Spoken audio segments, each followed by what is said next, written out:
alright. Even bright lights got a dark side. Even good love feels like drugs. Even good times get you high. Little bit lost, but it's alright. Even bright lights got a dark side.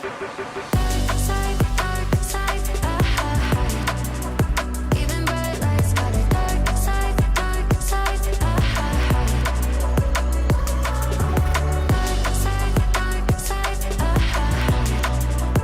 Even bright lights got a dark side, dark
we are back. Telkom VS Gaming, Comic-Con Africa.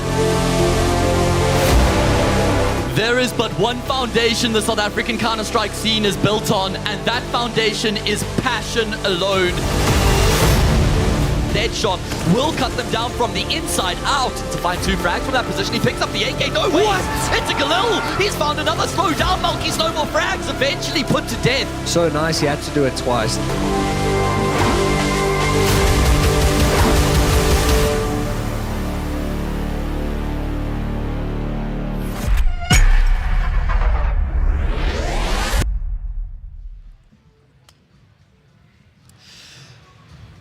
Comic-Con Africa 2024, day 2 is where we find ourselves, and we're going to be getting into the main event now, Telkom VS Gaming Masters Finals. It's a culmination of the entire year's journey to get to this point for the 8 teams that are going to be competing today. We have all 4 of the quarterfinals coming your guys' way. It's going to be a marathon day here today, that's for sure. There's going to be a lot of jubilation, a lot of celebration, and a lot of heartbreak as well, because the loser of today's matches gets eliminated at that first hurdle. Single elimination bracket, baby. It's as brutal as it gets. I'm still joined by the wonderful faces Elusive and Kani, who are going to be joining us today throughout today's action.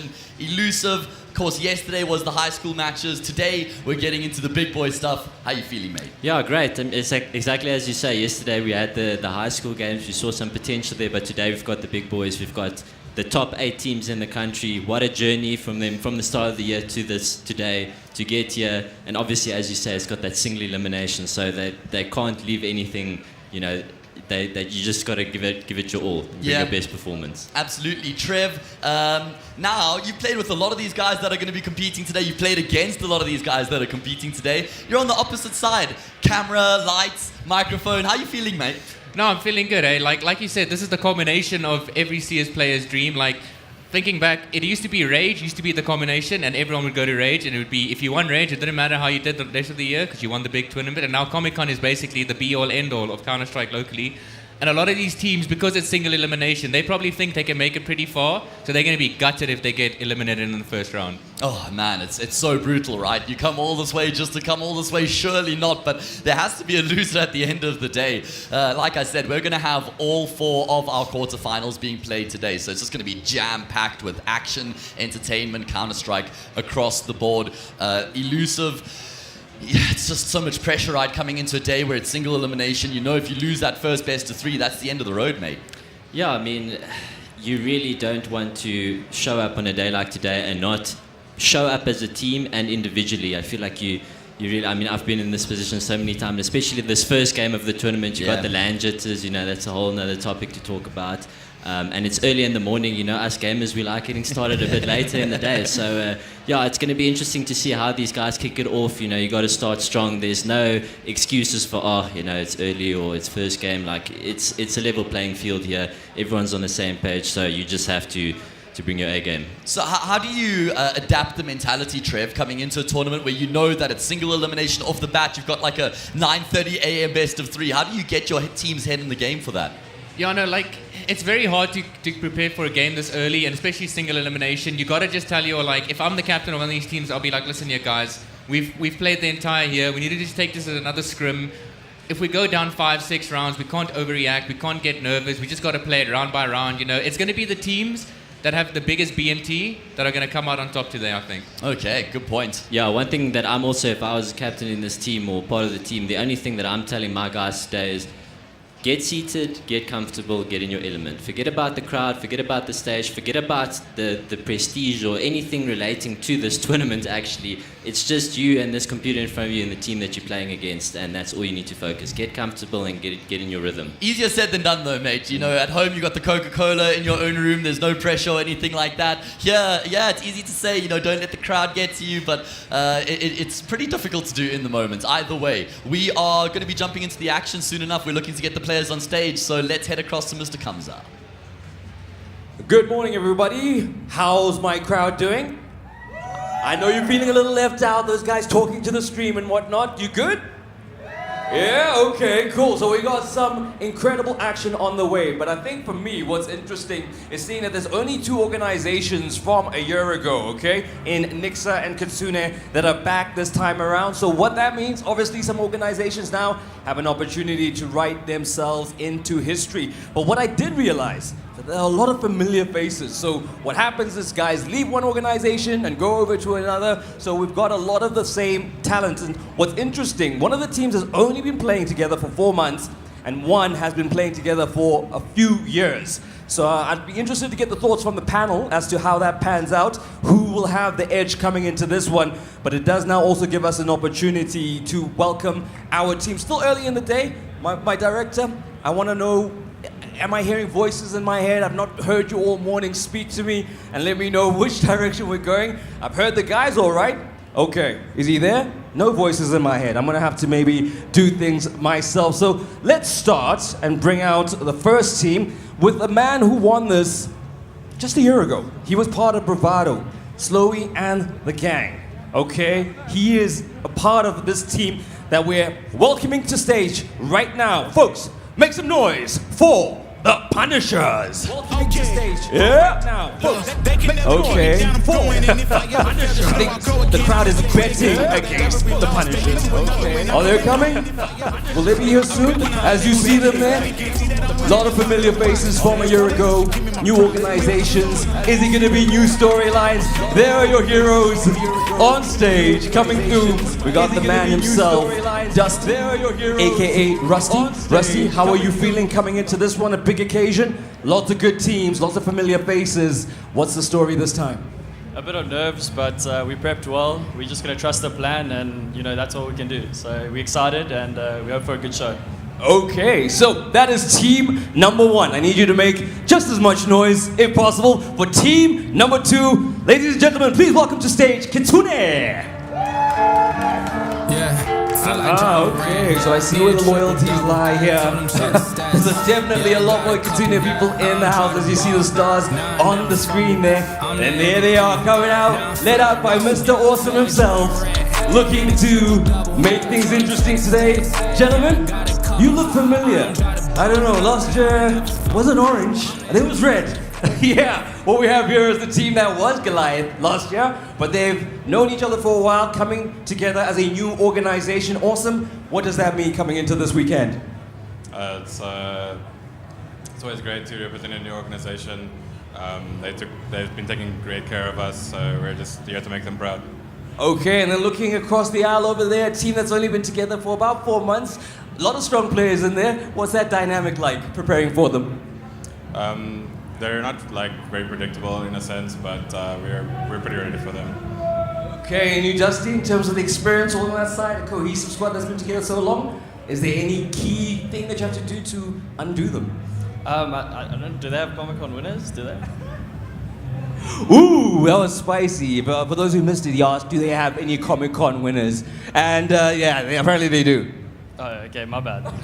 Okay, well, that's big of you. At least you apologize. Gents, this is your moment. One last time, please make some noise for our two teams as they both go grab their seats. Handshakes at the end, gents. Not now. You can go grab a seat and let's see how this one pans out. Vetoes, maps, all that nitty-gritty, that technical stuff. My desk will handle that as I send it back to Matt and the crew. Thank you very much, Mr. Kamza. I like the spice there from Rusty. Not afraid. He's always enjoyed a little bit of banter, right? Hey, elusive. I don't know if you've seen that from him before, but he's always quick with his words. Wasn't last year his first LAN Yeah, as it was well? his first LAN, and he made it to the Comic-Con. final with Nixa. Exactly. But even when he showed up last year, had a bit of sass. I feel Yeah. like he's got a little bit of a Trevor element to him when it comes to it. He doesn't mind giving a bit of BM. No, definitely. Dustin's he's taken, after playing with me, he's definitely taken all my bad habits and none of the good ones. I tried to instill the good ones, but it clearly never stuck. I think there's a lot of history between these two teams as well, so there's definitely going to be some banter. I hope there's some all chat going on in the game. I'd love to see some all chats, especially from Slowy. You know how he gets when it comes to shooting bodies and stuff like that. So I hope it's a real knife fight, All right, fellas, let's delve a little bit deeper here into the specific matchup. Okay, Kitsune versus Punishers is where we find ourselves coming into the first quarterfinal of the day. Now, everyone's sat here thinking, scratching their heads, how have we ended up with Kitsune versus Punishers in the first round? That doesn't make any sense. These two are the best two teams in South Africa that are going to be playing up against each other. And unfortunately, the seeding gods did not look down on them too fondly. There were a couple forfeits, unfortunately, that Kitsune had to make, and it meant that they ended up with the last seed from the qualifier. Punishers were the first seed, and now we've ended up with the best two teams coming into the competition playing against each other. Everybody else, every other team in the competition, they're so happy about this because it means that one of them is going to remove the other favorite, right? So coming into this off the bat, it's going to be a very hotly contested match. A lot of people are looking at this as the real sort of grand final because it is these two teams, and I've chatted to both these teams, and I will say, they say, if we win this game, we should be able to win the entire tournament. That's the consensus, right, Ron? Yeah, both of these teams arguably number 1 and 2. Just to provide a little bit more context, Kitsune went overseas to Morocco, right, where they went to, was it for the qualifier for the IESF, I believe? Yes, so, it was. And I think they came second there, so they did qualify. I speak under correction, but that's unfortunately they had to forfeit 2 games, which resulted in them seeding 8th. So that's why we've got number 1 and 2 seed arguably in the country facing each other in the quarterfinal. Yeah. Very sad that one of them is leaving today, but I feel both of them are extremely confident coming into this. They both feel they've got the edge on the other team. There's a little bit of nerves there coming from the guys at the Punishers, but we'll see how it pans out. Yeah, absolutely. Anything to add? Yeah, and I think today's game is going to be. I have this feeling it's either going to be a steamroll by one side or it's going to be very hotly contested. I hope it's the latter. And I think we're going to see a different styles of IGL's mesh, because I feel like Punishers, they're a bit more loose, whereas Kitsune, they have a bit more structure to them because they have been around, they have been playing together a lot longer, so they know how to play off their teammates a lot better. But I do think Punishers have that X factor, they have the players that can just randomly pop off, and I think we're going to see some of that today. What I also want to add is, you say it might be one-sided, otherwise it's going to be close. If this being number 1 and 2 seed in the country, there's no real excuse for it being one-sided. Like, you have to show up today. If you don't show up, yes, what a disappointment. If it's one-sided for the team who lost, it would be a disaster of the highest order. Very. All right, well, we do have some interviews lined up for you guys, pre-recorded, that we did on Media Day, so let's check them out. With the man that probably doesn't need an introduction, Punishers. Now, he has returned once again. The victor at Comic-Con Africa 2023 has returned to retain his throne. Different org, same player. Welcome back, Aaron. How are you feeling about competing once again here, man? I'm quite excited. I mean, majority of these events are always super fun to play, and this is obviously the first CS2 tournament for South Africa, directly, so looking to take the first dub. I wasn't necessarily expecting to see you here this year, Aaron, because you put out a post on social media after Bravado went overseas. You didn't join the lads. You decided you were going to just hang up the mouse, as it were, and head off into the sunset. And 3 days later, I just saw a post on social media. He had joined Nixa, not in Nixa anymore. But the bug, it just bit too hard there, man. Or what happened? How did you? What inspired the return to turn your back on the retirement and continue to compete in South Africa? I think the big thing that kind of stopped me from going overseas was our trip to Poland. Because, I mean, at my age, you kind of have different priorities and, different responsibilities that start adding up, paying for a house, mortgage, etc. The big thing was seeing the amount of effort that you have to put in to be a top tier player in the world. It's like there's no sleep or anything like that. You literally wake up, breakfast, theory. After theory, scrims. After scrims are done, while you're eating, you're busy watching those VOD reviews on your scrims.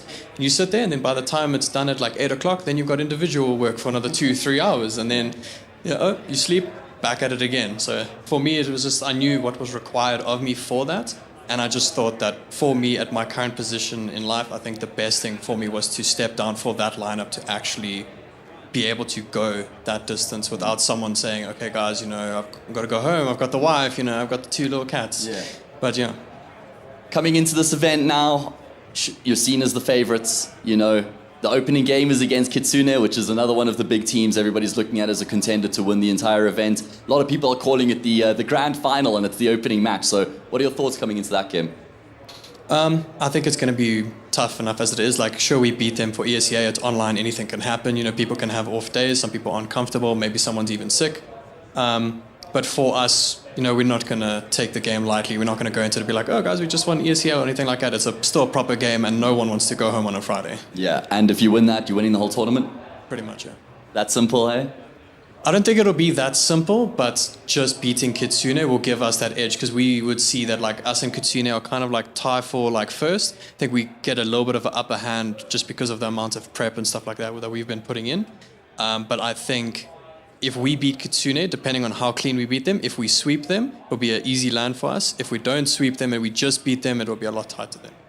Last question. Are we still seeing the same Slowy, the same lightning quick reflex? I mean, you're 30 years old now, man. Has your style changed, or is it still the same guy running in, forcing fights, dominating the server?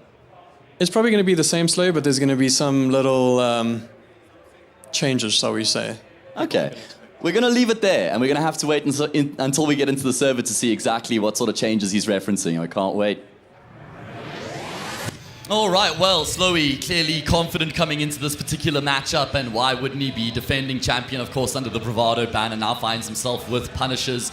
Trevor, you know a thing or two about retiring and then unretiring like a day later. Yeah, I also know a thing or two about being 30, so... yeah, I know, like, when it comes to CS in this country, you don't really do it for the benefits of it, you do it for the passion, you know. That's how it all started, you know, back in 2008, people playing for mouse pads and mice in the dungeon of a rage.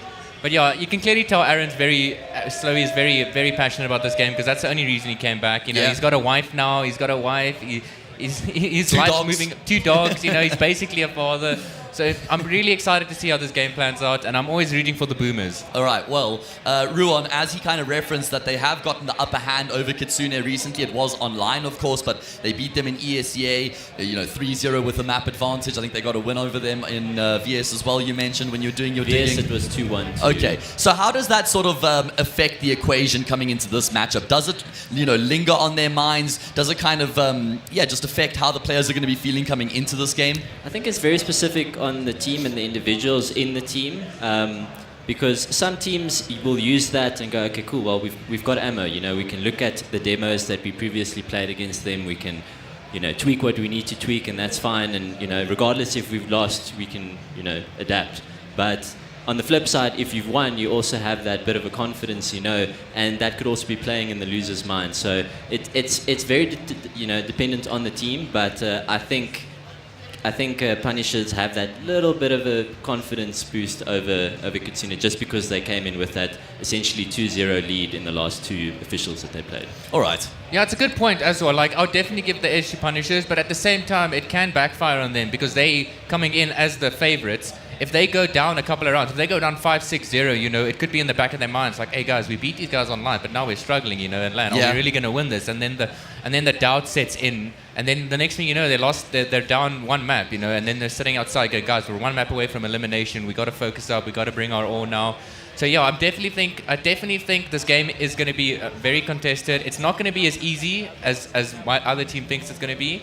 But hopefully we go to 3 maps. That's all I want to see. 3 maps at least. Okay, so we got 1 or 2 more talking points before we jump into the game here. You guys have been referencing confidence. For me, surely Kitsune are feeling pretty confident as well because they've just qualified for the IESF World Championship where they played in the Africa qualifier. They came second, lost to Tunisia. So they know that they've got a LAN event locked in at Riyadh later this year, Ruan. So surely that's going to give them some confidence, right? Yeah, I think that coupled with the fact that, their preparation for this tournament and the preparation for IESF, it's called kind of the same thing, so they've been preparing, they've been putting in the time, not suggesting that Punishers haven't, but I think the fact that Kitsune have been together for like 2 years already, you bounce back a lot easier if you've been together for a longer time, you know the dynamic in the team, the individuals, how people deal with losses or, setbacks, so I think they'll be able to bounce back a bit quicker.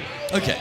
Yeah, I'm thinking about Punishers. Is this Burns' first LAN? No, second. He was here last year. So he was here last year. So, but that's a very big step up, going from a team that's probably pushing to get top 6 to a team that's expecting to win the whole event. So I think that's going to be a lot of pressure on him.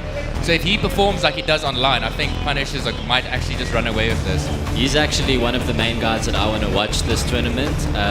From Punisher's side because he really impressed me when he played for Nibble last year. He just walked out Mirage and Ramp, taking duels against Fady, one of the big names in the country. He just didn't care. So I want to see that same level of confidence in his play. All right, well, we're going to find out soon enough exactly what this particular matchup has in store for us. Punishers versus Kitsune. It's the two heavyweights of South African Counter-Strike, locking horns, exchanging blows. Who's going to come out on top? Well, we're going to find out soon enough because we're jumping into the first map here. It's going to be Dust 2. It's the pick of Kitsune. We go to Ancient next. That's the pick of Punishers. And then Anubis will decide the series if we need to go the distance. How do those maps make you feel there, Elusive? Dust into Ancient into Anubis. Just looking at the previous vetoes, and obviously Kitsune, they're not a big nuke team. Punisher's not a That's big their Mirage. perma ban, yeah. Yes, Punisher's not a big Mirage team. I don't know if they necessarily just don't want to play Mirage against Kitsune, but the Dust 2 pick is interesting. From Punisher's side, they've been going with Ancient. They've been locking that in pretty much every single time. Anubis is a map that both teams like to play. So Dust 2 is going to be an interesting one for me. All right, here we go, ladies and gentlemen. First round of the first quarterfinal is live. It's going to be a massive matchup between these two teams. Punishers get the choice of sides coming into Dust 2. T-side start for them, but Kitsune, well, they're making moves of their own right now, also playing for some information. They've kind of been able to deduce what's going on here. However, okay, Fady, I was wondering what form we were going to see out of him coming into this matchup. Clean shot to open up the round. However, there's an immediate response from Kitsune. Punisher struggling to actually get across onto the safe bomb site. CT smoke still in play. Bomb plant going to come through. There are no kits here for the CT side, so time is of the essence. Julie's on Tristan as they look to force their way forward. Kills continue to go back and forth. Fady out of the round. Surely Punisher's just going to get overwhelmed. It's all on Rusty. Out in the open. A 1v3 to open up. Surely not. That was too close for comfort. Yeah, I really like the way that they approach that retake Kitsune. Some really nice shots happening early on in the game. This is what you want to see. First, it's early in the morning. We reference that, leading up to the game, but it doesn't seem like it's bothering these guys. They seemed warmed up, and EXE with a nice 4K there to start things off. Two players getting the first two bullets they shoot, both getting one taps. I think that's gonna show us that this series is really gonna be a banger.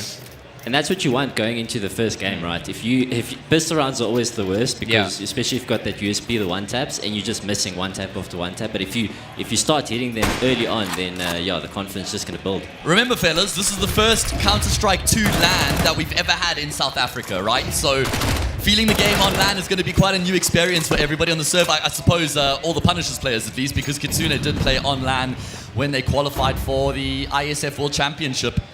I'm really surprised Deadshot threw his life away there. Like, you should expect the buy to come out from Punishers, and you either need to take long, you need to give it. He was kind of caught in limbo there, so it's definitely a mistake early on. Going to give Punishers the lead in this round.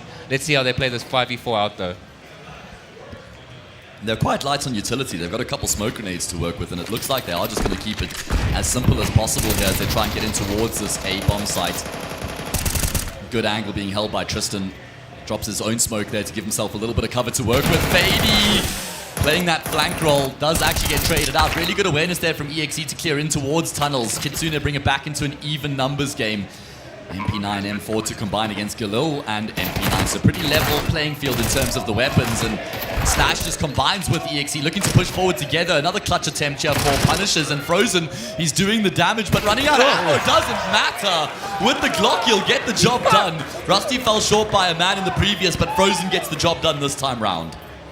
Really, really, really impressive round for Punishers. They bought the Galeos, and they knew that Kitsune were going to buy a lot of SMGs, a lot of UMPs, so they decided to go long. Did the 1-4, Fady lurking lowers. He went 1-for-1, which is pretty good considering it's T versus CT.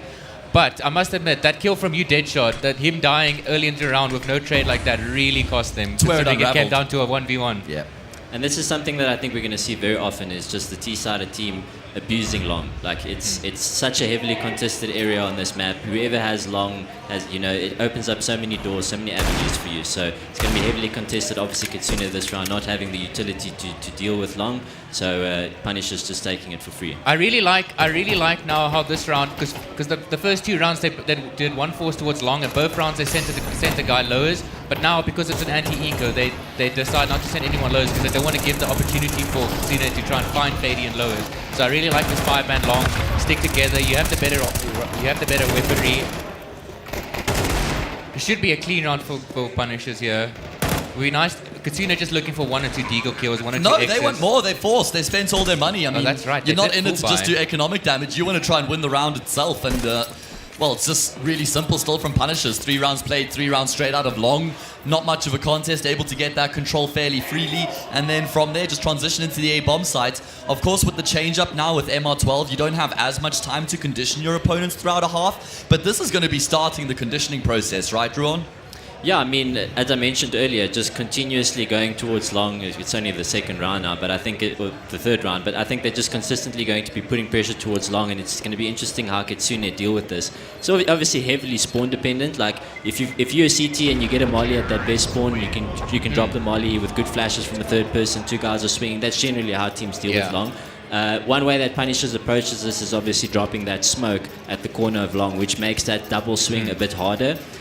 I haven't played a lot of Dust 2 in CS2 with the smokes being puffier, so that corner smoke actually has even more impact now that it's even puffier than it used to be. It's a lot more puffy now. It's the same how you only need 1 smoke to cross long now instead of the 2 smokes. But I would really like to see what Casino are going to do on their next gun round. Are they going to fight for long, or are they going to start to take map control somewhere else? Maybe boost someone up short, go for the early frag. Yeah. But I'd love to see them fight long. I think this early into a series, you want to take it to your opponent. You don't want to sit back and let them dictate the pace. And Tristan did intentionally only get a CZ Kevlar in that 4-spy round. He kept enough money in the bank, so he's going to get the AWP coming into the first gun round. Yeah. And that can go a long way in helping you get that long control. On Dust 2, you want to get the AWP up as fast as you can. You either put that AWP towards A, towards car.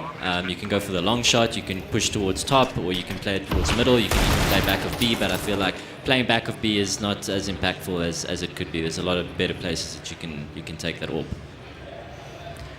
And another interesting dynamic that we haven't really spoken about is the new self-boost at top.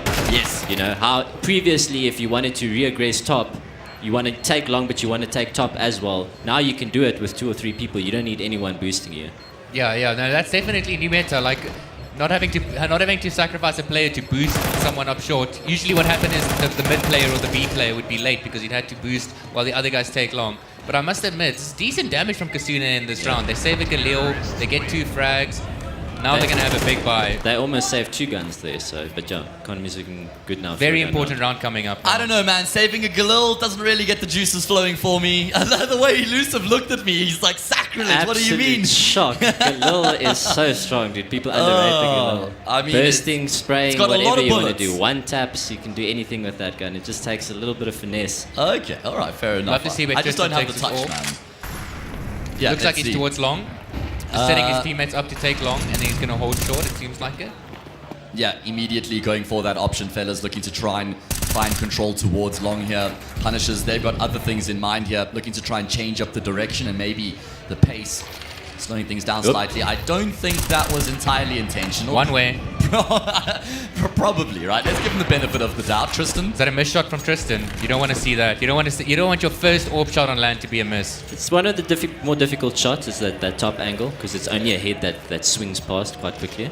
And now, at least for Punishers, they've got the information that there's an AWP on the A-bomb site. This is where you got to chain your flashes. I want to see what they do here, because usually coming through top here with numbers is quite difficult. Are they going to drop someone into CT? Are they going to throw nice flashes here to drop off the AWP? Beautiful counter flashes coming through, and they're just going to continue to chain those flashes together as they make their way forward and take control of the A-bomb site. Tristan's forced all the way back.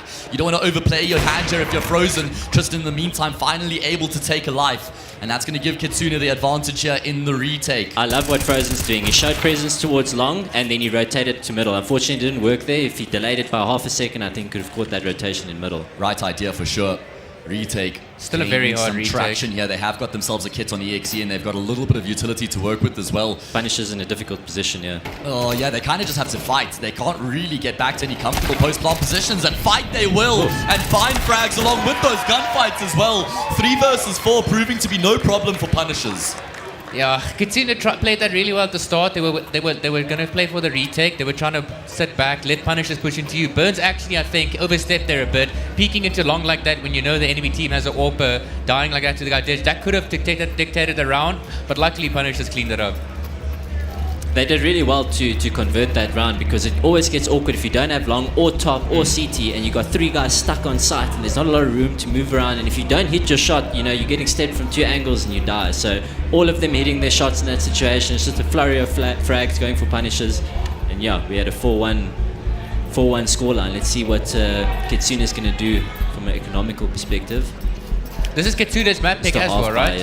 Yes, sir. Yes, it is, yes. You don't want to be 4-1 down and then on another save looking at a 5-1 going down on your own map pick. Yeah, but also first game of the day, first game of the tournament for these guys, I generally prefer starting on T-side because you get to dictate the pace. And that's exactly what Kitsune are doing. They're going in, they're doing what they want to do, they're establishing the pace, and Kitsune just have to deal with what they're throwing at them.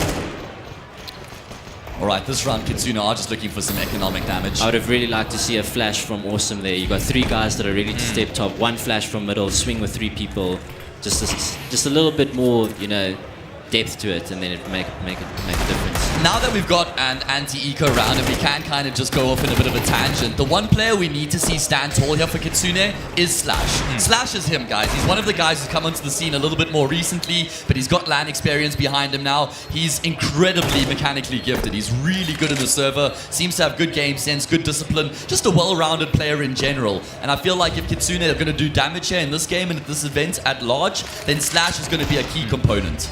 I agree. Slash is definitely the X-Factor player, but I also think we shouldn't sleep on EXE. He has a lot of impact in these games.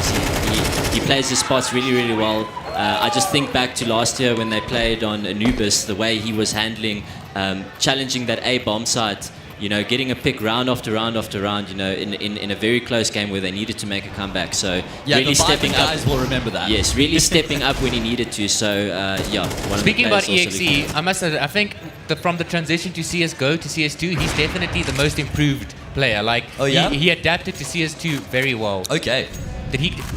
Tristan goes down with the AWP again. Yeah, must have tried to contest middle. Slowy has his number. That's a problem. 5-1's not the end of the world, but if you lose this gun round here of Kitsune, I think that the pressure starts to ramp up exponentially at that point. So they got to do something here now. Being 4v5 down, you got to make a play somewhere. You can't just play default off this. I'd love to see maybe a double B push into tunnels, walk it in, see if you can find the lurker, because there has been a lurker for Punishers around the B area. They've been loving this 1-4 setup, so I definitely would love to see Kitsune get aggressive.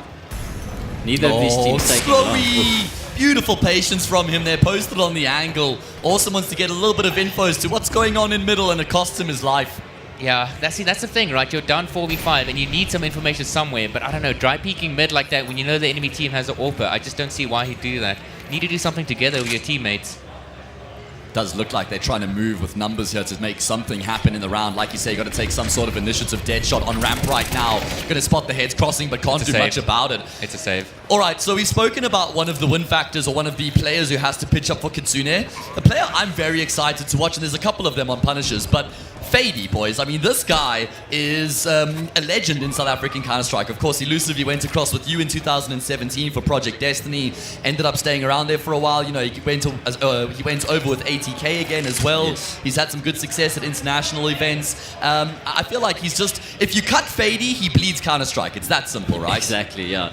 One of the strongest mechanical players that we've got in the country, and now he's got years of experience under his belt playing at a very high level, pretty much the highest that any of the South African players have played, except for someone like JT now, and they've missed him.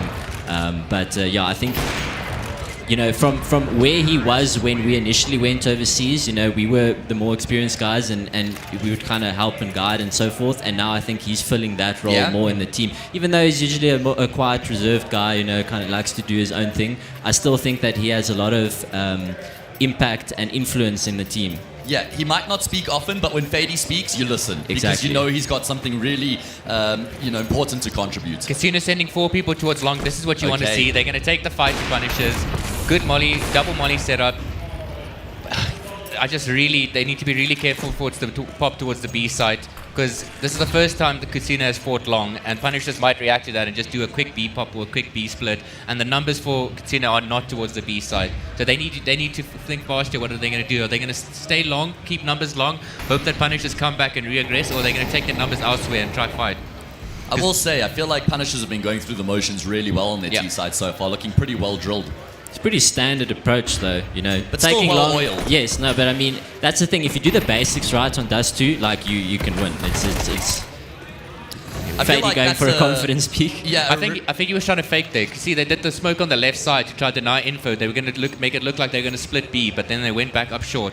could work really well because they only have one player long, one player on site. You Deadshot has to go massive here. That nade is such a chunky one. That certainly does enable a couple one-shot headshots for him to He needs to find, hide. and there we go. Able to get a kill. One The player problem goes is down. Awesome's fallen, and there's going to be a kill that comes through from Slowy as well. So all of a sudden, a round that was looking pretty good here for Kitsune has been flipped in probably Punisher's favor, considering even though the numbers are even, they've got the bomb down. Pressure on here. Kits and Util in play for Kitsune. It's going to be a fairly one-dimensional retake here, but that means strength in numbers here for them. Blocked off by a smoke grenade. They're going to have to bide their time and wait for their way to try and get in towards this bomb site. Slowy just posted on the angle. It finds that frag for free, and that's going to be enough to send Kitsune packing. And now that's a really problematic round for Kitsune to lose, not just because of the scoreline, but they got the opening pick there on Fady that went untraded, and it's not like Punishers were able to get anything off of that life being lost.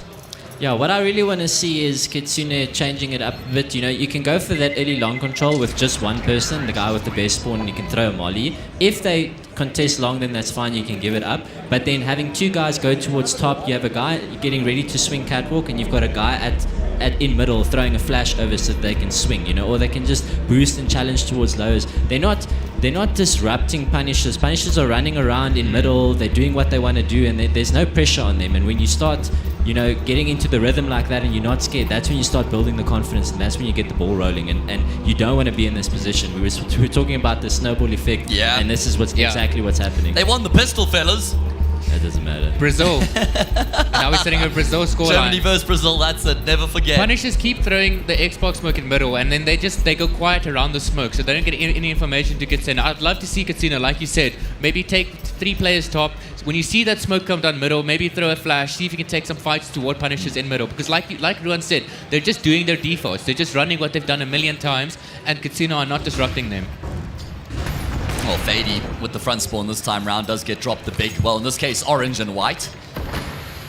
So this is very similar to what happened in the previous round. This happens every time. You try and take long, it doesn't work. Go towards middle, try and get top control. So there hasn't been a big mid to B presence just yet. Fady obviously tried to go last round, but what the setup that I want to see now here is, you know, one guy on site or car, you've got a guy on CT ramp that can support middle, but can also fight the guys in top, and you've got a guy at long in pit that can throw support flashes if need be. He doesn't have to go and challenge, or you can play on the corner of long and just jiggle long. He doesn't have to commit to that duel so that he can support his players where the main take is happening.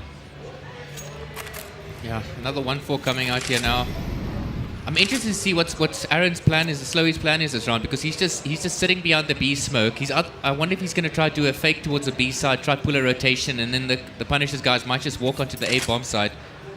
But yeah, there's nobody towards long this round, which is strange to see. So Awesome might just be sitting there like with no one to fight, and the long presence is so important for the CTs. We're seeing a setup from Kitsune where, you know, they didn't find success from this before. Hopefully they can. This time round, Tristan with the AWP is not going to connect on his shot. That means Punishers get across onto the A bomb site with everybody still alive, and Slowy's just trying his best to keep the B anchor focused on the opposite side of the map right now. Bomb plant going to come through, and yeah, this is going to be a really tough retake for Kitsune because they're actually just so far away from even being in a position to try and get this retake going. And Slowy, oh my goodness, he's going to be able to just find 2 kills to pull the rug right out from underneath Kitsune's feet, man. Not even able to gain any traction. They're just wheel spinning on Dust 2 right now.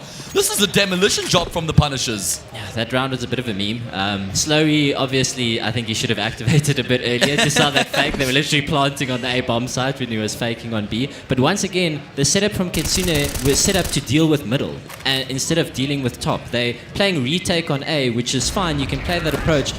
Punishers have been consistently going towards top. You 8-1 down. I think try and change something up and put numbers in top. I think that's the next thing you try to do. I'd love to see Tristan pick up the AWP and just immediately go up short and just go hold the angle to top middle, because what Punishers are doing, they're just throwing the Xbox smoke and they're just walking up short, making no noise. So then he's got the smoke to use the cover from tunnels then, right? Exactly. Yeah. And I think, you know, since Punishers are getting comfortable and they're not getting challenged in these areas, just give it a sec, I think they're going to start taking liberties of like not flashing top middle when they're peeking top middle. So it's stuff like that where Kitsune can catch them off guard. See the double tunnels I like walk here. this, though. Yeah, but this it might be a couple of rounds too late. They needed to start doing Yeah. stuff like this a bit earlier. But they are going to get information that there's no one top tunnels, which is a big help to their players on the A bomb side. They can get into a nice crossfire setup. They need to keep walking and kill this guy lows. It's very important that they get this kill. Pincer middle now from top and lows. As soon as Awesome gets this kill, though, it's going to give Punish the information that they know where they are, and now they're going to have to activate towards long fast. Yeah, it's going to force their hand Yeah. for sure. So the Punishers have at least got long control to try and propel themselves in towards the, say, bomb side. This is another round in which Kitsune have gotten the opening kill, and they have to convert it. There's just no two ways about it. It's going to be really bad for their mental if they lose this round. Deadshot's in a great position here as well, and yeah, there should be no way that Kitsune drop the ball from here. They surely should be aware that that's a possibility. Good Molotov. Yeah, just good util usage Delay. coming through here from the CT side right now. The smoke going to be dropped on the bomb side to at least enable a plant here. Not like this fella, Slowy is going to get forced on by Tristan. Good kill coming through from him. Doubles down on Frozen. It's all on Rusty, and he'll be dispatched of as well. So Kitsune double up their round count. The first round they played proactively, they win. Yeah. It all started with the Enough double said. tunnels push. Also the information they got from that. Now I Because would they love get to ahead see of the them- round, right? Yeah, and now I'd like to see them do the same thing, but don't push tunnels. Send two people up short. Hopefully one of the AWP, because Tristan has his AWP again now. See if you can catch Punishers off guard in the middle, because they've had numbers towards middle almost every round. I think it's something that you like doing quite a lot as well. I know Dimmy did it, is obviously T's would smoke off Xbox, and then the CTs would boost top, and they'd put the AWP, they'd creep the AWP coming out and taking that shot from catwalk into middle. It was the most annoying thing to deal with, because Yeah. it's pretty hard to flash that off and to worry about everything else. So, I mean, I guess you can flash them off, but you don't always, dot all the I's and cross the T's. 9-3. Do you still have any faith in Kitsune at 9-3? 8-2. What do you mean? I'm saying if it ends 9-3 in the half, they need these last two rounds. They need to just switch on. If they switch on, sure.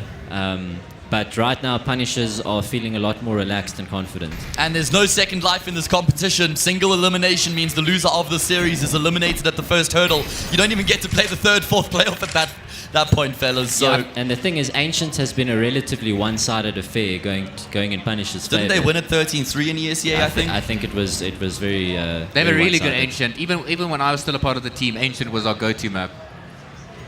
So here again, we got a relatively standard setup, but they set up to deal with middle. But Yeah, middle hasn't been a problem at all.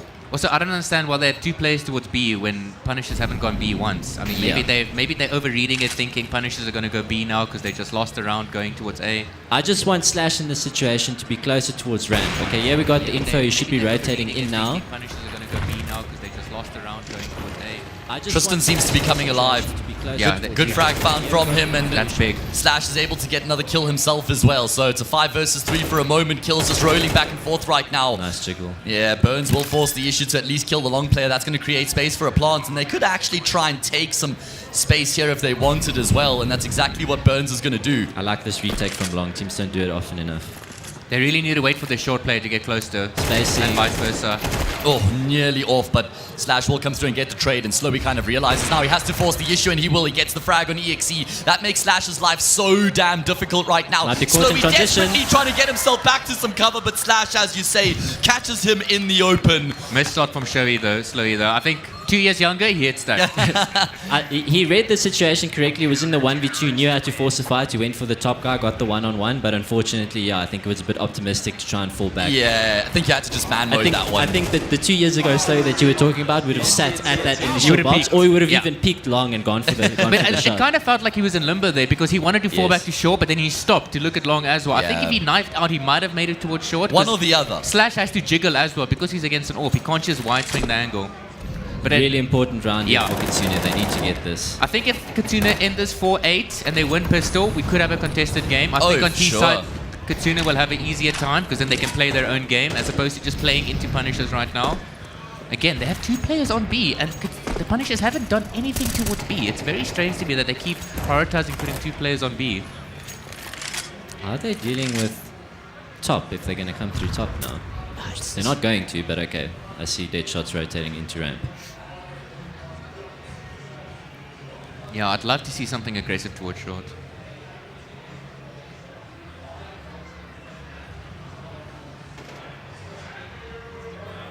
Bit of a standoff here. Punishers just going through the motions, looking to try and get themselves some control, give themselves options, deny information for the CT side. keep them guessing as to where this round is going to finish. It does seem like Punishers are trying to do some fake utility towards top, and they might go to split mid to B, which I Big think fan exactly of what's this. going to It's going happen. to be a B split. This was undetected, but it doesn't really matter because there's just going to be numbers coming up from middle anyway. And there's going to be a huge amount of pressure mounting on this B bomb site being tested for the first time. REXE and Awesome and Rusty. Okay, I see you. IGL doing the entry duties as well. I'll do it myself, he says.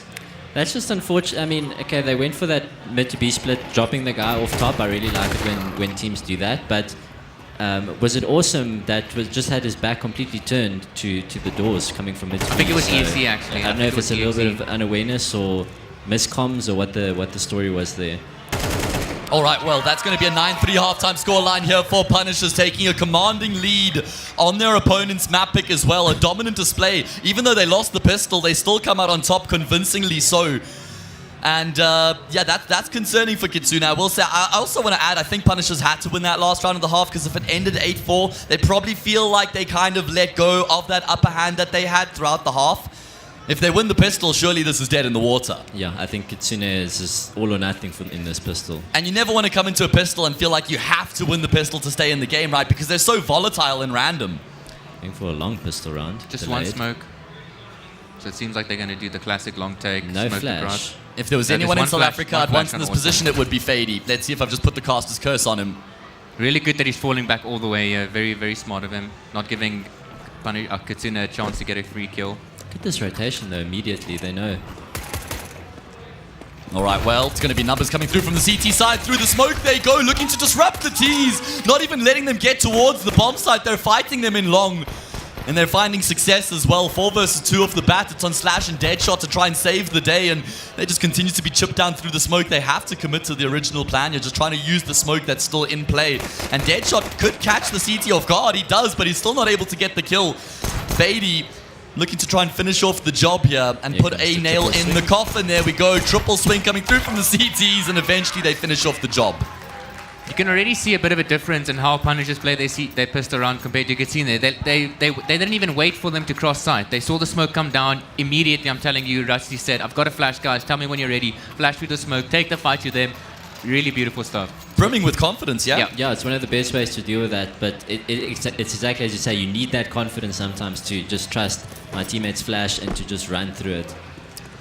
Okay, well, it's code red for Kitsune. The 11th hour, their map pick, they're down 10-3, quarterfinal single elimination bracket. Lose this map, then they have to win their opponents just to keep themselves alive in the competition. Everything on the line. Just going to send themselves out towards long here. It's a full save. I'd like to MP9s across the board and a scout. That is certainly not looking towards the future with this type of an investment. I was going to say, if you're Kitsune, you don't want to die to MP9s. You'd look for the rifles, but there's 4 MP9s. No matter where you go, you're dying to an MP9. Well, at least the scout's gotten one. And there we go, 11-3. 11-3. Punishers are 2 rounds away from finishing the job. Just also look at the kill distribution on Punisher's side. 11, 9, 11, 12, Wow, and 12. that's impressive. Everyone switching on nice and early in the day. Okay. No land jitters for these guys. Damn, hey. If you play a game where everyone in your team contributes, you always see a scoreline like this. It's never close. I wonder did he see them go double time? Okay, they definitely know. No. See, already here, Punishers, first gun out, they know they have the worst the worst weaponry, so what do? They send their MP9s into lowers where they have the advantage of tools. Really good. This is what you want to see from a team coming in, considering they consider themselves the best. You know, Yeah. playing aggressive, playing with confidence. Solid fundamentals, good decision making. Okay. But Kitsune have to win this round. They've got a huge weaponry advantage coming into this round. There's no 2 ways about it. They should realize there's still another player here on the bomb site. Good and trades. Yeah, they will take Burns down. They know there's a player towards long here as well. Frozen is just trying to find a way to get himself in on this action right now. Desperately trying to relieve some of the pressure. Trades the scout for the M4, but unfortunately it betrays him. And Slowy, well, doesn't have a hope in hell. Kitsune do win the vital gun round to keep themselves alive here on Dust 2. They needed that. They really needed that. I mean, they played against a scout, 2 MP9s and 2 rifles. Yeah. You can't lose that round when you got AKs. It was just the gun advantage in that situation, and they capitalized on that advantage by going long and taking long-range duels. A big thing from that round, though, is that Punishers had 4 MP9s and they dropped 2 MP9s and bought 2 rifles. So now look at their money. They don't have money. I actually would have preferred, considering the scoreline they have, is keep your MP9s and the scout and just do like what they did, play aggressive with it. Are they going to be aware of this? Yeah, I think they should be. Okay. A near flawless round here for Kitsune to just boost the confidence a little bit, boost the vibes in the team.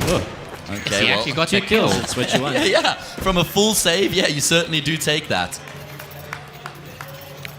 Not enough money for an orb on Slowy. Fady could drop him an orb. I'd be surprised if they buy here. Looks like they are going for that. The utility's not going to be really good on Punisher's side, so I don't know. I'm not a big fan of this, especially with a lead like this. You have no reason to force the envelope like this. You could save an extra round, and it's not going to make a difference to you. Big round for Kitsune. If they win this round, the economy of Punishers down with dumps. So another 2 rounds added to their value. Oh, but I mean, Burns seems to be really activating in these past few rounds, and we've got Frozen on the scout, and we've got Slowy on the AWP, and people have always thought that Frozen is like the Slowy regen, the younger brother of Slowy, if you will, and now he uses the scout while Slowy uses the AWP. It's a little bit poetic if you think about it. Awesome, definitely struggling in this first map. He's definitely not happy with his own performance, if I had to imagine. I do think that if this map ends in Punisher's favor, I think Kitsune will go backstage, they'll have a chat, and they'll definitely be better for the next map. All right, well, they still want to try and improve the mood here at the end of Dust 2, but Burns doing the damage with the double. Gets a nice timing there. You were talking about how you're looking forward to seeing him in action today. He's top fragging on the server as of now by some distance, 17 kills, mate. Yeah, that's what you want to see. And I think for him... Oh, slash! Oh, ace. but that's an ace It from is an Burns. ace. My goodness, what a way to win the round for his team. We spoke about how they could shatter Punisher's economy if they won that round from the T-side perspective, but they've dropped the ball, and Punishers have 7 map points. Yeah, Burns just puts his entire team on his back and delivers. The Fine, I'll youngest, do it least myself. experienced player on the server, fellas. Yeah. Genuinely, Burns is the least experienced player on the server, and he's popping off right now. Great flashes, and he's just not stop fragging. Burns! He's on a 7-kill streak. Call the Harrier Hawk in right now, man. Burns is deserved for HRTV rating. Unfortunately, this game's not on HLTV yet. he- Only from the semis do we get into HLTV, I so... have a bit of a controversial view on the whole experience thing. I sometimes feel like the less experience you have, the less rounds you've essentially played, the less things you think about. So you just go out and you frag and you do your thing. So Yeah. you know, I fragged a lot better when I was younger, because I was younger and also because I was less experienced. And the more experience you get, you start overthinking things, you start analyzing a bit more, and then the mechanics go down the drain. It's like if you look at the international scene as well, you've got players like Manesi, Donk, you know, these youngsters, 15, 16, 17-year-olds. Hold the phone, fellas, because this is about to be the end of the map here. Punisher's about to dispatch Kitsune, and they have in 13-5 fashion. That's as dominant as it gets. They lost the first pistol round, but that did not throw them off course. It was the clutch from Frozen that kick-started the campaign here for Punishers, and boy, did they ride that wave of momentum all the way throughout the rest of the map. 13-5. That is a shell-shocking loss there for Kitsune. Yeah, very dominating performance from Punishers on Kitsune's map pick. They just, got the ball rolling really early on, and that's what you want to do in that first game at the LAN, first game of the morning. You want to get the ball rolling. You want to make sure your guys are comfortable, feeling mechanically strong. And I think mechanically, yes, Punishers, I really like their T-side approach, as standard as it was. Mechanically, everyone stepped up and performed. Concerning signs for Kitsune, Trev. Yeah, like Punishers definitely looked mechanically better, but I don't even think it came down to mechanics, right? Punishers literally went into the first couple of gun rounds and they said, listen, let's just play our game, let's see how they respond. And Kitsune didn't respond in anything aggressive. They didn't really take the fight to them, so Punishers just kept running their thing. And they didn't need to change anything. You have to disrupt your opponent. You have to make them uncomfortable, especially on LAN. If you don't do that early on, the confidence is just going to build. You're going to start taking liberties, and when you start taking these liberties, and it's just a snowball effect, and then this is the result. So I really want to see Kitsune. They're going to have a little chat now, during this break. They're going to make sure they're going to regroup and make sure that everyone's on the same page and say, forget about that game, guys. We're going into Ancient. We know this is their pick. We know they're strong on this map, but we also know what they're doing. So let's just forget about everything else. Make sure that individually we can switch on and bring it in the next game. All right, well, we are going to have a short little intermission, a little breather now between Dust 2 and Ancients. It's the pick of Punishers up next. Kitsune are going to have to win on their opponent's map pick. We're going to talk all things Ancients after the short break, and we've got a bit of content for you guys to enjoy in the meantime. I'm here with a returning guest, not just from the previous year, but the year before as well. It is Mr. Awesome from Kitsune, the IGL. Now, mate, last time we spoke, you'd kind of fulfilled that role because it's what was required in the team. And here we are a year later, donning a new badge, but still the same role for you. So are you still feeling, how are you feeling now? More established, more comfortable in the role? Yeah, obviously, yeah, it's been another year, so I'm more comfortable, and I think I found my footing in the role now. Okay, so coming into this event, you guys have been a team. I mean, you've got the core that went back to 2021, WRG, yourself, Deadshot, Tristan. You mentioned EXE was in that roster as well. 2022 first LAN event back post-COVID. You guys represent Goliath at that event. You come and then you add Slash to the mix. Exact same team that competes in Comic-Con Africa 2023. Exact same team that's here for a third year in a row. Now, I feel like you guys kind of flew under the radar as dark horses in the first one. Second one, pressure ramped up. Now, surely it's all or nothing for you guys, right? There's no more like, oh, we want to make the final. We just want to do well. Surely if it's like you're not winning the title, you guys wouldn't consider it a success, right? Yeah, no, we're definitely here to either win it or, you know, like what's the point of being here if you don't want to win, you know? Obviously, our first game is probably our toughest opponent. I think a lot of people would probably agree that our game against Punishers could have been the final as well. So yeah, I think whoever wins between us and Punishers will probably go through. Okay, and how are you feeling about that opening matchup against Punishers? We're pretty confident. We did a lot of prep work. We know how they play. Yeah, it just depends if we pull up to the day and shoot their heads off. Okay. Now, you guys have had quite a lot of success lately, as of late. You went to Morocco, rather, I think it was, played in the Africa qualifier for the IESF Championship, qualified for the main event next year. So you guys are on a high at the moment. Oh, yeah, it's also, it was a good experience. Some more LAN experience before Comic-Con. So, yeah, only positives from that event.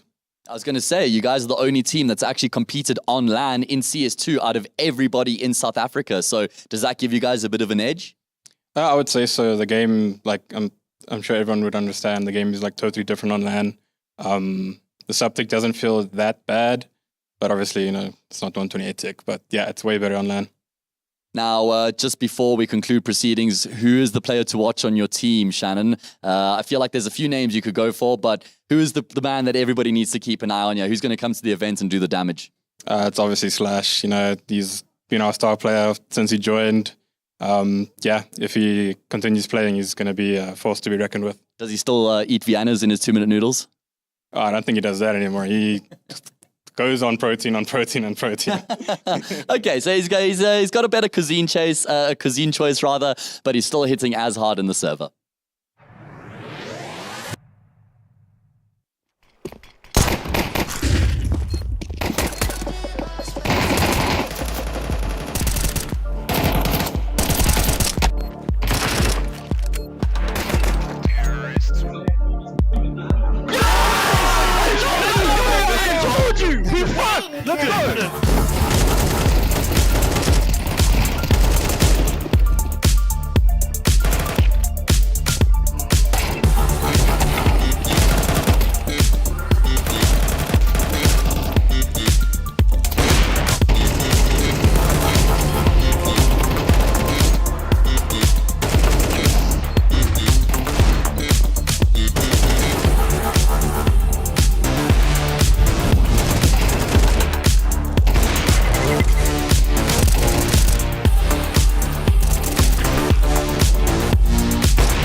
I don't know as yet, ma. I haven't decided.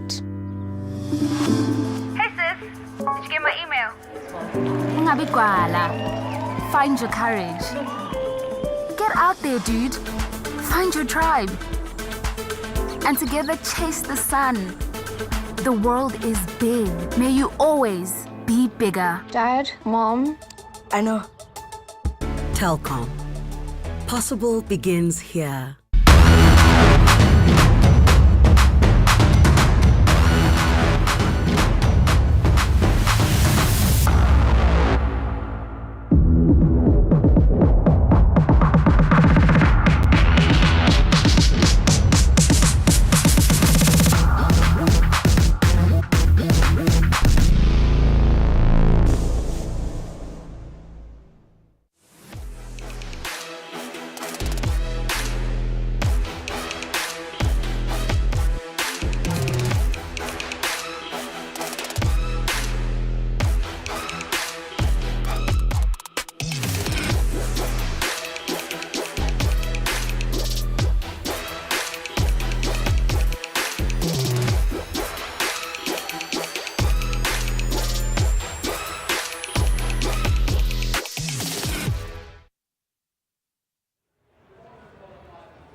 Okay, caught a little bit off guard there. Luckily my pants weren't down, but we are going to be getting into the action here of the second map of the first quarterfinal soon enough. Kitsune versus Punishers is where we find ourselves right now, and that was not too competitive on the first map. It was Kitsune's pick, fellas, but they got absolutely steamrolled by Punishers, and now we're going into Ancient next. So Elusive, what do you think that team talk was about with Kitsune now coming into the second map?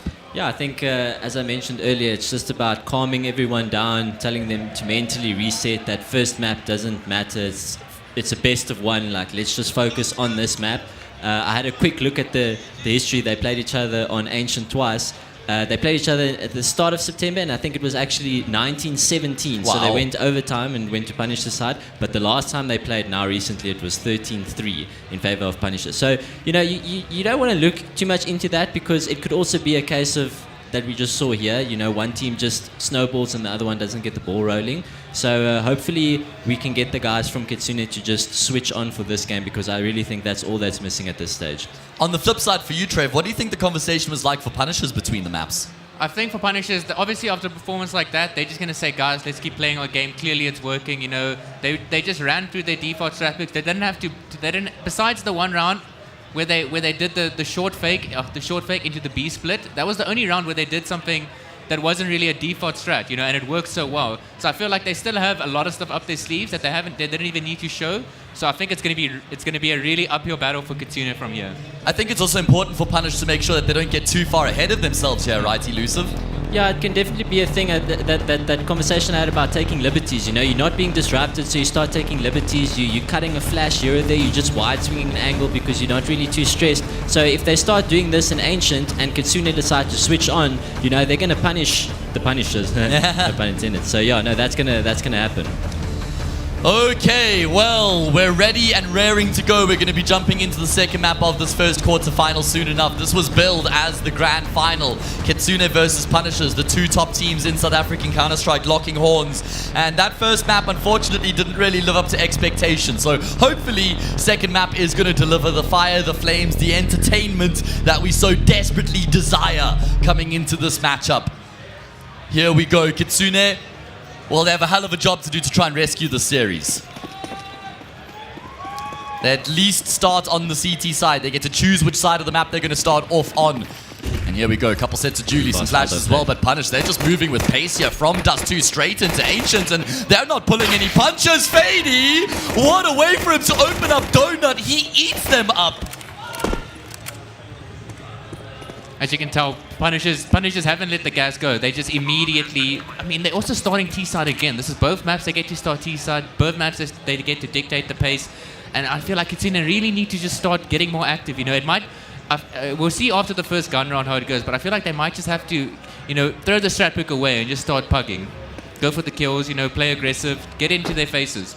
Yeah, sometimes you can be too focused on the strat book and what you really have to do in the round that you stop playing the game, you stop playing the round. So hopefully the guys at Kitsune can just relax a bit and get into the game.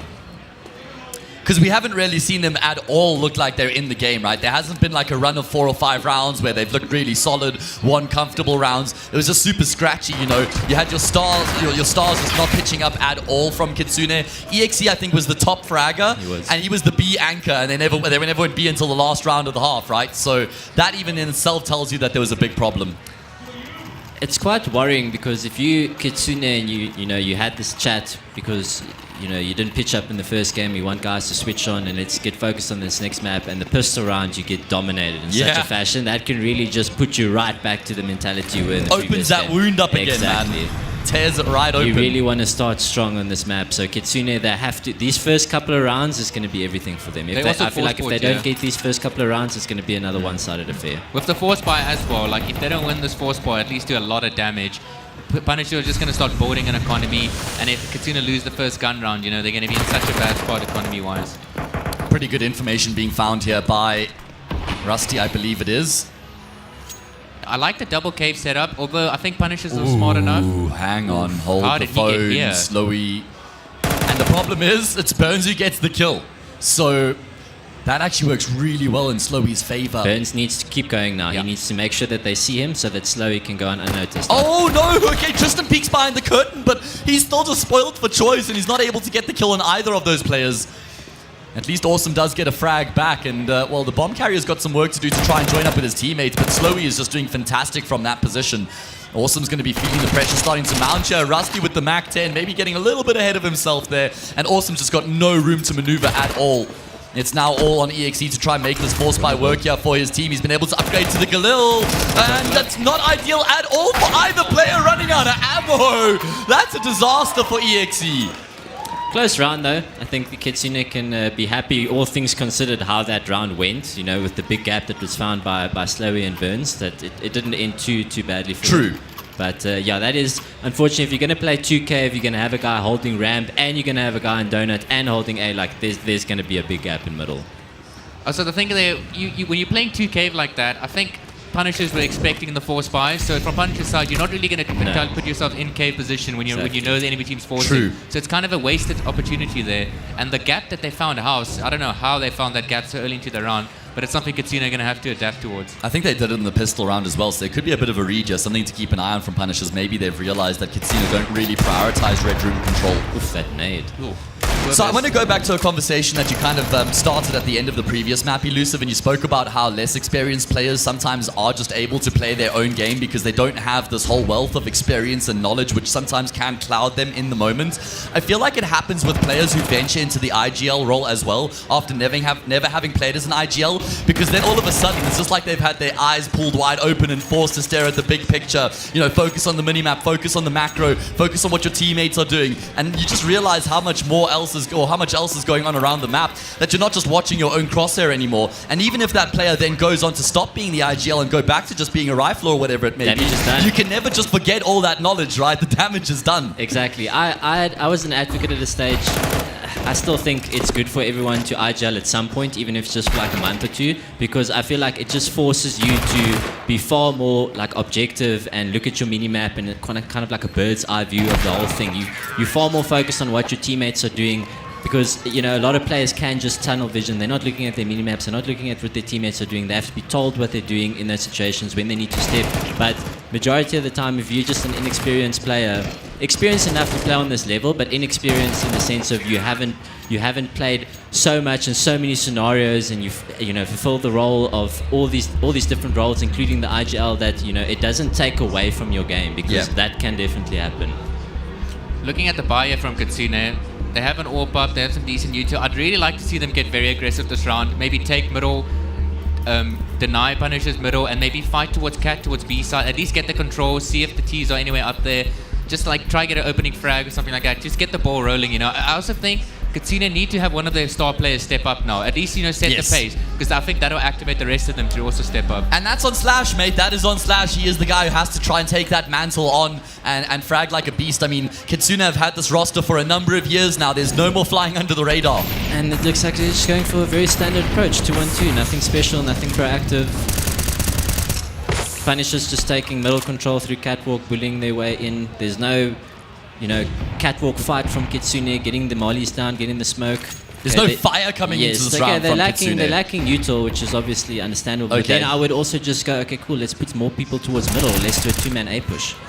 That was a nice combination there. Awesome flashing over the top for EXE to swing, and he's going to be able to find the kill and get out of dodge.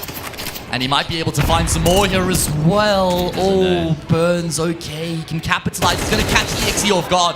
Brilliant game sense there from Burns, just in terms of how he navigates that situation. He's a specialist when it comes to stuff like that. It's really annoying to play because he finds a gap, he pushes through a smoke, catches you on a timing, and then, yeah. Intelligent. South African players and walking through smokes. They name a more iconic duo.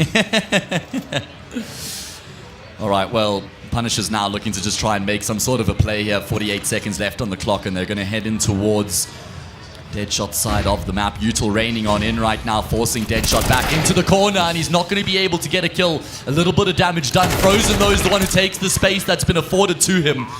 Bomb plant comes through. And they have got some decent post-plant positions to try and play off of. Look how scared Kitsune are of middle. They don't know if there's someone there. Because Burns obviously went through there initially. Yes, Now- they're taking now it's all been that cleared. time to clear it out. They've got a smoke grenade. They've got a kit to work with as well. But that bomb's been ticking away. It's already third of the way through. They've got to get a move on. They're looking to just charge their way forward. Nice double peek there from Fady and Slowy. They combine. The ex-teammates from the ATK days now running it back in Punishes, and Burns, the man who started it all off, will finish it as well. And now we start to get fairly concerned about Kitsune, fellas, because it's not like this is just an isolated 4-0 scoreline. You add that to what just happened on the previous map, and it paints a whole pretty bleak picture here for Kitsune. They just, I don't know if they're just playing on the back foot. They're playing not to lose. It feels like you know that's 100%. the approach right now, because I just don't see enough, you know, they just need to be more proactive. I like what they did this round, but unfortunately now they only send one person towards A, and Punish just decided to go for a fast A. I think this is a great call from Punishers as well in this sort of a round. Just roll the dice, work together, move with pace straight into A, brawl, back the firepower that you have at your disposal, and continue to bully Kitsune. Get in their faces, smother them. Now look at what Frozen's doing. He's just walking into CT. That's just confidence right there. And that's going to frustrate Kitsune as well, right? Which is only going to compound their mental issues that they're having right now. The more this happens, the further you go on the back foot. Did we see a single pause? I mean, we must have seen pauses. Yes, we from did. Kitsune. Yeah. They used at least two of their attacks. Okay. But I think it's a good call to bring another one to the table now. The problem is they're using their tack, but they're not changing anything up afterwards. You know, they take the tack, and I'm sure they're talking about what Punishers are doing, but they need to at least identify what they want to do the next round and then commit to it. You know, I would love to see them just leave the A bomb site and stack towards B, stack towards middle, take the fight towards Punishers. Another A play coming in here. I think they're going to do very similar to what they did last round. And I think it would be such a good call if they did, man. And it does look like they're just going to charge the entire way through should right hear now. this. Awesome is up close. He's going to frag Fady for free. And he's got some support there as well. Do they cancel? Do they continue to commit? They're going to continue to make their way forward. It's now on EXE. He's only going to be able to get the one kill. You take that if you're the Punishers. Just trading your way equally into the bomb site's fine. But Tristan is going to be that extra layer. Tries to be the difference maker as he's earned his team a man advantage here. Bomb plant's still going to come through. It's doable for Punishers, but Kitsune have got the advantage. And they cannot afford to drop the ball here. Good shot indeed. It's on Slowy. 1 versus 3, and Kitsune, they've got the luxury of waiting. They've got the time on their side right now. They know this is the stuff Slowy likes to do. But oh my goodness, that was an instant snapshot there from Slowy. Nearly gets the transfer, but Kitsune will hold their nerve as they get their first round on the board. Really big round from Tristan. Really big round. That's what you want to see at the offer. Gets the kill, gets the first kill, stays alive, gets another kill, waits for the retake to happen. Clinical stuff. That has to be the start of something now, though. Hopefully. I like the call. I like doing the same strat twice in a row sometimes because teams don't expect it. And it's just like a nice disrespectful play sometimes. Looks like Punishers are running a set strat here. House smoke, cave smoke from spawn. The catwalk molly. This is all basic. These are very basic ancient utilities. Something you see almost every round. 2 flashes for middle. I like this from Slowy as well. Just Very strong. let him off his leash and let him go searching. He can just wait here. Yeah, especially with so much time in the round, mate. All right. Good timing on that smoke though. Seen needed Tristan, that. he's missed a couple shots. I mean, he has, did hit a he nice has. shot in the previous round, but he doesn't look as crisp and clean as he normally Been does. gymming too much. He could have taken his time with that kill as well. You know, it seems like he's trying to flick and get the kill. Where I think if he just slowed down a bit there, because the guy was jumping up the box as well. It's very awkward for the T to take that fight. This is where you want to see some, movement from the CT. You see the donut guy getting a little bit of info, but they're not really holding middle. 3-man setup. towards There's the some edge. movement. That's what you there's wanna some see. movement. You've got a 3-man setup there. They should be able to deal with this. Kills continue to come through. There's still a 2-man setup on this B bomb site right now, and Punishers are really struggling to try and break it down. Slash is going to be the one to finish off the job. Multi-kill coming through from him, and you can see that the fans of Kitsune are starting to get some life back in them as well, as Kitsune find themselves a second, double up their round counts, and start to find some momentum. They really, really need to keep converting these rounds one after the other. They need to string 3-4 rounds together. If you lose one, then it's not so bad. You get it back, but it's devastating if you win one round and then you lose again, and then it's just the streak of losing. I'm so glad they made that flash play though towards ramp though. They need to keep Yes. doing that stuff. They can't get complacent now though. Need to keep taking the fight to Punishers, and it's about time Slash rocked up.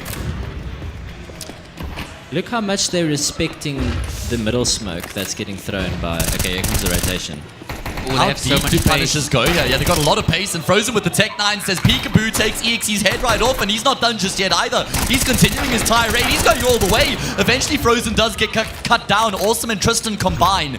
Damage has been done to Awesome. That's why he's been given the AWP here. This was an eco run from Punishers, and Kitsune absolutely can't afford to lose this. And that's a great shot, Burns. That just compounds the problem. Slash has a headache, and so do Kitsune. How do they navigate this 2 versus 3? You gotta save it. Oh, they're going to continue to commit, but they commit to their death, and Awesome will head for the hills to save the AWP. Oh, that's a disaster losing to the eco. They had 3 people on... No, they didn't. They had 1 on A, they had 2 towards middle. So that was... that. If they...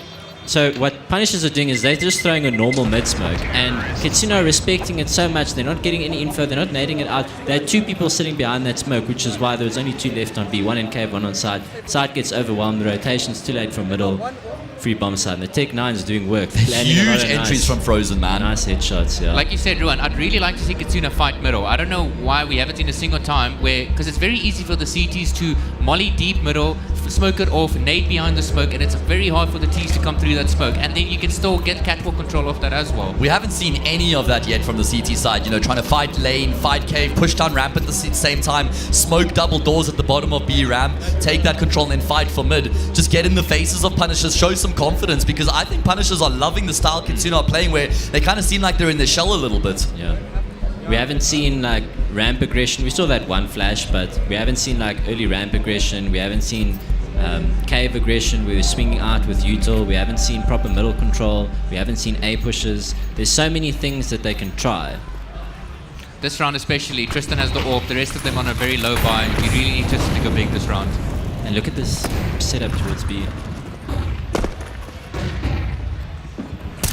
Oh my goodness, they're both caught turn looking the wrong way. Rusty says hi there.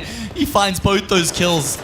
Not like this is a full investment here from Kitsune. It's only Deadshot who emptied his pockets, so I guess they weren't looking for... I mean, they would love the round, but it wasn't the ultimate goal here. Tristan weapon switches before, fires off the shot. We've all been there. And Burns is going to be able to take control, and he's just trying to play some mind games here at the moment. Okay. Does Tristan have an inclination? Absolutely. Okay, just good awareness there from him indeed. Burns being a bit too cheeky there. B bomb site's completely open though. Problem is the bomb's really far away, so it's going to take some time before it actually gets onto the site itself. Do you go for this if you're the CT side? You got the AWP, you got the M4, you might be inclined to save. If you can get one more kill before the bomb goes down, you can go for it, but I think at this point it doesn't seem like they're even bothering. Look at the deep smoke that got thrown by Punishers. When that smoke is in and you've got no one towards catwalk, then it's impossible. Might as well. So something else we haven't discussed yet is the fact that Frozen is now a rifler, and he seems to be the guy who's very happy to force gunfights, play very aggressively, very pacey, get in your faces. Slowy, of course, if you've got Slowy on your team, I feel like he's just got to be the AWPer, right? So it kind of makes sense. But yeah, new role for Frozen. Yeah, I think also it's very different approaches when it comes to AWPing. I had a little bit of a conversation with them about this, and obviously Slowy is a bit more proactive. He takes initiative more, where Frozen likes to post the angles and he's not necessarily always at the right spot to have the most impact with the AWP. Both of them mechanically obviously really strong, but I think if you had to compare rifle with rifle, Frozen's definitely a stronger rifler than Yeah, Slurry. yeah, I definitely, because when I was still playing with the Punisher guys, they had this conversation, because Frozen's obviously a very gifted mechanical player, right? But when it comes to the AWP, you want your AWPer to be someone that takes a lot of initiative, you know? You don't want your AWPer to be told where to go. So I think that's a big reason why Slow is back in the AWP, and you can see the way Slow plays with the AWP, that he's confident in his ability to get his team some opening kills. And Yeah. also, and like you said, Frozen is a really good rifle. So when you have someone that's that good at a rifle, might as well put him on it. And if you need the second AWP, well, then you've got two fantastic AWPers, but now we are seeing Kitsune actually looking to contest middle. Have got a crossfire set up here between EXE and Awesome Fady. Oh, I don't know if I'd want to dance with Fady right now. Going to continue to just try and find some space. Punisher's position taking from their Awesome, time. yeah.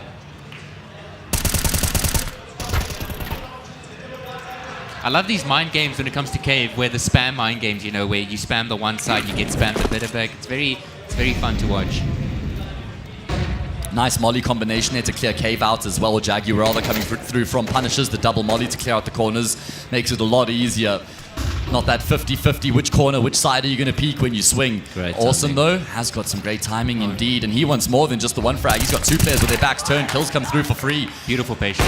And Tristan able to lock down over towards the say bomb sites as well in a very good position Doesn't right know. now. Could be in some trouble, and he is. Yeah, Burns has gotten past him, but unfortunately Good he trade. can't double down, and EXE will finish off the job. Okay, Kitsune doing their damnedest. Really good round from Kitsune, and how did it start? They took middle. they took middle at the start of the round. Really good patience from Awesome. Gets to line up both. I was kind of scared there the minute that he was taking too long. Like me, I probably would have taken the first kill and just called it a day. But really good patience there. Really good AWP pick from Tristan as well.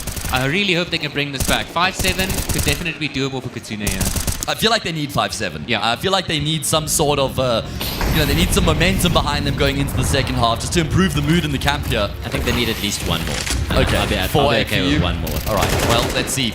Punishers look to try and fight fire with fire in towards middle here. Fady going to force the issue on. Awesome gets the trade, and now Punishers assume full control, so immediately adapting to what Kitsune did in the previous round. Have a pretty good idea. They're probably going to try and do it again because they found success with it.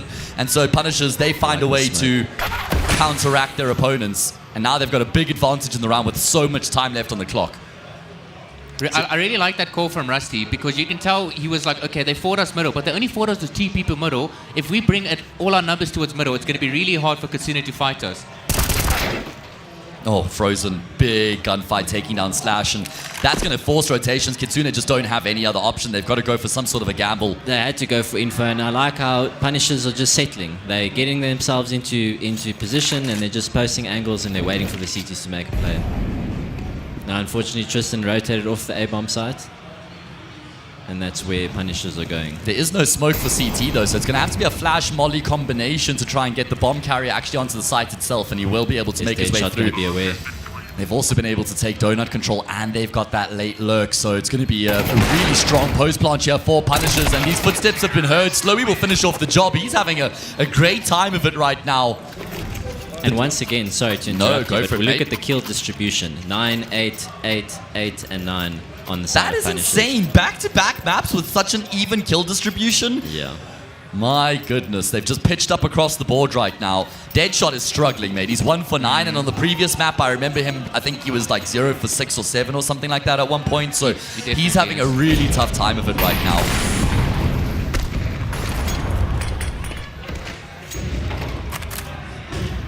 See a bit more of a proactive play from Kitsune, taking middle control once again.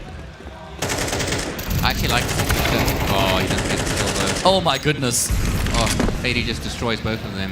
What's going on, guys? What on earth is going on right now? Slash is good for a kill, but goes down straight afterwards. Punishers are just demolishing Kitsune. This is, it's looking too easy for them, man. Just going through the motions, hitting their shots, looking really well-rounded as a unit. Individuals are looking crisp, and Kitsune are looking shell-shocked. Deadshot going to have to come alive in a big way here. We'll find a Look at where frag. Burns but is. yeah, that's the problem. Burns is in such a strong position right now. Deadshot not going to be able to do anything about the players crossing onto the site itself. And himself and Awesome are going to have to find a way to win a round here. They need 4. 3 is just not going to cut the mustard. Cut the mustard, I like that. Don't know where it comes from, but it's a saying. Either way, good timing on the swing from Burns, but Awesome still gets the kill. Okay. It's only Slowy left remaining. 1 versus 2. Knows that he can't really afford to just sit back idly, and he knows exactly where Deadshot's going to be coming through from as well, does he? He's got an inclination. The pre-fire from Deadshot, but Slowy still comes out on top with the duel. That's 9-3. Punishers looking very good now to close the series out 2-0 and get themselves into the semis. Tough half, really tough half for Kitsune. We're in the same position again where they really need to get this pistol. If they don't get this pistol, then we're looking at a very similar scoreline to the previous map and to the previous time they played Ancient. The pistols haven't been looking good for them either, right? I think they've only won once so far. The first pistol round on Dust 2, yeah. So and the other ones have been demolished. Like 1 out of 3. Rolled. Yeah, pretty rough indeed, but they have to win this pistol round. There's no two ways about it. Plenty util coming into this one here for Kitsune as well, and it looks like they're going to go for the brute force approach in towards this B bomb site. Rusty's here by himself right now, just looking for the timing taps, and he comes pretty close, but you've got to take cave, yeah. Not going to be finding any heads, and then, as you say, they need some sort of post-bomb positions to play off of, and Awesome's controlling the backlines. EXE on the drive-by just destroys Frozen. How on earth do Punishers try and get themselves back into this retake here, man? They've got odds completely stacked against them in the 5 versus 4. Kitsune looking good right now in this must-win pistol round. Fady, this is really smart from Fady. He's just prioritizing staying alive for as long as he possibly can. Deadshot's spotted in the corner as well. There's a defuse being stuck. I'm not sure if there's a kit or not. Slash has to do it all, and he finds 2 quick kills. But he's going to go down anyway, and I think that there's enough time for the defuse. Kitsune, again, another round in which they get an opening frag, but they still go on to drop the ball. That round was so perfect with the 2 smokes long and short, and then taking cave control and actually rushing and getting that guy in cave. But I don't think they had to push out of cave while that retake was happening from the CT, because it just isolated their players on the bomb site. Yeah, I think Fady does so well there as well, man. Yes, he played that right. He played it so patiently as well. Like, I'm surprised he even expected them to push onto that guy, because you don't see any of the teams doing that normally. You know, try push the guy off catwalk. I feel like Fady staying alive so long just helps his teammates deal with the players that are on the bomb site, because those Cave and Jaguar T players can't actually help the players on the site itself because they're trying to deal with Fady. Oh, Kitsune, they are going to spend their money coming into this next round. They get a bomb plant in the pistol that they lose. Burns is the sole player on the safe bomb site right now. Frozen trying to give him some assistance from Temple.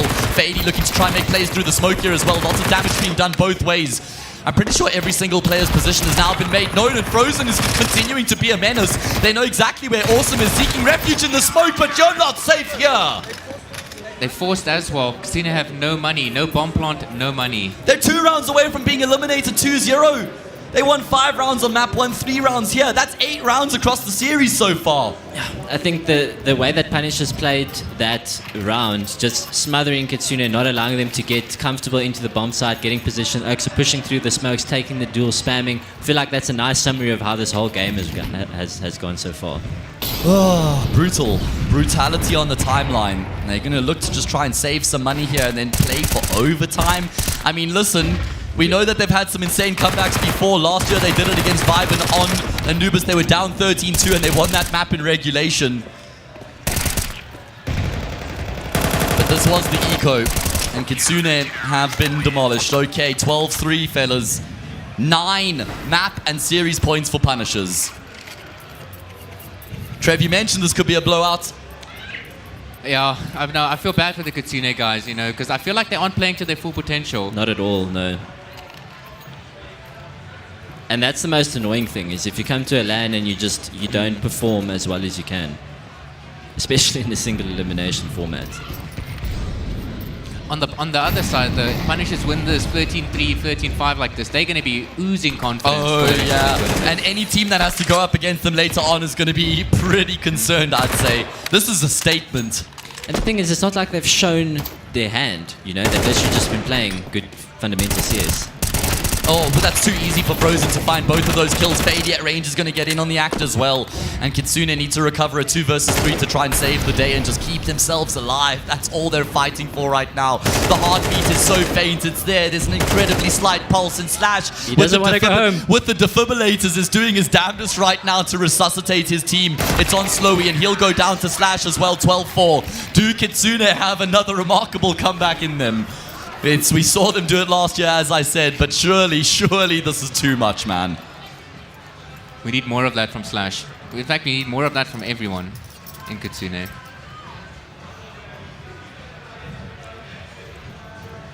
I must admit though, the one thing about being down like this, and then because in the back of your head you're like, oh, we're basically eliminated already. It kind of makes you play with no fear. And that can sometimes be a benefit to your team. Oh my goodness, speaking about playing with no fear, Punishers have just run straight in towards middle, forced the fights, and we've got a 5v3 Ruon. What can you do? 10 seconds into the round. This is where you walk out on a bomb site and you only use one bullet. You one tap. That's what you... If you're going to go out, do it in style. Exactly. Oh my And goodness, look and where Frozen's Frozen, he's pushed. so deep. Awesome was never expecting that. So much information being gained by the CT side here. Tristan, can he find those one taps you were referring to? He's going to be able to tap down Slowy. Spots out another, but Fady is going to get a kill before he falls. It's all on Slash to try and save the day. If there was anybody you'd want in this position as Kitsune, it would be him. But unfortunately, not even he will be able to save the day for Kitsune. 13-5 on map 1. 13-4 on map 2. That is as dominant as it gets from the Punishers, making a statement. Everybody billed this as the main matchup coming into the tournament. The two main teams locking horns, but Punishers, they clearly see themselves in a league of their own, and boy, do they deliver. Yeah, very, very strong performance from Punishers. Like I said, just basics, just the fundamentals, and everyone in the team switching on, and this is the result. If you don't have your opponent switching on and stepping up in the moment, then unfortunately it's going to be a very one-sided affair. I don't think we heard either team scream once throughout that entire game. No, Punishers had a couple of screens. Did they have a couple? Okay, I was going to say. Just to get the hype going. No, for sure you needed. I was going to say, it just felt like business as usual for them. And like you say, you make a key point there, Elusive. It's not like they showed their hand. It's not like you go back and watch that Dust 2 demo and you feel like you know exactly what they're going to be doing, because it was just a lot of defaults and pretty standard stuff. So, yeah, I think whoever goes up against this team in the future of the competition is going to be pretty concerned. Yeah, I think whenever you play against Punishers, you're just telling your guys, okay, cool, get on that PC as soon as you can and shoot bots for like an hour before you get on a server with them, because these guys are looking hot. Oh man, Kitsune, their mood just has to be in the dumps right now. 8 rounds won, 9 rounds won in total across the best of 3. Trev, single elimination. This is where the brutality of the bracket is really felt. Yeah, I mean, you can tell they weren't playing up to their full potential, but at the same time, they only have themselves to blame. They had multiple opportunities because they started CT on both sides. And you can't just play default every single round and expect to win. You know, you got to switch it up. The rounds where they did switch it up, the rounds where they did get aggressive, they ended up winning, but they needed more of that, and they needed earlier in the game. Yeah, they didn't necessarily win every single round where they were proactive, but there's definitely just the stylistic approach to the game was just not where it needed to be. And what sucks is it's the end of the road, so you can't now go take a break and then try and come and show your true form. Either way, what we are going to do now is throw it across the stage and hear what Kamza has to say.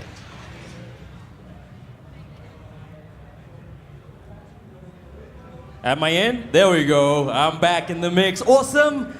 Not the desired results there, obviously, coming into this one.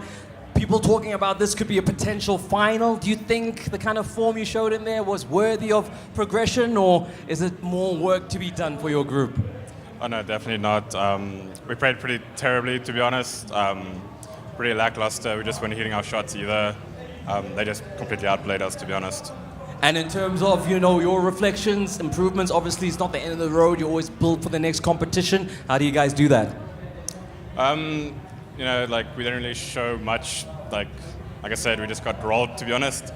So, I mean, I wouldn't, like, take too much out of it. We just pretty much choked. I don't really think this is a good reflection of how we play. And of your opponents, the Punishers, what do you have to say about them? How do you think their chances are in this competition now that you're out? Oh no, obviously, well played to them. Much respect. You know, they're obviously a very strong team. Obviously, now probably number 1. Hopefully, they can go and win it all for us. Yeah, it's always easier to say we got beaten by the guys who won the whole thing, right? Okay, there we go. Make some noise, guys, for Kitsune. Unfortunately for them, it is the end of the road, but worthy competitors, thank you so much for giving us a bit of a fight there. Not as tight and as close as we would have wanted it, but the man behind undoing them has joined the team at the desk as they chat to Slowy. Back to you guys. Oh, thank you very much, Mr. Kamza. We have got a guest on the desk. We have a new addition, and it is Mr. Slowy who has joining us. Of course, just coming off the back of a rapid best of 3, mates. I'm sure you were expecting a little bit more of a challenge than that coming into such an important game, right? Yeah, I think a lot of the boys were very nervous for this game. Like, as they said, like we pretty much top 2 at this point in time, and that's why it's like grand finals on the first day. So I think a little bit of the boys were kind of coming into the mindset of like, you know, we don't really want to go home on a Friday.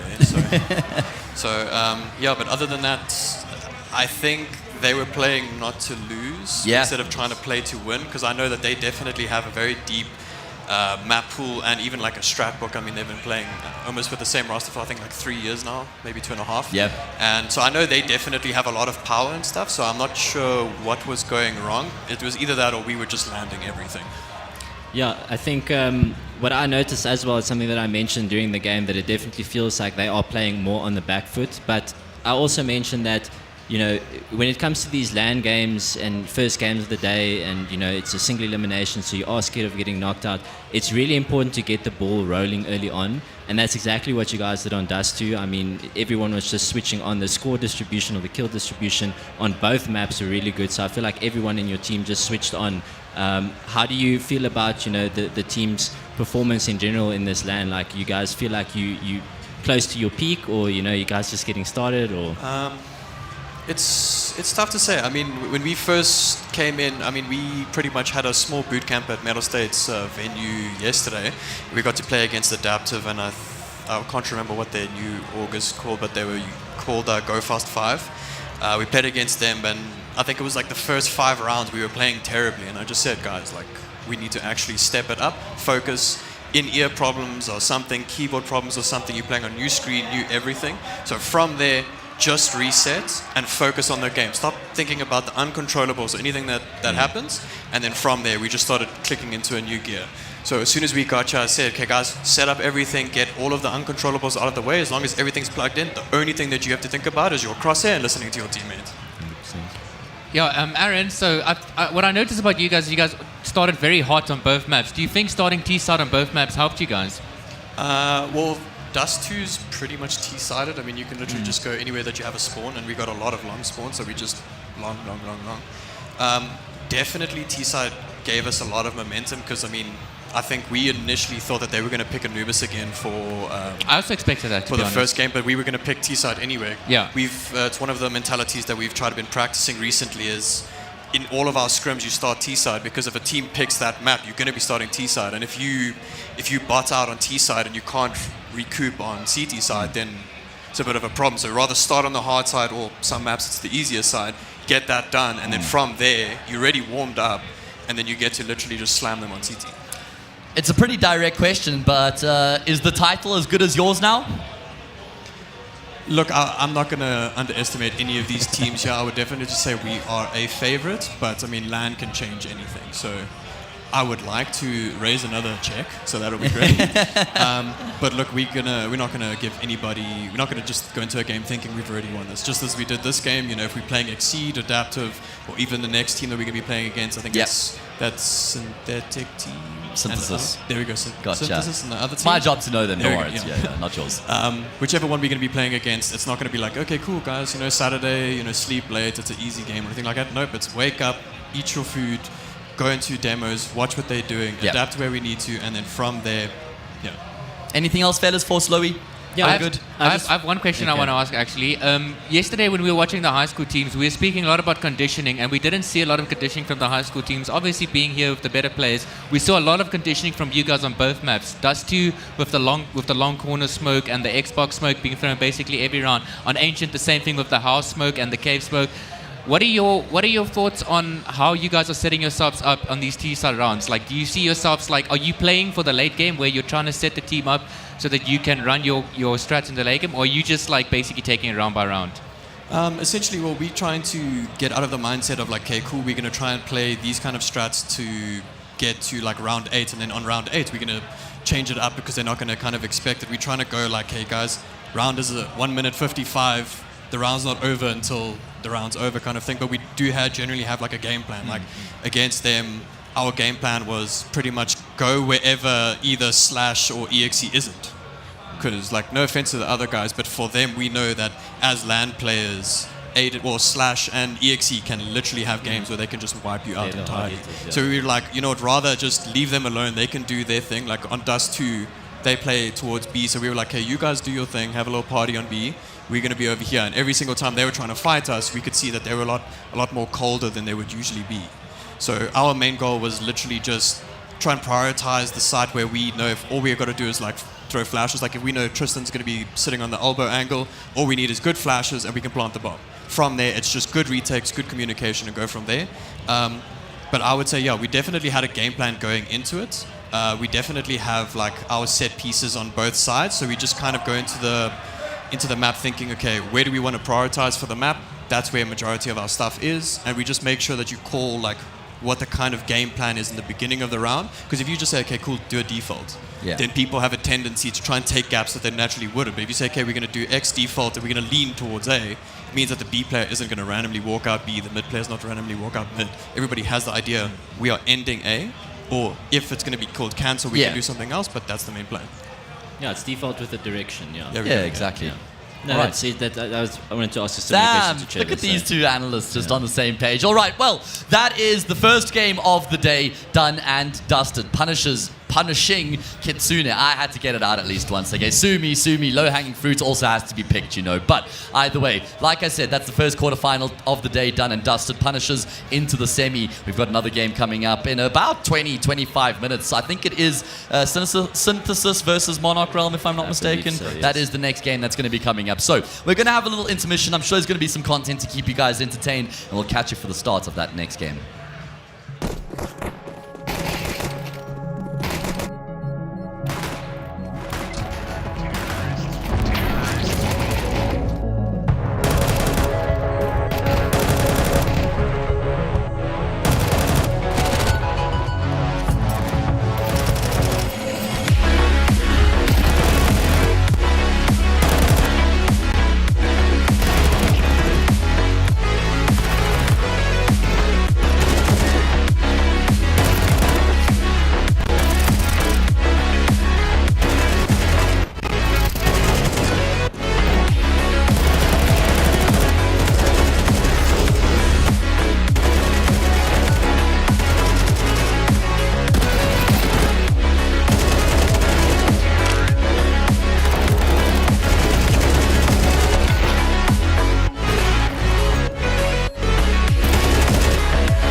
Grease the soldiers.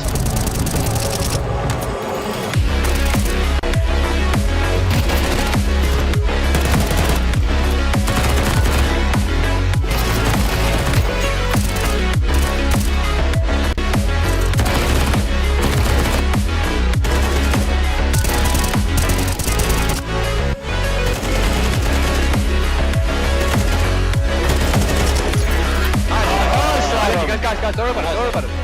Nice push.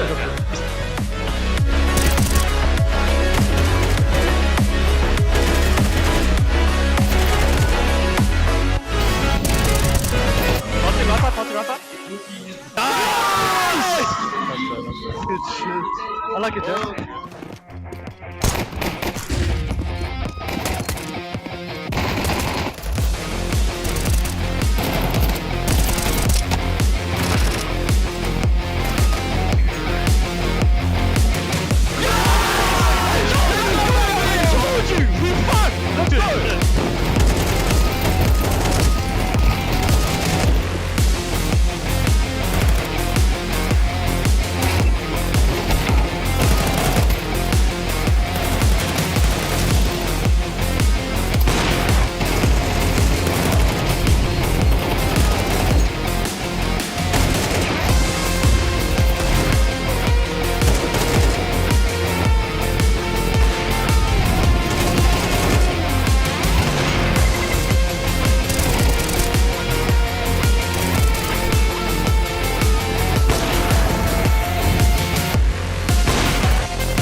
Come on, Adam.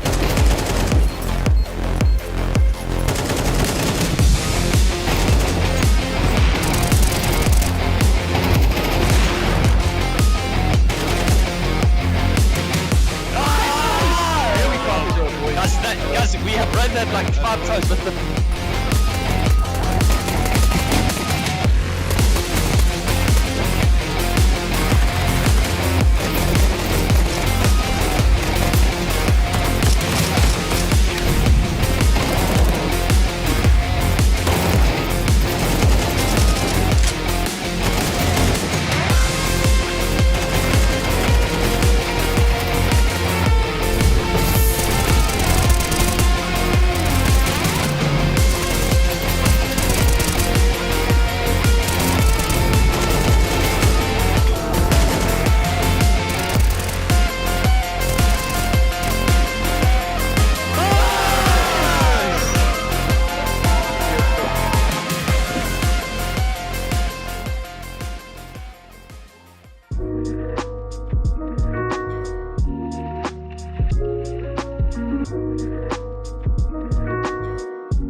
I don't know as yet, Ma. I haven't decided, really. Hey sis, did you get my email? Ungabi gwala. Find your courage. Welcome our next speaker from the top woman in science, Notaram. Get out there, dude. Find your tribe. Never let them go. And together chase the sun. Wow. Notando, the world is big. May you always be bigger. I'm proud of you. Dad, Mom. I know. Telkom. Possible begins here.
From Kitsune that have the best synergy between them, and I was told that Deadshot and EXE were the two to bring forward for this content piece. So here they are, and we are going to be doing a blind IGL power ranking of IGLs competing here at Comic-Con 2024, Telkom VS Gaming Masters Finals, if you will. So, fellas, thank you for joining me.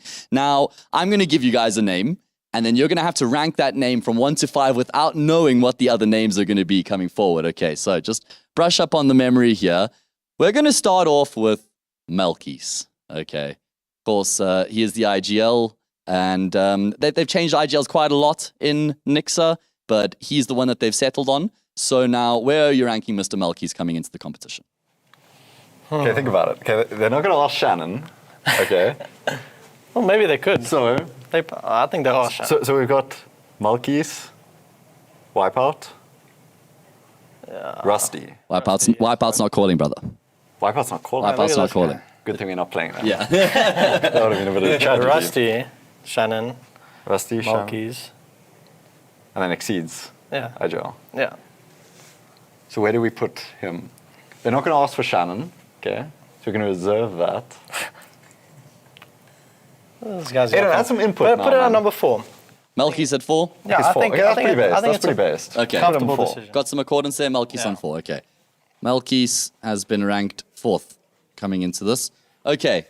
0 chance from Kippy. He's got the experience. Now, why did we put Malky's 4?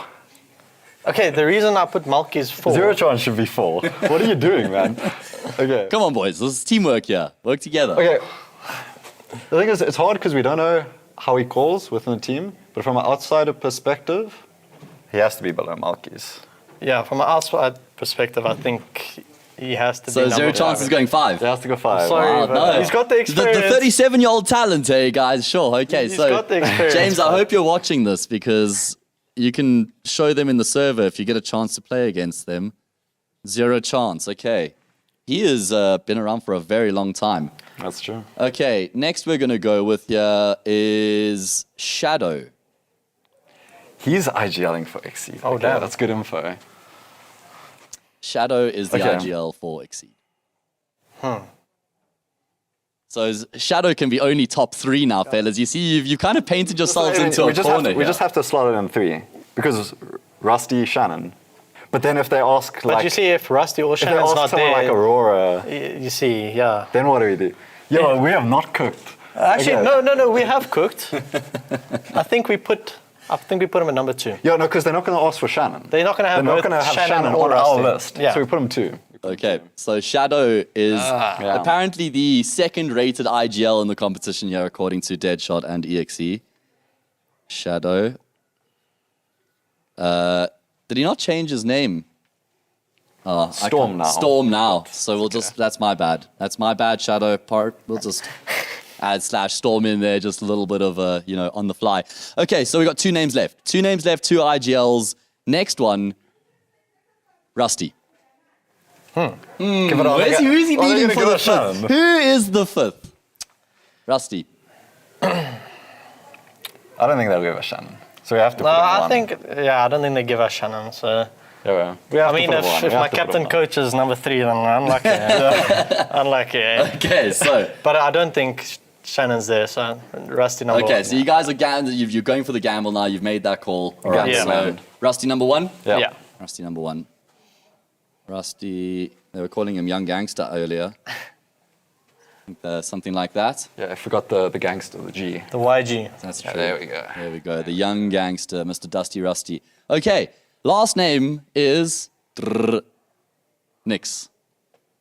Okay, I think that's yeah, a very... Nix is the IGL of Adaptive. Yeah, I think that's a very comfortable list. Yeah. Okay, we cooked. so I told you. Actually, yeah. Nix. This is why I'm your support. Okay, so fellas, looking at this now, are you happy with what you put together? I think that's a pretty Happy, good list, yeah. I think the best possible list.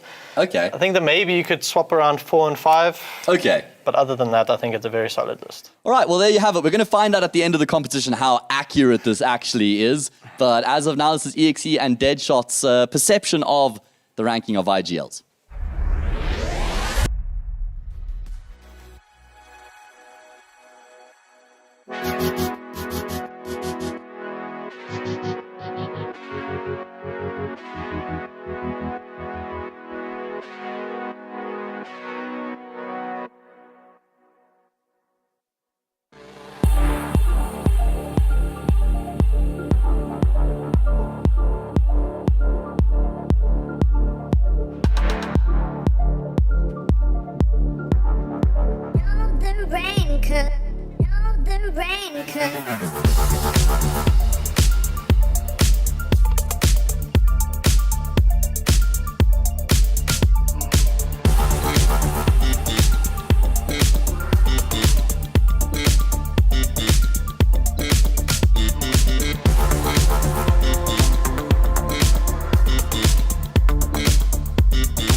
If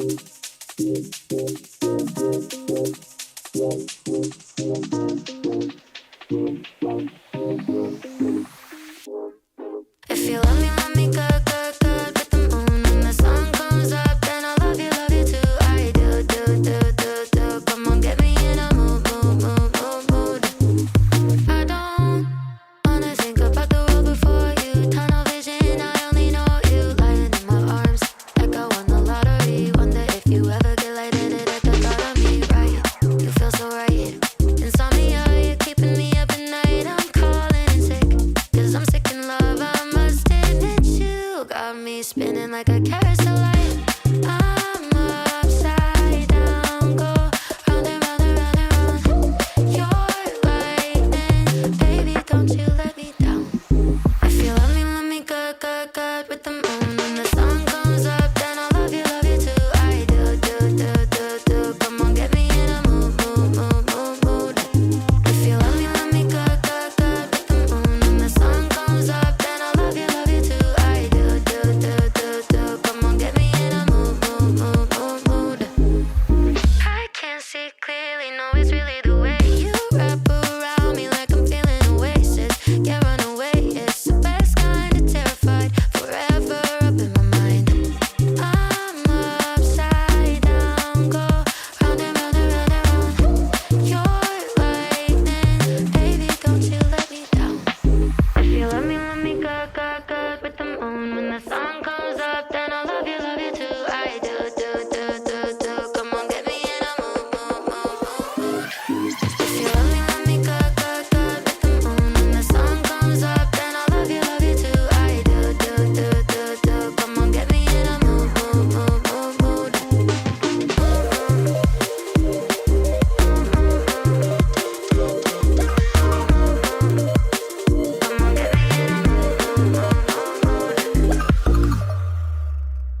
love to watch the way you made me into a mess. Hands on my dress, neon red. You were everything I didn't need until you left. Now I'm dancing around my living room. I get drunk on the thought of you and I, when you were mine.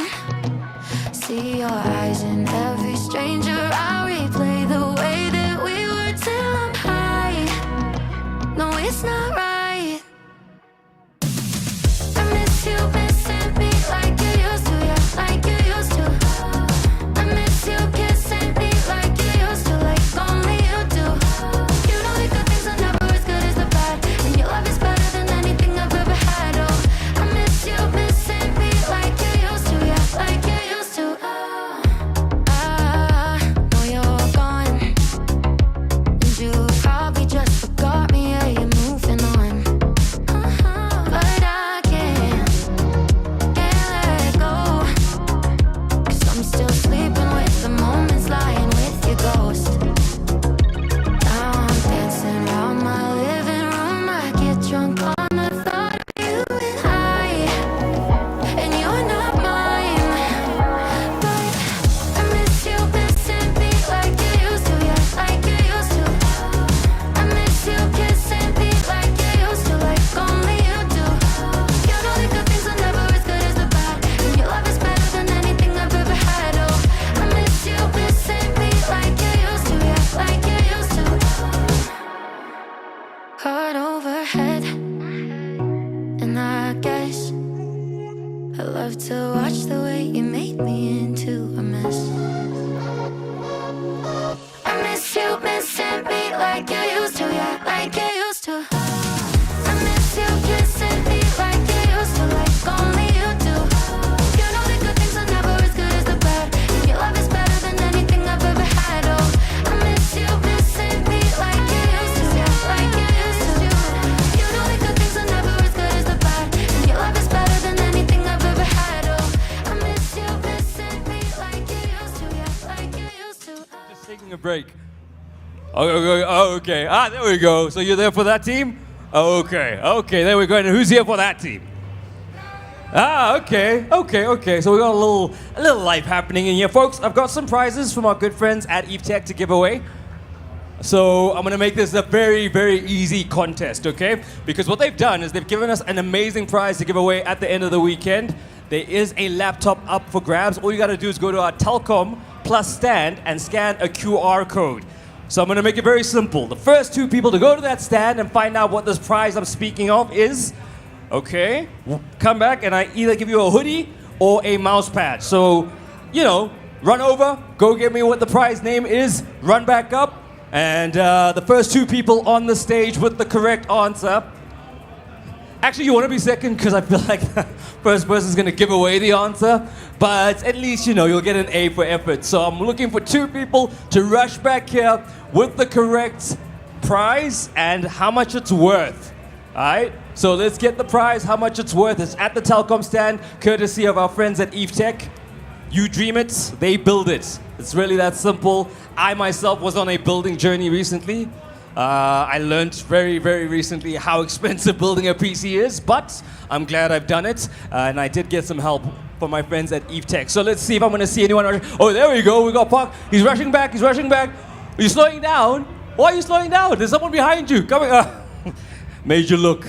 Let's see if he's going to come with the right answer. Let's see. Here we go.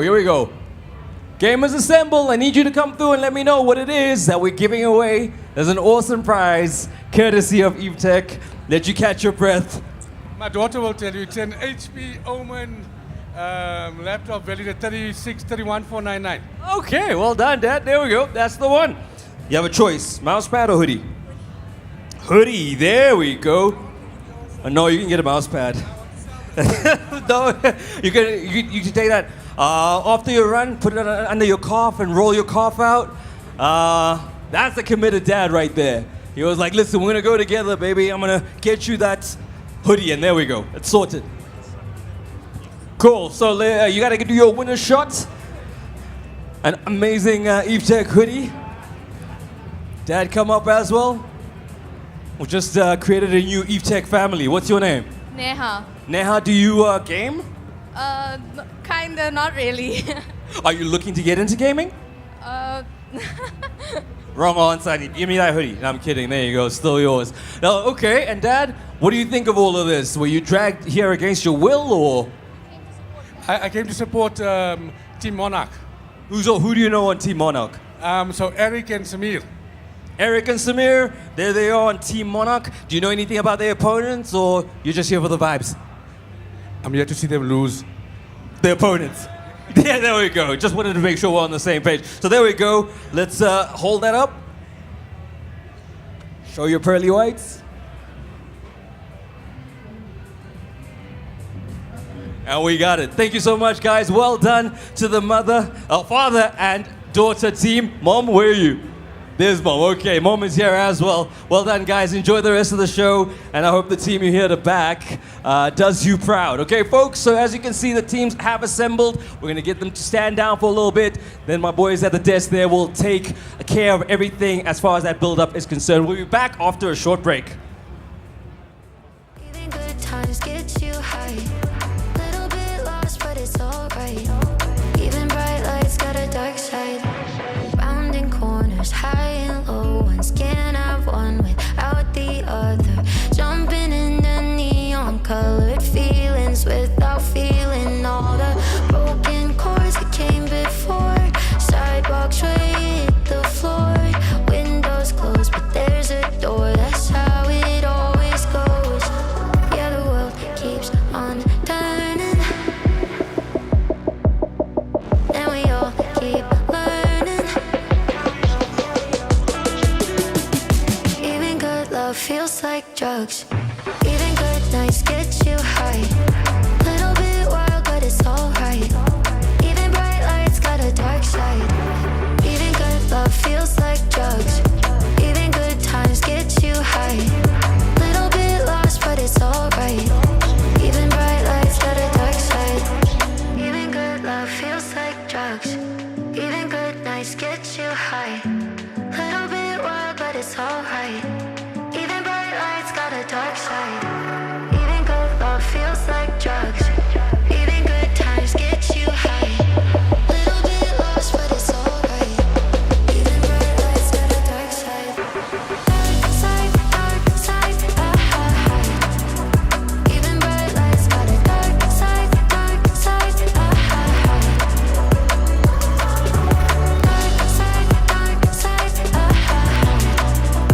even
Quarterfinal number 2 is upon us, and we're going to see who will be our next team going into the semi-finals. Monarch Realm against Synthesis is how we're lined up coming into this next matchup.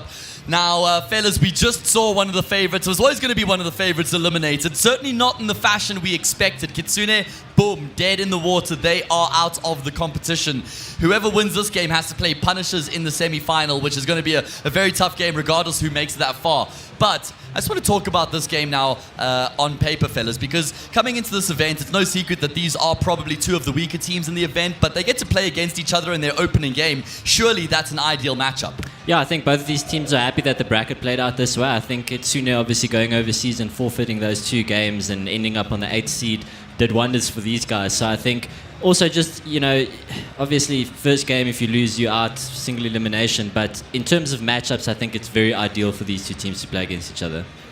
Yeah, I also think players, because we have a lot of inexperienced players here, I think for them to reach the semi-final of one of their first big tournaments is definitely a step in the right direction for them and something they're going to look fondly of.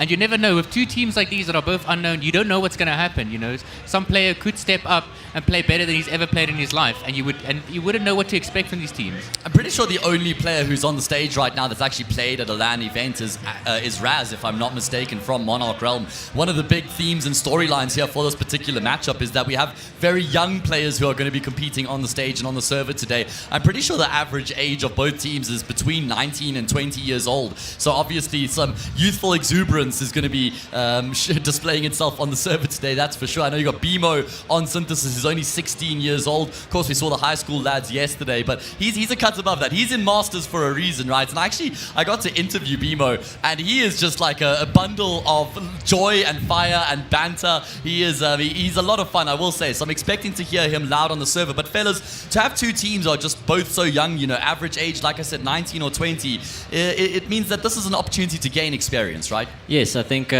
obviously not a lot of LAN experience on that stage, and now they get this nice opportunity to be on stage to play against teams of a similar caliber before they go into the heavy hitters.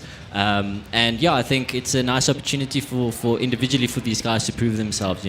Very unproven on a LAN environment in this type of on a big stage. So similar to the high school games that we had yesterday, it's an opportunity for people to stand out and make a name for themselves. Yeah, I like the point you mentioned about making a name for themselves, because some of these players, right, they're looking to progress themselves in the CS scene. So if you're looking at these 2 teams, if one of the players from each team stands out, that could be something at the end of the year when the roster shuffles happen, that could be something that teams look at and go, hey, listen, this guy just played his first LAN and, he popped off, So definitely they're looking to further their career. Yeah, I just want to, with that note of, wanting to perform and how that leads to progression, if we take someone like Burns, he obviously played for Nibble last year. Almost directly after that got recruited into Punishers, which did really well. Then he got recruited into Nixa, which is now Punishers again, but now he's playing on the stage arguably for the favorites and popping off. Yes, and popping off and still making a name for himself, making more of a name for himself. So the next target's obviously international. Hopefully that is in his sights. All right, yeah, fair enough. We've just seen that upward trajectory continuing, and whoever wins this obviously guarantees themselves a spot in the semi-final. However, let's not get too far ahead of ourselves. We still need to start at the beginning of this, and that starts with getting the players on the stage. Thank you very much to my team there at the desk, setting us up nicely. I want to find out from everybody in the house here. You ready for what's about to go down? Make some noise. There we go. Don't worry. It's a bit of a roller coaster. We're on the upward incline. We haven't gone down the other side yet. That happens on Sunday when we have the actual grand final. Still finding out who's who in the zoo. So let's take this opportunity now to introduce you to our 2 teams, starting first with Monarch. Make some noise. There we go. Lumen in the house, Spitfire in the house. We got NZK. There we go. Your heroes popping out on stage. Is that right here, gentlemen? Okay. That is the most love I've seen given to an org so far this weekend. So good on you guys. Let's see your opponents, and we'll have a chat when they pop out on stage. Make some noise for Synthesis.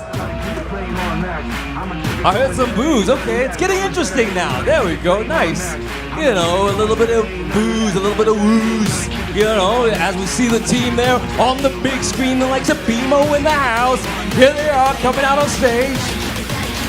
It's getting very tight on stage. Let's have a quick chat. Gents, You're coming into this one with, without the names and all the, hullabaloo about who's in your team. Does that make you a bit of an unknown commodity, make things interesting coming into this first round of matches? No, I think it's going to be sort of just how it goes in our scrims, how it goes in our other games. Don't think it's going to be anything too special, yeah. And in terms of the personnel on the other side, what do you know of them and who's their key player? Do they have a marksman as far as your team's concerned? I don't think there's one guy in specific. Obviously, I know all the players, but at the end of the day, it's NZK's team or ex-team for a reason. He left them to come to us, so should be good.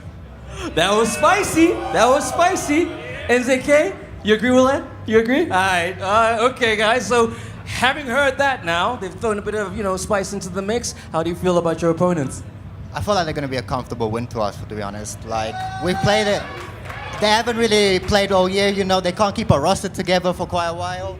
1 month, next month, new players, so I feel like we're very comfortable in this game for us. I feel we should just carry on with this. We don't need any of that. I mean, the barbs going back and forth have been spicy. But guys, I will give you the opportunity to go take your seats. Wishing you all the best of luck. You'll do handshakes at the end where it's fun for the one person and less fun for the other. We'll get that done at the end. Take your seats. I'm going to send her back to my desk. We'll give us all the different permutations. Talk about the maps and the vetoes. All the nitty-gritty. Back to you guys.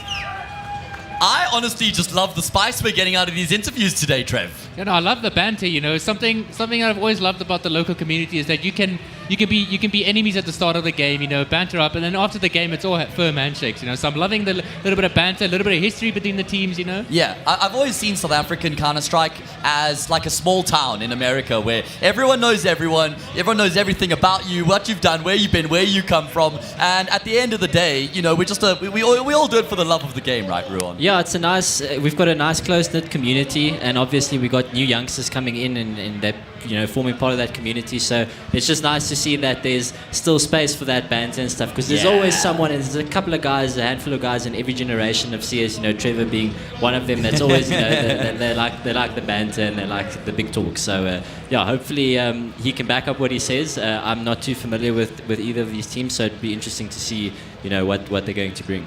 Yeah, I guess an interesting talking point that was brought up on stage. NZK used to be a part of Synthesis. They were called Bad News Box before they were picked up by Tendo's org, so that they could rep an org here coming into Comic-Con. Playing against a former team, Trev, that's always a spicy one, right? Yeah, no, definitely. You can tell there's a lot of history there, and you can tell...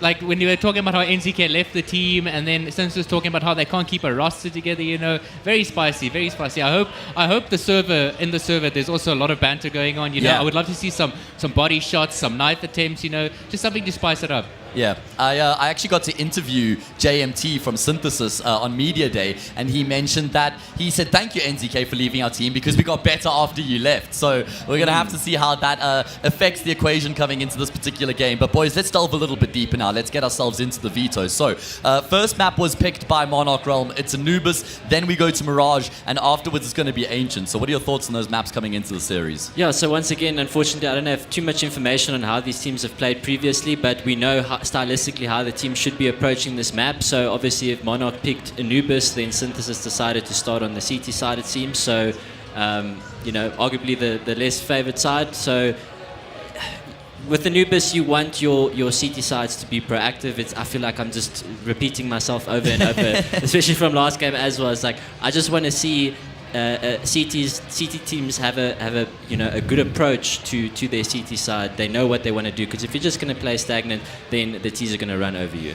I like the point you mentioned there, Ruan, about starting on T side, because if we look at the Punisher series, right, Punisher started T side on both maps, and they built the momentum on the T side, which made their CT sides really easy. And Synthesis deciding to start on the CT side, it could backfire on them, but at the same time, one thing I've always enjoyed about is that if you start on the weaker side, yes, it's going to be hard to build momentum, but if you do get a lot of rounds, you do pick up like 6 rounds, then you get to end the map on the strongest side, and that could definitely be a big benefit to them. Yeah, and there's also the side of the argument where, since it's their first game, and you start T side regardless of whether it's the favored side on any map, you get to dictate the pace. So, but in a map like Anubis, we want the CTs to be proactive, so maybe they are going to go and be proactive and dictate the pace. So we'll see how it works out for them.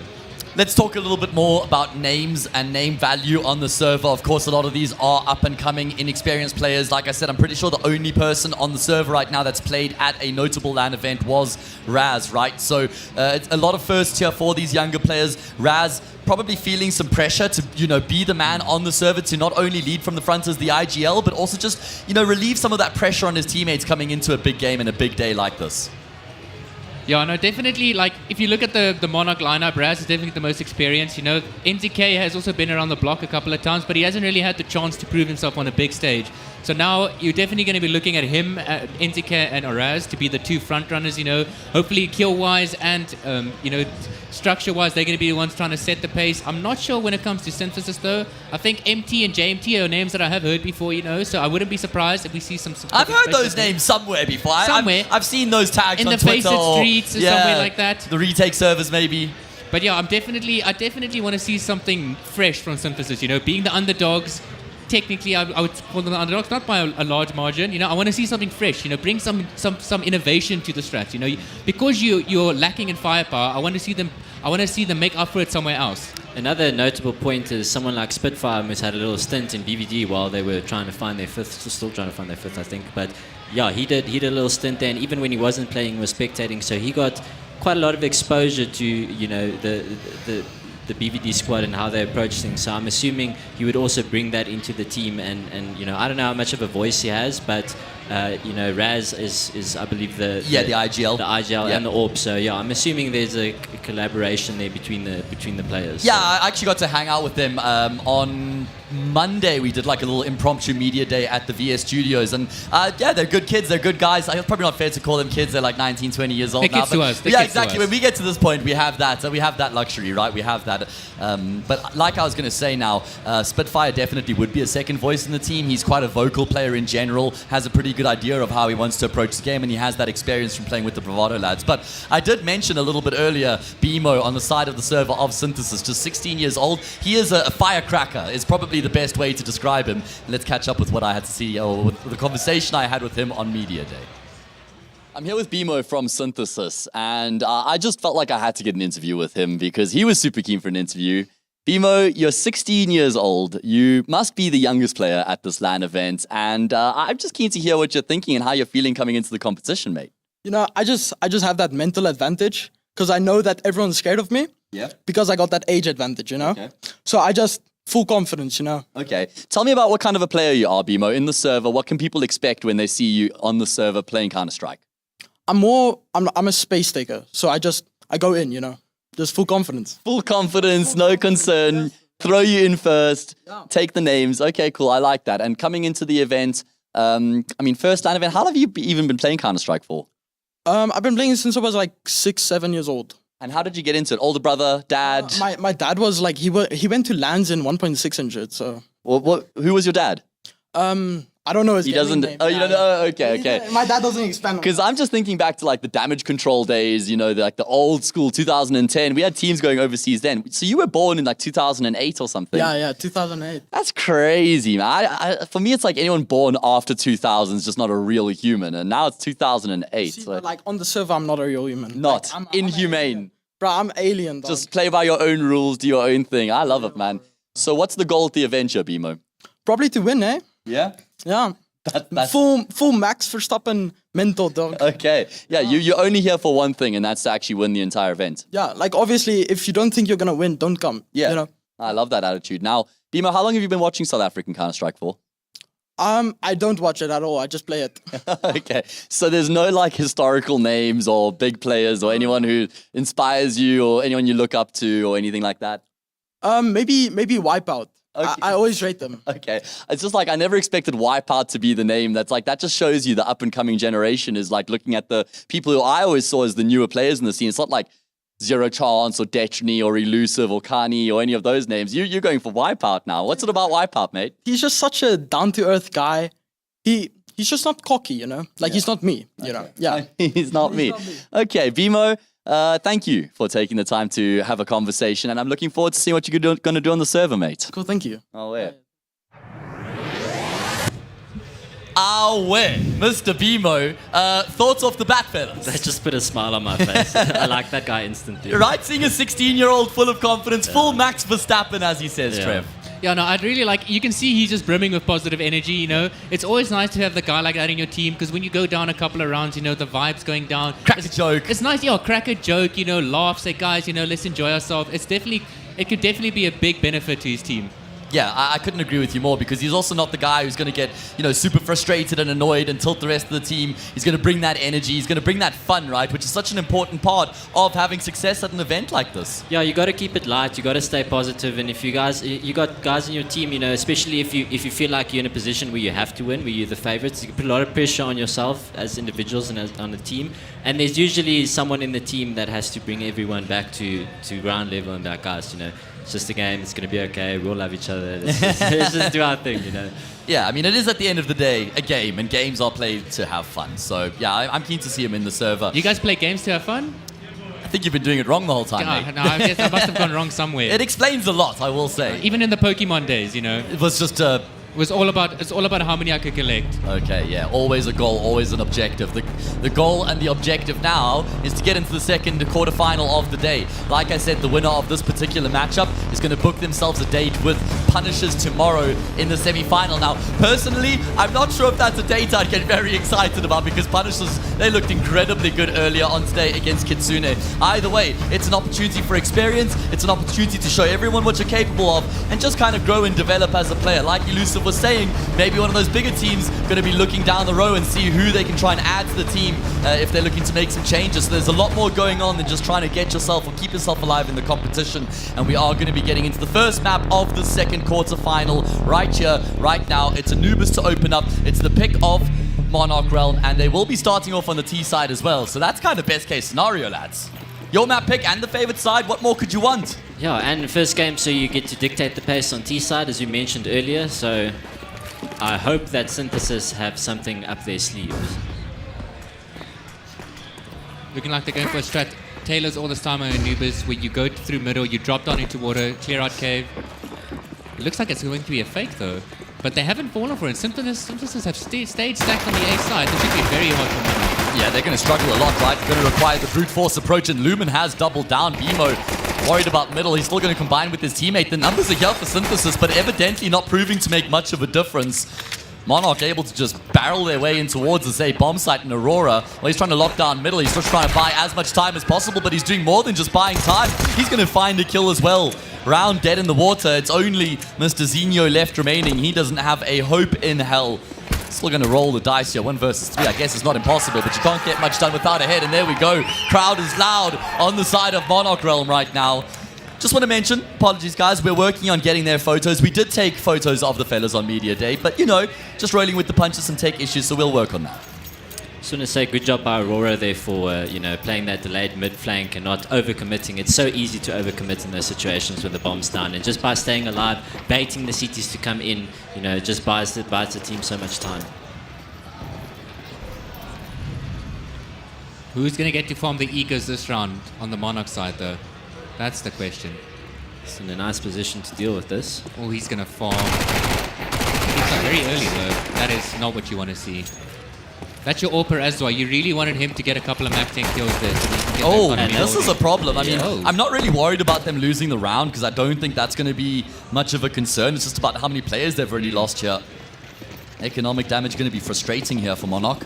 Like the Synthesis just sticking together throughout all of this. Yeah. I mean, it's only been 2 rounds so far, but so far from what we see them, we see an A stack towards a pistol round, and now we're seeing a full 5-man eco round. This is what you want to see from a team that's up and coming. You want to see them try and take their they don't have the star power, so they make up for it by just playing together as a unit. What an opportunity for both of these teams. This is one of the games, I feel like this is probably one of the most 50-50 matches on paper here in the quarterfinals that are being played. And it's what an opportunity for both these teams. They'll both certainly back themselves coming into this particular matchup, and then a berth into the semi-final is the prize here. Gun round upon us, and Synthesis, based off the amount of damage they dealt in that previous round, can actually go away and breaking the T-side economy, but Monarch, they're looking to just try and play. Fast A. Yeah, pace and vigor right now, straight in Good towards the say bomb site. Mac 10 leading the charge right now on Spitfire. My goodness, they just continue to That's a failed surge smoke. forward right now. It's 3 Util going to people in rain the on in. Yeah, this is not ideal, but Synthesis, they do still have that man advantage. As long as they can just keep their composure in this tense situation, they still should be able to navigate it. They've got the firepower and they've got the man in the surplus, and there we go. Kills start to come through. Job as good as done. Really good spacing there. You can see the where they're retaking. They're using the numbers advantage. I must admit though, Monarch missed the smoke on stairs there, and that gave Synthesis the chance to rotate into the side, play together. So if that smoke didn't miss, it could have been a much easier round for Monarch. Should have been a camera so much smoke, space. right? I think. Yeah, and yeah. like you say, that just gave them so much room to play around it. Yeah, especially with that mist smoke, you usually want to spam that, you know, because that's the only place where the CTs can be. You're running into the site, you're not getting contacted from anywhere. Usually you spam camera anyway, and now you've got a failed smoke there. 3 CTs sitting in that smoke, if they just spammed it a little bit. But also from Monarch, you know, this is the first gun round for Synthesis. They're not going to have a lot of util. Maybe a better approach to play a slightly delayed round as opposed to just rushing right in. Make the CTs expend some of their util. Okay, well, Raz does have his sniper rifle in play. At least Monarch able to piece together decent weapons here, but very light on utility coming into the round. So Synthesis is playing very aggressive toward the B side. This is what you want to see though. You want to see them get proactive very early. Push NZK off the angle. Now Monarch are strapped for information. They have no map control, no information. Now they have to find a place in the very good kill. Oh, so close to finding a second. That would have been a massive multi out of him, but Manuel denies. Lumen going to try to pick up the pieces, but just blind and remains out in the open with the little double peek Yes, there. I love that. Waiting for your teammate to come, peeking with him together. Really good Off the stuff back from of a Synthesis. flash. Yeah, protocols are looking well ironed out right now. And if you're Raz, surely the only thought on your mind right now is to carry the AWP over into the next round. It's going to be really hard to save this though. 4v1 save. Yeah, he threw the AWP away. That's a good bet.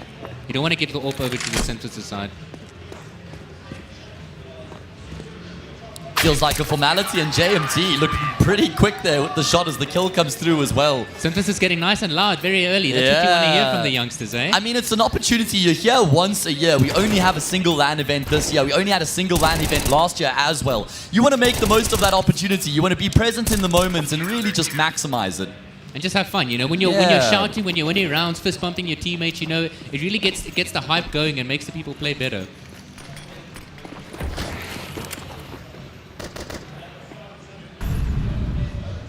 All right, well, this round, a formality. Synthesis should just be able to get across the line fairly easily. It's about keeping numbers alive, and if they can get the kill here on BMO, that would actually be enough to find the plant. I like that he goes back into A main there, doesn't give his life away, plays it safe, knows they have the advantage.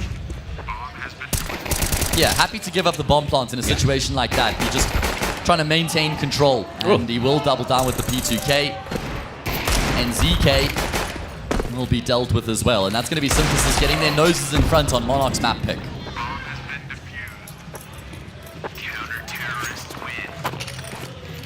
Early days yet. Early days yet. Just 5 rounds into the second quarterfinal as we start to take a little bit of shape. We can't forget that this is Monarch's map pick, and Synthesis chose to start on the CT side. If they can go up 4-5 rounds to 2 on the CT side, they will be looking really good to close us out on the T side. I know we haven't seen a lot of rounds yet. It looks like they might be doing something aggressively towards A or middle here. With that deep stair smoke, I think they're going to be aggressing A. There's that molly coming in from the T side to stop the aggression. But I just like the fact that Synthesis is being proactive on their CT side from the get-go. They've got a plan every single round and they're executing it. Applying pressure to the Ts. Good nade. Spitfire opens up his account, and off the back of that, Monarch are just going to look to try and take the space in towards middle. NZK generally that player for Monarch who is the one to try and take that space, and he does find himself a kill here, goes some way in opening up middle.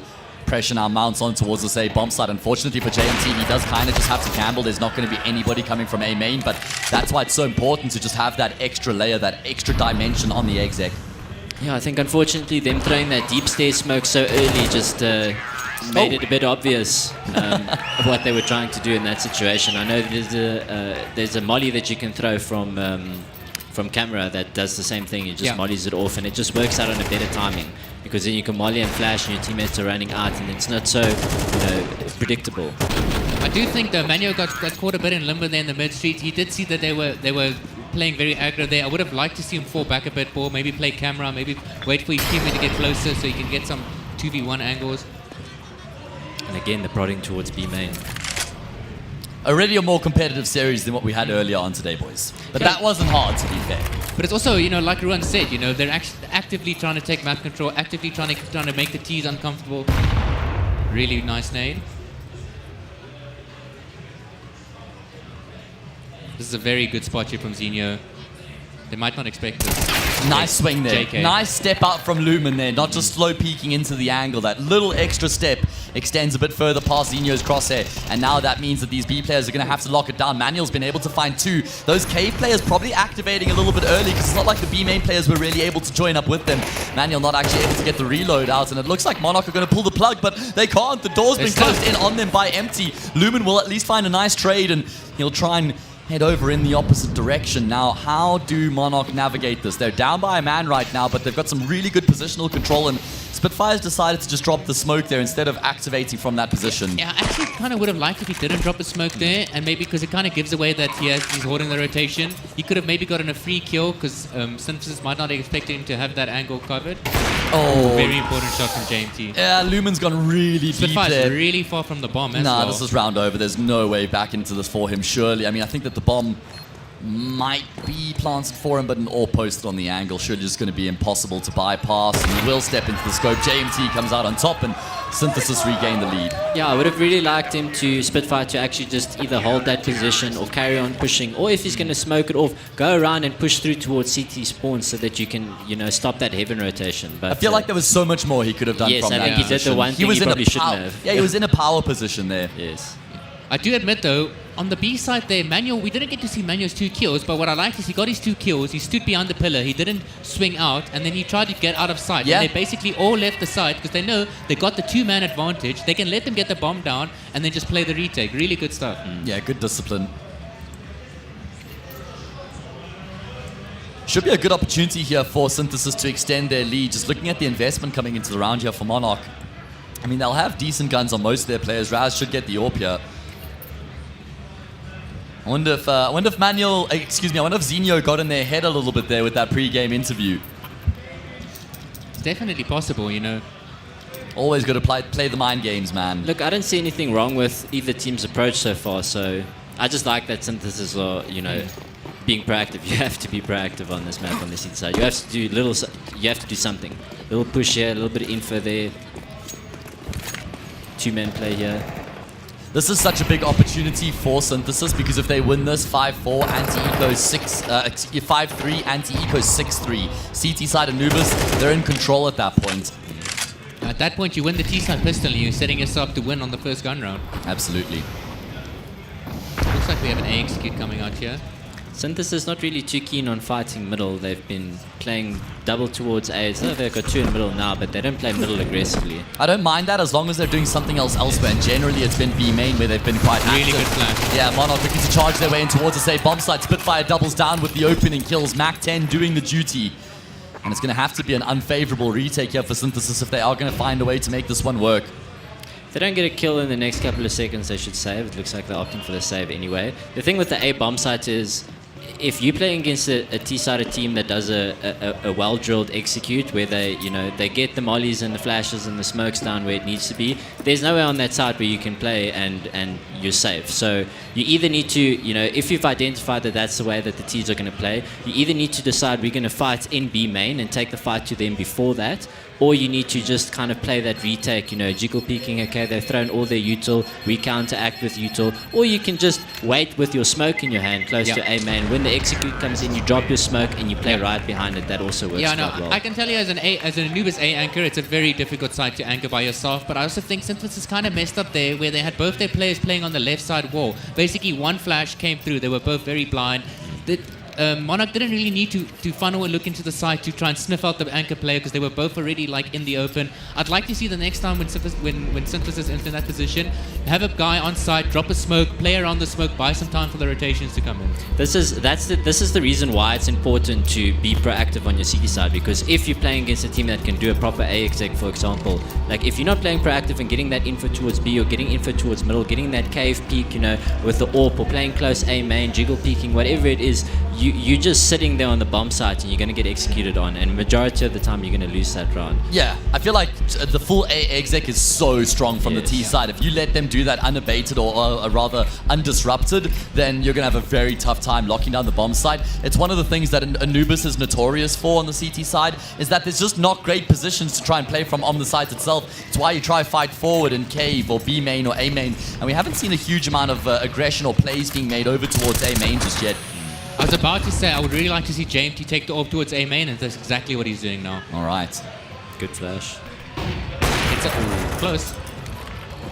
Got support here as well. A little bit of a bait and switch being employed here. They're both still in position. Someone's going to have to play anti. I think the molly's bad, though. The molly's not burning there. And there we go. JMT will be able Beautiful. to stand up on top of the little table there. Avoids the flames, finds a frag. Spitfire pays the price. I think most players there, when they see the smoke molly combination come in, they'll generally fall back. But the fact that he stayed there, he knew the molly wasn't going to burn him. And then after he takes a shot, he can just jump back through the smoke. Really good heads-up play.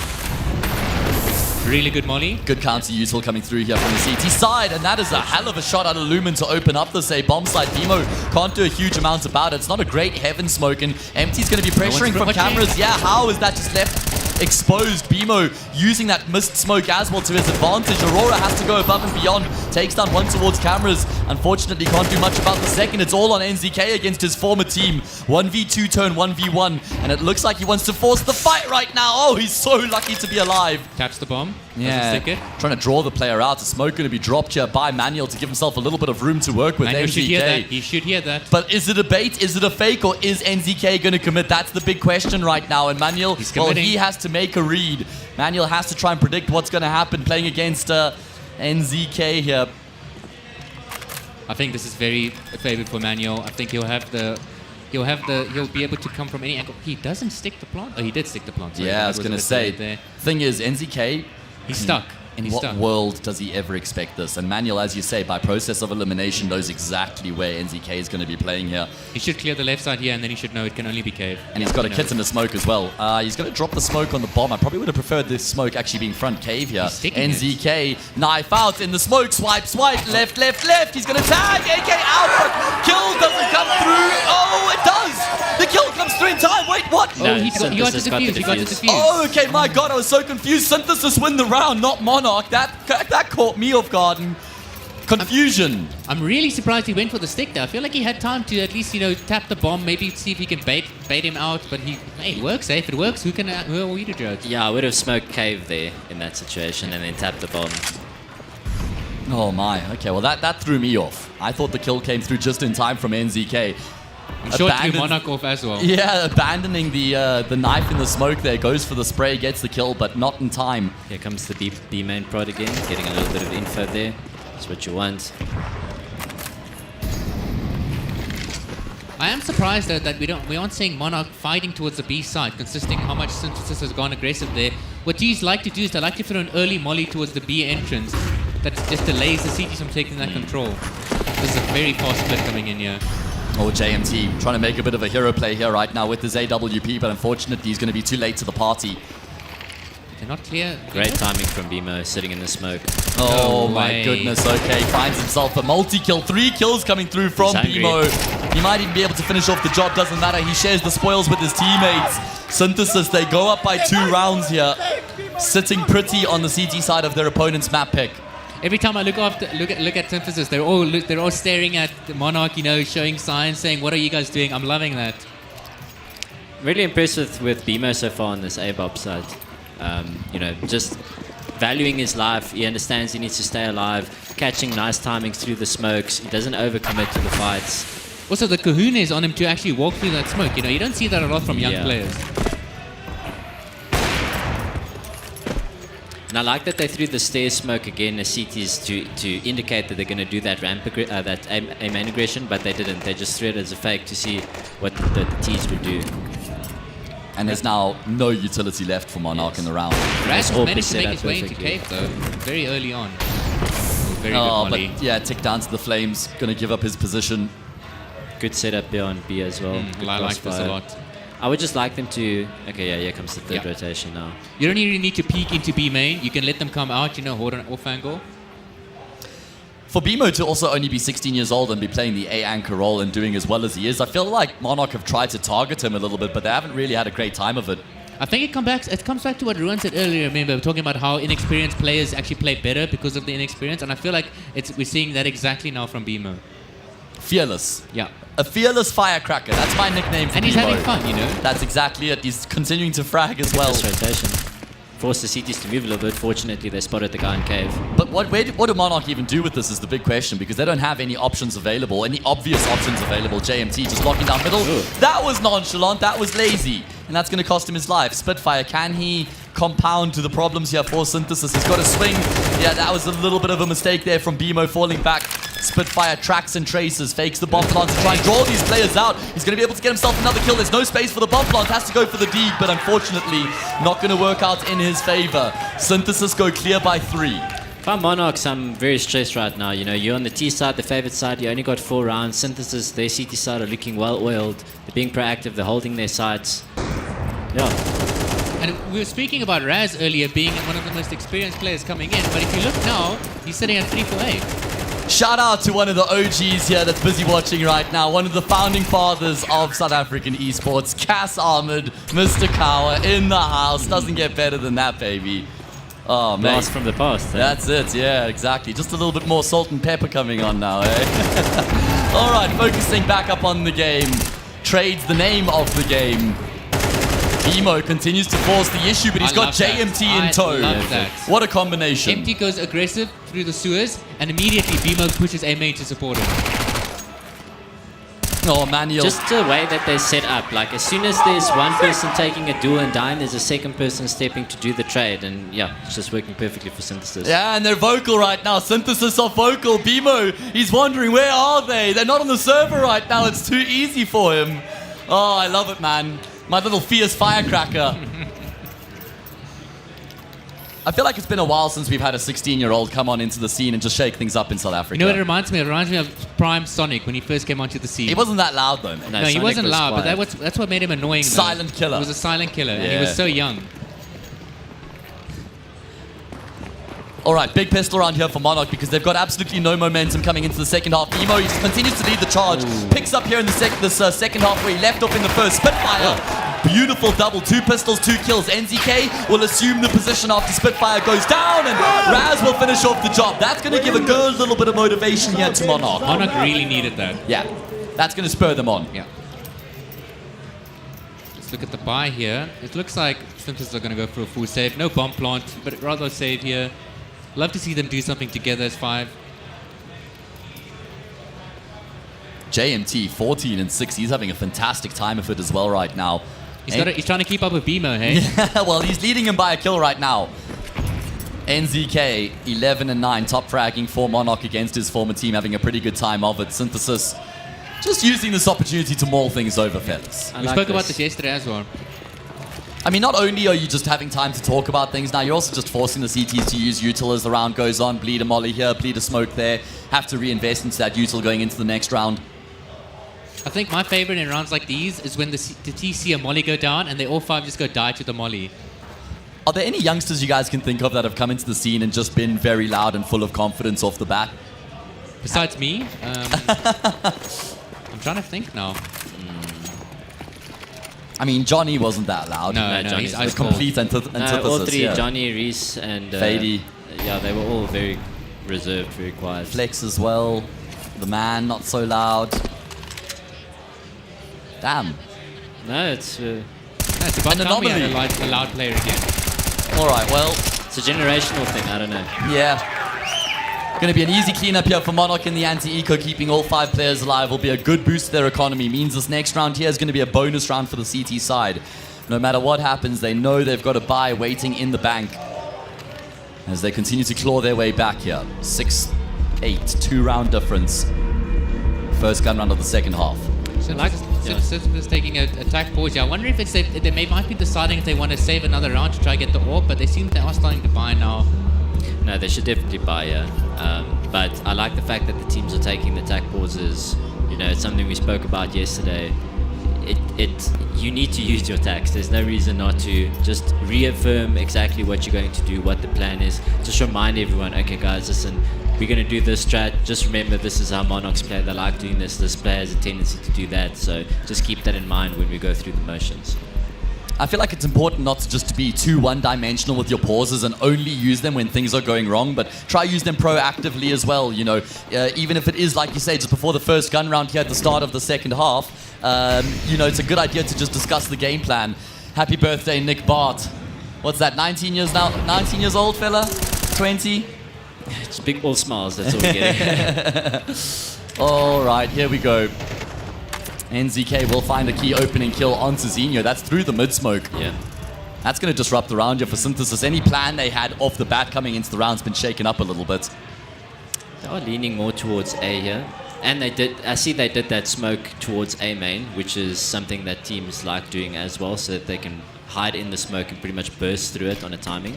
But then this can also happen where you just get re-smoked, and then, you know, it's not much to do. Yeah, from my experiences, usually the teams like putting the smoke molly combination so that they can clear out A main. Hold on. Bemo's found a key opening kill on the B bomb site, and they've been aware of Spitfire's forward position as well. They've taken that player down. The snake in the grass has been removed, and Bemo, well, he himself is a snake in the grass, and he continues to catch Monarch off. Eventually, Bemo will be cut down, but he's done the work to get his team back in the round. This was a round in which Monarch got the opening kill that went untraded, but Bemo was the key that's unlocked it. A 3 versus 2 now. Lumen and Aurora are going to have to try and make this retake happen as they look to combine, but Manuel, he finds the trades on both of his teammates, and Synthesis find their first of the second half. All off of the back there of Bemo going into that side, clearing that angle, probably knows exactly that guy likes to play on that angle, and then taking all of that space afterwards. He said he's a space taker. He likes doing that, likes playing aggressively.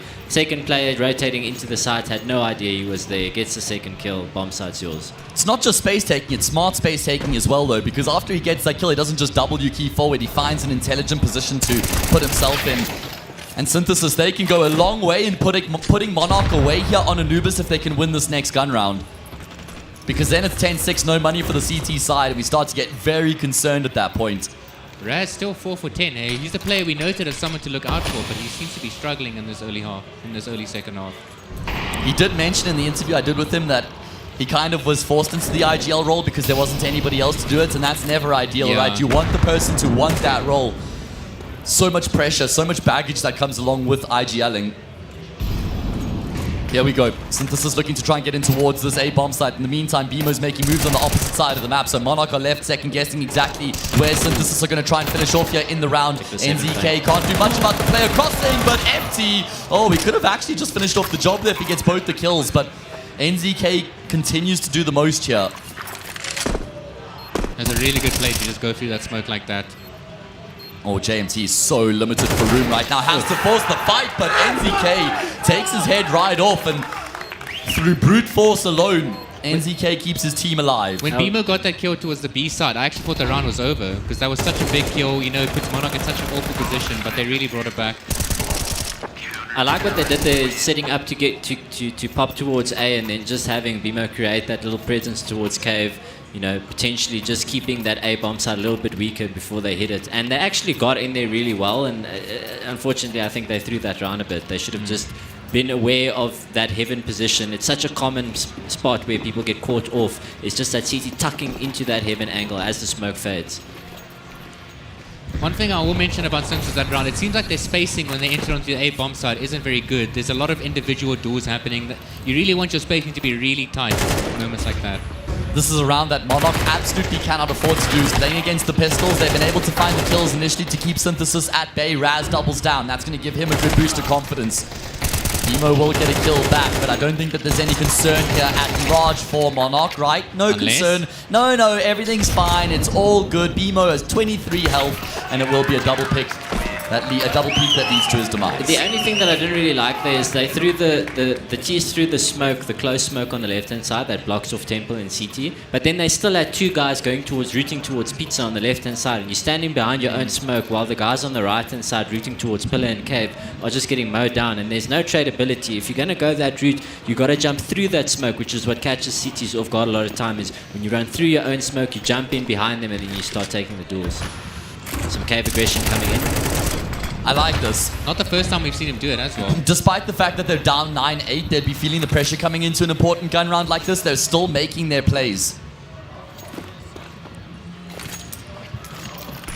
And Synthesis in response are going to look to try and take some space A main. No rotation yet. See Raz is leaning in now with the AWP. Whoever's behind this pillar, if you get one flash from the teammate here, could really set him up. Oh, here comes the molly though. He's going to have to swing out. Need more where that came from.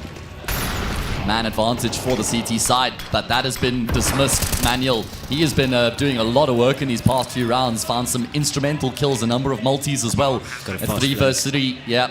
Spitfire in the backlines, but looks like it's being read into. Not a great molly Bad though. molly. Oh, that's a disaster. Spitfire does take a tick though, so that's at least going to compromise his position. Gives the info to Synthesis, who just don't have ideal post-bomb positions at all. Having to fight around the bomb site right now, and Lumen will do it all. Yeah, we spoke about a lot about post plants yesterday in the high school, but yeah, as well, it seems like Synthesis were just stuck on the bomb side. They couldn't really take any space after getting the bomb down. Yeah, similar concept to Ancient that I said, you know, if you got ramp, you got to take long or short, or you need to go into cave, one of the two. So same thing here, if you're on the bomb site, ideally you want to get control of that camera heaven area, or you need to at least keep control of A main, one of the two. But they were just stuck on site, they were getting pincered from all the angles, and the CT's just hitting their shots.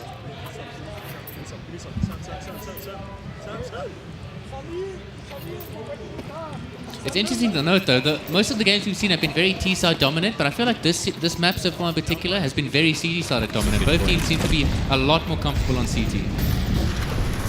All right, well, Monarch have leveled the scoreline up and they can get themselves the lead if they can contain the pistols right now. Spitfire, he just drops the nade on the floor there. All right, well, that's going to end up working out anyway because he's got his teammates here to fall back on the B bomb site. Bimo with a neat little tap there. Shouldn't be able to result in a huge amount. They know exactly where he is. He's got no room to maneuver, and NTK will take him down. Monarch have reclaimed the lead. They've gone up by a round, and you can tell they've got some confidence once again. Yeah, both teams, as Trevor said, looking really strong on their CT sides. It's the T sides that are lacking a bit. And remember, winner of this into the semi-finals. Tomorrow, you keep yourself alive, and you get to play against Punishers. Doesn't get easier than that. I called out Rouse a couple of rounds ago, and now if you look, he's 12 for 12. I think he might have heard me. Yeah, good recovery here in the second half coming through from him. Less to do as an IGL, to be fair. So again, this aggression through cave.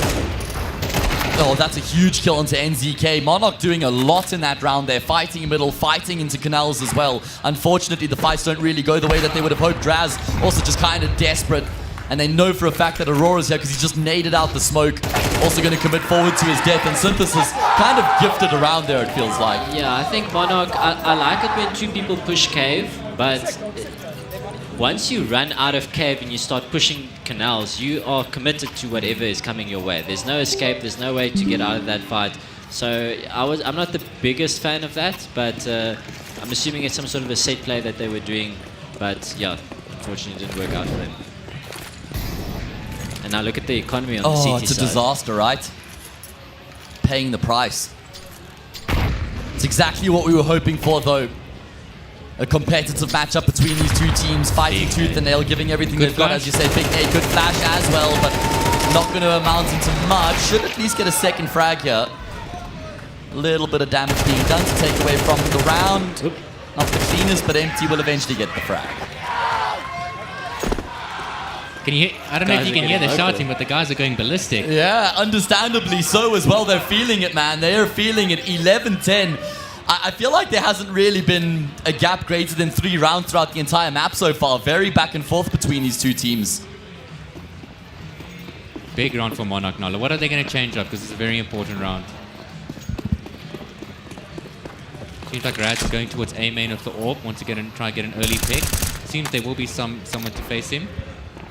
Gets the early pick as well. Yep, they did some A aggression there. Found that pick. That's a missed shot from JMT. He's really not going to like that. He had a guy dead to rights there. Monarch have to win this round, fellas, because if they lose it, they've got no money, and then they're right up against map point. So then it's GG, yeah. Utmost importance that they make this one work. But they are set up well for this. Yeah, they are. Synthesis have got a pretty good position to try and propel themselves into the bomb site here as well. Util going to Really good molly. Yeah, good counter molly, going to keep them at bay. Good spamming as well. Oh, so much damage done. And it's going to be This a could be lovely really bait good. and This switch could be a setup really here. good bait. Raz is going to be able to find that first kill, and he's going to continue to just try and take these fights now. Even though he goes down, he's done his job. And then he goes NZK, able to activate all the players in position. JMT with an impossible clutch on his hands right now. 1 versus 3, and they know exactly where he is. Of course, there's still the player tucked in the corner. Lumen biding his time, waiting for his opportunity to pounce. JMT completely discounts that corner, and Lumen's patience will pay off. 11-all. We continue to go blow for blow between these two teams. Adaptive boys in the house, waiting for their quarterfinal. Going to be played up after this against Nixa. What a game that will be. This is the rivalry that we need in the country. Like, we need teams that are so close to each other, and there's that beef and that, you know, just competitiveness and shouting at each other on stage. It takes me back to, you know, the rage days under the dome, you know. Feels good, right? Yeah. Yeah, we love it. Listen, this round is massive because whoever loses this doesn't really have much money in the bank. So winner here has a really good chance of finishing off the series, the map rather. Could we have our first overtime of the weekend? Monarch are playing 2 people on the A bomb side, which isn't something you see a lot. Oh, So Aurora. they're definitely expecting something towards the A side. He has that smoke cleared out for him by the T side and able to come out with a frag. 5 versus 4 now. What do Synthesis do from here to try and get themselves back in the round? Do they rely on their space taker once again? Taking space? Definitely needs to get a kill here for his team. Would be massive. Space invader.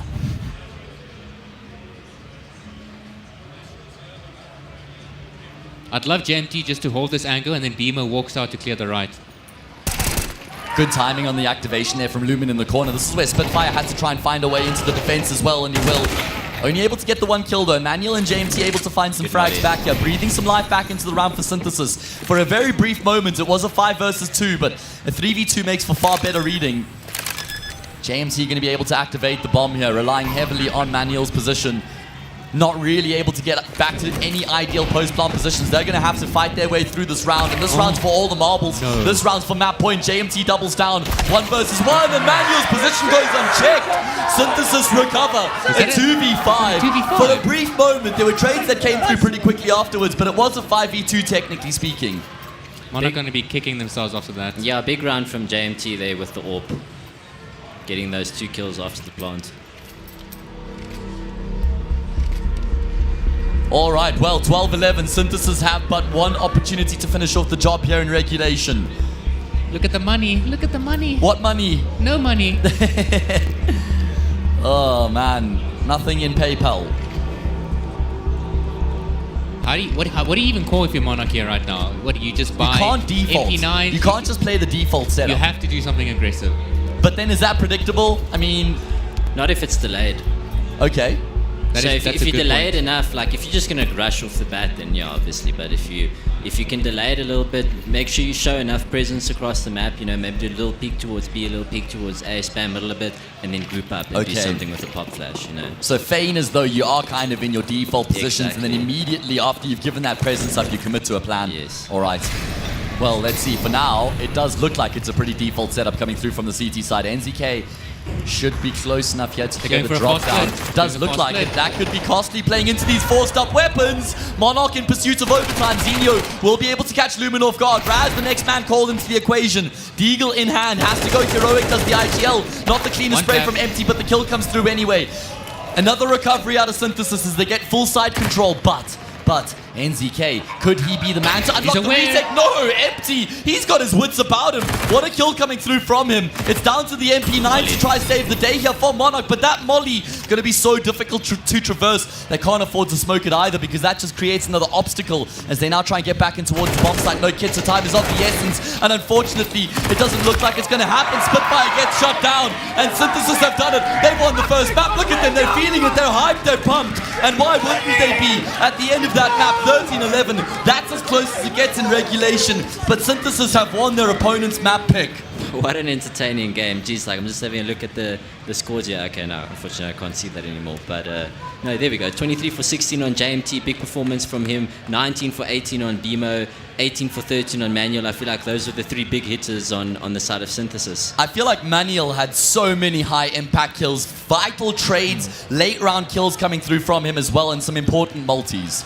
Yeah, I think definitely if you look at the three top players, Bimo, Manuel, and JMT, they all added impact in their own way. Bimo was always a menace on the other side of the map, taking space, getting kills, trying to cause rotations, and then Manuel as well, you know, on the AK, really getting insane entries, and JMT's AWPing. That 2v5 was basically him on the AWP, just winning the round.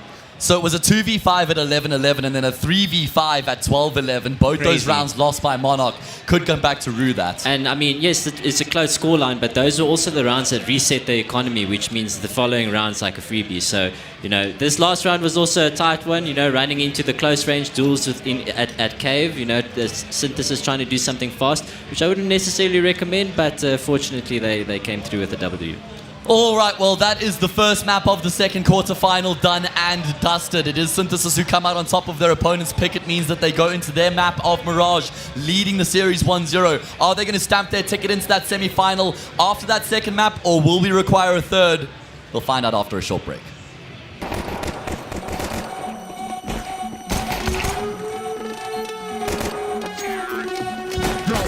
the speaker box loud, kicking that spot, you hearing that sound.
Can you hide?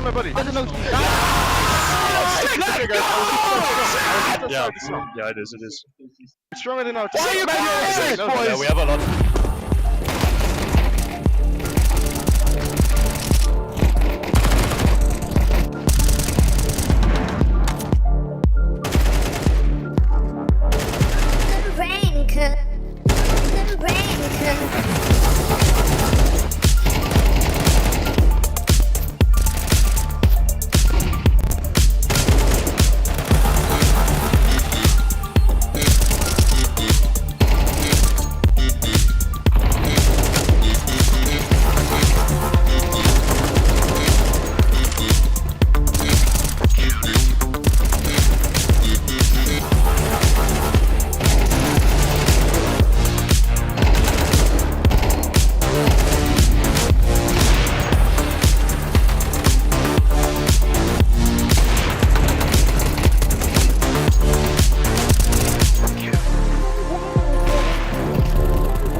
Nah, I haven't decided.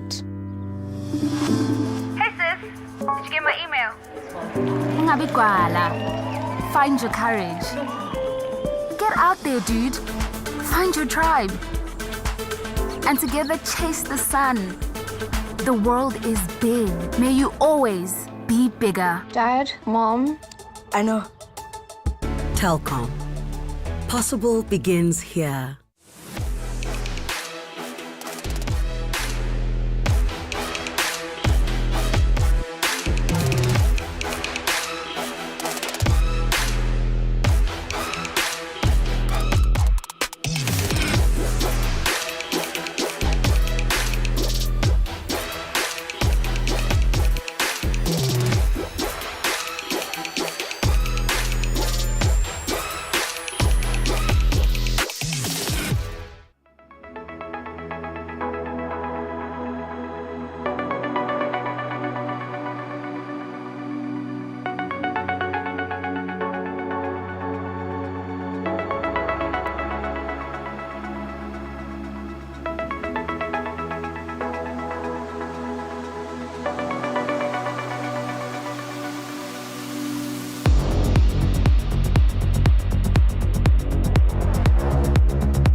Second quarterfinal is well underway. We're going to get into the next map now. It is Mirage. It's the pick of Synthesis, and they're currently leading the series 1-0. That's going to give them some confidence now coming into this next map, surely. Yeah, I don't think either team has more confidence than the next. It was such a close game, such a brawl, and it literally went to the last round. So I think both of them are feeling really strong on this map. But obviously, this being the pick of Synthesis, they won that previous map as well. So yeah, they are maybe going to feel a little bit more confident knowing that it is their map pick. But this was such a brawly map, the previous one as well. So I'm hoping to see something similar on Mirage as well. Yeah, no, I think Synthesis definitely have a bit of a slight edge coming off after that win. You know, they have the momentum now. I do think the map was very close, you know. I wonder if we were still going to see the whole CT side of dominance that we saw from the first map, or maybe it's because Mirage is a bit more, you can do a lot more Mirage on T side, so maybe it makes a bit of a difference. But I'm eager to see more of the shouting each other. I want to see Monarch get a bit louder now, because I feel like Synthesis kind of beat them in the BM department during that map. I mean, Elusive, you mentioned you've loved what you've been seeing so far from both these teams and just the energy on display. Yeah, I think it. Look, there's pros and cons to that energy. You know, we had a thing in BVD back in the day where it's like you don't want to get too hyped because the lack of hype is then like so far down, at the bottom. So we kind of try to keep things relatively neutral. Stable. But yes, stable, and chilled. But in this type of environment, especially single elimination, I mean, just shout your lungs Let out, it man. go, Let right? it go. Exactly. Let it all Let out, it rip. Just leave it all there on the server, because it does end in the blink of an eye, right, Trev? You're up there, you're setting up your mouse keyboard, getting the config loaded, and all of a sudden it's the end of the series single elim. It's like, is that the first and last of the games already, Yeah, no, definitely. Hey, you can tell Synthesis came here just to have fun, know. They're loving every moment of it, and I think that's definitely playing in their benefit. And I think because before the series, Monarch kind of had an attitude about them where they really thought themselves as the better team. So I think after a map like that, where you lose to a team that you think is beneath yourself, it might cause you to play a less restrained, less aggressive style. And I hope it is not the case for Monarch, because they're definitely going to have to step up after that first map. It's important to also just reset, because you get to that high, you get to that peak at the end of the map where it's building up as the map is going on, and then you start a second map from scratch right once again. So you got to build up as you go. Yeah, every map is a fresh start, and you want to carry on the momentum from the previous map, from the previous win. But it's a clean slate every single time. It's a new map. You don't know what to expect from the opponent. So I'm sure these teams have done their homework, so they have a good idea of what's coming their way. But let's see what they can give us. All right, well, we're going to find out exactly what they can give us soon enough, because we're going to be jumping into that second map of Mirage. Monarch Realm going to have to come out on top to try and keep themselves alive going into that rest of the series and try and get themselves the spot in the semi-final. They have their work cut out for them. Anubis was an absolute brawl between both of the teams. Who the hell knows what Mirage has in store for us? I'm just hoping for more of the same. Give me the fireworks, give me the entertainment. These two teams just butting heads, running into each other round after round, and I feel like Mirage actually lends itself more to that sort of style than Anubis ever did. 100%. I'm expecting to see a lot of brawly CS into this map. And here we go. Mirage live. Monarch, they get to choose which side they start off on. It's going to be a defensive half for them to kickstart their campaign. Synthesis, do they just ride that wave from the first map into the second? There's clearly a very direct plan here for the T side, but Monarch are pretty well poised to deal with what's coming their way. Synthesis looking to line up the utility. Molly on the T side, don't see that every day of the week. Flash is going to be barreled in towards the speed bomb side as well, but like I said, Monarch very well poised. They've got 3 players over towards the speed bomb site right now. The trap has been sprung, the kills come through, and Monarch make the pistol look easy. There we go, that's what you want to see from Monarch. Really good gamble there. I don't know if they had a read or anything, but they had 3 players towards the bomb site very early on. Maybe they had a read, maybe an anti-strat. But I also think, I'm not sure where the Synthesis flashes went, because they had 2 flashes, but it doesn't seem like they were effective at all. Name a more iconic duo than Mirage and a B-Apps pistol. I feel like 3-1-1 is so standard these days. CT side pistol, just retake A bomb side. It's always a gamble. It's either 3-man stack on A or on B. Yeah. I like this. Same. Push up middle. Get all this information. What's going on here? Little cheerleader stack. I like this approach in general from Synthesis. They did in the previous game as well. If they, on a full save, they just play the round really, really slow. Whether they use this time to, chat about things, it's only the second round, so there's not really a lot to talk about at this stage. But just making sure that the CTs are using their util, burning through their economy, so that they have to spend more money next round. There you go. Lumen's going to be their first contact here. Nice, gets one, falls away. That's what you want to see. Okay, he wants the eco. He's farming them right now. Nice and easy there for Monarch. You can see their fans spurring them on right now, just trying to be that extra player off the server. Give them that motivation, give them that inspiration. Feed them that energy. Wonder what Synthesis are going to do in their first gun round. I wonder what Monarch are going to do here, because they've carried a couple weaker weapons over and they've got that bonus round, which means they've got a little bit of a luxury here to try something different. Ramp setup, Palace push, playing double connector. It's going to be the ramp play. Those are the options, Good right? shot. You want to go for something. They did the molly into flash combination there. I kind of wish they just did the molly and walked it in, because I feel like the flash kind of gives away what you're going to do. Synthesis with a relatively standard default, getting middle control, smoking off window, smoking off top connector, getting someone into this ladder room. Once you get all of this control, you can really start playing around with the CT rotations.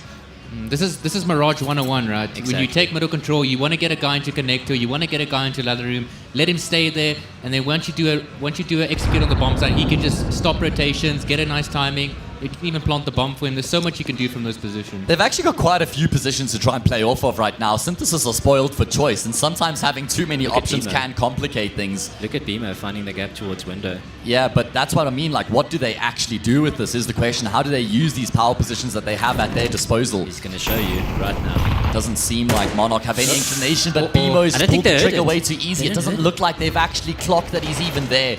And he will find the frag on Aurora. He knows NZK's here as well. Mission impossible for NZK as he just gets overwhelmed. And I reckon you just pull the plug on the Scythia Monarch. I mean, maybe you send the SMGs in. Lumen will get a good trade, but he's got no business in continuing to try and pursue this round. Looks like he's got other plans in mind, though. Himself and Raz combine at least to just feel things out initially, but they've made a good call here. Head for the hills, carry the rifles over, and Synthesis are on the board. A really well-constructed round. Yeah, I like the way Synthesis approached it. They got the map control they needed, and usually it gets to that point. Once you've taken all that map control from the CTs, you expect a fight to happen, because the CTs are looking for information, or the Ts are prodding, and the fact that nothing happened in window, you just know that there's a gap there, and BMO capitalizing on that wonderfully. Yeah, speaking about BMO, I don't even think he got a kill this round, but all the information he gathered. He did get one. Did he get one? Okay, he got his. two. But he didn't even need to get the kills, he right? saw the guy by Van, and he saw the guy by Cat. Instantly, his teammates know exactly where to look.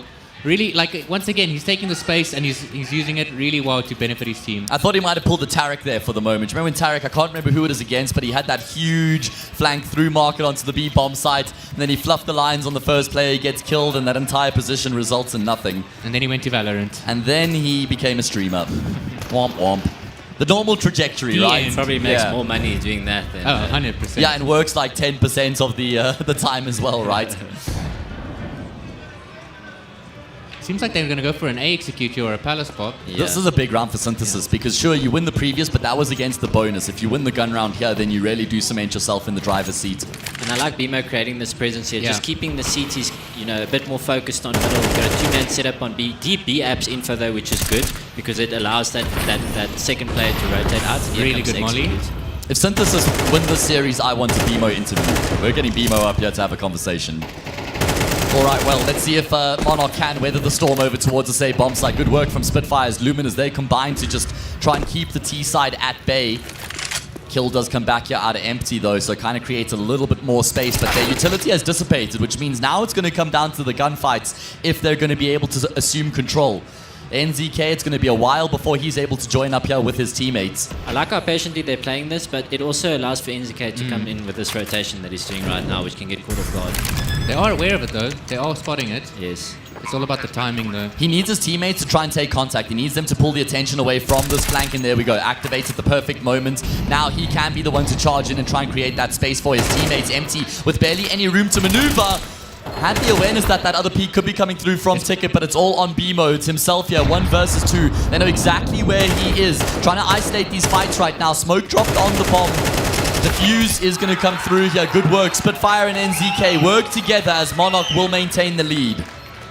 I really like it when teams breach the bombs. Okay, firstly, that whole take got disrupted by that Palace Molly on the perfect timing, but when they eventually got into the site and ended up in that 3v3, they just stopped the whole take and settled into positions, posted everything, and then reevaluated the situation. Teams don't do that often enough, And I like the way they played that out. It's just unfortunate that that flank came on the worst timing for that. For I agree JMT. with you about the getting into bomb side and just chilling, seeing if the enemy team overextends. But I do admit though, I feel like after the molly, I'm pretty sure they got smoked out of Palace and War, and then they popped through the smoke. Yeah. I think for me, I would have cancelled the strat when the smoke came down. Exactly. It felt a bit forced into the side. very forced. But how they played it after that was very good though.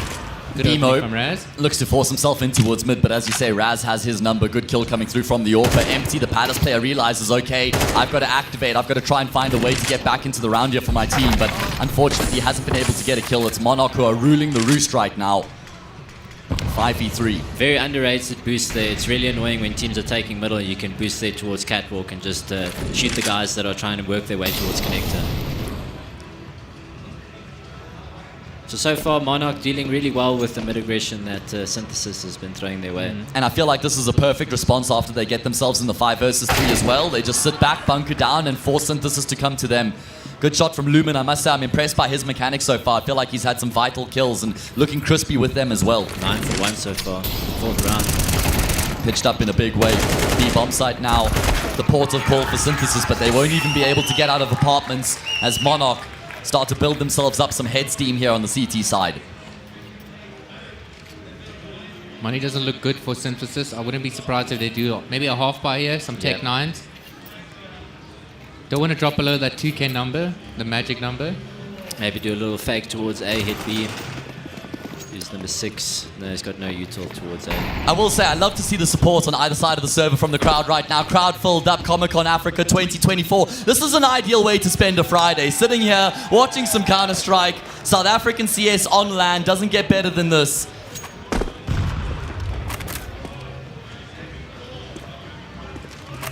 Spotted 2 there, I'm pretty sure. Choosing to hold on to his molly. Brave. Support going to be coming through here. The longer Synthesis take, the more difficult this job's going to become. NZK again sees the players as they start to make their way forward. He's had his head ripped right off by BMO though, and there's only one player left now, Aurora, to try and do it all, maintain control. He's going to be able to find a single frag. Is there a bomb launcher for Synthesis? Yes, absolutely. That in itself will already be regarded as a success. A 3v3, not like the round is completely out of contention here for this T side. Sure, Zinho goes down, but he was low. Raz had Manuel locked in the corner, as you say though. JMT with an opportunity. Problem is, bomb's not planted for him. Does he pull the trigger? He does. Finds that frag on Lumen. But the smoke on the bomb with the kit, it means that there's no chance for JMT as Monarch just continue their tirade. Another kill here would be nice for the economy, but not a bad eco, all things considered. I'm not a big fan of how Monarch played their B hold there. NZK and Aurora, not a big fan of how they did it. NZK tried to fall back, wait for his teammate to come, but Aurora didn't really support him. Aurora kind of just played the pillar. He was rotating in. NZK was by himself for majority of that round, and I mean, you're spotting 2 people in B-ups twice, and you're not using your molly. That is also big true. Was a pretty CT dominant first map, and it's started off in a similar fashion here on the second as well. Raz has really come alive with the SORP as well. Good multi-kill coming through from the captain. JMT will trade. One too many. One too many. And that negates the heroics that he had just found as well to a degree, but don't think it's going to cost them a huge amount. Nice nade, 50 damage nade. You'd like to see that. Chunky. No, I really don't want to see any over-aggression from Monarch here. It's a 4v2. You should play this safe. This guy on Cat needs to maybe fall back.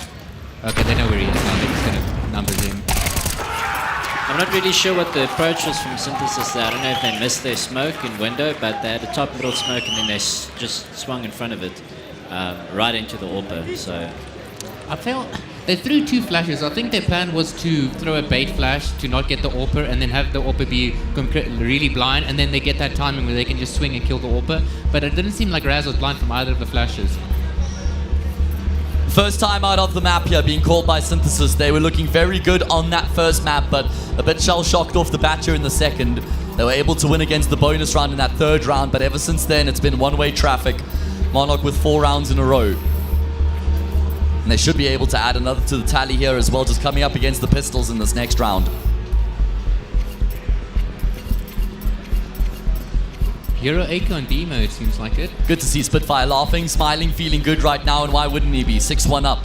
Looks like that AWP is posturing to head towards A. I wonder if he's going to go for a Palace ramp or connector shot. He's going for the connector. con one. Oh, He's going to just hold ramp. ramp. He didn't spot the first player. I think he saw one there. Yeah, he saw the second. So not big emphasis on middle this round for the CTs. They actually set up quite nicely to deal with this. 2 flashes on Xenia, so if they get out of ramp here on the good timing on the flashes, they can do some damage. Spitfire in a way. Spitfire completely caught. Yeah, entirely. And Raz is now cooped up in the corner. He's going to have to try go with the pistol. Realizes that's not a great option either. And oh my goodness, the anti-eco's completely fallen apart here for Monarch. It's only 1 player left alive, and he's got 4 opponents. Look at the guns that have been recovered. I mean, this was an eco round, right? I'm not tripping. Yeah, it was. I mean, I'm just looking at the guns. They had 1 hero AKs. AK. Okay, one hero AK. Not even like that played a huge role in this round, though. So they all came through ramp in Yeah. that round, and they obviously had one of the guys jump spotting from CT. I think he didn't see all of them, but he definitely saw 1 or 2 of them coming up. And then once again, that communication just didn't come through, that urgency of guys that could literally be running up, and Spitfire completely turned around. I don't know what the AWP was doing in that situation, because ideally if your AWP sitting closer to window, busy watching that Palace jump, he's going to see the guys coming around to your connector players. So I don't know if he just missed a shot or what happened in that situation, but yeah. Love the aggression from Synthesis though, the amount of space they took in that short amount of time. All they had was 2 flashes. I don't even think they had a single smoke. And they used those 2 flashes to go all the way to jungle, kill Spitfire from behind, also take the 5-2 Raz. Raz was stuck. Really good round from Synthesis. Okay, well, that's a reprieve. That is the let-off for Synthesis, who is supposed to be down 7-1 coming into this round, but they've been let off the hook as they win an eco. Can they use that to build up some momentum? Here's the middle util to make them think there's some presence in middle. Oh, NZK. Nice jump spot there. Just barely exposes himself, and I think he saw somebody in apps.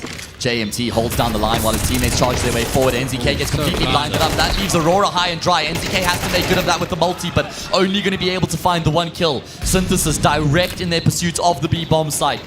Able to find themselves some good opening kills. Now it's pressure on Monarch to try and make the retake happen. And these guns are really important. If all the players go down here, they're going to have to save in the next round. And I think with that kill there, that should be enough to call for the save. The nade might keep a little bit of an interest here in the round. Lumen peering from Catwalk, just trying to find somebody napping. Unfortunately, Spitfire loses out a key gunfight. Lumen will find a frag back in response. No need for Synthesis to give up any further gunfights. Yes, but the problem is the nerfed Incendiary doesn't really bode too well. I feel like the nerf to the Incendiary's actually had a drastic effect on the way that the CT side plays, and you've had to go back and look at a lot of the util that you used to rely on because it just doesn't work the same. You know, the reduced radius of the Incendiary, it means that it's not nearly as strong as it used to be, man. When did they reduce that? Must have been about 5 months ago now. Okay.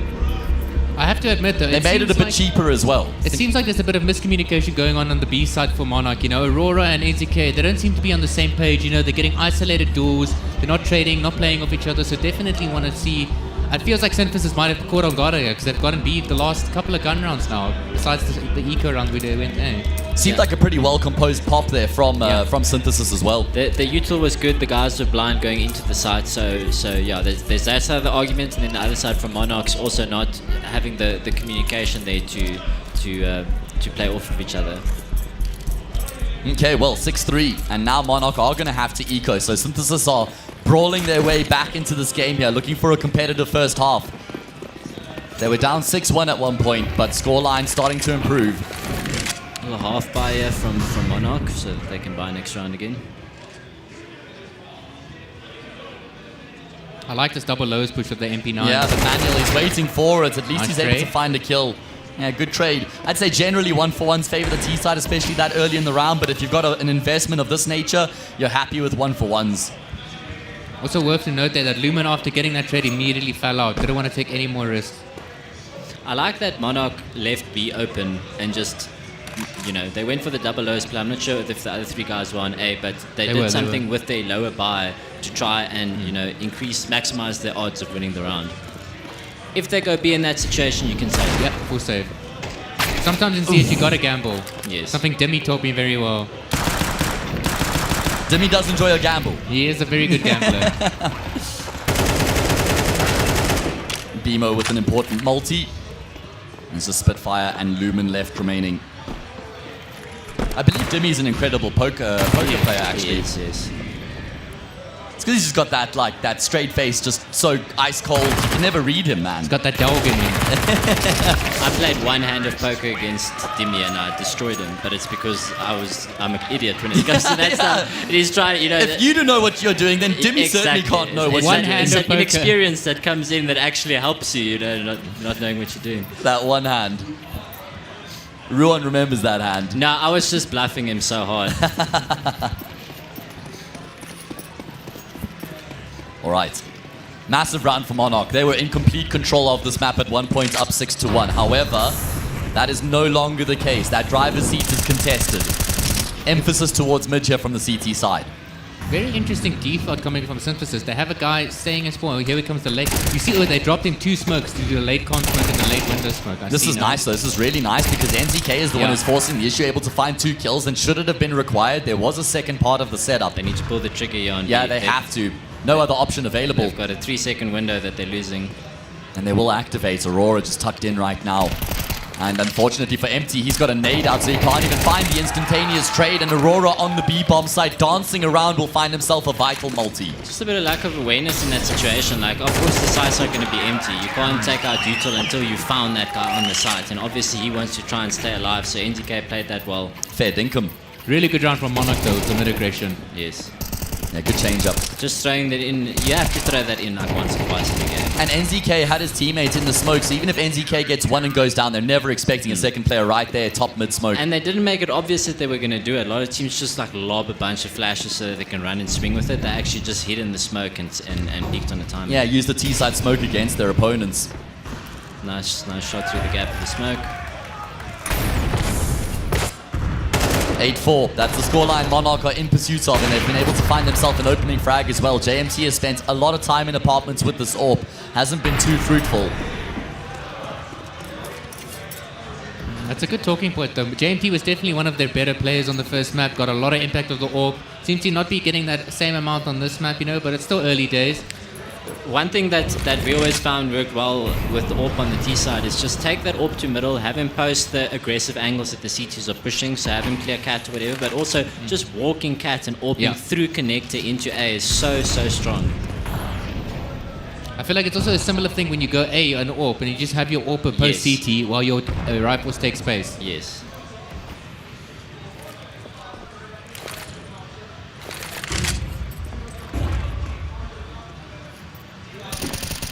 Fights break out. Synthesis look to try and pursue the A-bomb side. Monarch are peek behind the curtain. They know exactly what's going on, but that is just the first part of the equation. They now have to try and deal with it. Raz, he can really bait Lumen in here. Lumen might not even need it, though. Tucked in towards Sandwich. Not going to be able to find the multi, but that's okay as Captain's there to bail him out. However, Empty has been able to sort of like tip the scales back into an even keel here. 2 versus 2. Bomb plant comes through, and Synthesis is actually able to get some decent post-plant positions, and Empty's going to be able to hear those footsteps as well. So they've got all the info in the world as to what's going on, and he's keen to try and make a play here as well. He needs Zenio to stay alive for as long as he possibly can, and unfortunately, that hasn't been too long. Now Empty, well, he doesn't really have many options available, fellas. He's going to have to just try and go for this in the way that he is. Discreet approach is going to be the name of the game, but unfortunately that defuse is being stuck, and Empty will be denied the round. 8-4. Great work coming through from Monarch. Well received is that half there from their fans. I'm not the biggest fan of, obviously with that plant, that flank is not that great. The thing with, as soon as you plant for a triple, you can play a connector and you can play that headshot angle, you can jump spot at the bottom of connector. It makes it so easy for you to deal with what they're throwing away. The only real thing that's difficult to deal with if they smoke the bomb, but if you know where the bomb is, you can still spam it. So, and you can stay alive because you can just crouch that headshot angle. So he also just left his teammate, His teammate kind of got, caught off guard because the teammate had to plant the bomb. He couldn't get offside. He could only get to Sandwich. So what we saw here is now the inverse Synthesis doing a 3-man stack towards A. It's usually either 3-man A or B.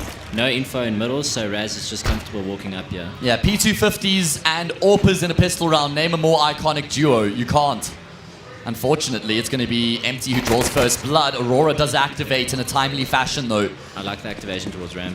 Problem is, how much can he get done here? JMT, even though he's completely blinded, will still find the frag anyway. Looking good here for Synthesis to open up the second half. Spitfire knows he's got him locked in, but no need for JMT to give up any fights here. Lumen continues to do the most. 15-6, a dominant display coming through from him. But Empty again seems to have some really good timing. shot's not connecting just yet, and Lumen will force the issue. Oh my goodness, I was going to say, they nearly find a pathing through jungle in towards the B bomb site, but Manuel will round the corner and Synthesis win that vital second half pistol round. I like that they identified that the T's are in middle, or some of them, and they're busy coming up connectors, so they had to go take some space somewhere, and what they decided to do is push through ramp, make sure that ramp's not a problem, so they could rotate back in. I would have liked the B guys to maybe activate a little bit earlier as well, once you see that player in connector. Chances of the T's finishing B when you see two people in connector, pretty slim. Okay, well, that's one way to deal with a Palace burst coming through from the T side, flawless out of Synthesis as they make it 6-8. That's going to give them a good motivation, a good boost now coming into the second half, winning the pistol and converting and keeping 5 players alive. Yeah, they had one objective there, and that's to get the bomb plant. Unfortunately, with the player under Duckies or Palace, yeah. I do like how Lumen was the first guy out. He didn't even take his gun. He just had a smoke out and dropped the smoke while dropping down. He was like, guys, I'll get the smoke down. You try to get the bomb down. Gotta respect it. Yeah, no, I love it. Oh my goodness, a lot of util damage being done here as Synthesis look to try and fight mid at the start of the round, but Aurora will shut down both of those aggressing players. 3v5 off the bat here. I like the idea from Synthesis. I think the timing just wasn't there. I do like when teams, when they do this mid aggro, they get to the top and then they call their A guys, we're ready, flash for us, and you swing top on the flash. They kind of went a bit too fast there. Yeah, brutal. Unfortunate for NZK. Probably worried about a CT pushing through apps and then coming back down low is going to cost him his life. Maybe a way back into the round for Synthesis. Generally, teams in this position just gamble, stack a bomb site. Looks like that's what they're doing now. Zinho's got an AK though, and he's actually going to be calling for his teammate to join up with him. If he can at least find a kill here and then keep himself alive, Synthesis will back themselves. There's plenty util as well. That smoke is going to be a frustrating one. Boost. Oh no, straight through. No boost needed. It's going to be with 1 kill out of Zinho. Unfortunately, Empty is spoiled for choice. It's going to be Raz who saves the day. Or I suppose just maintains control. Not like things got too concerning there for the T side. And now if you're Manuel, I mean, yeah, chances slim to none. I'd like to see him at least try get 1 kill before going for the save, just to do some damage. Unlucky. 3 people looking at you, not much you can do. Raz is looking locked in, boys. 12 and 7. 16 and 8 on Lumen, 11 for 10 on Aurora. JMT picked up the AWP though. This is a very big round for Synthesis. I really want to see what JMT does with this AWP this round. And they even called for a pause as well. Yeah, I think that's exactly what they're discussing. If I was in JMT's situation right now, I would be asking the players towards B and I'd be like, guys, what openings do you guys? How are they playing towards B? How are they playing towards A? Can I go for a pick on B? Will the guy peek me? Are they flashing it? These are the type of things that you as an AWPer need to ask your teammates so you can make the best decision at the start of a round. It's so valuable having an AWPer who wants to call his own plays as well at the start of the round. Guys, I've got to spawn for this, I've got this read, I want to make this play, and then the IGL and the CT side can try and construct something around that, right? Yeah, and if you are we talking about Raz now specific? Yeah, just JMT, CT side AWPing and trying to make a play, yes. Okay, fair. But yeah, from a T side perspective, you the IGL and you the AWP, then you just tell everyone what you want them to do. Yeah, exactly. Seems like he tried to do the cat jump, or was he? Oh, he did the ladder jump actually. The easy one. Even I can make that ladder jump. I'm 50, okay, I have an excuse. All right, well, Monarch just roll their way in towards the safe bomb site, find that first frag. Unfortunately for JMT, it's just a leg shot onto the Palace player, but through the smoke, he will be able to connect.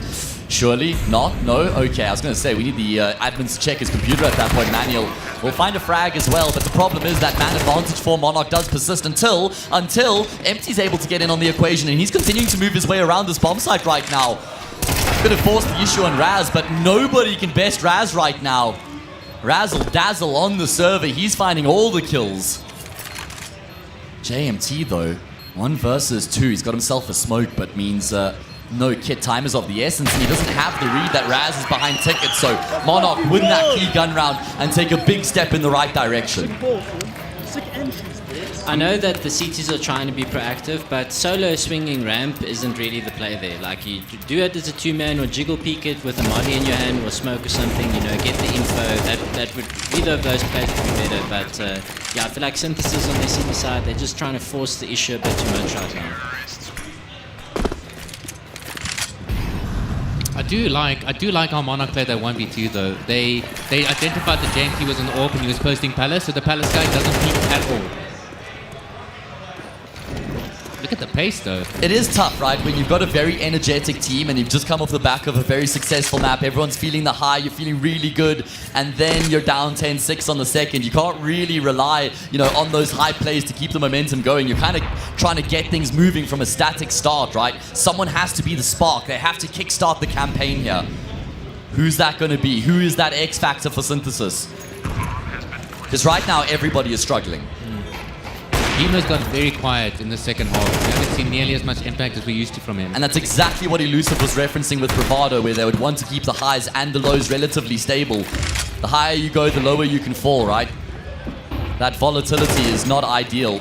But this is also really where you see with the teams that aren't as experienced, this is where their playbook's kind of running dry, Here, this is where teams that other where you want your stars to perform. Yeah, look at the crowd now, even taunting Synthesis as well. Backing their boys the entire way. This is where you want your stars to perform or your IGR to really go deep into the strat pick, because this is the rounds like these. This is where you need something where everyone knows exactly what they need to do, and you can just get an easy win like that. I don't want to see Synthesis. It's a tongue twister. Yeah. Force the issue here too much. You can just play standard. Make sure that you get the info you need. Make sure that the rotations are correct. Mirage is in a map where you have to force the issue every single time. Oh, Zinho looking to try and fight up mid here. Spotted out, going to fall back as a result. Such an important round, no two ways about it. Synthesis, they have to win this gun round here and haven't really been able to find much success in towards mid. Initial plan hasn't worked out. Now going to have to fall back onto plan B. Forced out of middle. Zinho in the corner though is going to be able to find a player. No, but JMT does make good as he finds a multi. So much damage. Yeah, trade's the name of the game right now. As Monarch look to barrel their way in towards the save. Bomb site, BMO goes undetected for now, and he does actually spot Raz out. So at least they've got that information at their disposal. Aurora, however... Empty, that was not necessary. Yeah, I agree. Yeah, takes down Empty. Topcon 3v2 now. Monarch favored in the round, but Maniel, he could try and tip the scales back into his team's favor, but Spitfire, it's just... Where's that kill even come through from? Oh my goodness, I think he was the mid player. And in that moment, they realized that BMO is the A player, so they immediately switched and decided to go towards B. Exactly what I was going to say. Look at you two, hey? Cute, hey? Goodness we even me. finish each other's sentences. Pizzas. Oh, damn. One day, I wish I was one as cool day as you'll you guys. find someone with chemistry. Like you two, yeah. I mean, the chemistry of all the rivalry over the years has only brought you guys closer. All right, well, there we go. Raz will finish off the round, taking BMO down 12-6. Monarch, what a response after they were beaten on their own map pick. 12-6 here on their opponent's map. Complete dominance here out of Monarch Realm. They've got 6 chances to finish off the job and take us to a third. Everything on the line. Loser, that's the end of the road. You came all this way just to come all this way. Winner, into the semis and guarantees themselves a third, fourth playoff at the bare minimum. There's that BM timeout that you guys were talking about. Monarch, they just won the round. They need one more round to convert, so they take a little tack here. I'd love them to take a second one here as well, just to rub it in. One thing that I used to do as well is when, if we look at this previous game of Kitsune versus Punishers and you're struggling to get the ball rolling and no one's fragging and stuff, I would also just take 2 pauses and I'd just tell everyone, clear comms. Yeah. No one says a word. Sit in silence for a minute. And then we get back into it. Little and that reset. Actually, yes, a little mental reset. Okay. There's no need to dive deep into it. Well, they're diving deep into the A bomb site right now. Monarch just leading the charge straight in towards A. Not pulling any punches here. NTK with the Mac 10 will get caught off by BMO, who doubles down a third. Yes, please. No problem from the fierce firecracker. He's gotten himself 4. Lumen to try save the day, but there's just way too much to try and do. BMO comes alive to keep Synthesis alive. I'm really surprised they didn't clear our ticket there. It's very rare for you to take CT like that and not, prioritize clearing our ticket. But BMO just stepping up with a FAMAS of 4 guns. Yeah, but he destroyed those guys pretty quickly, one after the other. So. What do we think, guys? Is overtime on the way? Oh, not much of a response. Okay, we'll try again later. Maybe not backing OT. All right, well, Synthesis going to do their damnedest right now. They need 5 rounds in a row from here to force it into OT. It's a tall order, but it's not impossible, and they continue to make moves here, showing some confidence, despite the fact that their backs are against the wall. They're making a lot of moves right now. Yeah, they're pincering this. You don't have to fight this. You do not have to fight this. You've got the info alone, but he hasn't been able to find the frag. He's got support there from NZK. They combine. They shut down all the aggression. Synthesis do way too much. Can Empty save the day? It's a good multi-kill coming through from him. Able to find 2, but that's not enough. It's now all on BMO. The 16-year-old had a massive multi-kill in the previous round. This time he has to do it all. 1 versus 3, and he's going to get double peaked, and that will lead to his demise. Monarch Realm are victors on their opponent's map pick, 13-7. They've leveled the series up, and they've kept their hopes alive of getting into that semi-final. Yeah, Monarch pushing it to a third map on their opponent's pick. I think their approach to Mirage was just a little bit more waxed than Synthesis, even though that it is their map pick. I would have liked to see Synthesis with, geez, I need to abbreviate that name or something. Just go with Syn. Yeah, I would have liked to see them, just especially on their CT side, maybe play a little bit more, together as a unit as opposed to just trying to force the issue the whole time. I do think the fact that Synthesis kind of started that map a bit on the back foot, they weren't as hyped as the first map, and you can tell it kind of affected how they play. They seem like a team that thrives on momentum, and when the momentum gets away from them, they get quiet. The players aren't shouting anymore, and you can see it reflected in the score. So what you're saying is they need more Red Bull. Yes. Okay, well They we've need more got BMO. that. We've got that in heaps. Yeah, BMO, that is true. That's some energy in itself, just directly injected into the veins. Okay, second game, second quarter final, done and dusted. I say second map rather. We've got another map that's going to be coming up after this. It is Ancient as the decider. We've gone the distance here. One of these teams books a date with Punishers tomorrow. One of these teams, unfortunately, doesn't have anything left to do here in the tournament. So all to play for coming into that last map of the series.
I don't know as yet, Ma. I haven't decided, really.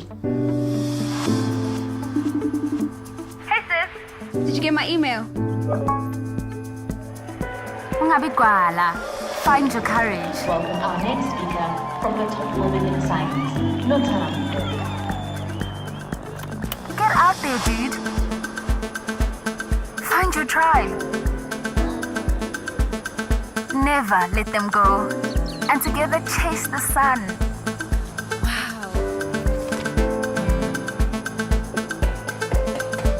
Notando, the world is big. May you always be bigger.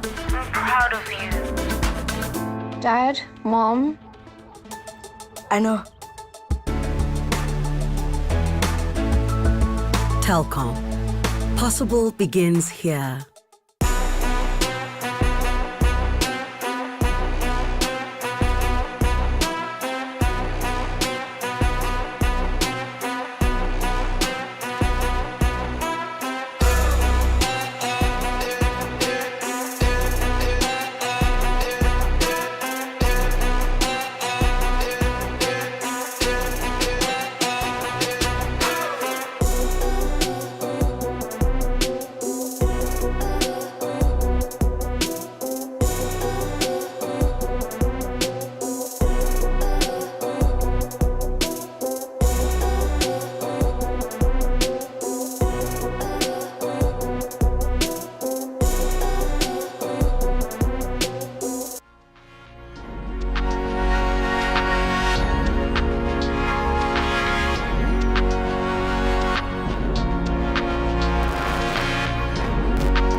just need a reason.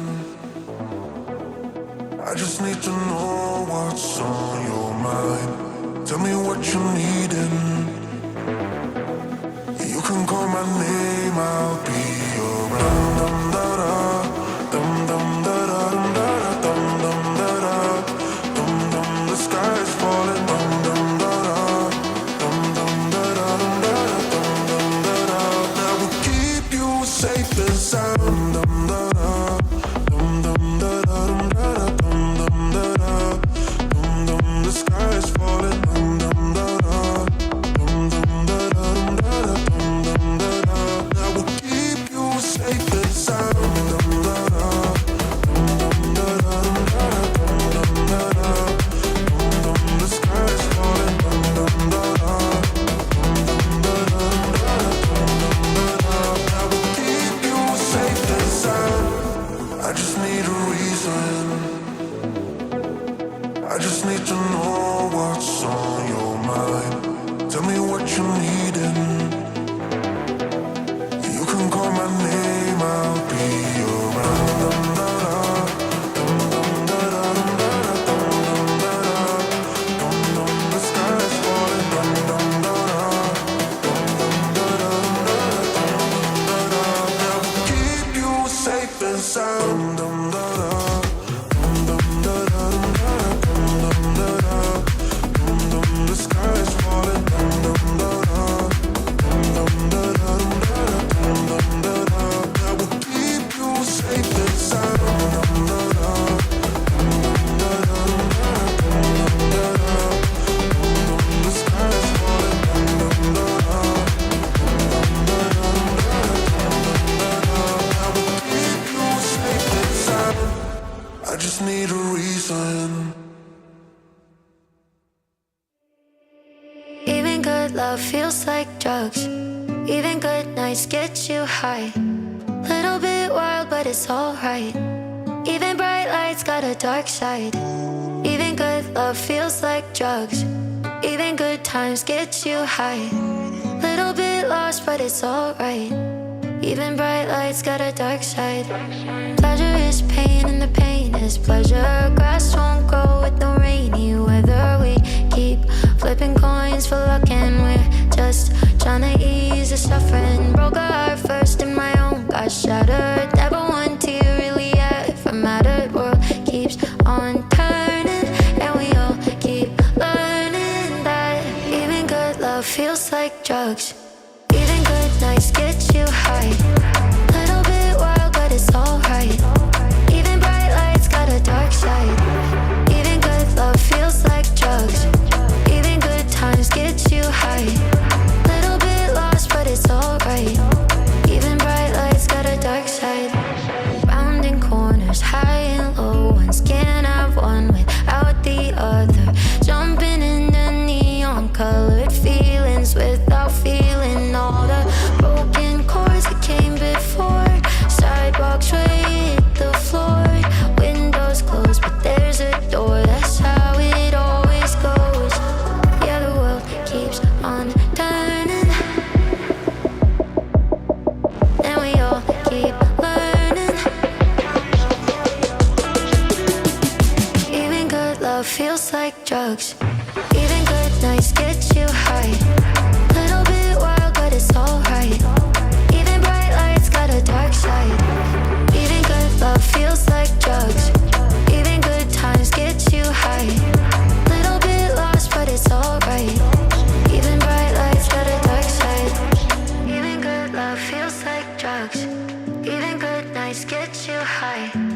Little bit wild, but it's alright. Even bright lights got a dark side.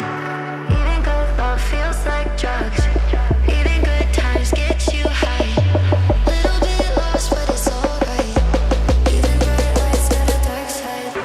Dark side, even bright lights got a dark side.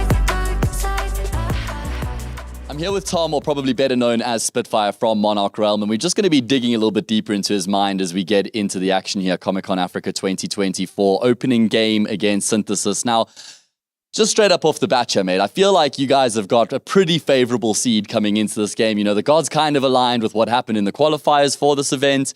Now you play Synthesis. I mean, could there have been a better matchup for you guys to open up this tournament?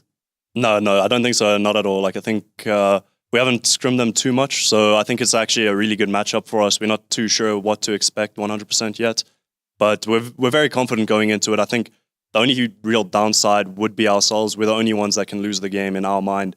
It's going to come down to our mental, how we're going to play, and just our synergy in general. I don't think it has anything to do with them.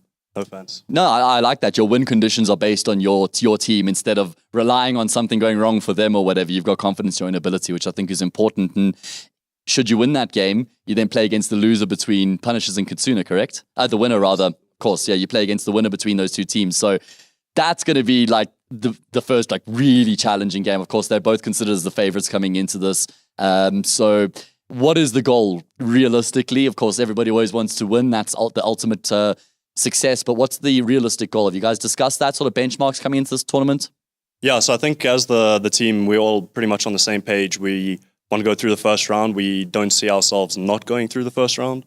So once that's done, we would most likely play Punishers. And yeah, we've had a few good scrims against them, but when it comes down to it, they have a better, deeper map pool. So they would most likely take that one. They're definitely the favorites for that. And then we would go to the 3-4 bracket between Adaptive and Exceed in our mind. So we'd be playing one of those in the 3-4 bracket. And then that's a winnable game for you guys as well. I mean, the real hurdle is going to be that semi-final if you guys win your quarter-final game. But at that point, you've got nothing to lose. If you play against Punishers or Kitsuna, everyone's looking at them and saying, you guys have won the game before you've even got into the server, right? So then there's no pressure on you fellas at that point. Yeah, I also think, you look at like the top teams, they're not going to prepare for anyone else really except for each other. So I think we might have that advantage over them. But we'll see how it goes. We'll take one game at a time, one step at a time. Fair enough. Now, as an individual, as a player, Spitfire, first LAN event, for anyone who doesn't know, obviously stood in for Bravado for a number of months, would have learned a lot there, grinded through the year to get to this point. What's the emotions, what's the feelings like coming into your first LAN event, your big stage, Comic-Con Africa? Super excited. Something that I've always wanted to do. Now that I actually get to be here and live it in person, I've got a couple messages from the Bravado guys as well. So I'm excited. Maybe I'll get to see some of them. So yeah, super excited for that. Okay, lekker. Well, there you have it. Spitfire from Monarch Realm going to be doing some damage. How far can they go? Well, I guess we'll find out. What a question that interviewer posed. How far will they go? And we are actually literally about to find out because we're going into the third map of this second quarterfinal. It's going to be Ancient. Winner obviously goes into the semi against Punishers. Loser is eliminated. So massive map coming up here as the decider. Monarch cleaned up on Mirage. So surely they have an edge coming into Ancient, or do you not really see it that way? I think they're on a high right now. I think they're very happy with that performance. It was a lot more one-sided than the previous map. So, I'm not sure how either of these teams feel on Ancient as a whole, but I think just in terms of the vibe and the atmosphere right now in each camp, I think Monarch definitely has an edge. Yeah, no, I think Ruan hit the nail on the coffin there. I think what we saw from Monarch in map 2 was definitely a step up from map 1. I'm not sure if it has a lot to do with how Synthesis approached Mirage. It definitely wasn't as hype as Anubis was, but I do believe that Synthesis has the advantage of the unknown, Like, I don't think Monarch has any idea what they can bring, but I feel like Synthesis has somewhat of an idea what Monarch can bring. I wonder if we're going to see this consistent domination from CT side, which seems to be the storyline coming into this BO3. I'm just wondering if Synthesis are able to get things going now, because obviously they had the momentum, they had the energy, they had the fire in them during the first map, right? Coming into the second, it didn't look nearly as good out of them just in terms of the morale and the energy that was coming through. Now coming into the third map, it's going to be a very static start for them. When they don't have that momentum, are they still able to find success? That is the question of the hour, and we'll have our answer soon enough. Synthesis versus Monarch for that second spot in the semi-final tomorrow. One map separates these two teams. I'd love to see B-Mode get hyped again as well. I think his team needs it. Okay. Looking at the 16-year-old as the one to try and lift his team spirits. That's a tall order, mate. That's a tall order. We'll have to find out if he can make it happen or not, as we are going to be getting into the pistol round. Ancient is live. Third and final map of the second quarterfinal. Take your seats, ladies and gentlemen, as this one is bound to be a humdinger. Some early ace and smokes Monarch, coming in. well, yeah, they're not slowing down, mate. They're full sending it all the way to Temple. I like this, but the CT's also not holding. Forcing the back issue. at all. Oh my goodness, he's going straight through that donut smoke right now. 3 versus 3 bomb plot not found. NZK tapping away through the smoke has been able to find 1 of 3 heads on offer. Raz is also going to get forced upon here, able to at least stand his ground for a kill. 2 versus 1 advantage, Monarch. And they've dinked down Zinho. They're not even interested in trying to go for the bomb plancher. They're trying to force the fight. Zinho nearly actually isolates the fight. Able to try and flash his way forward, but it's going to be NZK with a triple kill to finish off the round for his team. And I actually think Monarch were able to keep their composure pretty impressively there, considering how much was going on. Yeah, very chaotic round. I think the fact that Synthesis pushed through that smoke just through Donut really threw a spanner in the works, but Monarch dealing with it relatively well. Yeah, no, you could see Monarch had a plan for that round. Their plan was to take A, push them out of tempo, and then take that control tempo. But I really like Synthesis' response there, where we're having 3 guys behind the donut smoke, and they basically said 3, 2, 1, let's go through. And this is a copy-paste from the previous round. They got the gun advantage. It's something we spoke about previously on Ancient. If you're on that A-bomb site, you got the economical advantage, you got the guns.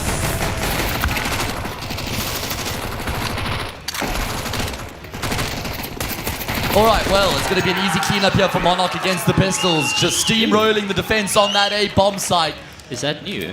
The wings on the gun, if you... Oh, yeah, if you're in the air when you get the kill. Yeah. Welcome to 2024. Jeez, like, it shows I never get kills when I jump. Yeah, you do it properly, mate. Yeah. The old-fashioned way. I just die, the old-fashioned way. Get traded at least. Come on, give yourself some credit.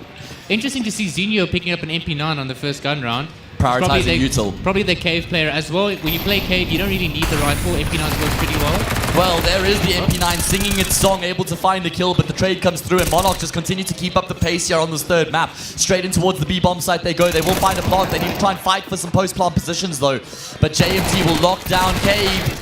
Lumen comes close to finding the multi, but it's not going to work out. Synthesis able to sustain that initial wave of aggression and then make the retake happen. Good early util towards ramp. That Molly did some early damage. Obviously, that first engagement going 1 for 1. I think the long player got smoked off, but Monarch, they didn't have control of 2 areas. You always need 2. They wanted to force the issue towards cave. I think they did it a bit too late, and that fast flank coming in from empty, obviously Synthesis playing for that full control, jumps up the boxes, goes catwalk, gets the flank kill, goes towards cave, and they can double through cave for the retake. That was the freebie for Monarch, though, you know. Yeah. Just some sort of a pocket rocket strategy. Raz of the AWP, let's see what he does. Seems like he's going towards B. Yeah, he's actually looking for the boost up here, I reckon. Probably going to hold this angle for a bit. He Yeah, sees you the can. util. He's definitely going to stay here for a bit. And there we go. Offered up the frag. A bit lazy there from Manuel. You Yeah. can't afford to peek out down that line. It's a very generic AWPing spot, you know, like especially this early into the game. You definitely Okay, want but to hold jiggle on. it. Oh, I was going to say empty actually could cause some chaos. Zinho will be the one to do the damage, though. Mops up both Raz and Lumen. And BMO, well, he's going to have a job to do here soon enough. Should be able to hear this if... Yeah, he has now. Aurora is running. Aurora should know this should be a guy donut. Does go into temple, though. This could put a spanner in the works. They've got a smoke. They've opted to use it for CT instead, though. Spitfire can try and cover his teammates from cave, but BMO's going to come out on top of that gunfight. And it's now on Aurora. He's got time here. He's got time to try and play with, and I love the positioning that's coming through from him as well. He's going to find that first frag on BMO. Spots out Zinho on the jump peak as well. 1 versus 1. The spray going to work out for Aurora. And he wins the clutch for his team to get Monarch straight back to winning ways. Really big round. The idea was there, the double swing. The spacing wasn't that great, but you also got 2 smokes and a molly on the CTs. Like, I feel you got some util to work with. You don't have to necessarily just immediately run out and go look for that T. The pressure's on the T. He needs to try and isolate the fight. You know, it's good to be proactive sometimes and take the fight to him, but you've got no idea where he is. And obviously in that scenario, he was just able to isolate both of them. The 1v2 clutch straight into the BM pause, eh? No, I love that. I feel like Aurora was perfectly positioned as well. He kind of realized and understood that they're not going to expect him there, and he was able to get that first frag for free, and then that neat little jump spot there, he doesn't completely expose himself, combined with the crouch means he just only exposes his head. Also worth to note is that the angle he was playing, it's like generally when you're doing a 2v1, you want to play the same angle, so you don't give the opponent 1v1s, but Aurora made it so that playing beyond the box angles, it is impossible for the CTs to give him to fight him at the same time. Really well played. Yeah, isolated those duels really nicely. All right, well, means that Synthesis are reduced to pistols. Not ideal. So many youngsters on the server, man. I think the oldest player on the server right now is 21, boys. Bit of inexperience coming here. I feel like Monarch should know that Synthesis is on a bad vibe, but yet they still try to push the envelope towards Cave. You really don't want to do that when your opponent's on a bad buy. Look at how it panned out for them. Yeah, they're just kind of in no man's land. But NZK took middle control early after they identified that there was a big presence towards Cave. He just pushed right through Donut, took control of A, got himself in positioning. But he's been tracked and traced by BMO from Temple. Says, say your prayers. It's all on Spitfire and Raz to try save the day. The experienced duo on Monarch, Orpa and ex-Orpa, wielding the AKs. No room to work with. Spitfire completely blinded, is going to be able to find a kill, but it's now all left on Raz. What a shot. That's a beautiful kill coming through from Empty. Tasty, eat Monarch that up. should be kicking themselves now. They definitely played this round really bad. It's not like that was an eco that had like MP9s or like a half buy. That was a pretty standard eco there from Synthesis. You're right, Monarch going to be kicking themselves on the decider, right, quarterfinal. You need those rounds. You've worked hard to earn those anti-ecos. You need to capitalize on them. Yeah, you generally don't want to go to Cave when you know the CTs are on a worse buy, because MP9, pistols, that type of thing, close range duels. If you're going to go Cave, do it with good spacing, or thoroughly with mollies, clear it out. But otherwise, you got B ramp, you got middle, you got A. You play the round slow, let the CTs make mistakes. Any Al Pacino fans here? Of course. Okay, so you know how he sells. CS is a game of inches. Yes. Inches by inch. Nice little flash setup there. Falls out after getting the kill as well. Real good discipline. Apparently that Al Pacino speech, when it was said the first time, they actually had to re-record the scene because the football players, the actors were so mesmerized by Al Pacino in that moment that they just didn't really respond the way that they were supposed to, because they were so captivated and enthralled by that speech. A little bit of lore from me. When I used to play with Elusive's brother Spoof, before I landed, he would always make us watch that Any Given Sunday speech. Bro, that speech, I've got it downloaded on my phone. It gets me going, Still to this day, it gets me going. I don't know what you guys are talking about. What movie is Any this? Given Sunday. Is that the movie? I think that's what the movie's called. Yeah, pretty sure. It's a football thing.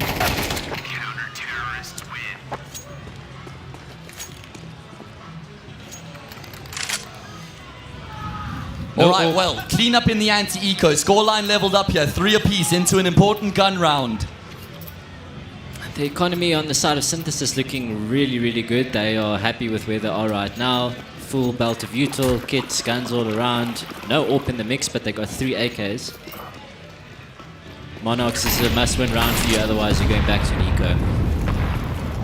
Yeah, the thing about AWPs is, some teams, they generally don't like running AWPs all the time. It feels like something you really only want to run if you're forced to it, Because having 5 rifles definitely gives you a lot more flexibility.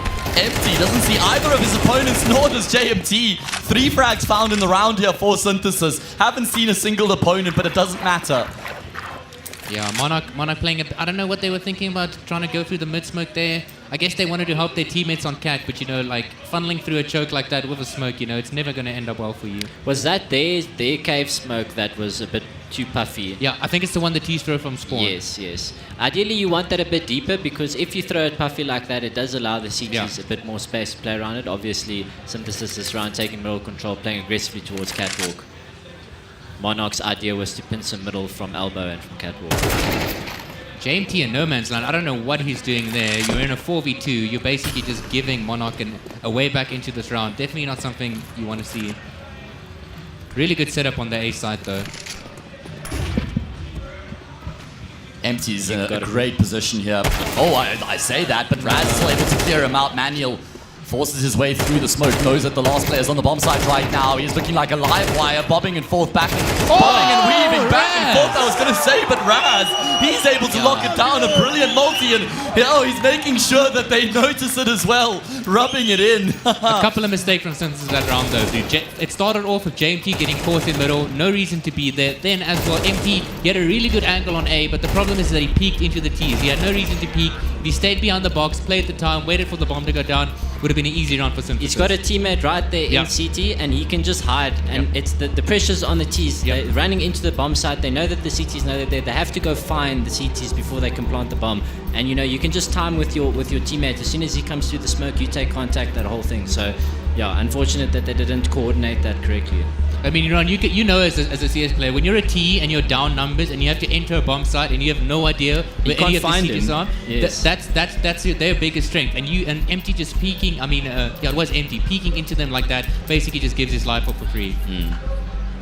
JMT on the AWP though, I'd love to see him pop off like he did on map 1. Let's see where he takes that AWP. He's going towards B. Is he going to post the long angle? Is he going to go for... I like this taking a the lot. AWP towards Cave as well. I think this is a posting great Cave. call. I'm a fan. Lumen leading the charge right now with the MAC-10 straight in towards the safe bomb site. They go. Utility already in place, and he's going to continue to take the space. He is not slowing down or let go of W. NTK with his MAC-10 will find a frag as well, and Monarch just sprawling all over this A bomb site right now. Completely shell-shocked the defense. And I think that's round over. They have no option but to call it a day. Head for the hills. Call the save. That's a good smart call. I don't know if BMO tried to get into Donut and just failed in that situation, but because I think he was just very blind. But yeah, it's hard to just stand your ground there against a full execute if you're just getting spammed with flashes. You might as well just play the retake, spam the smokes as they're coming in. You know, nade the bomb with a bomb plant or molly it off. Wait for your teammates to come in. There's different ways to approach it. Also, you can tell Empty wanted to help his teammate on side, so he pushed through the smoke, came on to side. But at the end of the day, you're kind of just throwing your life away at that point. I think if your synthesis there, when the smokes come in and you know it's an A take, you make a call there. Listen, we're either staying on side, fighting together, or we're playing the retake. I just don't know, like, based on their economy, like, surely both of those guys on B had full util. So surely there could have been a molly nade combo or, you know, molly flashes, any type of counter util to stop this, but it just seemed like Monarch just, you know, pulled I think it all started with Synthesis molly towards A main not being very good. Like, Monarch were able to take space around the molly. So that's definitely something Synthesis need to look towards. This is Monarch's third timeout, guys. Interesting. 8 rounds into the game, they're already using their third timeout. It would be funny though, because they have used a timeout for BM after the clutch. It would be funny if this game goes the distance and they don't have any timeouts left. Yeah, like 10-all kind of thing, and they just need an opportunity to try and break things down, Got to make sure you don't blow your load too early, Trev. Well, so I've been told. That's why I doubt if this is actually like a BM pause. I just think they're discussing the economy of the opponents. They're discussing, you know, what they should be doing, what's going to work, what shouldn't work, you know. So yeah, the one earlier was more BM. Yeah. This is pretty standard. Yeah. We're trying to write a storyline here, though. We're trying to make it interesting for the viewers. Yeah, just fabricate everything right now. You're trying to fabricate. Fun fact: both these teams actually hate each other. Technical pause. Yeah, looks like there's a problem on Monarch's side of the server, so we've got to be careful what information we divulge now, because it's audible. You see, we have responsibility here, fellas. I would have laughed if it was Raz that had the technical here, because something that I used to do as was after you win a clutch and you stand up, I remember and you're shouting. You did that in India. After I got the ace, you know, and then you pull out all your cables, and then you have to take a tech pause to get everything fixed again. Yeah, Elusive, you were on the receiving end of that. It was actually Elusive who was the reason we lost Inferno, because he had that huge flank where he got past you at Archers and then flanked the B bomb side. Do you remember the 1v1? MAC-10, I think. Do you remember I was in a clutch against you guys? It was like a 1v4 or something, and it ended up you and me in a 1v1. And you swung. Yes. Swung I went backstage. Oh, flashbacks. I went backstage and I heard you come up from Banana, and I thought you were going to go straight to side. So instead of staying backstage, I walked CT, and you predicted me to walk. Yeah, you won it, Drew. You saved them. That sounds like me. Yeah. My crutch. No, that I remember that round, specifically that flank, because I was hiding in middle, and I was like, you know, that typical thing of, okay, we pulled the rotation towards B, and I heard you running, and obviously same type of environment. I think it was even a bit more noisy there. It was. And you struggling to hear, but I turned my volume up like all the way, and just to hear the footsteps, and I heard you running. I think I just ran straight behind you. I don't even think I walked. So yeah, I was depressed for a week after that. That was DreamHack Mumbai 2018 for context for everybody. Energy and Bravado, 2 teams that were invited to that competition, 2 South African teams, and ended up playing. I think it was just a best of 1. I'm pretty sure. It was the best Inferno, of 1. Yeah. So remember, we ended up playing Entity, I believe they were called, and you guys played in the final against, what was that team called? Sure. Yeah. No. That's.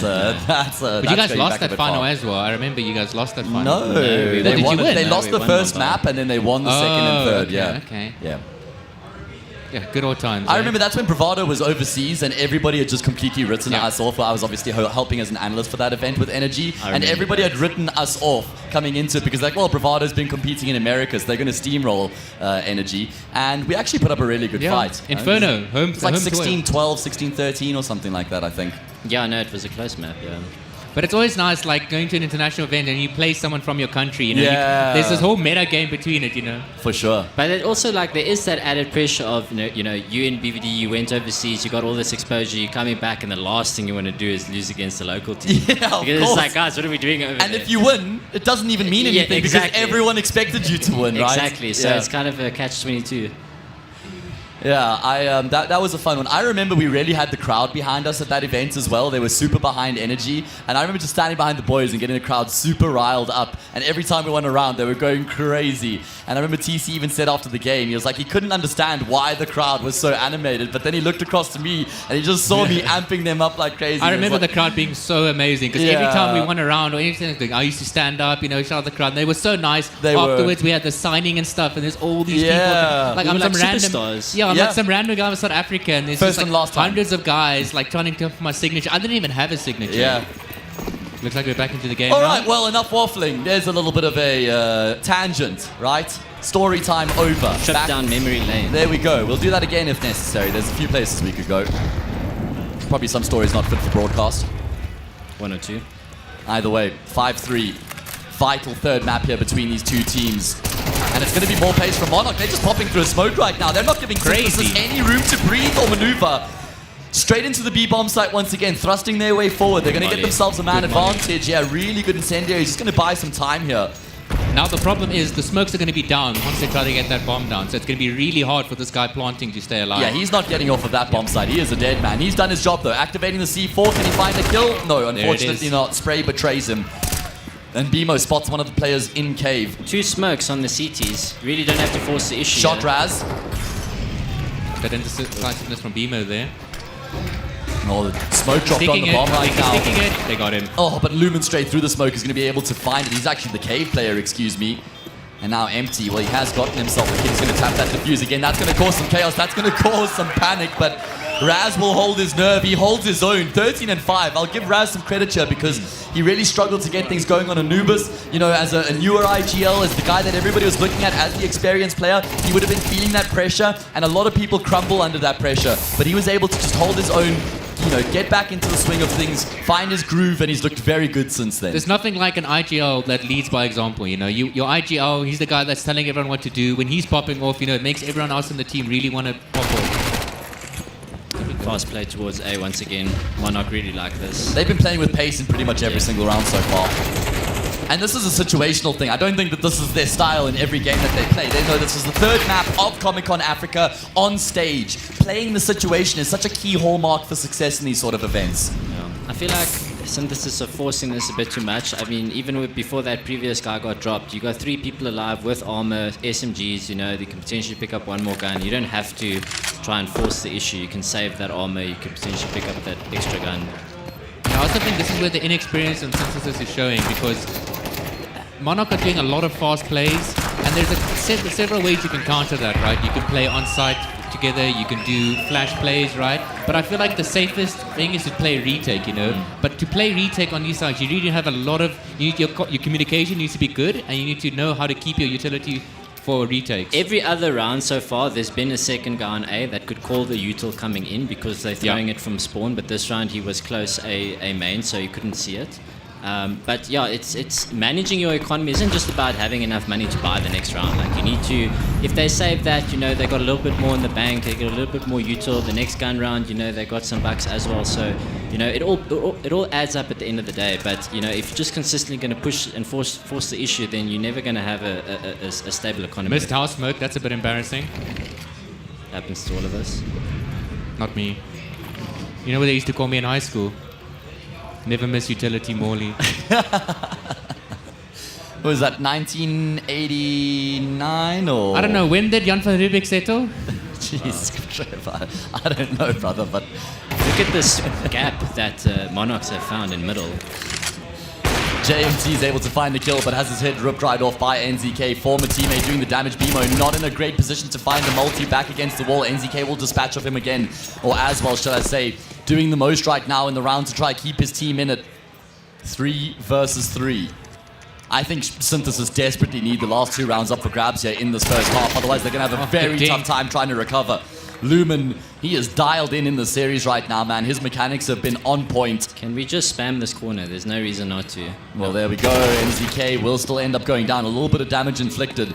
Time is going to be a problem here for Synthesis, though, and they don't have any utility to try and help themselves either. It's going to have to come down to the raw gunfights. They tap the bomb, and there's going to be a huge fight breaking out in Donut. The good double peek comes through, at least initially. Manuel taps the bomb here to try and bait that player out once again, but Aurora peeks really well with his flashbang there and gets an 8th round on the board for Monarch. Really well played in the 2v2 by Monarch. I really like what I watched there. They didn't over peek, didn't get overzealous.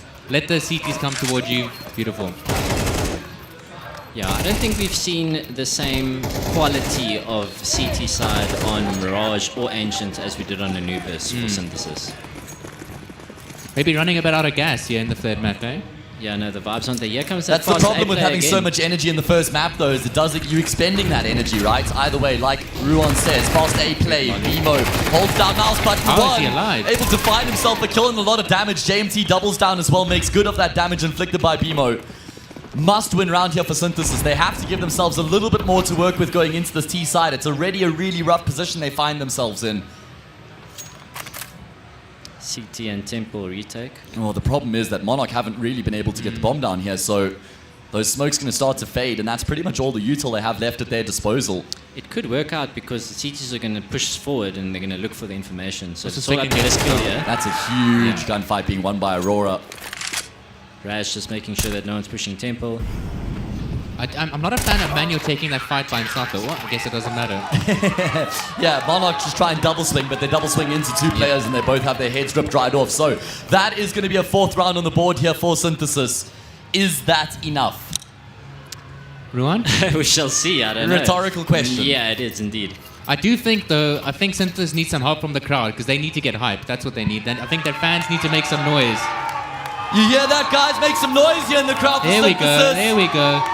And on the flip side for Monarch, yeah, I think a little bit outdone there. Monarch probably coming out on top with a little bit more noise on their side of the crowd.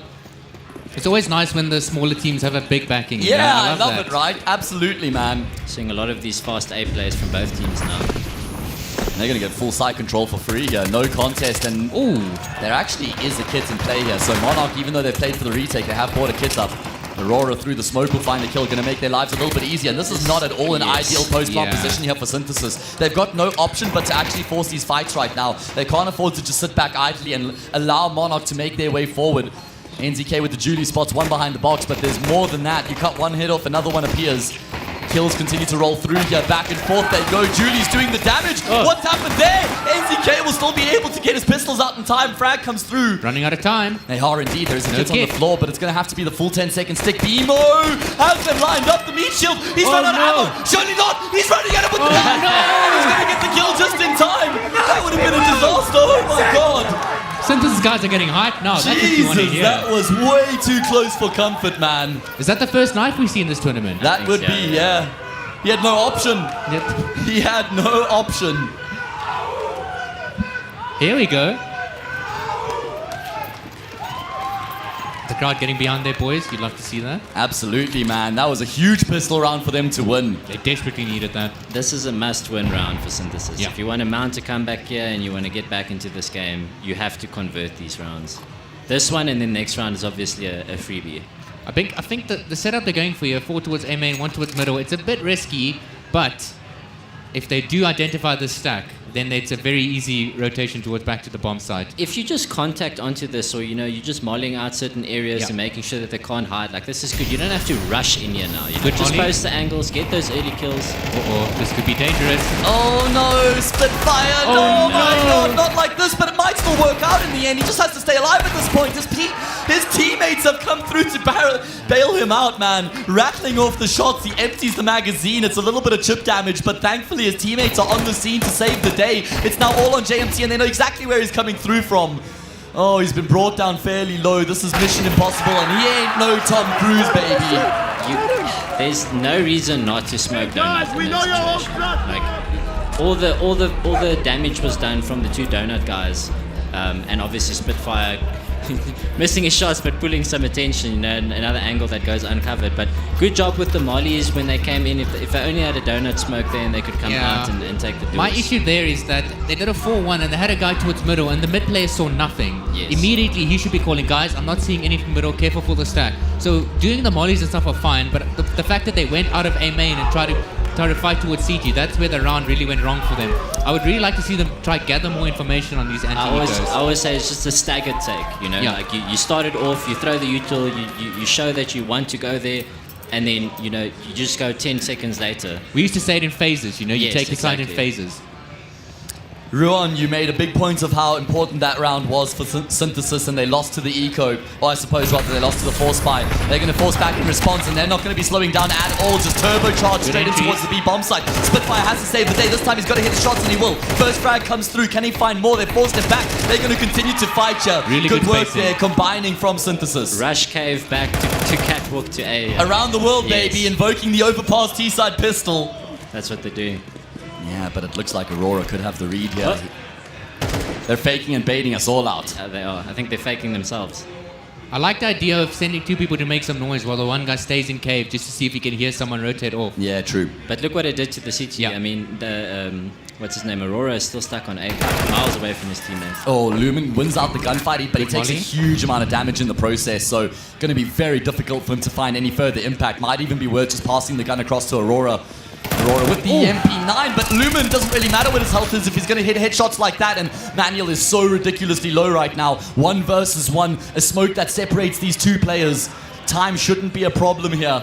They almost kissed each other in that smoke. Oh, another smoke is going to be dropped into the bomb here as well. That's only going to complicate matters. Manuel just tapping away, will be able to find the frag. And I feel like that's a little bit of a cop-out from Aurora in the 1v1. Yeah. I said that the previous round was a must-win, but at least they, you know, after losing that round, they come back strong and win this one. It seems like Monarch are going for the force here. Yeah. This is very risky.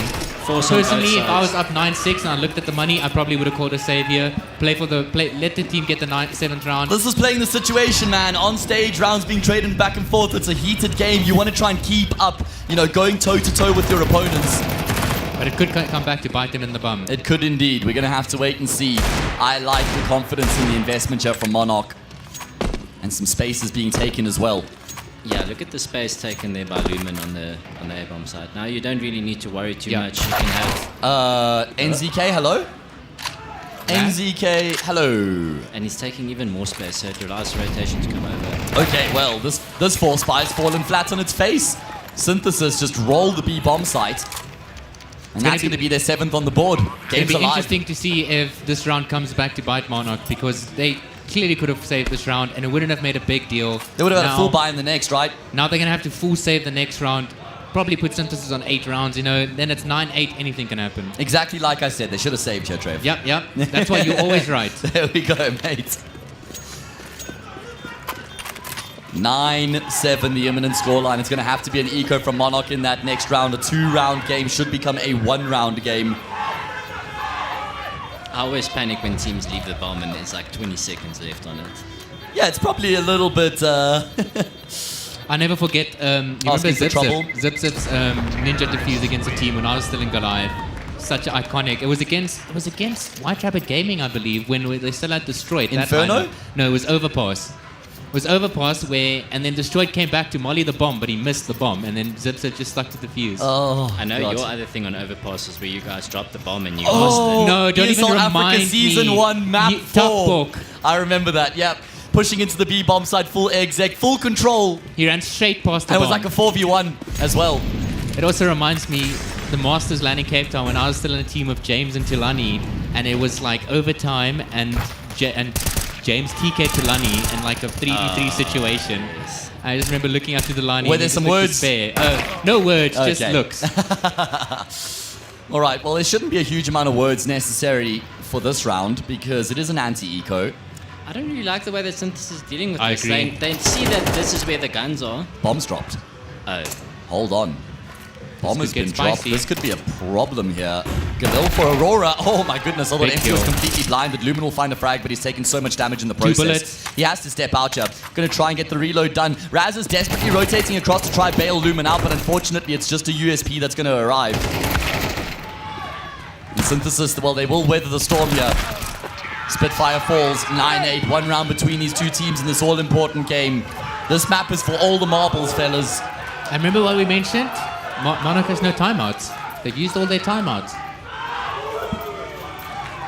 This is a type of side where if you're Synthesis, you don't want to take a timeout. I was just thinking that right now. You don't but- want to give Monarch the chance to speak about what's going on. But at the same time, then, I mean, you effectively don't have any timeouts either if you're just not using them for that That is reason. true. That is true. But they've got the momentum behind True. them right now. So right now they don't need it.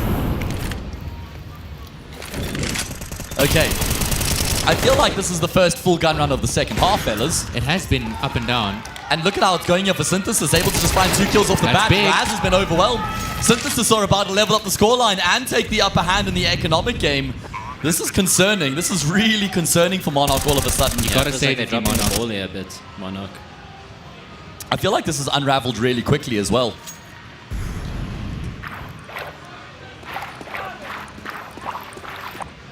Squidge. This is where you hunt for the guns. I Yeah, like what they're doing. definitely. Spitfire wins this. There we go. Easy enough. Had the advantage, had the Qs, steps out. But that's not the gunfight that matters. A consolation kill, if you will. If I was Synthesis, I'd definitely send at least 1 or 2 more people, because they are now to hunt more, because they have the money. Even if you lose 1 or 2 more guns, maybe probably don't want to lose the ult though. Really nice angle Spitfire's got here. Does he stay alive here? No, evidently not. That's worth it. Losing 2 guns? I mean, those weapons would have gone a long way. May even have enabled them to invest here, but no longer will that be the case. They're going to have to just save around the same 4. 9 all.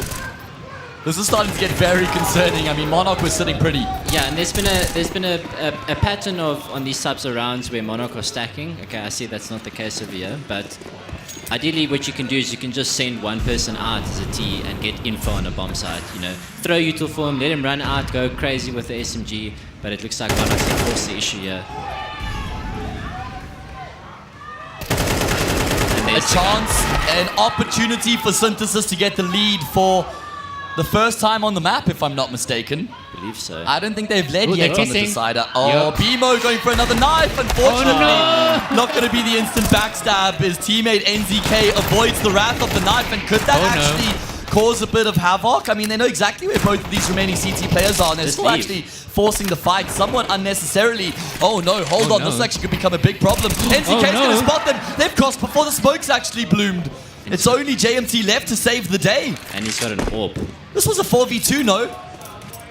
Oh no, I do not. I want to hear what they're saying right now in the comms. Beamer must be so depressed. If they lose this round after he gave that up, it will be a disaster. Yeah, no, a calamity. That keeps you up at night. To be honest, it's not all his fault. Yeah, Yeah, It true, was a true. misplay, but like no one's watching long. Yeah, but if he just kills NZK for free, then it is round 100%. over. Yes, it is. But no kit. No kit. Time of the essence right now. Aurora and NZK looking to try save the day, and they've both got Kevlar They've as got a well, smoke for the fellas. bomb. Smoke for the bomb. JMT's life just became a whole lot more difficult. Thankfully, he's got the Tech 9 out right now. He's going to have to require some pot shots through the smoker to get the kill, but it's not going to happen. Aurora holds down the line, and that's an eco round won by Monarch. What a let-off. What a let-off coming through from Synthesis. Monarch will take that every day of the week. What a reprieve. I'm shook. Shooketh. I'm shooketh. To the core. And I'm sure Beamer is also a bit shooketh. If Synthesis can hit back here and win this round, then they can completely forget about that previous one. If Monarch had any pauses left, that would have been the perfect time to call one. 100%. Sit and marinate. in I would what love just to went see the wrong. whole chat. With a lot of damage on this early middle take. Yeah, the all chat. There must be some ticks and chat going on, right? If I was a surely. Monarch right now, I would be filling the chat with XDs. You got the bind, right? Oh yeah. All right. Well, here we go. Vital gun round. Not much money in the bank for either of these teams. And Spitfire off angle out in the open right now. Wants to man mode this gunfight. Going to catch a glimpse of a player. Gives him the heads up. He needs to fall. Can he get out of here? He's going to try and drop the smoke. NZK, it's kind of lackadaisical walking down ramp there. And Spitfire is going to go down to the flames. So despite the fact that Spitfire gets that opening kill, it's a man advantage for Synthesis. I don't know what NCK was thinking there. Yeah, it looked a bit lazy. Yeah, I don't know. Spitfire gets you the opening like that. He's in a very hard position to get out of, and then you just walk down ramp and give them back the kill. Numbers here for Monarch. Oh, Why wow. are they jumping like that? But still, somehow Lumen's going to be able to somewhat salvage the situation with the double. BMO and Empty to save the day for the T side, going to work in conjunction with each other, and they know exactly where Lumen was. They just got to make sure they don't give him any isolated fights here. The nade? One of them is on 2 goodness. HP. Comes incredibly close, but doesn't actually finish off the frag, and now Lumen will step into Empty's crosshair. What a round. Gives him a haircut for free, man. 10-all. That will settle the nerves for Synthesis after having lost to the eco. What a brave angle on 2 HP and a 2v1 at 10-9. And he snaps that head right off, baby. But I like it though, because he gets the bomb down. I feel like if you're trying to move out of that position, you're going to get caught. No, in you limbo. can hide and contact off of your teammate that's playing also ramp. true. That's know. also true. But which one of them was the low guy? Was the guy? The guy that got the one tap that was sitting on site on default. I think that's okay though. When the low guy's the one taking the first contact, you need the high HP guy in the Hold 1v1. the phone, fellas, because we've got another pacey round coming through here from Synthesis. Never mind. Okay, I'm so glad they a liar. cancelled that. I'm so glad they cancelled that. One smoke grenade will be enough to keep them at bay. Lots of footsteps would have been heard there. Pockets have been emptied by Monarch. They've bought up everything they can afford coming into this round, and they're very light on util. A lot of information gathered here by Spitfire. He sees nothing catwalk. He sees nothing mid. He says, guys, I don't see anything. They were just towards the A bomb site. They're probably going to come back and try to take catwalk. I'd love to see a rotation from Monarch to help Spitfire here. This door area here by B, it's a very hotly contested area, and it's really hard to get out of here as a T if the CGs put a lot of aggression on you. The fact that he's just jiggle peeking it is perfect though. Yeah. The rotation should come in now. You can see it's one of those rounds where neither team, no player on the server wants to make a misstep or a mistake that could open up the round. But that could also work against you. Yeah, going into your shell, playing too conservatively. Huge round in the grand scheme of things. 10-all on the deciding map right now. Everything on the line. Winner gets themselves into the semi tomorrow. Loser is eliminated. I don't like this from Mono. Nice swing there from BMO. NZK steps in to try and get a trade. He'll find at least a kill, but that's not going to be enough to give Monarch an edge in the retake here. Lumen again going to have to be the difference maker, and sure, he can land a dink, but he ain't no donk. They have to save. And he does. They do. You're right. They're going to have to call it a day. Head for the hills as Synthesis have regained the lead. Yeah, I don't know what Monarch were thinking there. It's clear that Synthesis wanted to do a fast A, and they cancelled it because of the well-timed smoke. But after that, as Monarch, you got to do something. You can't just leave 3 people towards the A side, have 2 guys on B versus 5. You know, it's a very hard position to hold. Yeah, the second that Spitfire with that jiggle peek from Cave spotted them coming through that door, there needed to be another rotation. There's no need to keep 3 people towards A and middle. You have a player in Donut in that situation that can cover your mid push, so you don't need someone in CT or in actual middle. You can just rotate them to short or long on B, and yeah, just deal with whatever Monarchs or Synthesis in this case. I do feel like it comes back to what we were mentioning earlier, how it's late in the game now. Nobody wants to make a mistake, so the CTs feel like if they are going to take aggression somewhere, they might just give away their lives and get too scared. But at the same time, it's going to work against you in rounds like those. Really bad buy from Monarch. Yeah, they decided to spend all their money. I mean, they carried 2 weapons over. They lose a chance, it's done. Yep. Effectively. Unless Bimo tries to go for a knife. I think he might have learned from that. Probably learned quite an important lesson in life there at Fool large. me once, shame on you. Not going to fool me again, though. I think he'll go for that knife again. Oh, they are just sending it here. Well, that has been the theme throughout the map so far. I'd love to see a flash towards long, because they keep dry peeking this. Yeah, that's a little bit casual there coming through from the T side. They pay the price, and the kills continue to roll through. Raz has doubled down, NTK in on the act as well, and Monarch, they've saved their bacon. This investment's going to work out for them, assuming Manuel can't pull off a miracle, and there we go. 11 apiece, 11 all. This game is just a gift that continues to deliver. That was just a bit of a sloppy take, in my opinion. Like you got the economical advantage. You know the CTs are struggling. Yeah. You know, there's a lot of util to be desired going into that B take. You decided to force the issue, so at the very least you need to make sure that util's going down. Definitely a bit of nerves there. They also didn't wait for the long smoke, even though it failed. They didn't wait for it to pop. Yeah. One flash towards long could have actually saved the round as well. It's the small things in these late games that can cost you. And I think they threw a long smoke that went too deep. It wasn't like the normal way shallow too one. deep. The economy is still not too bad for for Synthesis. They're fine. Like they got a decent buy. I think they're just missing one molly. They need to at least get the bomb down this round, though. Loser of this round is playing up against Map and Series Point with a broken buy. Yeah. So this round could be for the series. This is exactly the same position we were in on Anubis. Absolutely. Yep.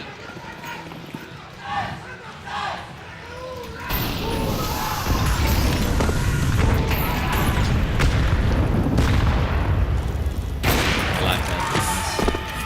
JMT getting back one onto Raz. Big pick to open up here for Synthesis. That's going to create a lot of space. They've taken down one of the key components on the opposite side of the server as well. I'd love to see them slow it down now. Make Monarch guess where they're going. Go dark is what we used to call it. We make no noise around the map, and you keep the CTs guessing. And then what happens is they start shift walking into your crosshair. This could be a big play from NZK. But look at from Monarch. They've actually also decided to somewhat go for a bit of a gamble here. Numbers grouped up, as is the case for Synthesis as well.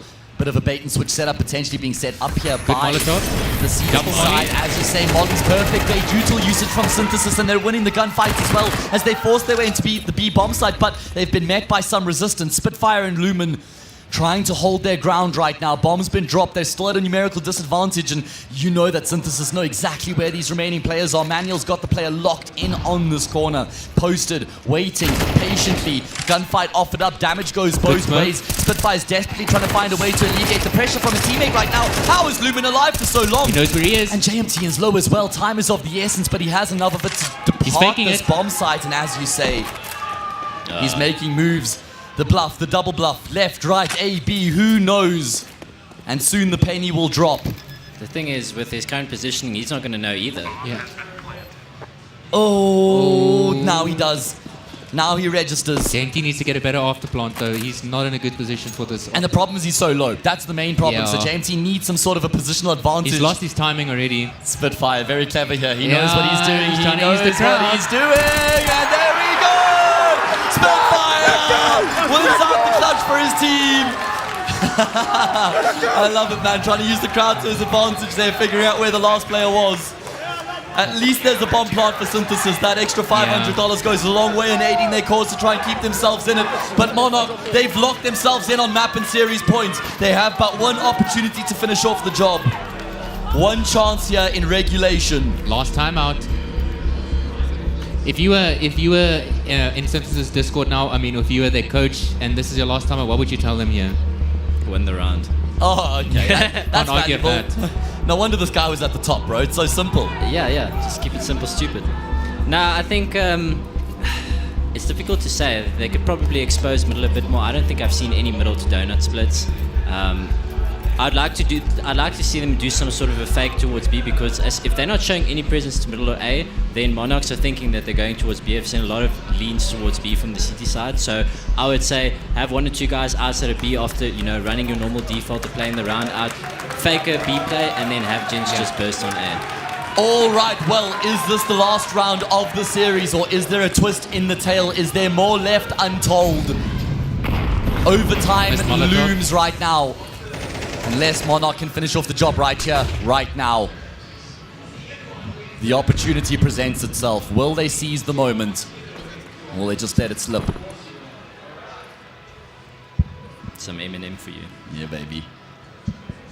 I could keep going if you want. Interesting that Synthesis decided to play like more of a standard 3-1-1 default this round, when they've been having a lot more success getting opening kills and then grouping up. I do like that they're slowing the round down, though. You can feel the tension. Yeah. You can feel the tension in the server right now. It's palpable. The crowd quiet, waiting for the round to take some shape. One kill will set this round alight. Nobody wants to make that misstep or make that mistake to open it up and give up the round. Monarch within touching distance of that semi-final. Did he spot out the open there? I think he did. He would have. Synthesis have completely slowed down the pace here, recognizing the magnitude of this round. Could be the end of their competition, or it could be the start This timing from Manuel could be massive. Here we go, straight in towards the B-bomb side. Zinho's found a key opening kill. Raz gets one back. He's still just dancing around the pillar with the sniper. He's been able to find empty. He was always going to go down. So the fact that he finds the second kill is huge. Manuel from his flank, unfortunately, isn't able to activate. And it's down to the 3 versus 2. At least the bomb plot will come through, but it might not be enough. It's all on JMT. Has to hold down the line. 1 versus 3. This is mission impossible for him right now. Surely there's no way. And Lumen will illuminate the server. Look at Spitfire. Feeling it right now. Monarch are the victors, and they will be going into that second or into the semi-final. Great work coming through from them. What a display. When it mattered the most, they were able to stand tall and arise to the occasion. 13-11, a 2-1 victory for them. That is as close as it gets, fellas. Yeah, I think both teams can walk away with their heads high. You know, it was a very close game all across the board. A lot of mistakes here and there, but unfortunately for Synthesis, not carrying it through. Just to remind everybody, we've got giveaways coming up now, so if you're keen to win some free stuff, then make sure you hang around. But my goodness, what a series that was. It delivers. We knew that it was going to be a hotly contested one. We knew it was going to be a close game between those two teams, and it absolutely delivered, right? Which we're so happy about. I do think Synthesis are going to be kicking themselves a bit in some of those later rounds where they get the entry frag, and then if only they slowed the round down, made Monarch second guess themselves, I think they could have edged out an overtime here. Yeah, I feel like both teams, you know, if you go back and you look at that demo, both teams had so many rounds where it's just a little timing here or there, or misstep, or just missing a piece of util, you know, that ultimately made the difference in the round. So, you know, you can say, okay, cool, Synthesis, they're going to kick themselves, but I think there were so many rounds where Monarchs also just kind of got lucky in that sense, so they also threw a couple of rounds. So, you know, very back and forth in that sense, but ultimately both these teams delivering today and giving us some good CS. All right, Spitfire, Tom, Mr. Tom, do you want to join us on stage there, please, lad? As, oh, you sent Raz? Oh, they've already got somebody coming through. Okay, perfect. As long as we have a candidate, yeah, one of you two, please make your way and join us. But what a game. What a result. Synthesis, unfortunately, through losing this matchup means that they are eliminated, and it means that Monarch Realm are going to be progressing through to that semi-final. But before we do take this any further, let's head across to the stage. Thank you very much, guys. And joining me now is Bimo from Synthesis. Bimo, how did it feel? Let's speak about the feeling of being in such a high impact situation where you guys had to bring your A game. It was very close for a long time, didn't get the results that you wanted, but the experience overall, how will it stand you and set you up for the future? I think the experience was nice. I didn't really care about the crowd. Obviously a bit jitters, I guess. You're missing like normal exec smokes that we should never miss. You know, it's just, it is what it is.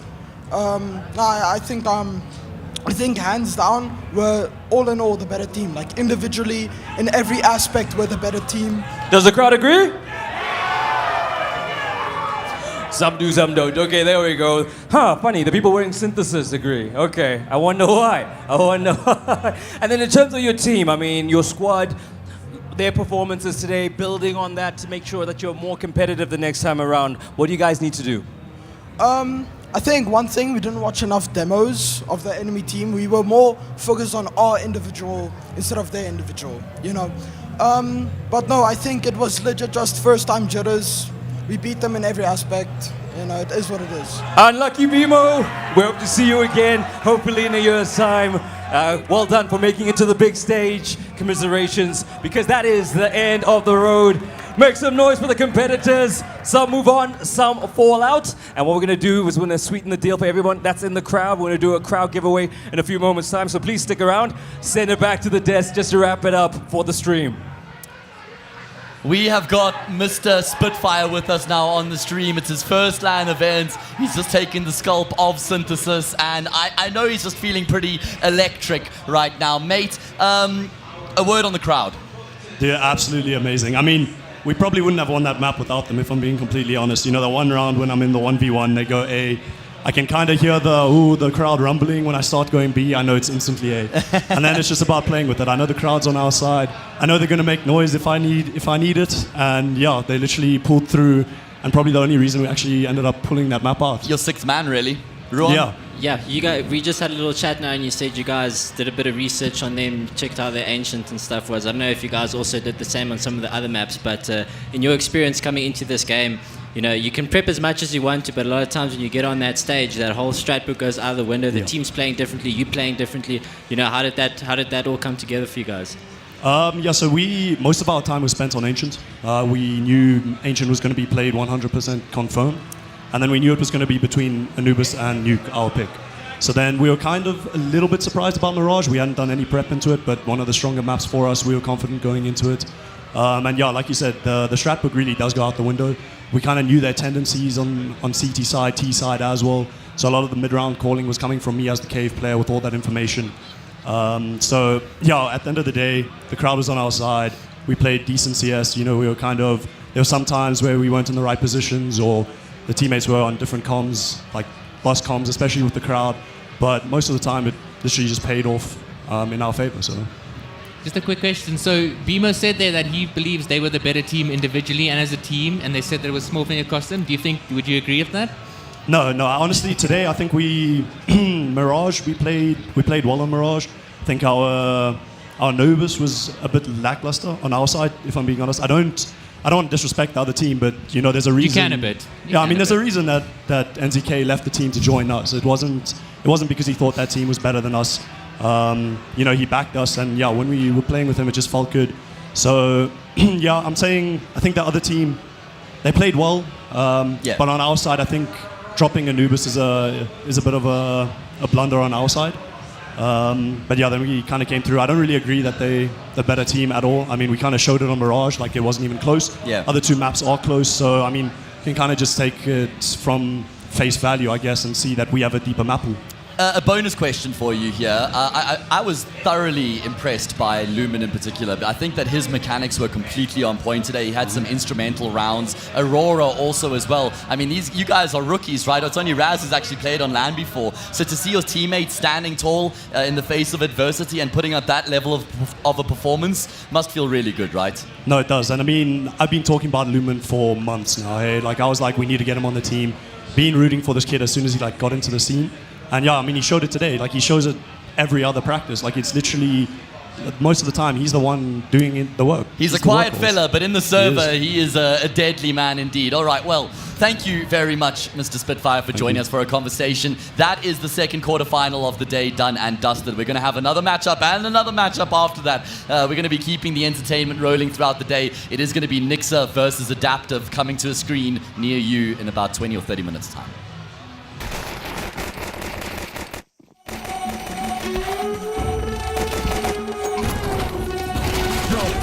Speaker box loud, hitting that stuff till you hearing that sound.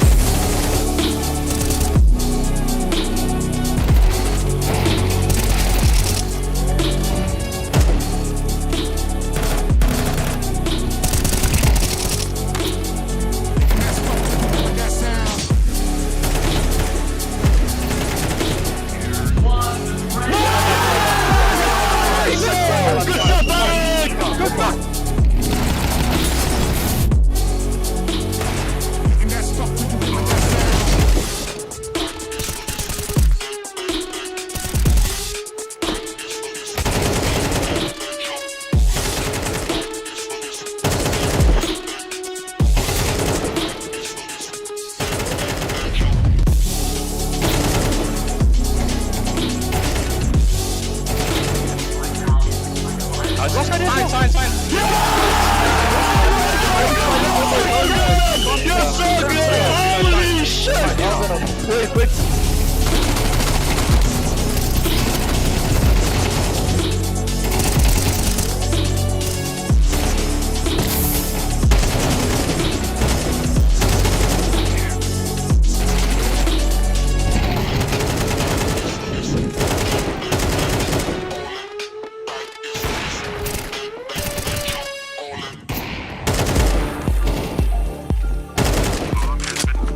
one, top!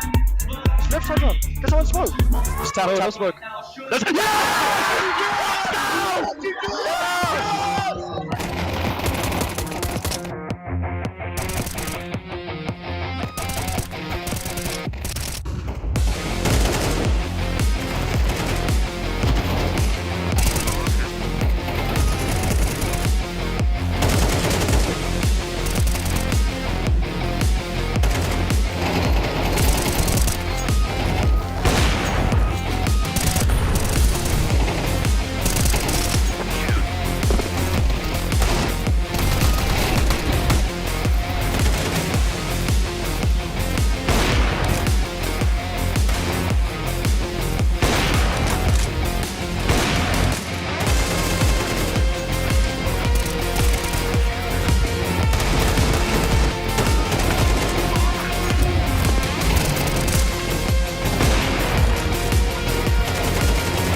I don't know as yet, ma. I haven't decided.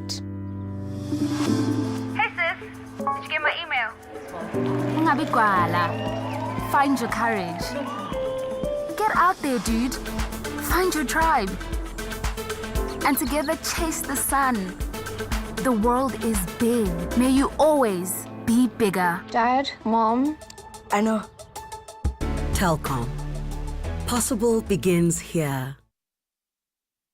It's time for the synthesis expose, where we're going to get to know the players and the team on a bit of a deeper level, not just on the server, the roles, or a Counter-Strike conversation. We're going to go a little bit deeper now, okay? So I've got JMT and I've got Zinho here from Synthesis, and we're going to be finding out, like I said, a bit more about the squad. So fellas, fairly self-explanatory, but we're going to start with the loudest. Now, this is pertaining to your team. Yeah. Okay. Who is the loudest person in your guys' team?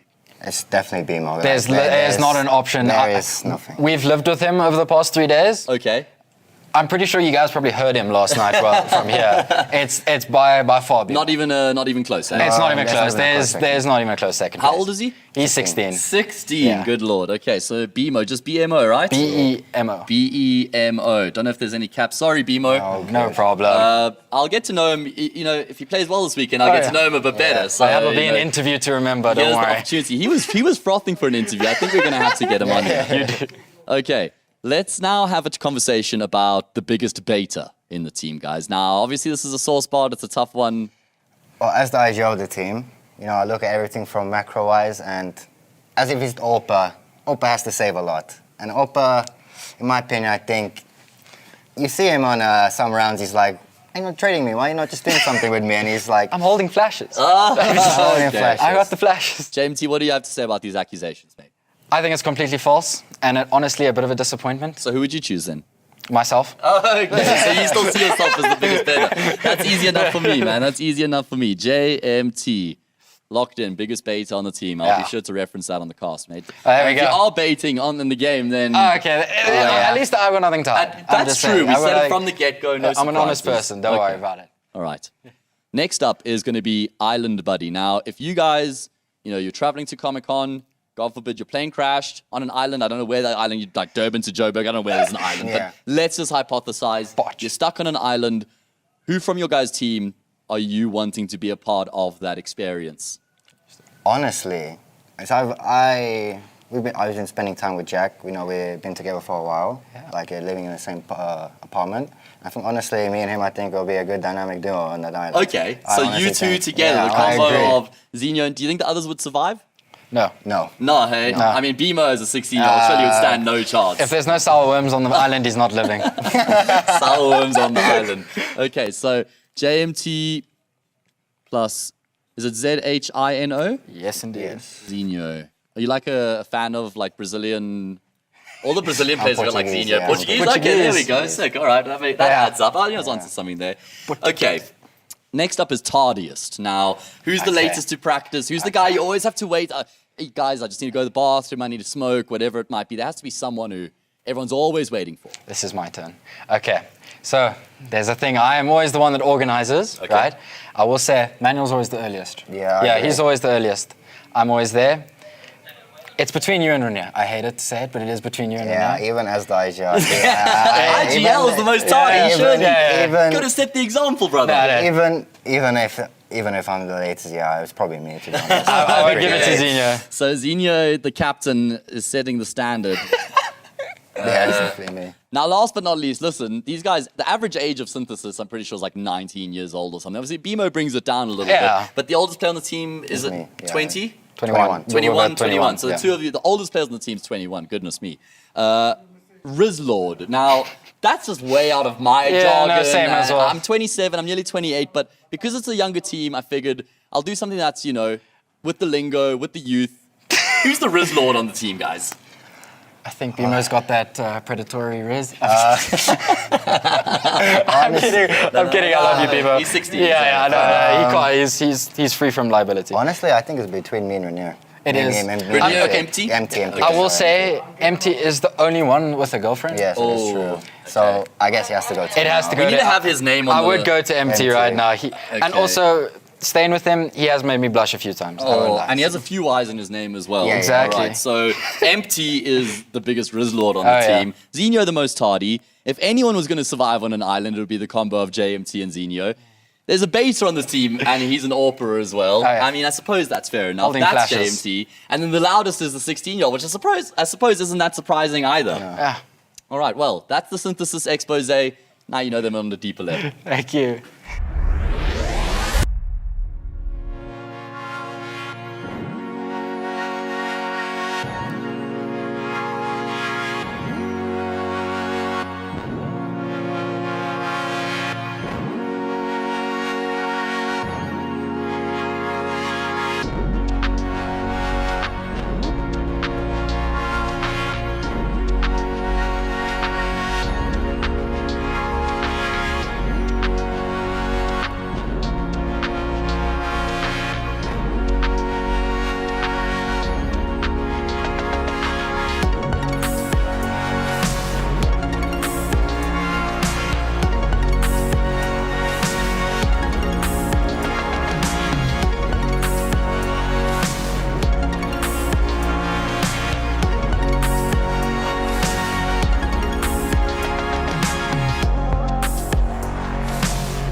Love to watch the way you made me into a mess.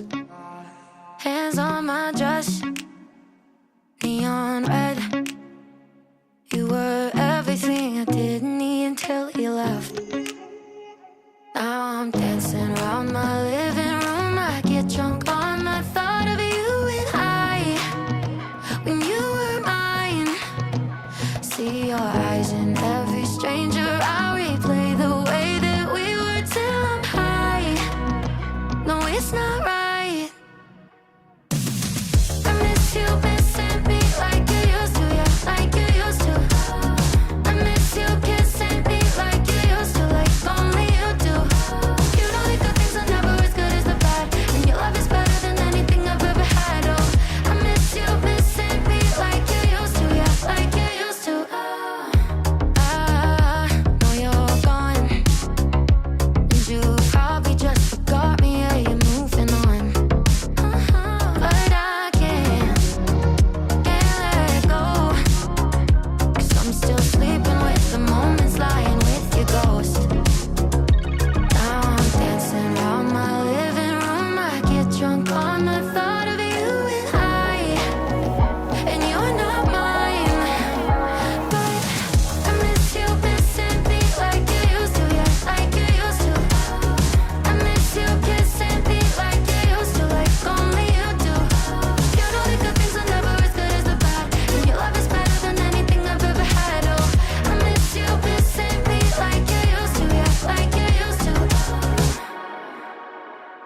I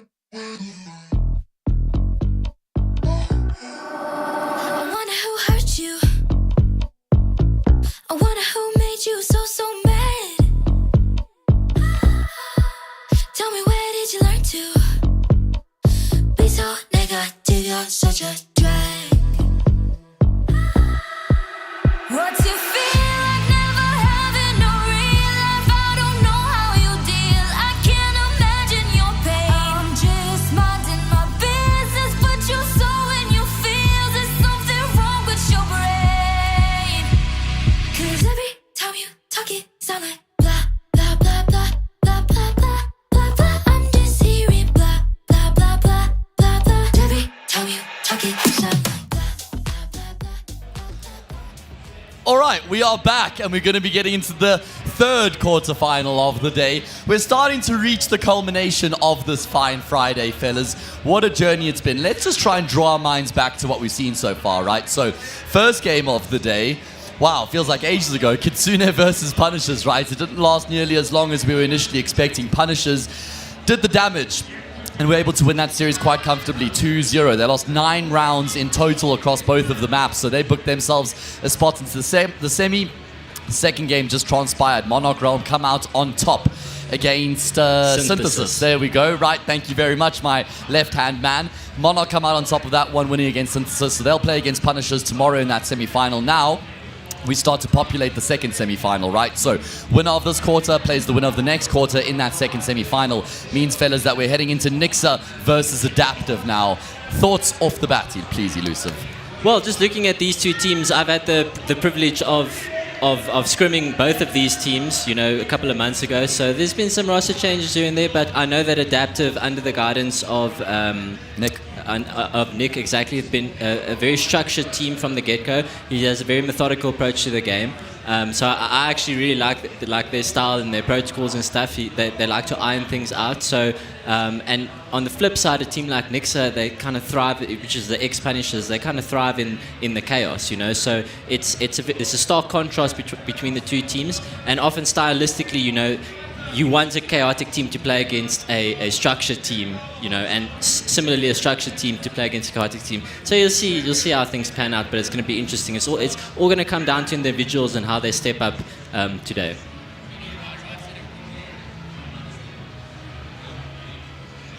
There we go. You got the wrong set. Am I good? You're good. We can hear you now. Good. Yeah. Like Ruan said, I kind of say he copied my whole flow bar for bar, because I was going to say it's like a clash of ideologies right now. You know, Nick, he's a very hands-on leader. You know, he wants his team to play his style, which is really commendable, because you don't see a lot of IGLs like that in our country who has a clear idea of how they want to play the game and then they enforce it in the team. And on the other side, Nixa, they're a lot more loose. They're a lot more individual-based, you know. I'm sure they've got some sneaky strats up their sleeves, but I feel like in the start of the game, they're going to try and rely on their star performances, on the individual players to try and get a nice and early lead.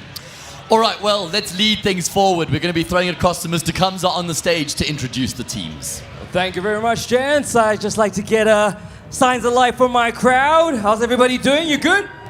Yeah? Team Adaptive in the house? Team Nixa in the house? Okay. Everyone here is just here for themselves, right? Make some noise for yourself then. Wow.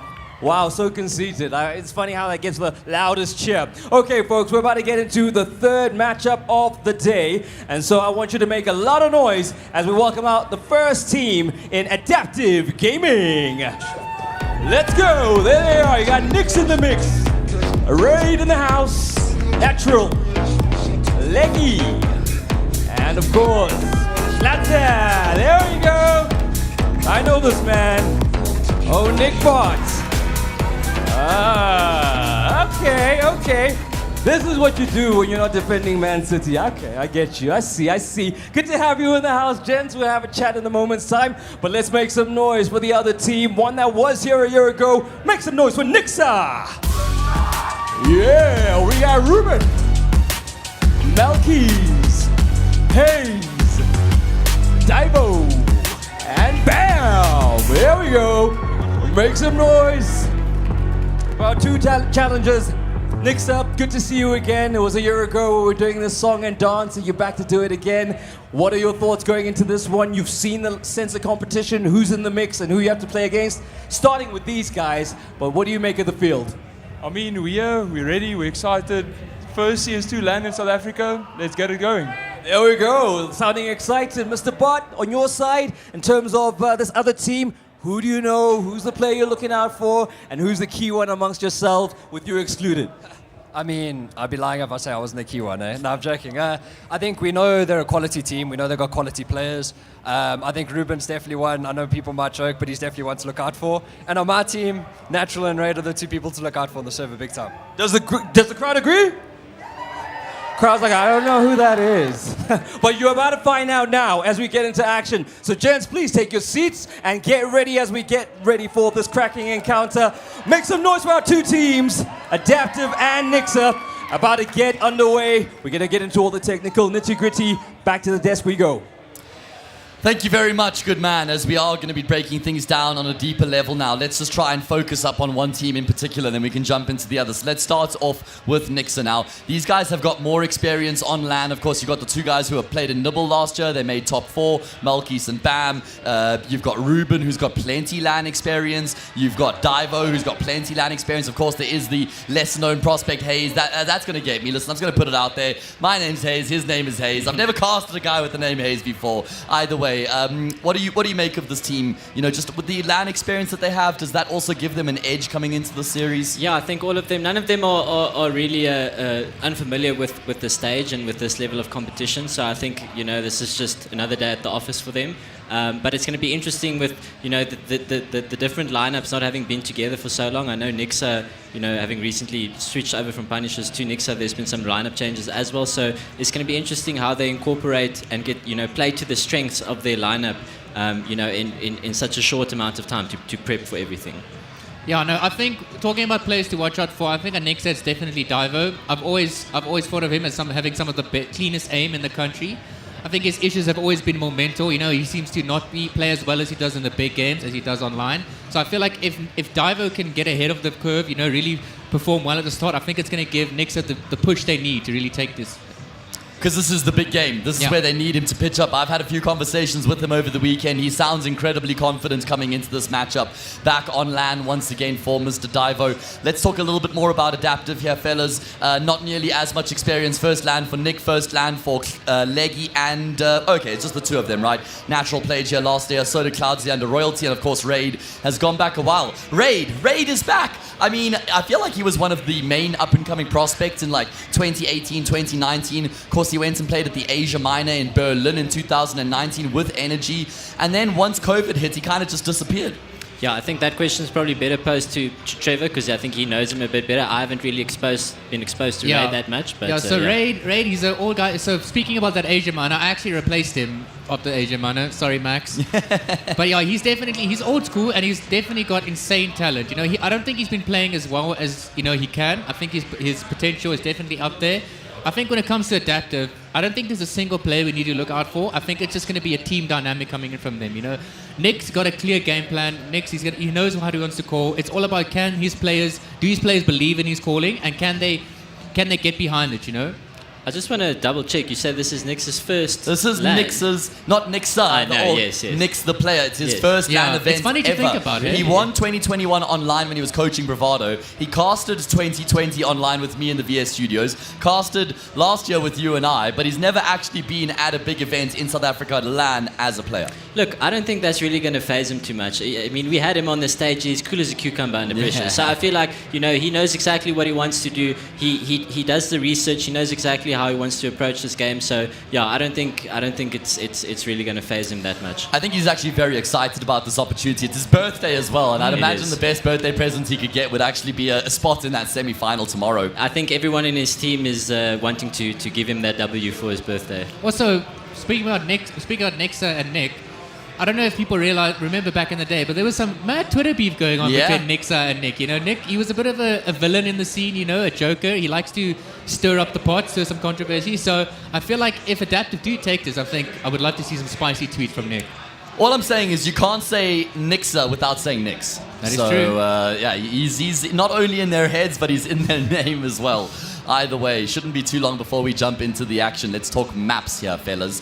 First map is going to be Nuke, picked by Nixa. Mirage as the response, and then Ancient to decide. Yeah, I mean, I'm a big fan of Nuke. This is going to be our first Nuke game for the tournament, so I'm just super excited to be casting Nuke. I just love the map in general. Obviously, you say that Nixa picked Nuke, so Adaptive going for the favorite side, which is CT. You know, the flip side of the argument, as you mentioned earlier, if it's your first game, you generally want to start on T side so that you can get the ball rolling, you can dictate the pace, but there's always, you know, it's map specific. A map like Nuke, you definitely want to go on the CT side first. Yeah, I'm actually, if you had to take the names away from the veto and you asked me who vetoed these maps, I would have told you that Adaptive picked Nuke and Nixa picked Mirage, but it's the opposite, right? So maybe that's some 5D chess coming out from Nick's bot, knowing that Nixa like playing this map and knowing that it's a map that he can call to his strengths. Yeah, I don't know if it's necessarily like a strong pick because Adaptive don't necessarily play it, but I'm assuming that they do, because otherwise they would have vetoed it.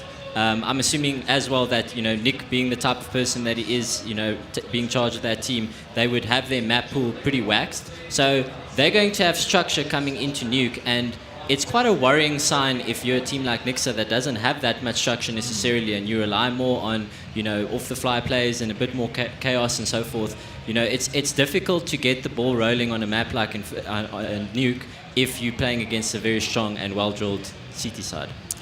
Go ahead, mate. Yeah, so speaking back on the map and Nick, like, if you think about it, like you said now, this is his first LAN, but he's been touted as a touted up-and-coming IGL for a couple of years now, you know, and I remember when I used to speak to ADM, so ADM used to help Nick out a lot, you know, and ADM told me that if there's an IGL, which style he likes the most, it's definitely Nick, right? So what better way to prove that you're, you know, one of the best upcoming IGLs than calling a beautiful T-side on Nuke? Because what other maps can you call a T-side, right, where everything is in your hands, you know? Yeah.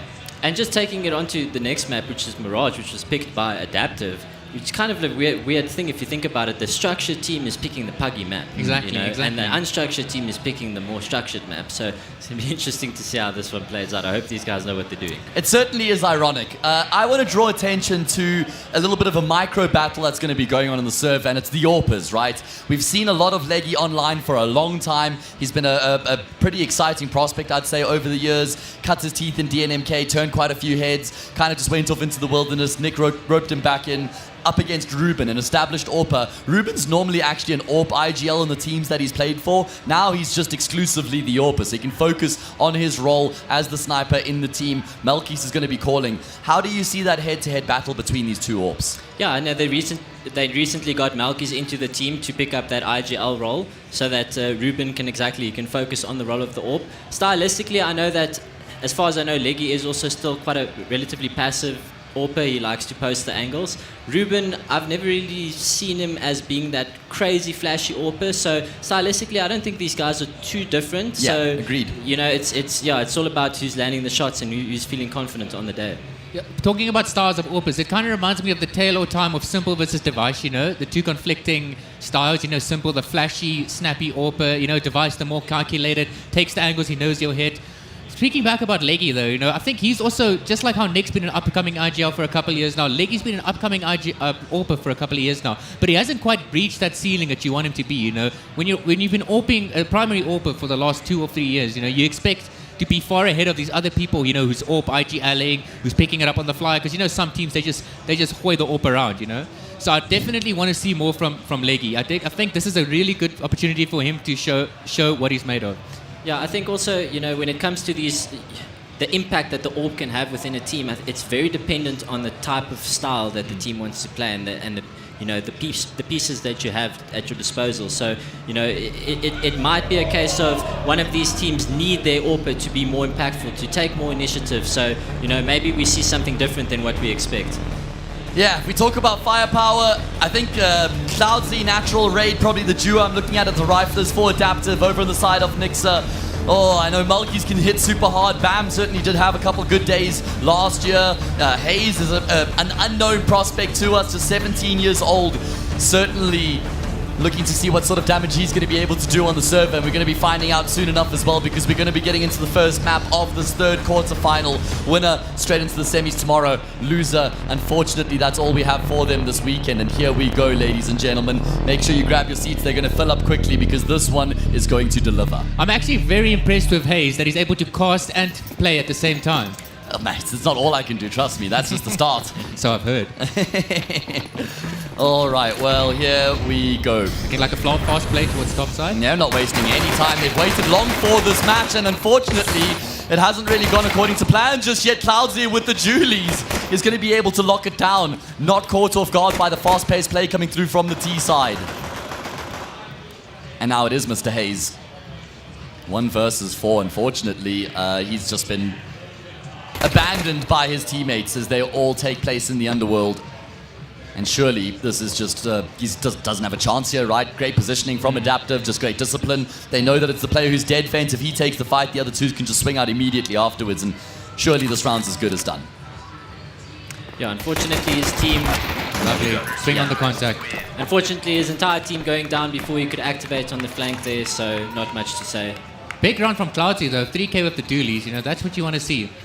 Perfect positioning on the dualies as well. I think they had double dualies. They had one backside and they had one at the Xbox. Dualies OP. Yeah. Looking like a force from Nixa though, with no bomb plants. Very interesting. I have heard some whispers that they're going to be trying to play a very aggressive style, sort of just death-balling their way across the map. Well, can't say I'm a fan of this. And I mean, we did see signs of that in the first pistol round, that's for sure. Kind of a nibble-esque, you know, to last year. Makes sense with Melky's at the helm. Yeah. Of course, Ruben will be a vocal second voice in the team when necessary. So it seems like Nixa were able to get 3 players downstairs without losing a kill. That's pretty good. It's really hard to get down when you're playing outside nuke. You know, you're going to get spammed, you're going to get naded. So getting down without losing a player is a pretty big deal. Now it's all about how they can force the CTs to respect them, their positioning downstairs, and how they can adapt to the rotations. Adaptive doing the nice thing. This is classic. Adapting in the situation. This is textbook CS. Yeah. Clearing out lobby, you lost outside down. Yeah. Now it's important Leggy doesn't die here. Get a kill, maybe do some damage, but it's important that he plays his life. Yeah, I mean, this is a force buy from Nixa, so it's just not just about damage and kills. They're in it to win it.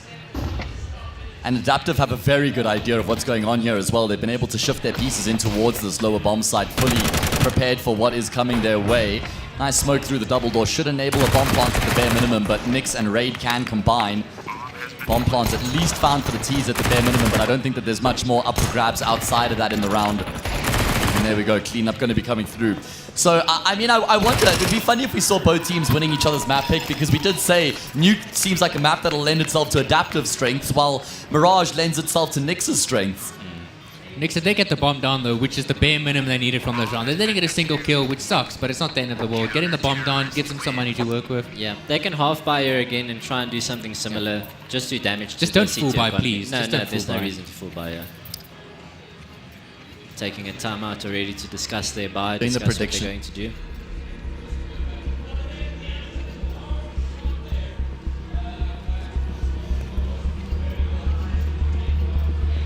Curious timeout from next year. I wonder what they're talking about this early into a game. You know, you've barely started. I think they're just looking at the economy and deciding, you know, what can they buy, and with that, what can they do? You know, because this is just going to be a little half buy. You don't really want to go under 2k here.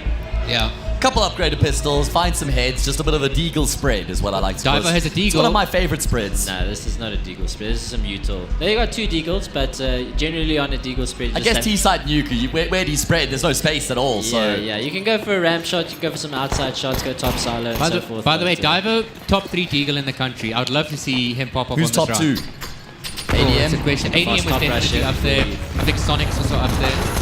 All right, no, well, Court of God. Natural, yeah, completely Court of God, and Clouds is going to get completely overwhelmed as well. Nyx has got a good response, just charging through.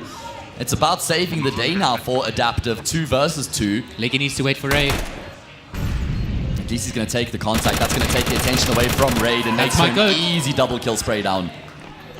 Some worrying signs there from Adaptive's top hold there. Yeah. I'm not sure if there's just miscomms there. Both players worried about the hut, no one looking at at the door rush there. Luckily, it didn't cost him that much.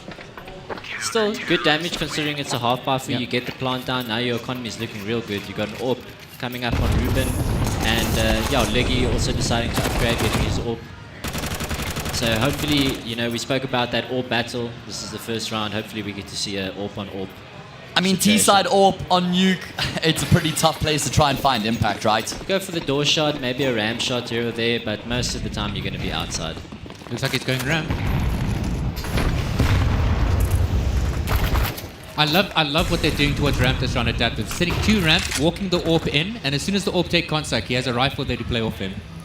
But they need to stop now. They need to stop and just hold the control. Really bad from Ban to die there. Great opening frag for the CT side, though. They'll take that every day of the week. It seems like Nixa really want to run this 4-1, the 4 outside, one in lobby. But the thing is, Adaptive know that if you're going to run 4-1, there's going to be one guy isolated in lobby, and that guy cannot die that easily. He needs to stay alive. His information is very important. Nick's been able to get into a really good position there over towards the B bomb sites as well, but unfortunately he's not really going to be able to make good of it.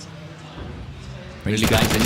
Yeah, gonna say brings the numbers back into even keel until Clouds and Raid combine to finish off Melkis, and there the AWP is letting loose, letting rip. And my goodness, what on earth is that second shot there from Leggy? Okay. I see you, Mr. Leggy. Oh, all right, a natural finish off the job. Adaptive.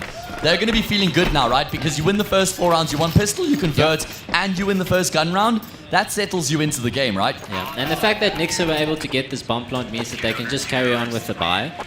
One thing that we've seen already so far is the second that those line smokes come outside and Adaptive know that Nixa have gone downstairs, they don't necessarily know how many people have gone down, but they always respond by doing a lobby crunch, which is a pretty standard response.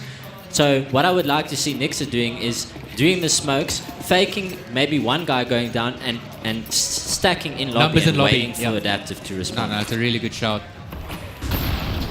But I also like the evolution of the last round, It started off with a double ramp push just to get some early info. As soon as they saw the smokes on down, it's like you said, let's crunch lobby. And look at this aggression on outside. 3-man setup on outside, but it looks like Nixa is setting up for a top take. Big hits in towards the A bomb site coming through here from Nixa. Yeah, Raid finds himself on the right side of the smoke at the right time. Perfectly placed. He's going to be able to get himself 3 kills. Finally, some blood is spilled that belongs to the CT side, but Melkis will go down immediately afterwards, and it's now only Ruben left. And surely he doesn't have much of a chance. It's unfortunate because it was the right call at the right time, They were set Adaptive, were trying to do something different, sending numbers towards outside because that's where Nixa have been going. Nixa switch it up, they go for a top hit, unfortunately Raid just too switched on. Yeah, but I also think that the utility usage from Nixa was subpar. There's always going to be a guy towards second bench when you're taking top. You either molly that, you want to throw some flashes there. The fact that they were not looking towards second vent while not flashing it out, it's a bit of a oversight from them, I think. Yeah. 5-0. 5-0. Great start here for Adaptive on their opponent's map pick. Certainly will settle any nerves they had coming into this particular matchup. Everybody's on the scoreboard. Everybody is looking good. Yes, that deke spread you were talking about. You can't say the same for Nixa, though. I mean, I'm not great at maths, guys, but even this is easy for me. They've got 7 kills in 5 rounds right now. That's problematic. Yeah, Diver being 0-5 is not a good sign for Nixa. It's definitely one of their high-impact players. There's the deagle I was talking about. Perfectly on cue. Yep, that's my goat. You have a lot of goats. Yeah, I'm a likable guy. Sometimes. To a few people. Wow. I'm one of them, okay? We're savages on this day. We have to, mate. Bit of bants. Never hurt anybody. This is good. This is good. I mean, is it against the pistols? I'm not entirely sure it's necessary to go searching like this. At least they went 2 together. Oh, Natural's going to get completely overwhelmed. Yeah, just spoiled for choice. Yeah, damage done, but none of it fatal. I think this round could be dead in the water. This is next year, this big kill, if he gets this one. He has to, right? He has to be the hero, and he will be able to step into at least find a frag. Leggy now has to be the one to try and find a way, and he will. He's gotten a kill, drop down into the bomb site. The round very much alive now. Leggy at range. Himself and Nick combined. 2 very good friends and teammates for a long time. Will salvage a 2v4 so that they don't actually end up with egg on their face. Yeah, well, you mentioned that push into lobby. It was a 4v5, so the CTs are forced to make some sort of an info play. I think they could have maybe just coordinated a little bit better with the ramp guys coming closer, and also both guys out of hut. There was a bit of a spacing issue. Yeah, the spacing. There. But at least they did it together, If he did it by himself and there was no trade, it would have been a lot worse. Also, you know what else they call Nicks locally? You know, they call him the Hooksy of South Africa. Yeah, but it's true. also because he's the biggest Hooksy fan in the world. That is true. So, I mean, I don't think that would be an insult, honestly. No, If I'm like a South African IGL and I get called the South African Hooksy, I'd take that. Yeah, no, Hook's a fantastic IGL. Very underrated, I think. Problem is, obviously, the fragging component, Yeah, right? yeah, And you know. generally, Nick is recognized as one of the weaker fraggers in the scene. And, we might even see him be targeted, right, by teams when they play up against Adaptive. So he's got to be able to hold his own. And here towards ramp right now, he has an AK, and everybody loves an AK on the CT side, baby. Nick's posturing for a hut rush here, or hut burst. Very well timed Molotov. Now the flash has already been thrown. It's going to be really hard for Nicks to get out this hut position. Good kill from Hayes, but goes down immediately afterwards, so just restores that man advantage, but only for a brief moment. Kills continues to be found here by Raid, and Leggy, how many kills has he gotten with this Tech 9 now? I feel like that must be at least 4. Bam, 1 versus 2. Unfortunately, not really a favorable amount of health to try and get the job done, but he is making a play. Good work there. He's going to expect Nick where he is right now. Can the birthday boy clutch it up? That's a good question. As you say, perfect position here for Mr. Nick, and he will be able to find the round for his team. Goes searching for the AWP. That is 7-0, fellas. Nixa, listen, they won in 2022. Kani, you'll know a thing or two about that year. Yeah. Of course, he was part of the Nixa org that completed that victory. Last Counter-Strike LAN you played at. Yep. They then made it to the final last year with a completely different roster. So Nixa have made it to the final of both of the Comic-Con Africas they've competed at. It's definitely a blow to the organization if they can't make the three-peat.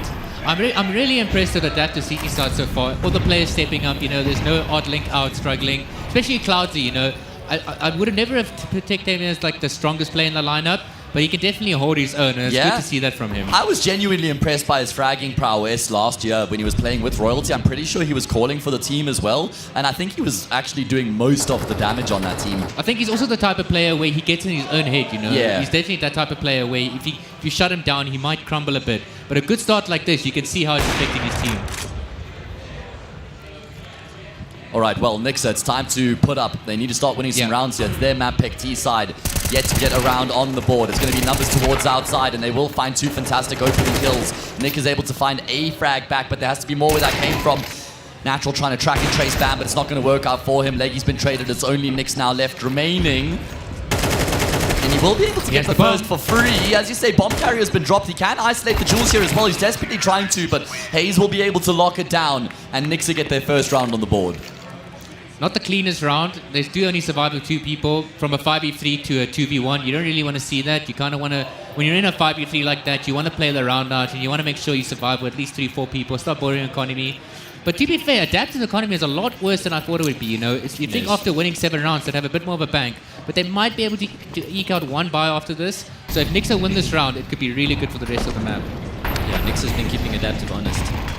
They keep trying to do this hot pop, but it doesn't seem to ever work for them. Yeah, they tried it in the pistol round, they tried it in the gun round earlier, and they're trying it again now. They're really trying to force this fast-paced style. I think it's the mentality they wanted to bring into this game, so they're trying to stick to that plan, but it just hasn't been working out. Yeah, it's a good approach. I know Malkis likes to call this way, especially on Nuke, but the thing is, if you're going to call this style, you need to make sure that people are landing their util like as close to perfectly as they possibly can. I think one example that comes to mind is when they did a door rush. You know, they're smoking mouth on the fly, but because it's too puffy, it's not deep enough. You know, that allowed Raid that 1 round to get a 3K. So it's small things like that. You know, flashes aren't in the right position when they're doing a top rush, and yeah, it just results in a bit of a.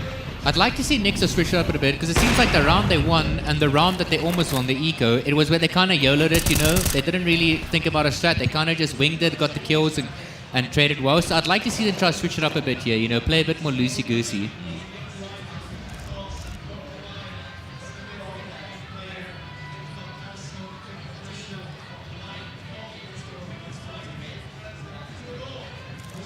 Bit of a half investment coming through from Nixa. They haven't emptied their pockets across the board. They've got a few decent weapons to work with, but Divo's been counted out of the round, 2 for 10. He came into this event brimming with confidence, but I'm sure he's just feeling the pressure right now on the server. You know, you die, you press tab, you see yourself at the bottom of the scoreboard. You got to have the mental not to let that affect you. And us CS players, we have OCD. You're spamming tab, 50 times a round, so it's impossible not to see it. ADHD indeed. Okay, but have a look at this. It's a 4 versus 3. I thought Nixa might be able to get some side side control. Adaptive playing a very dynamic CT side right now. They're not just bunkering down in these bomb sites themselves. Malkis goes back to try and hunt in towards Lobby, but nothing is working out. Nixa poking and prodding, but they just get shut down. Yeah, what can Ruben do here? I guess the damage is the best he could hope for. According to Elusive, he's got the best gun in the game, so should probably just save. I wouldn't say the best, but it's definitely a very good gun. It's the best in Ruan's hands. Listen, remember Ruan, we fabricate things. So I guess he's going to save the Galil. I'm the type of guy where I'd drop an AK for my teammates any day and I'll take a Galil. Do you think that was ever detrimental to you? No. No, not at all.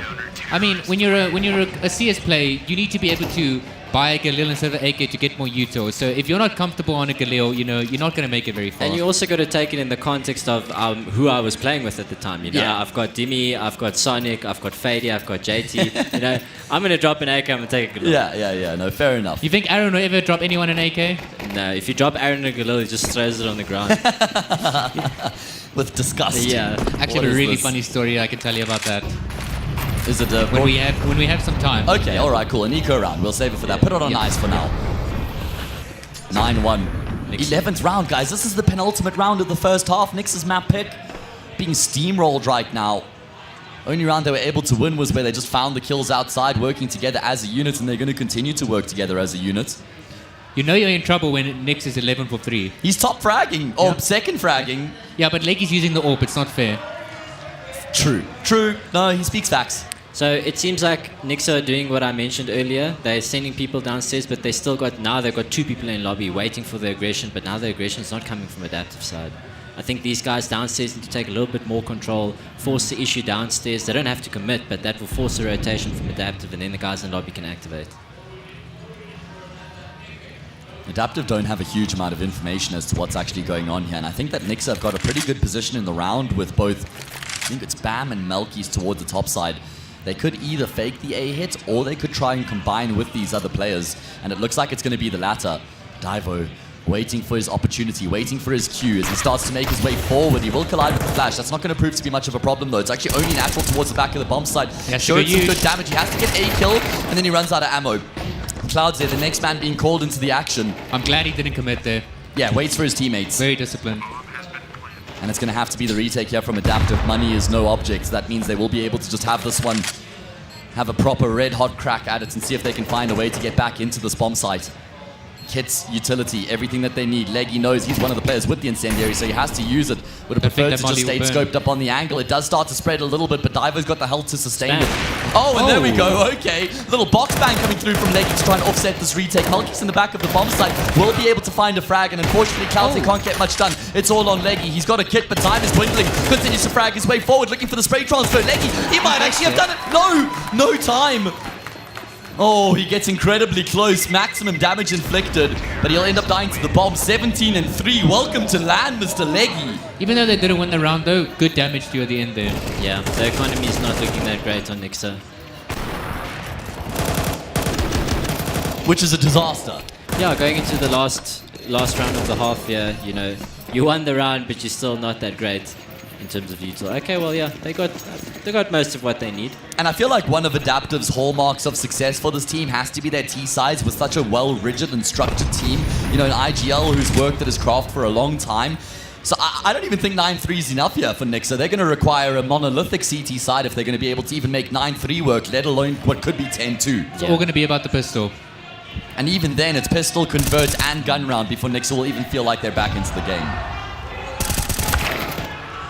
You know the story about Taco and Fallen, where it's like 9-2 down to VP. And if we really think we're good guys, and we want to show the whole world, then let's make the comeback happen and prove to everybody just how good we are. Did you win? And then they lost 16-2. Nope, 16-4. Such a good line. It is a classic one, right? Looking pretty good here for Nixa to get that third round on the board. Nix has had to pivot here towards outside just to pad up the defense a little bit. Still a player here, red container. Malkis' position going to catch Nick completely off guard, and he might be able to farm more. No. Cloudset denies, but Nixa have been making moves in the meantime. I just want to highlight this round quickly because Nixa get 2 opening frags very quickly, and the response from Adaptive is to all 3 players come outside, we fight together. And they might not win the round. It's still 2v3. It can go either way, but that just shows you the type of IGL Nix is, right? He knows when to make the gamble plays, and he knows when he needs to shake, when he needs to abandon bomb sites and play towards his team.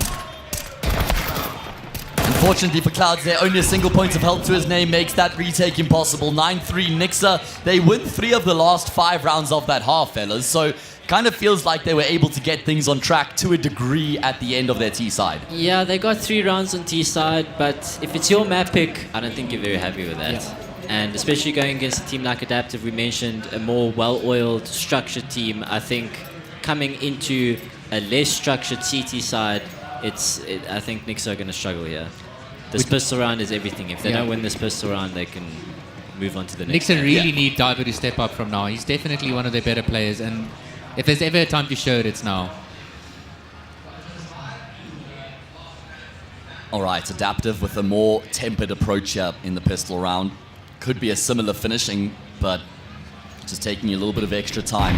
Going to blow the door open with the nade. Util starts to barrel on in towards the safe bomb side. Fantastic flash and raid. What? How's he gotten that kill on Hayes with the Julies? He's just taken his head right off. Melkis has received the same treatment, and oh my goodness, this pistol round could not have gone better for Adaptive. Who needs good aim when you have good utility? Was that Aristotle? Sun Tzu? The art of CS. Yeah, exactly. I'm paraphrasing, of course. Naturally. Bam just trying to get some extra frags here. Wow, not even a single kill in the pistol round here for Nixa. That is going to be a huge blow dealt to them. Their confidence must be in the gutter right now. This is not what I expected coming into this game. Yeah, I don't know what the plan was really with the first pick on Nuke. They had to assume that that Adaptive were going to pick CT side.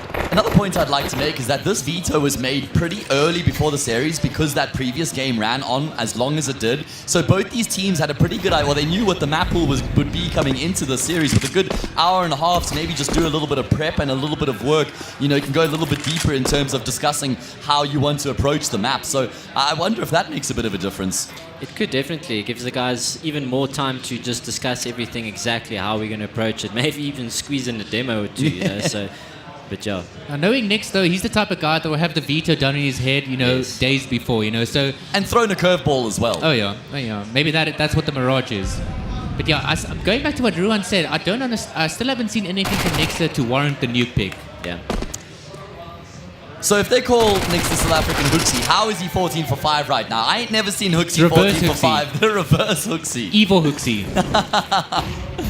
Oh man, he is looking fantastic in the server right now. He's got that birthday energy. Yeah, absolutely. Then again, we've never seen Nix play on LAN. Maybe he was always just been a LAN player. Maybe he was sandbagging the entire time online, waiting Playing for the his long opportunity, card. playing the long game, brother. It would be really cool if you won Comic-Con as a coach and then wins it as a player. And he's commentated as one. That's That true, would he's be won the it as a trifecta, commentator. yeah. That would be the trifecta that nobody else in the country has ever actually Nixa accomplished. has to do something to impress us on this round. If they lose this round, the game's basically finished. If it isn't already. Yeah. Mentally, they might be checked out already. Leggy is 19 and 4, mate. So it's Tech 9 kills. Yeah, pump the numbers up. And Adaptive, well, they've got so much time now on this T side to try and finish off the job. It's Spam who's here right now towards ramp, just jiggling. It's going to be falling back at the It's first too late. sign. And as you say, Ruben's going to arrive, but it's too late. Been mollied off, and the pressure is mounting now over towards this B bomb site. Bam, backpedaling. Eventually, he's going to be forced into a gunfight. It's not the cleanest, and switches to the sidearm there as well. Melkis will arrive on the scene. At least he's be able to find a kill. Even numbers game now as the bomb plant should come through, but actually going to take a bit longer than I expected. Adaptive a bit, Nixa a bit split up here. One coming from ramp, one coming from secret. You know, you really want to try retake together in these types of situations. Get to a 2v1. You know, try isolate the T's. Ooh, he spotted him there. Oh, that's a teammate. No, it's a teammate. Sorry, so I'm getting old, guys. That's okay. Listen, you're new to the side of the screen, the side of the broadcast. It's understandable. You get a pass. Ruben Can't get past his opponent. Natural has to try to keep Leggy alive. At least he gets the trade right. How does he navigate the 1v1 though? Does he force the fight? Does he play the long game? No kit. No kit. Is that going to be a problem? Oh my goodness, no problem for Natural, that's for sure. Just steps up, finishes off the job. A bullet to the brain is all it takes. 12-3. My goodness, Adaptive just completely outclassing Nixa. And that's all she wrote. Can someone please tell Nixa that the game has started and they need to join the server? Yeah. Malky's going for the shotgun. Gotta respect it. I think it might be the strongest gun in the game, the auto shotty, you know? It's pretty OP. There was that time at the start of CS2 where you could literally just run around with the auto shotty and long range people. Thanks, Val. Oh my goodness, well Nixa try and make a play here because of the weaponry deficiency. They feel compelled to try and do something. Cloudsy gets blinded up by the flash, but he's still able to find the kill, goes way too deep. Hayes left high and dry. 5 versus 3, unfavorable weapons. The writing's on the wall, I'm afraid, fellas. The job as good as done. Ruben's shoulder's been spotted, so he's going to have to go back from whence he came. And Adaptive they've had Nixa on a string here. These are the worst rounds to be in as a CT. It's like, you can't lose another round or you're out, or at least the map's finished and you're in a 3v5. 2v5. But yet you have to make a play. Yes. Unless you have a shotgun on top of height, then there's not much plays you can Oh, make. Nix is going to find the last 2 kills to finish off the job. What a display coming through from the IGL. Adaptive at large, 13-3, complete and utter domination. And I feel like they really set the tone with the way that they won that first half pistol round, boys. Just completely locking down that A-bomb side. That multi-kill from Clouds there would have shell-shocked Nixer a little bit because I think they were expecting to just play with pace and ferocity throughout that T side and be able to just overwhelm Adaptive. But evidently, it doesn't work out that way. Yeah, unfortunately, as you mentioned, Nuke is just one of those maps where if you've got structure and you've got your protocols in place and you've got a good understanding of how the CT rotations work, if your guys are just showing up and you're hitting your shots, like the chaotic structure is not really going to do that much. So it's unfortunate. I think the guys at Nixa individually, they can definitely still step up. I don't think we've seen anything just yet. So hopefully on the next map, Mirage, we'll see them wake up. Yeah, I think it's going to come down to the veto. You know, the nuke pick, it doesn't make sense to me. They didn't show anything to warrant the nuke pick. I'm not sure. I think Mirage will go a lot better for them. I don't think we'll see another 13-3. I might be wrong. But I do think Nixon need to have a chat down. They said, listen, guys, we try to play our game now. We go completely stomped. Let's loosen up a bit, you know. Go for some duels, overextend a bit. Just play your game, you know. I feel like knowing at least it's Mirage, it's still got to give them some sort of confidence because it can lend itself to their strengths. But we are going to have a short breather when we come back. It's going to be the second map of this third quarter final. Can Adaptive finish off the job, or will we require a third?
Come out, come out. Let's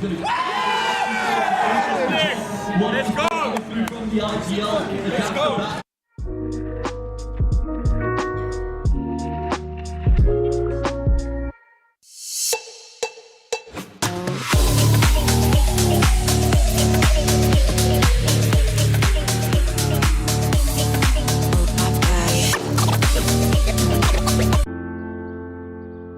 I don't know as yet, Ma. I haven't decided.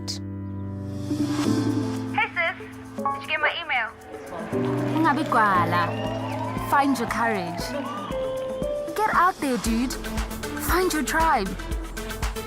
And together chase the sun. The world is big. May you always be bigger. Dad, Mom, I know. Telkom. Possible begins here.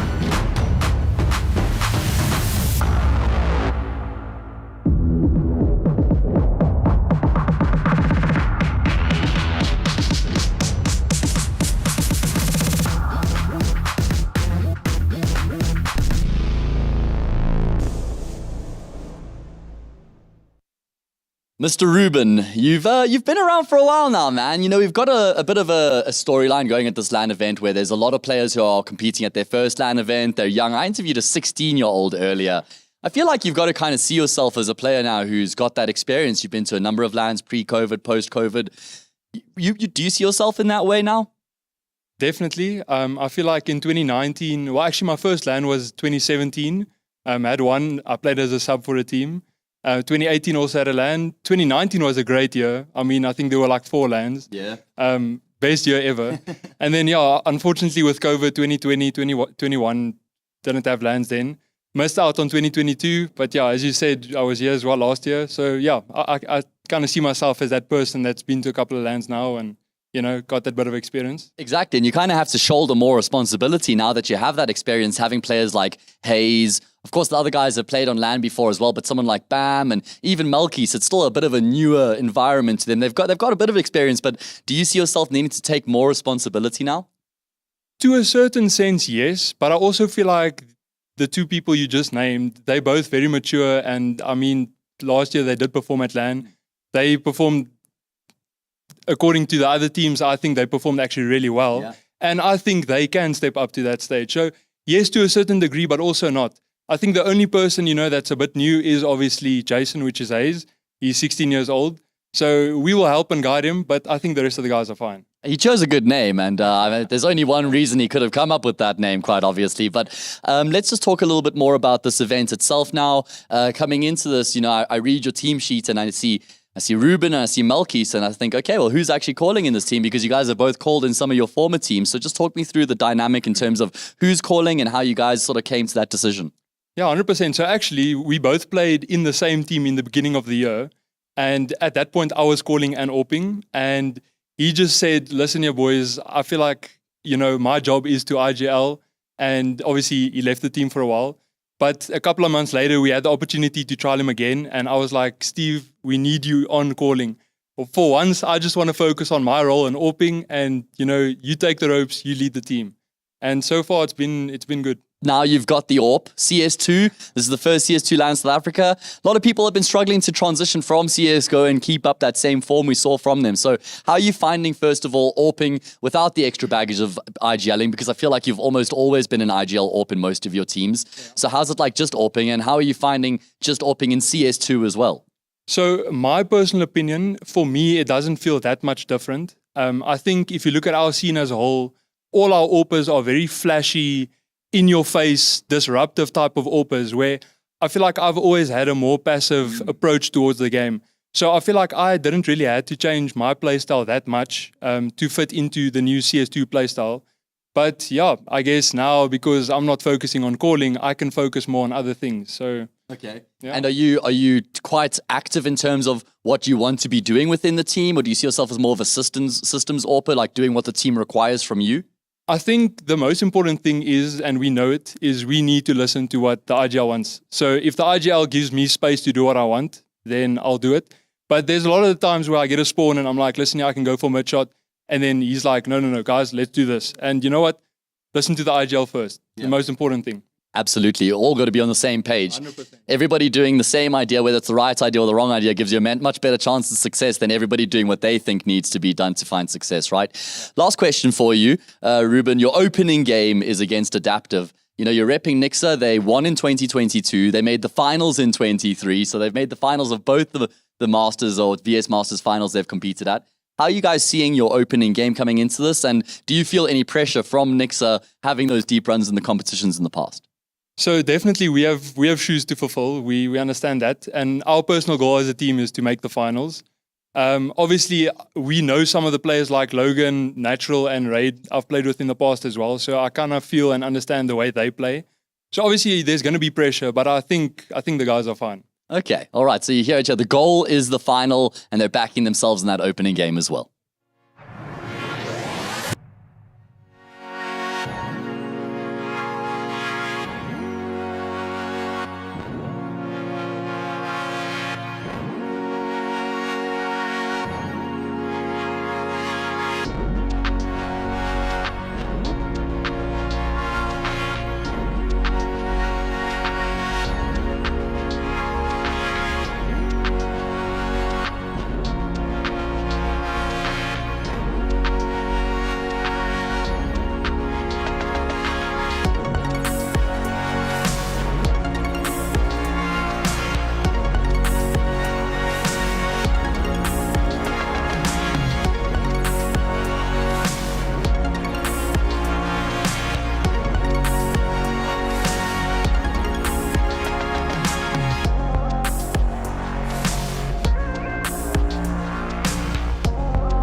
That first game was so quick, I didn't even have time to finish my coffee. Or button up your shirt.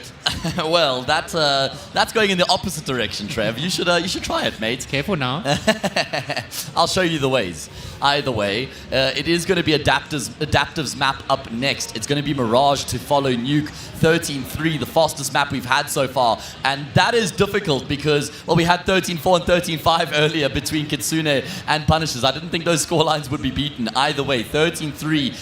I mean, sometimes you have those one-sided scorelines and it feels like they aren't super accurate reflections of how one-sided the game actually was. But guys, I feel like in this instance, it actually was a pretty accurate representation. Yeah, there were a few close rounds here and there, but there's a clear difference in like the understanding and the approach and like the preparation on the map. You know, the one team is very, very practiced, very well oiled, and the other one is coming in trying to YOLO the situation. So yeah, unfortunately, it didn't work out very well for Nixa. Yeah, I think that map is a really good representation of what we've been talking about yesterday and today, especially, you know, the key points we've been bringing up. We want CTs to be aggressive, we want AWPers to be aggressive, we want teams to be playing together, and I feel like Adaptive covered all those bases really well. The rounds on CT, they got aggressive towards lobby together, the AWPers were rotating around, the crossfires were there, so I'm really impressed with how Adaptive play their map, and I feel like it's going to be really hard for Nixa to come back from that mentally.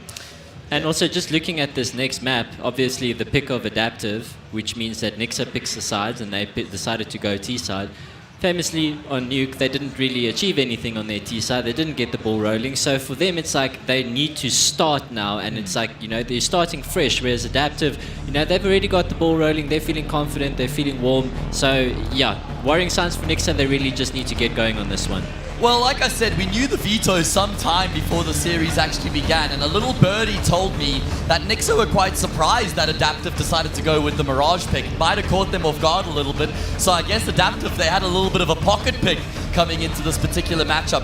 We're going to have to wait and see if it actually works out for them. They might come back to regret it if they get run over, because when you've got players as skilled as Nixa are mechanically, they can get cut loose on a map like Mirage. Yeah, but I think Nick's got something up his sleeve. Well, we're going to have to wait and see, mate. We definitely do. And we're not going to have to wait much longer, as we're going to be getting into the second map of this third quarterfinal soon enough. Here we go, pistol round underway. No utility from Nixa, immediately very worrying. Nixa got to choose to start on the T side. They chose to start T side, Yeah, yes. that's quite interesting. A smoke and a flash, actually, sorry. Single smoke and a flash, though. I don't know about that. Okay. Divo. Well, there's Divo with his P250. Good opening frag found, taking down Leggy. Cloudz Beautiful finds shot her. from Cloudz. Yeah, nice little adjustment just on the ledge. They're able to find that frag. Nick tapping away. Will come out with the kill. Natural's been able to find a frag as well. Oh, wow. Nice little hop there. Looked like a little bit of a strafe coming through from Nick's movement. He can do it all, mate. Bomb plant still found, though. It's going to be two players trying to make their way together from Catwalk, Raid and Nick combined. It's now all on Hayes in the back of the bomb site, and Adaptive almost make that retake look easy, and I think that Nick surviving was actually instrumental to allow for that double swing with Raid. You can clearly see when Marcus went forward because he needed to press the envelope. He tried to pre-fire the one player, but when the one player swings like that, it's really hard to track him while there's another player shooting at you. Really good round from Adaptive. Even going down 4v5, Diver gets the entry frag. They still commit to the B bomb side to no avail. But because they got the bomb plant, we've got the force here, Galley armor. Leggy on the scout though. Interested to see what he does with that this round.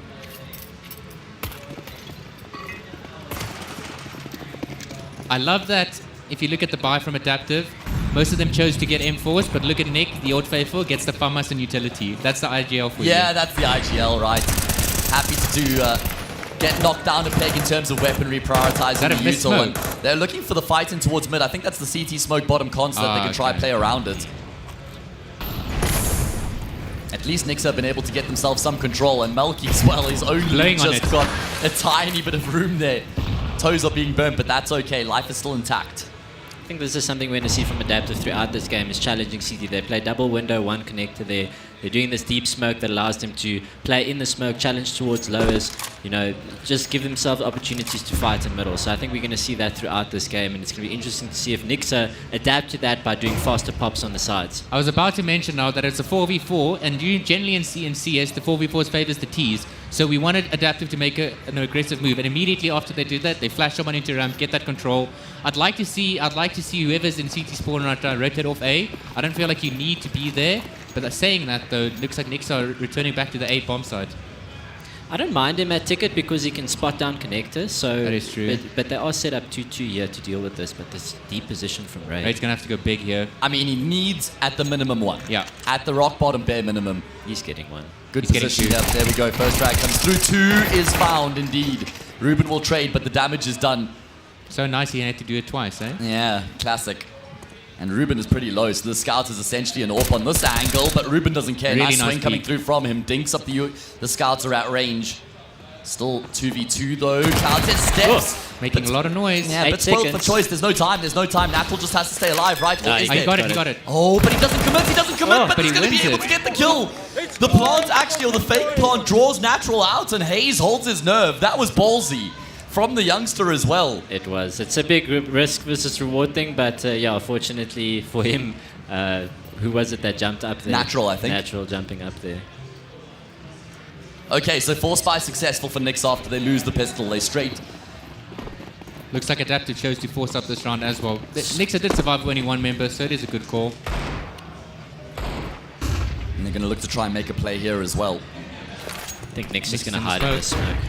Seeking refuge right now. The Raids afraid could find him. They'll just try and take the attention away from his captain. Oh my goodness, the spray through the smoke. Not far from connecting. A number of players on offer. Of course, he wouldn't know that. And as that top cat smoke starts to fade, the problems start to arise here for Nyxa. Raid gets in on the act as well. He's not even required. Cloudz there has found himself 3 with the 5-7. 3-5-7. That's a pattern. Nyxa are going to be kicking themselves how they played that. Really disorientated, not on the same page.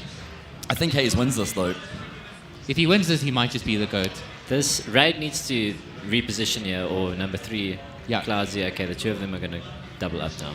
Hayes is somewhat waiting for it, though. He's expecting it, and he's going to be able to find the transfer. I told you. 1v4 turn 1v1. Natural inspecting his knife, wondering what on earth is going on. How am I the last man left alive right now? And he doesn't have a gun. He's just got the deagle. Oh, man. And Hayes has barely taken any damage in those 3 kills that he finds. This is the type of situation where you just hunker down on the site. If you're natural, you go hide in that gay spot on site, and you pray. You just gamble. Yeah. Hayes trying to play some sound cues, unless he just decided to He has change to his gamble. mind. Yeah. And the problem is, with Natural's position, he is hard committed right now. Yeah. Once the bomb goes down, it's going to be really hard for Natural to get back in this round. I think it's actually just as good as done, as is. It's going to take him so long. This time Hayes will commit to the plant. He doesn't have any option outside of that. And Natural's heart will sink into his stomach. As he realizes the bomb plant comes through, he's going to have to make the retake happen. Adaptive are going to be kicking themselves. He basically has no time. He just has to run for it. I don't know. You don't have time to be picking up util, bro. A little bit of util, upgraded weapon for him to work with as well. He's going to have to charge his way forward here. Has absolutely no cooking clue where Hayes is right now, and Hayes has now got that information as to where Natural's going to be coming through from, and he's playing this to perfection, just dancing himself around the bomb site right now. And there we go, kill comes through for Hayes. A 1 versus 4 clutch for the 17-year-old. What a way to announce himself on the stage here at Comic-Con Africa. Yeah, really well played by Hayes, but also Adaptive. Yeah. They could have definitely played that a little bit better. I think what Ruin mentioned there, falling back would have been the way safer play. Didn't have to force the issue at all. Yeah. That spray transfer was quite something. It was. I guess Cloudy didn't want to leave Raid in middle alone, so he wanted to like help him get out, and then I think one of them made the call, let's just push up together and swing. But in hindsight, it's definitely not the correct play. First player's got to swing wider than that. Yeah. Yes, they both kind of crept in there. It was a good transfer though. It was a good neat. transfer. But then again, Adaptive didn't need to do any of that. They could have fallen back, gotten guns, played the 3v1. Okay, so Nixa for the first time here in the series have got themselves a lead, and they should be able to extend it as well. Of course, this is just the 3rd game of the day. There's still another Counter-Strike on Counter-Strike on Counter-Strike stacked on top of each other today. 4 quarterfinals all taking place. Losers of their respective matches eliminated. Winners through to the semis. We already have one semi-final lined up between Punishers and Monarch Realm. That'll be our first semi tomorrow. Who will the second be between? Winner of this against the winner between Exceed and Kippy. That'll be our last game of the day. Trev, you had a story you wanted to tell us earlier about Sonic and dropping Galils. Oh, it's actually thinking back, right? We were playing Inferno, and I asked Aaron to drop me a P250. And what he does, we're a T side. So what he does, he drops me a Tech 9. So I go up boiler, and there's 2 CTs at the bottom of middle, and I have a Tech 9, so I'm trying to tap them from the bottom. I obviously don't get any kills, so I tell Aaron, bro, why did you drop me a Tech 9? I asked for a P250. He's like, well, you just got to tap them in the head, dude. And I'm like, well, if you dropped me a P250, maybe I would have. Such an Aaron response. Why didn't you just kill them, bro? Yeah, sorry, I'm not. For him, he Sonic. gave you a better pistol as well, man. He gave me the more expensive pistol, but I asked for the cheaper one. Nice name. I remember when Sonic came on the scene in 2015, was it VNR, where he played at his first LAN event, or was it 2016? And everybody. 2014. 2014? Yeah. My God. Now, everybody thought that he was a cheater. Oh, yeah. Some still do. That's a little bit unfounded, I'd imagine. But I just remember everybody standing behind him there in the dungeon at Rage rather, and just watching him play, and he just tore everybody apart on LAN. And then they were like, okay, this kid's legit. I want him on my team now. Yeah, I remember I had a conversation with him, and I thought, because I was in a similar position in 1.6 back in the day, where I got accused of cheating, and then I went to my first LAN, and then one of the players that actually played for BBD at that stage, I told you guys the story, came afterwards and apologized to me. So I spoke to Aaron, because I was in a similar position. I spoke to him, said, don't let what these guys say get outside to you, noise. man. Just do what you're doing, because you're trying them anyway. So. I mean, it's got to be the ultimate motivation if everybody's accusing you of cheating and you know that you aren't. It's like, Yes. okay, well, I am just so good at this game, man. Yeah. But anyone that knows Sonic knows how his personality is. He's not the type of guy to care. He ain't going to get shook. Such a chill person. Doesn't get shook.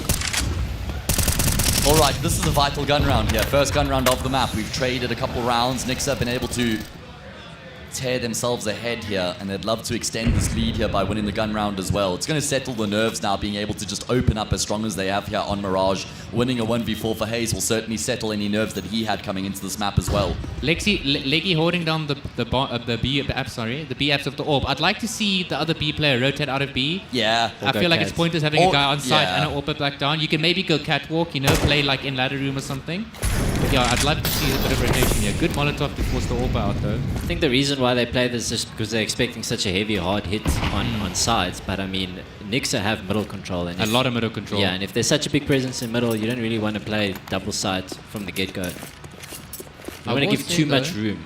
I will say the Nixa took middle control and they left a guy in middle, but he's towards bench. You know, you really want to get him towards connector or ladder room, get him somewhere close, because as it stands right now, he's not really ready to activate on anything. You know, his teammates end up going B now. He's very far from catwalk. This is probably the longest we've gone in a round in the series so far without an opening kill. Now Adaptive will group themselves, Nixa will group themselves up. The port of call has been decided. They're getting info towards A, but Leggy's also set up nicely to deal with this. And there we go, you will find that first frag on the cross. That's going to allow for Cloud's position to be capitalized on, but the flash is so good. That was a full 4-second flash coming through there. Cloud's there, I mean, he could have done so much from that position, but a single flashbang negates his position entirely, and it means that it's going to have to be an even numbers retake now coming through from the CT side.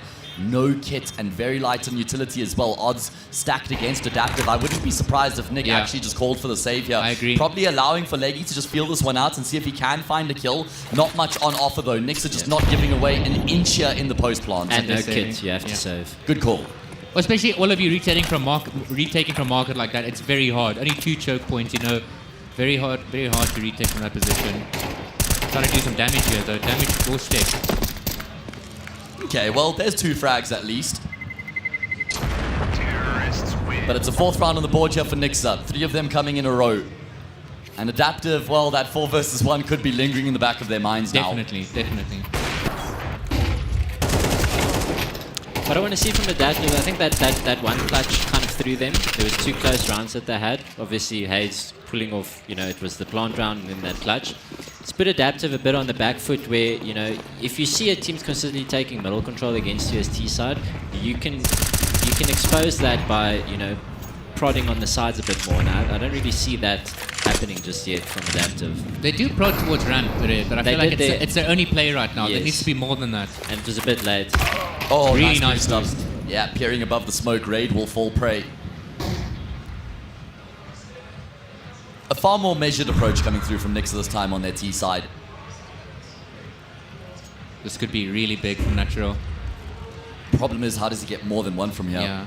He should get the first. People don't really clear this angle. I do like that Hayes has waited for his teammate though before he's actually committed for the push, and in fact, it's going to be the AWP who goes first. Okay. Yeah, very weird. Probably not ideal, but still at least they're able to find that trade immediately afterwards, and Leggy's going to have to go absolutely nuclear here. If Leggy can hold it down, Cloudsy has a very good flank. Has to stay alive. Yeah. Has to stay alive for as long as he Got the possibly perfect can. rifle for this. The perfect weapon. Nixa have got util though, boys. They've got util to try and force the players back. Oh, Leggy patiently waiting. It doesn't actually connect. It was a very wide swing that comes through from the T player indeed, but as long as he continues to stay alive here, that's going to buy the time necessary. They're not going to expect him. And he's about to activate, looking for the bomb planter as well. He finds the first, but not the second. Bam pivots 180 degrees. You never kill the bomb planter first. That's the rule of thumb. Never ever kill the planter first. And he pays the price. Even if you gave up the bomb planter, it was still worth the double in that moment. Yeah, unless there's like 5 seconds left on the clock, that you should always just Sure. Yeah. Yeah, I think Cloudsy's not going to be happy with himself. He was good for 2. Could have changed the outcome of the round. More damage as well. Couple drop balls now, fellas. Yeah, not the same performance that we see from Adaptive, but definitely also not the same from Nixa. Nixa stepping it up, but also everyone can play Mirage, right? Yeah. What are you liking from what you've seen out of Nixa so far compared to what happened on the previous map? They just seem like they've got a way better idea of how they want to do it. The players individually seem more confident. They're not forcing the issue as much as they did on Nuke. So, Mirage is one of those maps where it's like you can have good structure on your CT side, but like it's not as punishing as like a good structure on Nuke.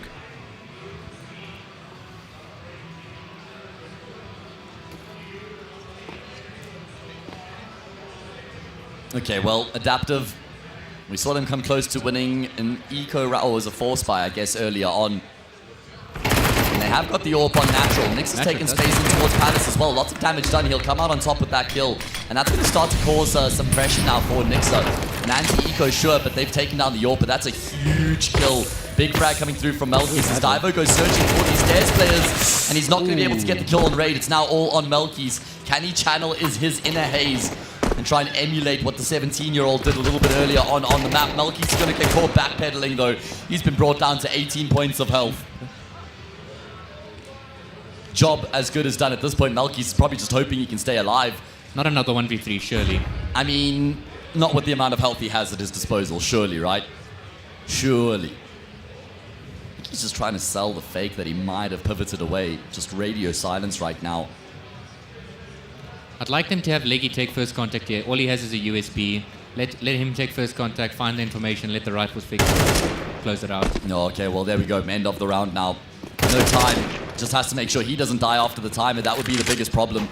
And he's ready for the peek to come through from Palace, but Raid, with a few taps at range from Catwalk, will actually be able to get the kill. So Melkis does indeed die after the timer. And he had plenty of money at least, but that is a let-off for Adaptive. They just want an eco round. They needed yeah. that. I'd like to see Leggy do something really aggressive this round. I can't see what spawn he has. He's going towards middle or B. He's going towards B. Looks like he's going towards B. Are they going to boost him up B amps again? Seems like it. This is a good play, but you can't keep doing this all the time. Yeah, if you're not finding success here, but he will now. Or not. Yeah, you need to stay. Yeah, you need to stay.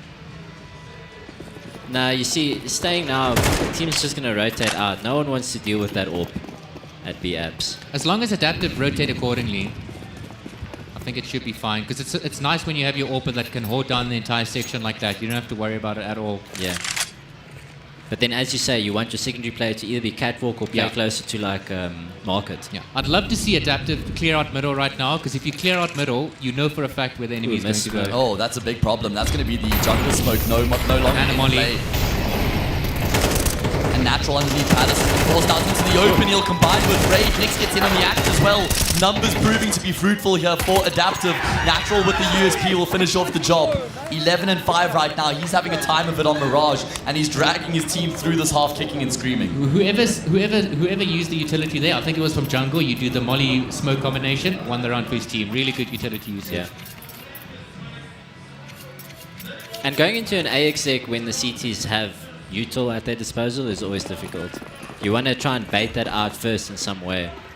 That's a good point. Same thing with B, right? You want to apply a little bit of pressure. I always told my B lurks, just apply enough pressure there to make that CT scared enough so that he drops his molly. Yeah. And even if you can bat out the smoke, that's great. It's a fine line, you know, between not throwing away your life, but you still want to play aggressive enough so that you can burn their util.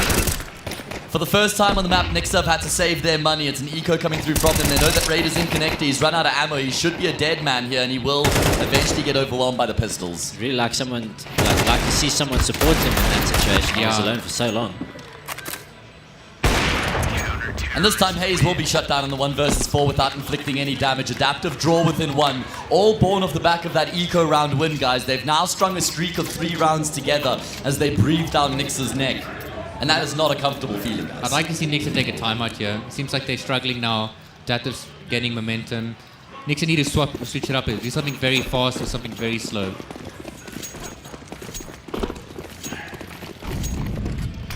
So middle aggression coming in. The flashes need to be good. Adaptive are so keen to fight for the next round. Oh, good damage from Clouds. I thought he might be able to get more than just that one. Ruben really wants to try and force the fight, and he will get a kill back. Raid hasn't been able to get out of dodge. He's going to have to continue to fight, and that doesn't prove to be much of a problem. Kills continue to roll through. In the meantime, Bam's been able to take some space over towards the B bomb site. Going to have to wait for his teammate to join up with him, though. Wonder how much space he's going to take here. This is good. He could probably go for a bit more, but doesn't really need to. Should be free plant for the T's. Malky's he should really plant for his teammate. Yeah, plant for Market. Beautiful. The question is, how do Adaptive retake this? That is a good question indeed. Seems like Nick's going from the B-apps angle. And Malkis and Bam are playing very disconnected from one another right now, but they both have pretty strong positions here in the post plant as well. I don't see Nick clearing this that. on the right-hand side. Well, he's clearing this... Clearing his corners pretty systematically right now as he does edge his way forward. Oh, they've got the kits, they've got the utility as well. Nick isn't going to check it. Okay, Malkis. Oh, no. Nick does check it. Okay, kill comes through. That's a problem. All of a sudden, it's now They know all where on he is. Bam. As you said, they've got a very good idea of where Bam's going to be playing from right now. Spam through the smoke, not connecting initially, tapping away. Doesn't know exactly where Malkis has planted the bomb, and the defuse comes through just in time. What the fuck is the guy doing? A disaster. I don't know, man. The You're kill in a discipline. 2v2. Why trigger are discipline, you yeah. trigger disciplining? That's true. If you get that frag, that should be round done and dusted. It's a 2v1 in a post plant that's favourable for you. Your teammate can play market, you can play the apps. Like, just take the kill. I don't know, man. People think they're Spawn in their prime 1.6 era. Oh man, what a player! That's a throwback. You see, his brother is actually a competitive CS player now as well. What's his brother's name? Yes, I'm not entirely sure right now. Spawn follows me on Twitter. Really? Honestly. That's amazing. Yeah, it's pretty based. Him and Shots. Henry G, Kassad. Must be nice. Yeah, I could rattle him off. I'm sitting next to a celebrity. Yeah, I know. John Cena follows me, so... I had to put that out there, yeah, but he follows like 100,000 people, so... Yeah, I'm one of them. Fair dinkum, I'm not. What I will say is we've just been talking over this round, and Nixa have made it look easy, winning out all their gunfights. Adaptive have been very keen on fighting middle on their CT side, and it's been pretty touch and go. 50-50, I'd say. Yeah, what I haven't seen from Adaptive is letting Nixa take middle control and then a delayed push. You know, a flash from A. You've got two guys swinging from connector. You've got one guy coming catwalk, and everyone just pinstering at the same time. We also haven't seen the boost on catwalk that we mentioned earlier. If teams want to take middle, they can molly you off catwalk, but you boost it on there, you get that kill. And then you're in a 5-on-4. Leggy's definitely very quiet this map. He hasn't rotated nearly enough to AWP, and you can see it reflect the score as well. Without that AWP going crazy, you know, getting entry flags, it makes it really hard for Adaptive to string around a lot of rounds together on CT. Yeah, from the highs of Nuke to the lows of Mirage for Leggy, he's experiencing the full spectrum here of LAN Counter-Strike. And just how brutal and beautiful it can be. That's CS in a nutshell for you, eh? You can have the most amazing game, and then 10 minutes later, you can go 3 for 8. You want to kill yourself, yeah. Yeah, it's pretty difficult. It's brutal. And yeah, that's where consistency comes in, right? Rather than having someone super high and low lows, you want somebody who's stable. Nix, unfortunately, can't continue to pursue Ruben there. He really wanted to, but the Incendiary will cost him his life. Cloud's still out in the open in mid, and Nix are just fully prepared for these fights in middle just because of how consistently they've been given up raid. Oh my goodness, so calculated. Pinpoint precision coming through from him, able to find 2 1-deeds, and he's still alive as well. Desperately hoping that Natural can bail him out because Raid is trapped in the corner right now. Natural just not able to help Raid out. That smoke starts to fade. Natural gets in on the act, but bam! Pours cold water on the round as he saves the day for Nixa. That got a lot closer than I thought it would be. I'm surprised it took them so long to kill Raid there. Like, he was in the open, just... And he was taking time with those shots as well. It's not like they were just, like, rattled off. So this is where it's going to be interesting. Obviously, Adaptive are going to have a well-oiled T side. Nixa, I don't know if, you know, obviously everyone plays Mirage, so everyone should know what they're going to do and how they're going to play the areas, but that synergy between, you know, where everyone's playing and the rotations and how they're going to support each other, I don't think that's necessarily going to be there for Nixa, so... I like that Adaptive bought 2 smokes, 2 flashes, 2 nades. You know, this is classic Nyx team where they would rather get the utility as opposed to getting more armor. Makes a lot of sense, T-side at this level. Yeah. And Nyx are set up for triple B, so... And a retake A. There's quite a few layers to this, though, because Nick has repositioned himself. Just feigning a little bit of presence in middle here. Look at Ruben. Yeah, Knicks aren't interested. As you say, Ruben is a man on a mission right now. I'm surprised that they haven't rotated away from this B-bomb site, as they will now start to get ahead of the game. Ace ahead of the smoke. He's going to be able to spot the players coming out of Palace, and Divo just with a clean tap finds that first. Ace re-emerges through the smoke to be put to death. Somehow Clouds has been able to find both of those kills and close the door wide open on the same bomb side. Okay, Clouds there. Slow down, brother. Malkis will get in on the act as well. Ruben's huge flank activates, but the Julies betray him. Leggy, last man left alive. He's having a really tough time of it as well. He spotted out Malkis, but hasn't actually clocked it. Leggy, are you playing black bars? I'm not sure. He's going to have to get the headshot, but no. Malkis comes out on top, and Nixa continue to fight back. No plan for Adaptive either. That they really would have liked to get that bomb down for the extra money. feel like they just try to get too cute with that pistol around there. Yeah, a bit too much, eh? Also, after Cloudsy gets the 3 kills, it's very weird that he's swinging CT alone there. You know, he's 3 of them at triple box. I would have liked to see all 3 of them take CT together. Yeah.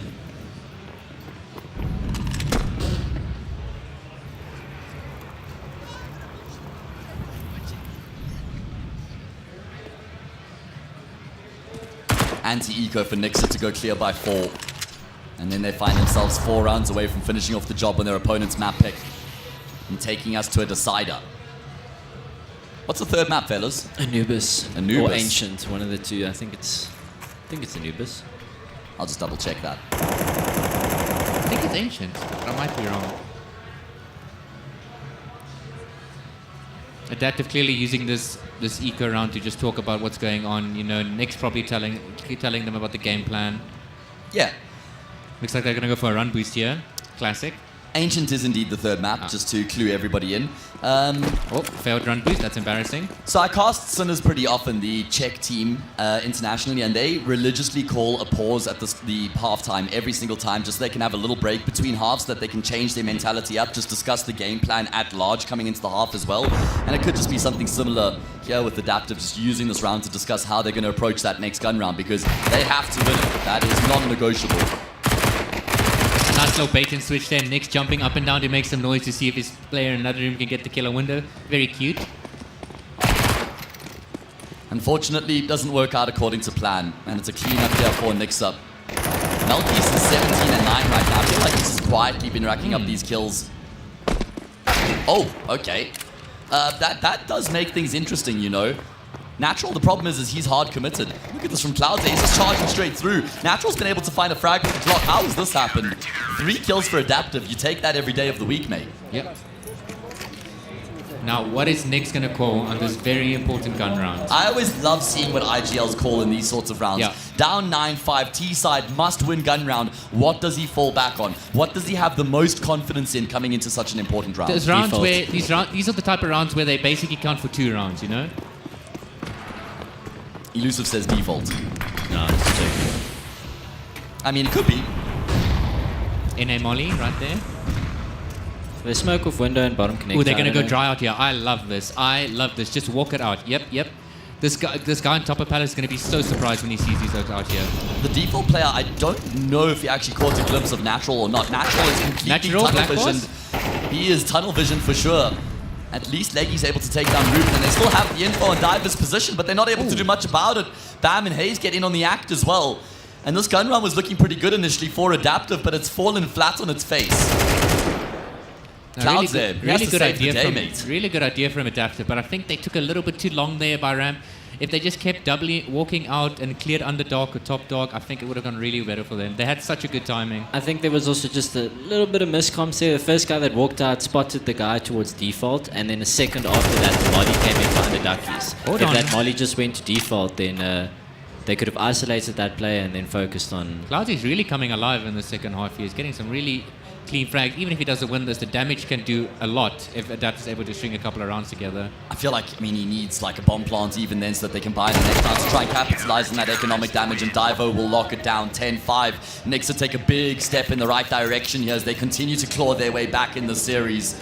They got absolutely steamrolled on their first map, losing 13-3. However, they've been able to reset between maps and come out the gate swinging here on Mirage in complete control, 10-5. Nixa takes a timeout. Interesting.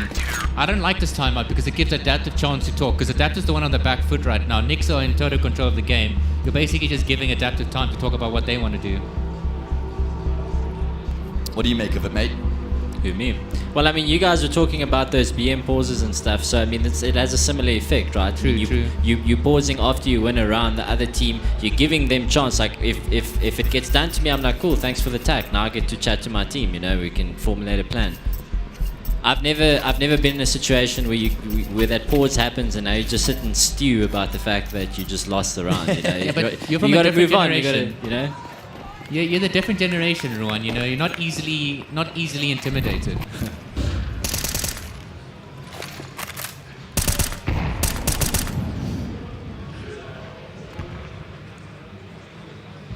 An eco round for Adaptive, which means Nixa should be able to get themselves up to 11 for free.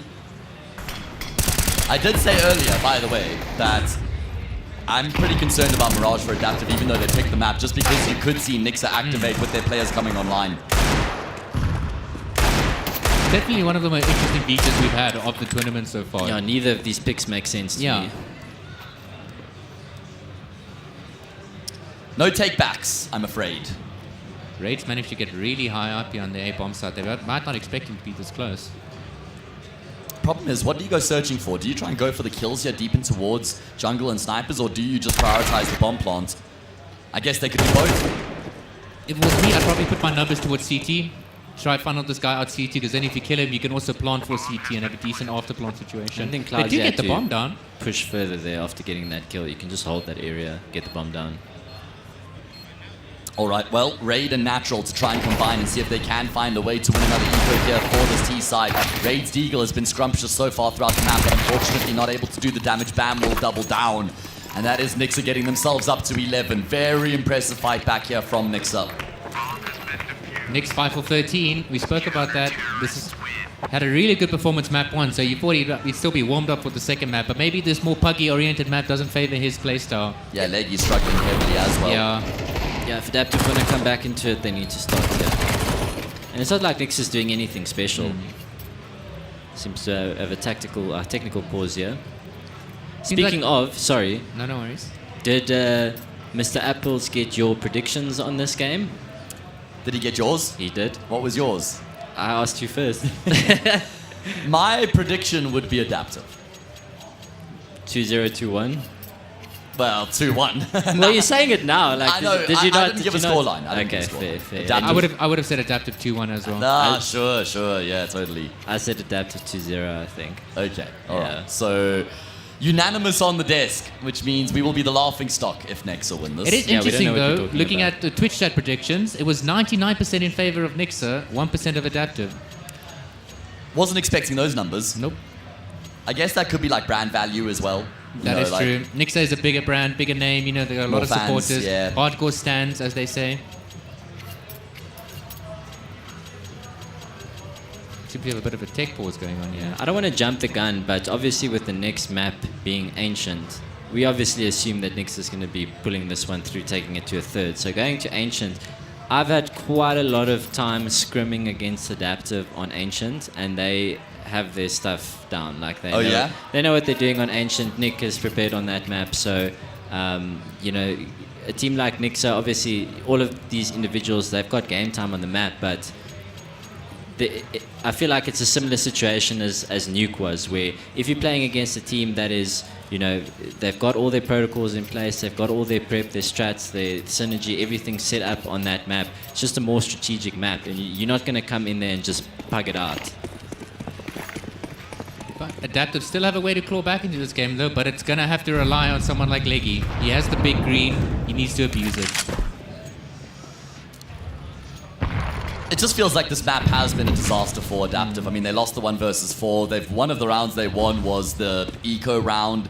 It just hasn't been convincing at all. Natural's been probably the best player on the map so far alongside Cloudset. Nice shot. He's already been taken down. Feels like Adaptive are going back to that round where the first gun round where they looked like they were in a good position but couldn't convert it, so I guess they wanted to try and see if they could find success from that same strat, but now Natural's gone down off the bat. It does feel like after the 1v4, they haven't nearly played as well as they have. Yeah, true. Rattled. Shooketh. I'm shooketh.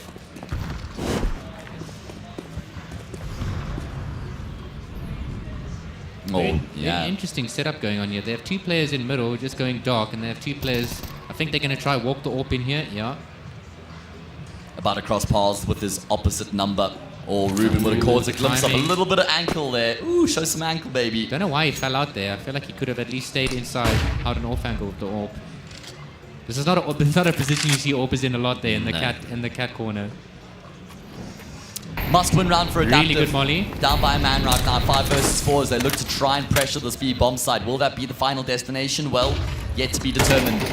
Desperately trying to find frags here to open up the side of the map, and there we go. A flurry of kills comes through, but the job's not done.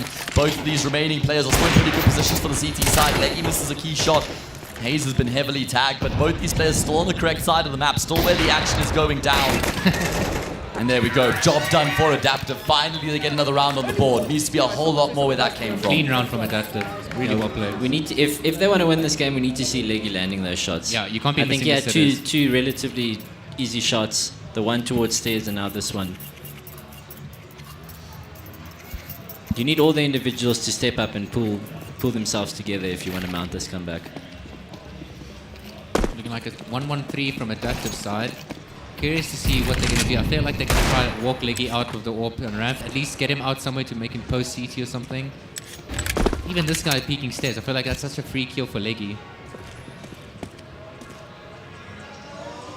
Nixa just need to make sure that they keep their composure. I mean, really, the job's as good as done at this point. CT side, Mirage looking as good as they are. Should be able to trip over the finish line from here. Cloudy could catch an insane timing towards Connector here if he chooses his timing right. I think it's actually easier to make a comeback happen on the CT side than it is the T side as well. Red looking clean. What do you think, Elusive?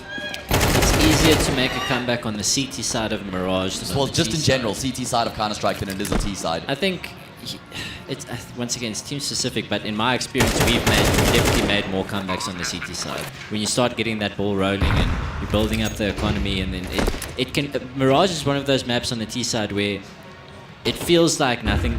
It can feel like nothing's working relatively early on. You know, you take null control, it doesn't work. You go towards A, it doesn't work. You go towards B, it doesn't work. You change up the timings, you do an execute, nothing's working. You know, it's like, okay, what do we do? Sometimes you just need that like X factor. You just need something weird to happen. You know.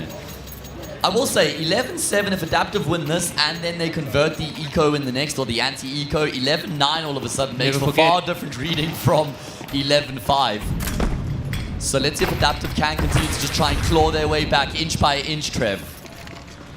There's 6 inches in front of your face. Now I can't make you do it. You gotta look at the guy next to you, look him in the eyes. And I think you're gonna see a guy who's willing to go that inch for you. Willing to go that inch for you. Sacrifice himself and this team. No, I can't make you do it. Everyone's sitting here like, I'm lost. You guys are referencing something that... That's the Al Pacino speech we were talking about earlier, any given Sunday. That gets the emotions going. Melkis gets going here on Catwalk as well. Good multi-kill coming through from him. He can't afford to clock out just yet. Job's not done. Just buying time for his teammates to come through. Leggy will dispatch off Melkis, though. Does go away and opening up the bomb side. As you say, 2 versus 2. Both the Nixon players in position, though.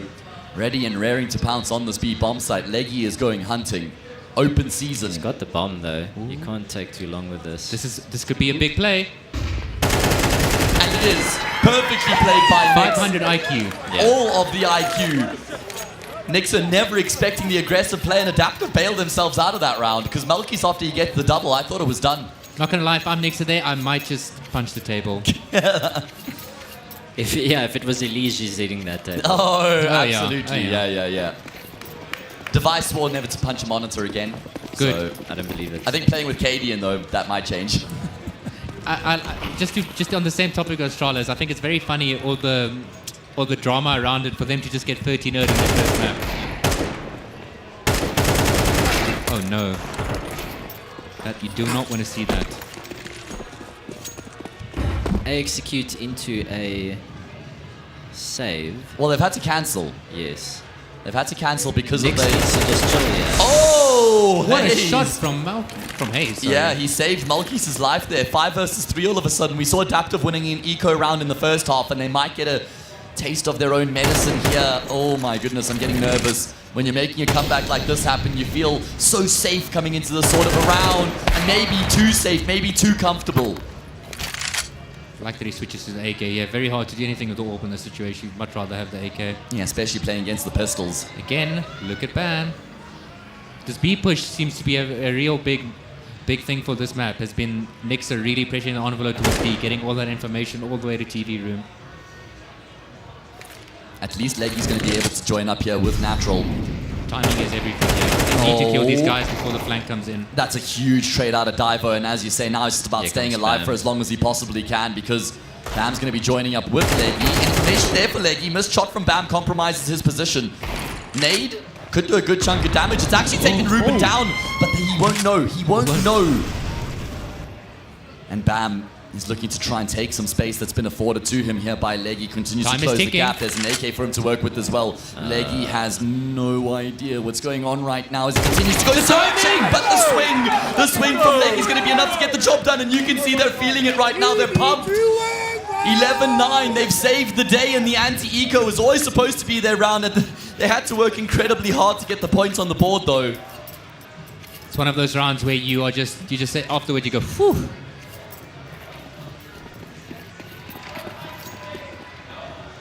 Seems like they're doing this. They're not sure what default they want to do here. Are they doing some late control? No, I think they're going to do the same A exec that they wanted to do previously. Smoke on, smoke window, very basic. Create that mid presence, get a guy from lowers, set up for the A play. Even though earlier when they did the walkout A, it didn't work, I really want to see them do it again, because I feel like they kind of messed them up. They're 0 for 2 on that strat, Trev. Yeah, but it's okay. Third time's a charm. I see, fine, fair enough. If Adaptive can win this gun round here, Nixa are going to be feeling the heat and feeling the pressure, that's for sure. Plenty momentum behind Adaptive, and they saved the day in that anti-eco as well, so they'll just spur them on even more. Nick's pressuring Apartments right now. It's good to start the round. This fighting connector is really important. All about the timing. Cloud He saw there, him. he was right spotted out, and that means Hayes can swing with confidence and conviction. Kill comes through, and now it turns it into a fairly one-dimensional round for Adaptive. I don't like that he's the first one to activate in that situation. Yeah, it should never be. Really important to go for natural though.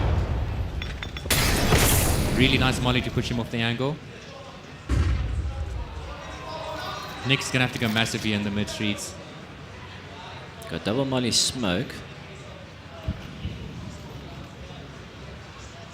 If Nix can get a kill, that might be able to open up the map a little Natural bit. But goes down unfortunately, I was going to say, Natural's lost his life out, so should be the round as good as done. Leggy's going to have to do something monumental here, an absolutely heroic play coming through from him. Oh, they're It's gonna be kissing. a chance, and unfortunately, Hayes doesn't want anything that Nick has to offer. A bullet to the brain ends that relationship swiftly. And Leggy, well, mission impossible for him, misses that key shot. Nixa will get themselves up to map point. 12 rounds on the board now for them. 1 round away from seeing the light of Ancient. What happens in the smoke stays in the smoke. Still, the economy for Adaptive not too bad. Fully investing into this round. Getting pretty much everything they need. Just Cloudsy that doesn't have a full belt. Well, they were down, what, 11-5, I think it was. They were able to win 4 rounds in a row. They have to win 3 in a row now to force overtime. They've been able to do it before. Can they do it again? Double orb setup being employed here by the CT side. They're gonna go through the smoke. I do not like this. All right, well, let's see if they can prove Trev wrong. They go dry and they just take contact, and it actually allows them to get a kill. Not the cleanest from Divo, but he does still come out of that gunfight with the kill. And the frags continue to roll through here for the CT side. A 4 versus 2 on the brink of finishing off the job here. And it's all on Nick. And unfortunately, he's not going to be able to get much done. Nixa, what a recovery after that first map. They get demolished on their pick 13-3, but that doesn't throw them off the course. 13-9, they answer back on their opponent's map pick. What a victory for them, as they're still alive here, still in pursuit of that spot in the semi-final tomorrow. Honestly, I think it all started with Hayes' bomb plant clutch and then the clutch directly after it as well. Like, I think that really just put Adaptive on the back foot. It made them, you know, a little bit more scared. I didn't really like their CT side approach either, but the guys at Nix are definitely stepping up a bit more in the second map. Trev, any parting thoughts at the end of that first map, and then we have a little break before we get into the third, second map rather? I'm trying to think of things Adaptive could have done better, but I feel like they tried their best. You know, they switched it up a lot. I would have liked to see more mid-round mid-aggression, like Ruan said. Let Nixa take middle and then retake it with a couple of flashes. They did the A stuff a lot, and I feel like Nixa kind of caught onto it. That Adaptive, when they go a man down, when they need information, is generally towards A ramp where they get information. Nixa adapted really well in the later half of that game. All right, well, a third map required between these two teams. It's going to be Ancient. We're going to have a short break, and when we come back, we're going to figure out which of these two teams will be getting their spot in the semi-final tomorrow.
Holy shit! It worked! Oh! You can't have this work! I don't know how it worked! Nice.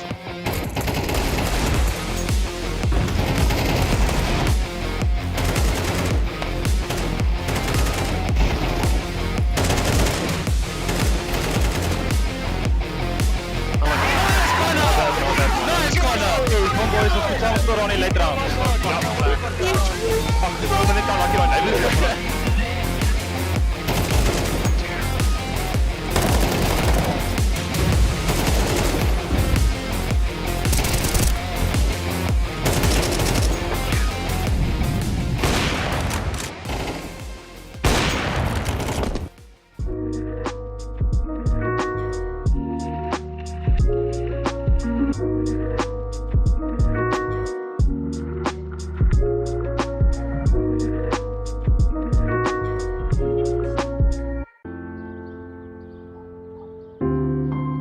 I don't know as yet, Ma. I haven't decided, really.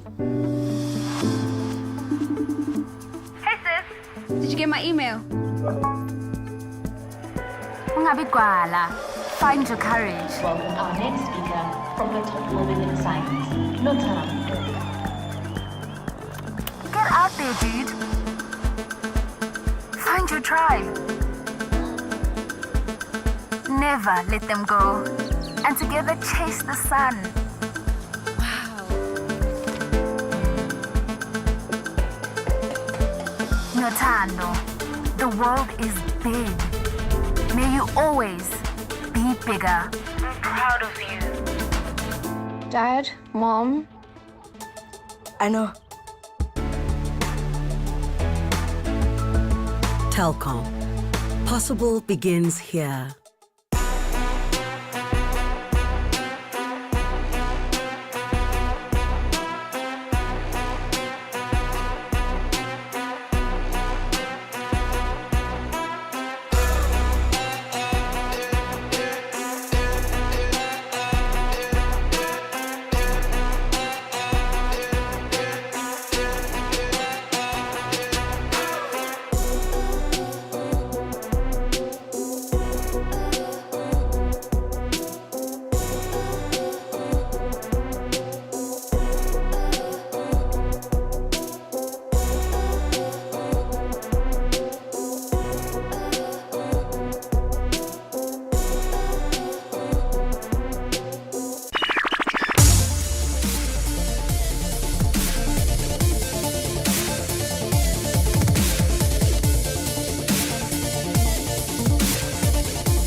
I'm here with Nix, the captain of Adaptive Gaming, just to pick his brain before we get into the action of the weekend. Now, Nick, you featured at a number of Comic-Cons and a number of VS Masters finals before. One in 2021 as the coach, that was online.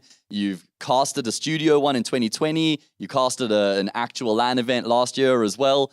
Now, you're on the other side of the microphone. You're here to compete as a player. And I know that this has been what you've been after the most. Like, this has been the opportunity you've been working so hard for. So you're finally here. How are you feeling, mate? Definitely feeling excited. I think there's definitely an element of nervousness just around like everything, just the experience and stuff. But as I say, if you don't feel nerves, you don't care enough. So definitely more excited than nerves. But as I said, like for the last 3 years is what I wanted to do as a player. And I'm definitely scratching that itch now. Talking about the team that you've got to work with now, I feel like these are guys that you've actually developed pretty good relationships with, especially Raid and Leggy in particular. And, they've been in some of your X teams. You're here as the IGL. So this is everything now there's nothing more after this event. You can say, oh, I kind of wish I had these players, or I wish I got this role. I mean, this is it for you now, right? Yeah, for sure. I mean, me and Connor have been teammates, or Leggy have been teammates for 4 years now. So we've been there. We've been around. And it's also his first LAN, so it's really exciting that him and I can experience this together. And with regards to Max, Logan, and Aiden, I've known Aiden ever since I started gaming pretty much on PC, so the friendships go back a lot further than the teammate camaraderie does, but definitely, I've definitely got more than capable tools to work with, and I think that's definitely going to show on the server. Okay, talking about being on the server, opening game versus Nixa. They won in 2022, different team. 23, finals, different team. 24, they're back again. How are you feeling about that opening game? We definitely feel really confident going into it. I definitely think they're a team that have been similar in terms of strength of us in the past, but going against them, I definitely think we have more than what it takes to win. And that goes for like the whole tournament. I definitely think I don't think there's a team that's out of these 8 that are unbeatable, so definitely feeling confident. Favorable side of the bracket as well, mate. I mean, here against Nixa, after that you play against the winner between Kippy and Exceed.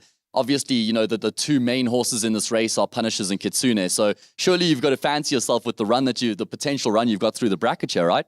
Yeah, for sure. I think the other side of the bracket's like a catch-22. It's like the 2 strongest teams probably coming into the tournament on that side. But then our side is probably like the 3, 4, and 5th strongest teams. So if we make it to the final, it's definitely warranted. And I definitely don't think it's, as you said, I don't think it's something that's completely unfathomable. So I'm excited for that, yeah. And you're here to win it, right? I mean, I wouldn't take anything less, to be honest. I hate losing. So it's definitely something that I'm looking forward to doing. So I'm really, really hoping for that first place, at least finals, but we'll see. Well, there you have it from Phil Foden of Man. I mean, of course not. This is Nick Bart, the IGL of Adaptive Gaming.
Heart overhead, and I guess I love to watch the way you made me into a mess.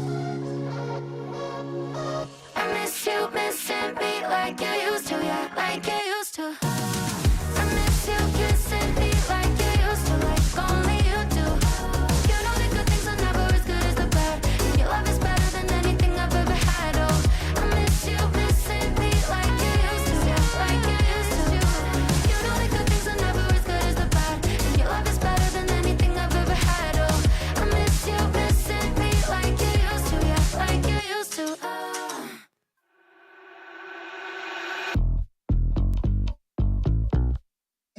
I wonder who hurt you. I wonder who made you so mad. Tell me, where did you learn to be so negative? You're such a drag. What's it feel like never having no real life? I don't know how you deal. I can't imagine your pain. I'm just minding my business, but you're so in your feels. There's something wrong with your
Wasn't necessarily expecting to end up on a third map after the way the first map played out. Complete and utter domination coming through from Adaptive on their opponent's map of Nuke, but it was a complete contrast on Mirage. Nixa looked a whole lot better, far improved. Can they keep that form going up into Ancient? Where do you think Adaptive are at mentally, Elusive, after that second map? I don't think they're too concerned at this stage. Obviously, it's something we discussed now, and I think we mentioned it on stream as well. Like, neither of these picks really made sense to us. It feels like, you know, Adaptive would have picked Nuke, and Nixa would have wanted to pick Mirage, so they kind of picked the maps that favoured their opponents. But a map like Ancient, I've had some scrim time against Adaptive. I know, you know, with the way that Nick plays very structured CS, I know that they are very well oiled on this map. I don't really know what to expect from Nixa. I'm assuming it's going to be the same sort of puggy style, but a map like Ancient definitely lends itself more to that structure. I mean, we know that Adaptive did go with the gamble of picking Mirage, and it caught Nixa off guard in the veto, but they were still able to come and pitch up on the map. And surely that means that Adaptive knew that it was a risk, right? It was a gamble, Trev. It means that gambles can go either way, right? So they wouldn't be too devastated that they ended up losing that map. Yeah, I don't think Adaptive should be kicking themselves after that. You know, they had a couple of unlucky rounds. Definitely the Haze clutch. Definitely, you know, you can see after that round they didn't play this nearly as good as they did on the first map. But I'm also just this last map. I'm curious to see how Adaptive play this, because I feel like the individuals of Nixa have definitely stepped up. So I feel like it's going to be on Adaptive to really take the game back to them. You know, strat-wise, I feel like this is the best map for them. They can really. There are so many different avenues Nick can call on this map. So I feel like it's going to be up to him to really pull his boys together. I mean, he did actually put up a pretty good fight back on that T side with his calling on Mirage. Unfortunately, they still fell short. However, there is still a lifeline here for Adaptive. Nixa, after being demolished on Nuke, showed some fire on Mirage. Can they keep that form up now coming into the third and final map? The youngster Haze, well, he's pitched up. He's shown that he's here. We had some good performances from Melkis as well, the IGL on that second map. I'm looking at Divo, though, looking at him coming into this third and final map to stand tall and remind South African Counter-Strike exactly what he's capable of.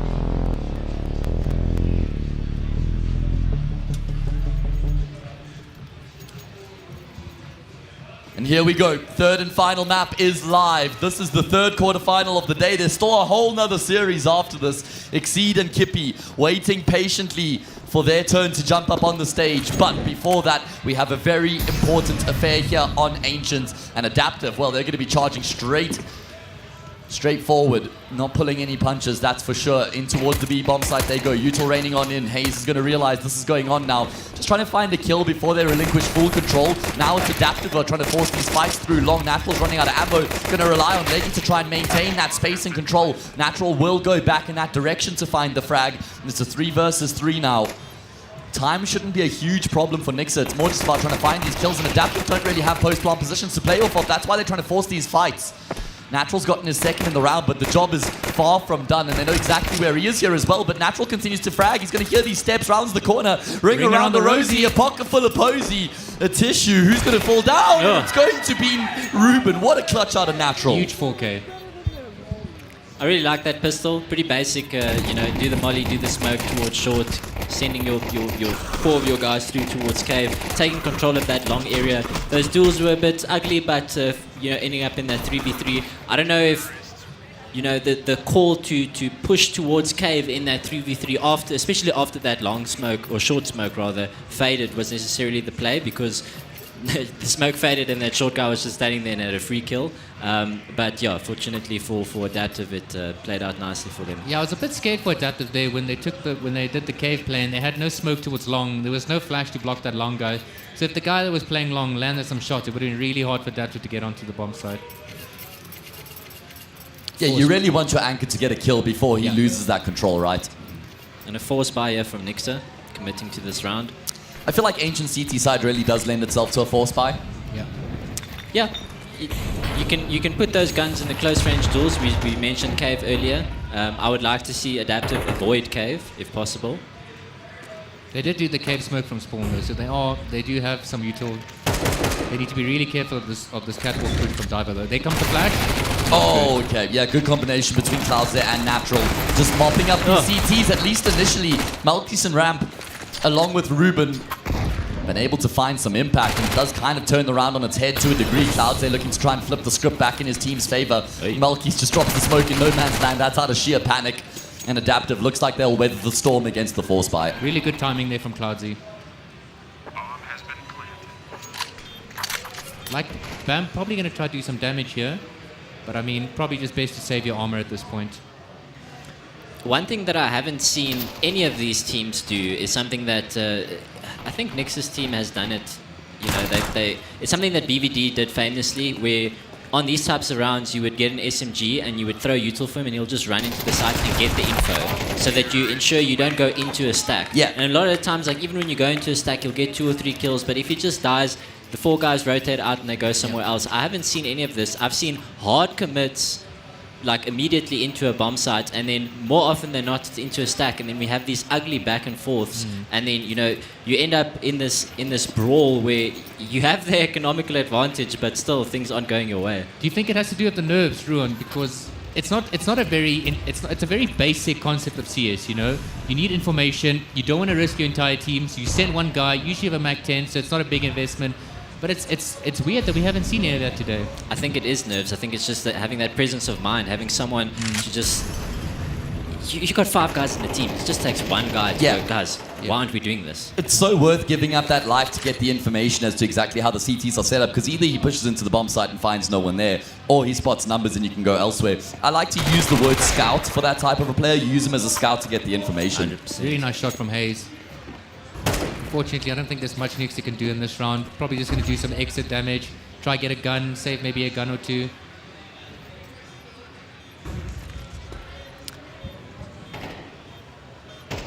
Nyx are looking for some exits here. They shouldn't wait too long. There's no reason for them to save here. They don't have any armor. I like that adaptive on hunting. Adaptive knows that the enemy team is on basically a full save, so there's really no point in hunting. As I say that, they are just running for the kills. Oh, okay. You take that. That's going to be effectively 4 frags in the round, and 2 of them come at the hands of the Mac 10 as well, so that's going to give them some extra money going forward into this first gun round. Economic damage for Adaptive as well means that they're not going to have as much cash as they would have otherwise coming into this next gun round. Yeah, I feel buffer. I feel like that was pretty unnecessary. They could have just exited through T-spawn there. They had no reason to go and look for those kills. Definitely a blunder. I think Henry G popularized the word blunder on a fast, right? I think so. I always feel like it came from chess, you know? It's such a big word True. in chess. Fast A play coming through, Chess is such a big thing. Elusive's right. We need to put a pin in that one because there is a pacey play out of Adapter straight in towards the safe bomb site, but Nyxa have shut it down emphatically. Really nice nade on the smoke there to get the kill. Round over. Yeah. Unfortunately, if you are rushing A and you are swinging donut before that smoke lands, then that is just what happens more often than not. Sometimes it can catch the CTs off guard though, but I don't think it's something that you want to do. You know, it shouldn't be a basic thing of your executors to peek before the smokes come down. I always just told my teammates to wait. Like you can run along that right hand wall, and you can just wait. You can get guys crossing towards the box, and who can obviously focus solely on donut. They don't need to worry about temple too much. Someone can throw a flash into temple if needed, but obviously they were forcing it a bit there, and they lost too many people on the entry. I do like the option of going fast A in your first gun round on the T side of this map because 1, it can help with conditioning in the long run, and 2, teams are very often focused on getting cave, lane, and mid control, so you can just find that one player on the A bomb side. Either way, unsuccessful for Adaptive. They're going to empty their pockets coming into this next round, and it hasn't started off according to plan at all. I don't really understand the idea behind this round. You rushing 2 guys into cave, and the rest of the guys are spread all over the place.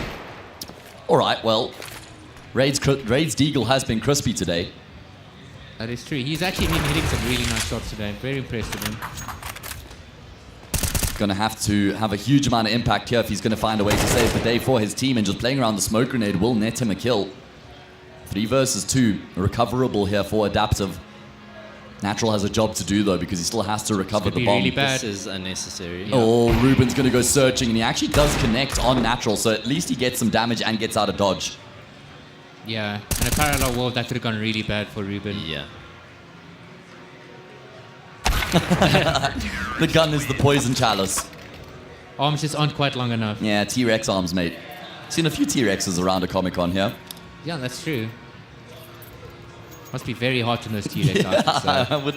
I wouldn't wish that on my worst enemy. Imagine just like humid, steamy. Hopefully the pictures are worth it. Full save coming in from Adaptive. Are they going to slow this down like they did previously? Doesn't look like it. There's no one on A at the moment, not even anyone in Donut. Bomb plant for free. I think this is fine though if you're Nixa. Like, no, don't play anyone early around A. It is a gamble you take. But you have the better buy. You can better retake. I like that they also fight for Donut because it just creates the space for the bomb planter as well as they just use themselves as cannon fodder effectively. That bomb plant's really big. Would like to see an AWP on Leggy definitely this round. I really need to see him step up. I want to see him get some early frags. Really like get into Nix's face with that AWP.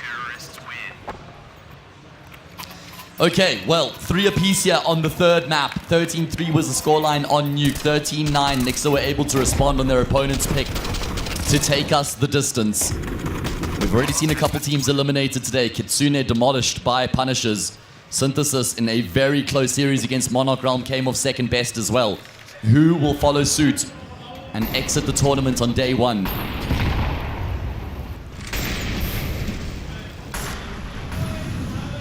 Interesting AWP position here from Ruben. You don't see a lot of AWPers go to cave this early. I like it, it's strong, it's just you can't go too aggressive here. Yeah, it's also unexpected. Nice Molly to push him off the angle. Yeah, going through the motions nicely. I'd like to see him rotate off now, like rotate towards ramp or something. Then again, they don't know he's there, so I guess he doesn't have to rotate far. Good control from Adaptive so far, able to get themselves mid-lane in towards Jaguar. Natural forced forward, wanted to try and fight in the flames and maybe catch somebody off guard, but works out against him. I'd say Ruben's been relatively quiet in the series so far on the AWP. Yeah. I mean, he always is just like a solid AWPer, right? He's not like the guy who's going for the flashy plays and trying to take over the server. I feel like it's been similar for Adaptive as well. Leggy, it's both AWPers have been relatively quiet this series. He had a really good performance on Nuke. But was it with the AWP? Not really, no. More than Tech 9. Yeah, more so. Good kill from Cloudsy. Makes this round at least playable for Adaptive. No util though. One flash only on Leggy. I really like this. Big fan. Ruben goes searching, finds a head. If that flash was a second or two early, it could have been so good for Adaptive. Hayes is still in position here as well. The question is, how does he go about his business? He's still trying to just wait for his teammates to join up with him. At least Adaptive are able to plant the bomb here, a little bit of extra cash in the bank.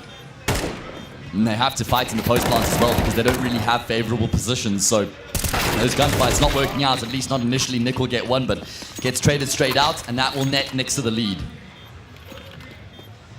Yeah, I'm not a fan of how Cloudsy played that post plant.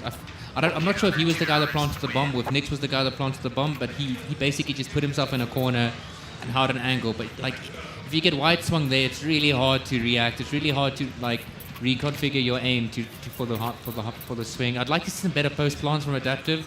Something more, you know, take some control towards long at least, take a cave or something, at least, you know, try to take the fight to Nixa.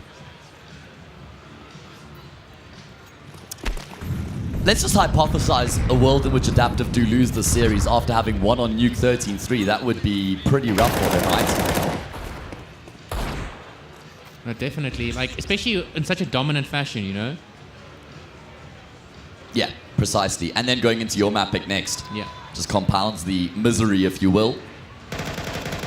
Elky's going hunting, going searching. Nixa, they're not going to be sitting by idly here on the CT side. They're keen to get into the faces of Adaptive and disrupt the setup. And Ruben will find the frag, but he has to do more with the 5-7 out right now. It is ideal for this kind of a situation. Trying to also stay alive for as long as he can. The more time he buys, the better position his team will be in, and Bam will come through just in time to finish off the job. 5-3. And Adaptive, well, they did just kind of half buy into that previous round, but they've lost 5 in a row now, fellas. No gun round yet to go their way. Yeah, one thing that I mentioned, I think I mentioned it off stream to you guys, but I've spent some time scrimming against Adaptive a couple of months ago, and they seemed really well oiled on their T side. But it was a much slower approach. You know, we would be fighting catwalk, we'd be doing deep CT aggression, and then they would wait it out and methodically, you know, retake. Yes, and do everything step by step, and it just doesn't feel like that's what's happening over here. It does kind of feel like Nixa is setting the pace right now, and Adaptive are reacting. Good spam. Seen quite a few players using the M4 A4 today. Are you an A4 enjoyer? I prefer the A1, but yeah, it's kind of I've gone through both, so it's personal preference. Trev? I also prefer the A1, but I feel like there are certain situations where the A4's extra bullets really come in handy. I like in CS2 you can have both equipped. Yeah. Always thought you should have been able to choose between the two of them. again, more aggression ramp. This has been a big theme of success so far for Nixa, just continuing to poke and prod towards ramp and always seeming to have really good timings with it as well. I'm surprised that they've got caught out about that by that again. It doesn't feel like it's the first time Knicks have done that, and yet Adaptive feel like it's the first time they've seen it, you know? Job done. 6 in a row for Nixa, dominating these gun rounds. Time for a pause if you're Adaptive to mull things over, because this half is not going the way they would have hoped. Just looking at the scoreboard, we've got Bam already at 14 for 4. Goodness me. Maybe he has somewhere to be. A hot day. I really want to see Adaptive, exploit middle. Yeah, exploit middle a bit more. Middle to donut, middle to catwalk. Whatever it is, just get some more control. You don't have to send so many numbers towards B. You know that Nixa is forcing the issue, so get the map control, settle in position, wait for them to come to you, get the kills. Alternatively, once you get that map control, you know you've got about a 15-second window where the CTs are going to get uncomfortable, they're going to want to push, they're going to want to get the info, and that's when you make your play. Preferably not towards B, because you've been going B so often and nothing, it hasn't really worked out. Mac, this buy from that's very interesting. Looks like they're going to do something fast towards B. Probably going to take cave. Oh, looks like they're going straight up ramp through the molly, through the fire and the flames. I think they're thinking, well, you can't aggress ramp mid-round if we take ramp early round and get in towards the B bomb side. However, there are layers here for Nixa. It's not like that's the only way they find their success. They've got a man advantage here to try and make sure that they don't drop the ball against the half by. Natural doing his damnedest himself and Leggy, able to get in on the act. Nix unfortunately can't make good of his forward position. Ruben with the no-scope dispatches of him, and now it's all on Natural.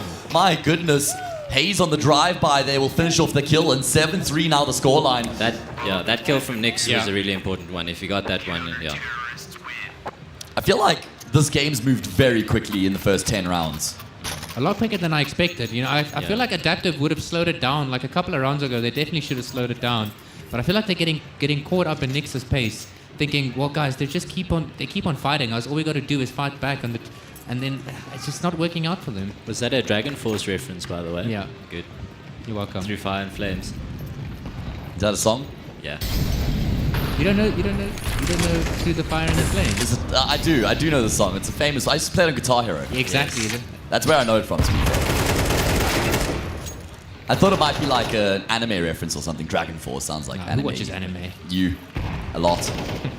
Guilty. Yeah. Should have seen Trev walking around Comic-Con. Couldn't stop himself. There's like big googly eyes everywhere he went, man. Either way, this is such an important gun run for Adaptive. There's just no two ways about it. 4v4, and like we mentioned earlier, it favors the T's. Again, this ramp aggression. If they get caught up at this again, I might just take a tack pause and go talk to them. What would you say? I'd say, gents, round by round, focus up, and that's it. That's motivational right there. I wish you were my coach, mate. This is That's why I get paid the big bucks. Noticed. So much information. Oh, there we go. Melky's a little bit of a double take there, but finishes off what he had started. Gets the man advantage for his team. Raid's position now made known as well. Time is ticking away. Pressure mounting here on Adaptive as they look to try and pivot their way in towards this A bomb site. But the kills just roll through. Diver catches really good timing on Leggy. And that's 8 rounds in a row. This smacks of Nuke actually, just with the roles reversed. Yeah, this is not the Adaptive that I'm used to seeing. This is also not the approach that you'd expect from Nick, you know. I really want them, as Trevor said, to really slow down and deal with what Nix is throwing at them, because they're not doing something special every round. They're just re-aggressing specifically towards ramp.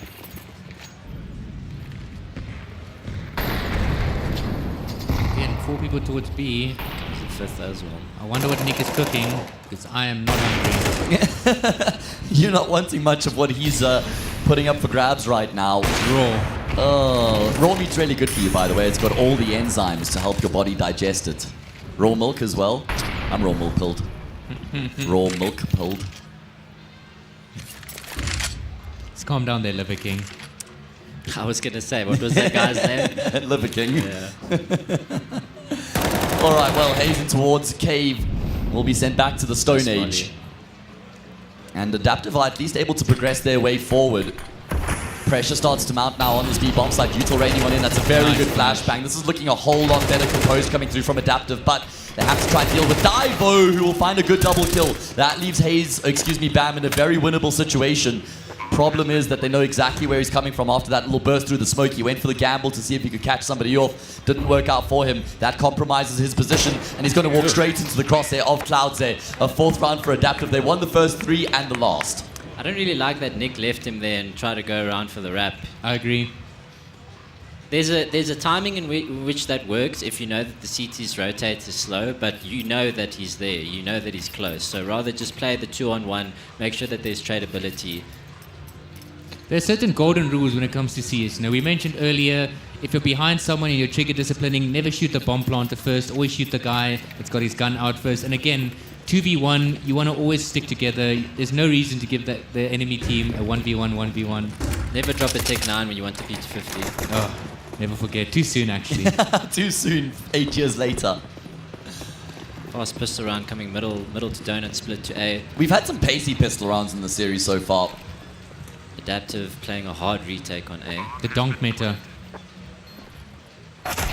Okay, well, let's see. Drive-by. Start to gain some traction here on this retake. Julie's leading the charge, but unfortunately not able to inflict a huge amount of damage. Just paper cuts right now. 5 versus 2 Clouds there. Oh my goodness, that is not ideal. Hayes just completely knifed Melkis. He's killed his captain, and Clouds has been able to find the kill on Divo. This is starting to get messy very quickly right now. He is looking to try and find this defuse in the smoke, but unfortunately he hadn't picked up the kit that Nick had dropped. And Nixa take a huge step in the right direction by winning that pistol round. This is getting really concerning now for Adaptive. 4 rounds away from being eliminated. They got the plant. I mean, sorry, they're on the T side. Nixa do get the plant. They're going to force up here. Force by Adaptive as well. I don't know if I like this. I'm not a fan of this. I think when you're down 9-4, you don't have the luxury of going for the force. You just full save and you get that gun round at 10-4.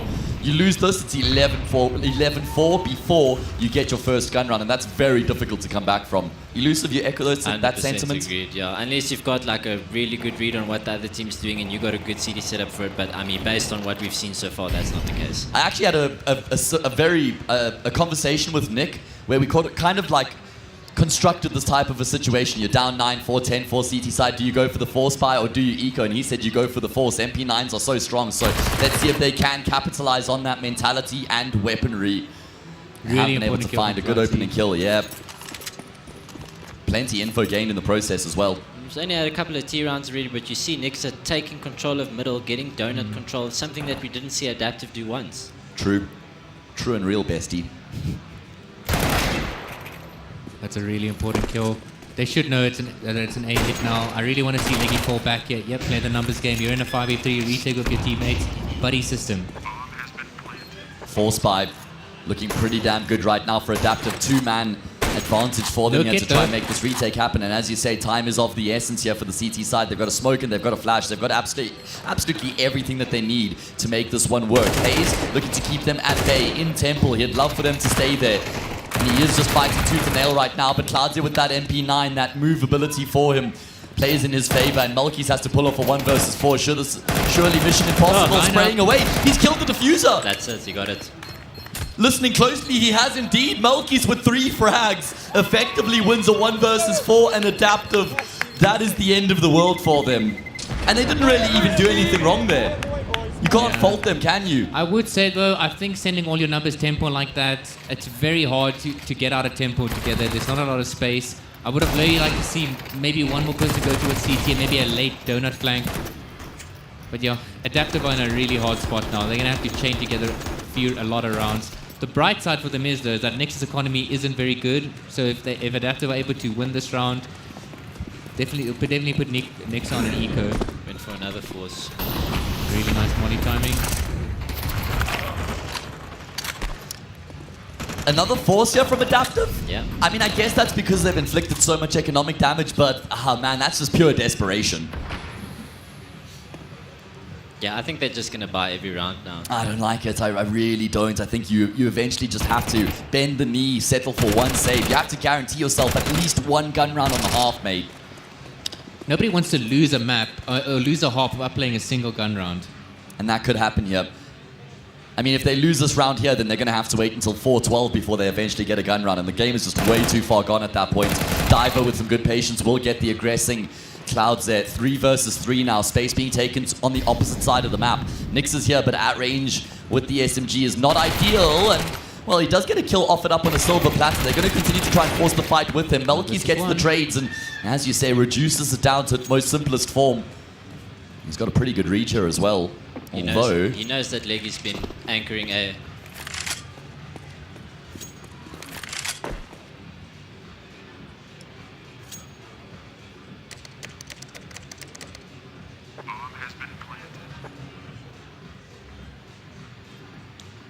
I like this from Melkis. Gets the bomb done, immediately gets out of the bomb site. Leggy has no idea where he is. Leggy's gonna have to tap the bomb. If I'm Leggy, I'm sticking this 10-second fuse.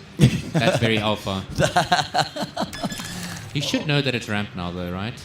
I mean, nice positioning from here, the crosshair, so that he can try and spot the player coming up ramp and take the gunfight while he sticks to the fuse, but Melkis will come out on top. He saves the day for his team. The captain leading from the front right now, 14 and 10. Look at the kill distribution on the side of Nixa. All of them between 12, 11. Okay, listen, my glasses are off right now. That doesn't help. It's not as good as I thought it was, but everybody's fragging right now for Nixa. It's been a long day, Matt. We forgive you.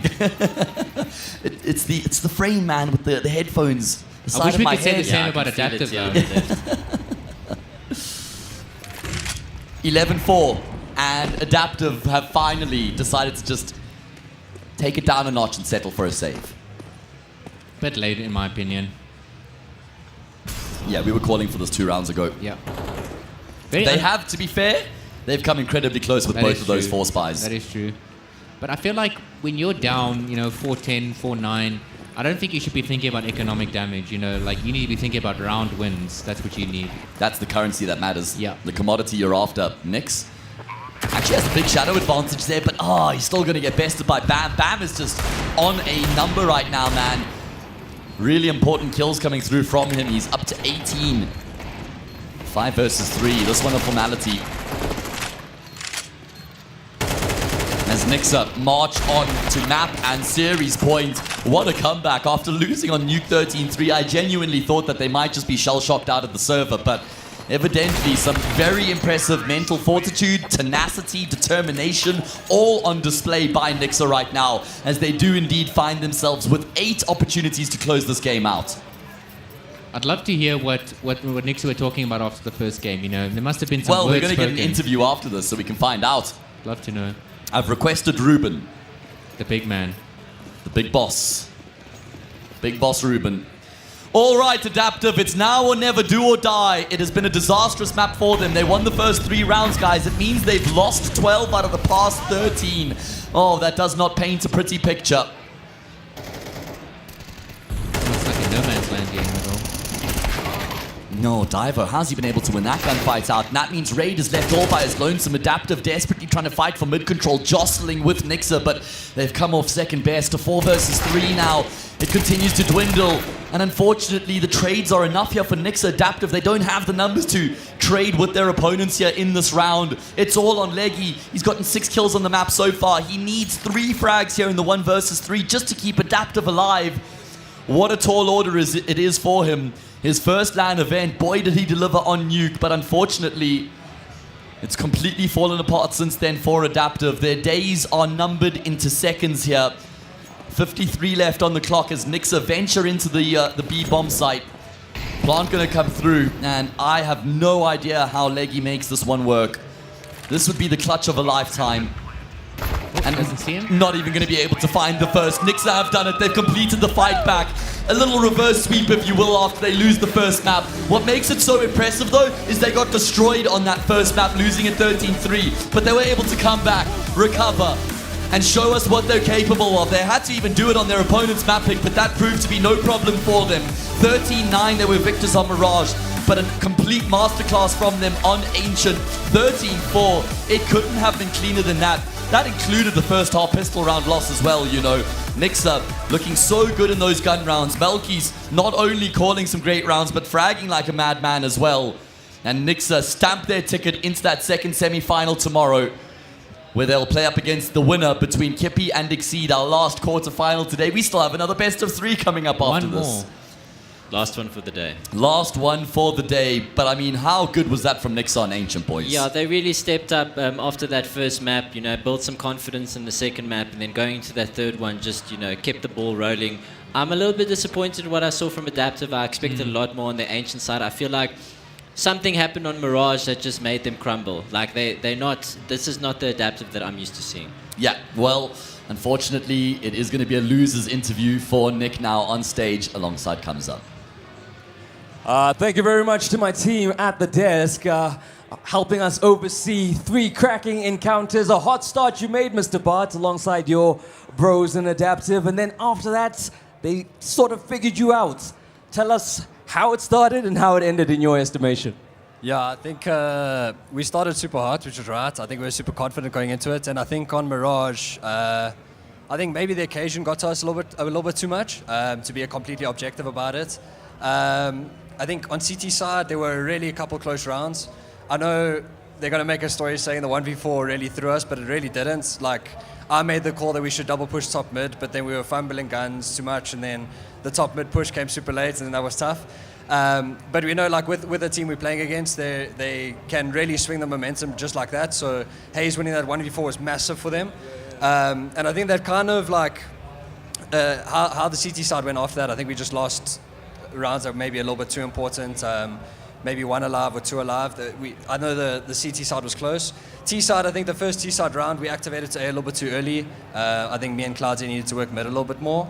And then going after that, I think we had a couple rounds. Things were going like relatively okay. But when you're down, like I think it was 8-4 at half, then it becomes difficult to come back no matter what you look at it. Okay, I mean, it sounds like you pretty much had a good estimation and how close you were at being competitive. Obviously, going back to the drawing board, where do you have to tighten up? It doesn't sound like much needs to change, but for you, what was the biggest concern that you need to address?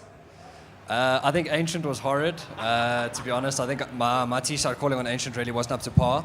And I think the CT side on Ancient also, yes, we're going in 9-3, but I think CT side on Ancient, I don't think we played the scenarios as well as we should have. It's always difficult playing Ruben's teams because his teams have never played Inferno, and I'm a massive advocate of Inferno, so they always take away our best map straight away, which is kudos to them. And to be fair, we do the same to them as well. So, yeah, I think going back to the drawing board, it's mainly just the scenarios. I think the 5v5 stuff's okay, but when we get into those 3v3s and 2v2s, those scenarios we need to play a little bit better. Well, Adaptive, unlucky, but Nick, we hope to see you guys in future tournaments. Make some noise, folks, for Adaptive. Came here, did their best, hot start, but fizzled out in the end. I'm going to send it back to the desk where they'll be speaking to a member of the winning team. I will say I much prefer our job getting to do the winners' interviews here, guys. It is certainly easier. We've got Mr. Ruben coming off the back of that success from Nixa.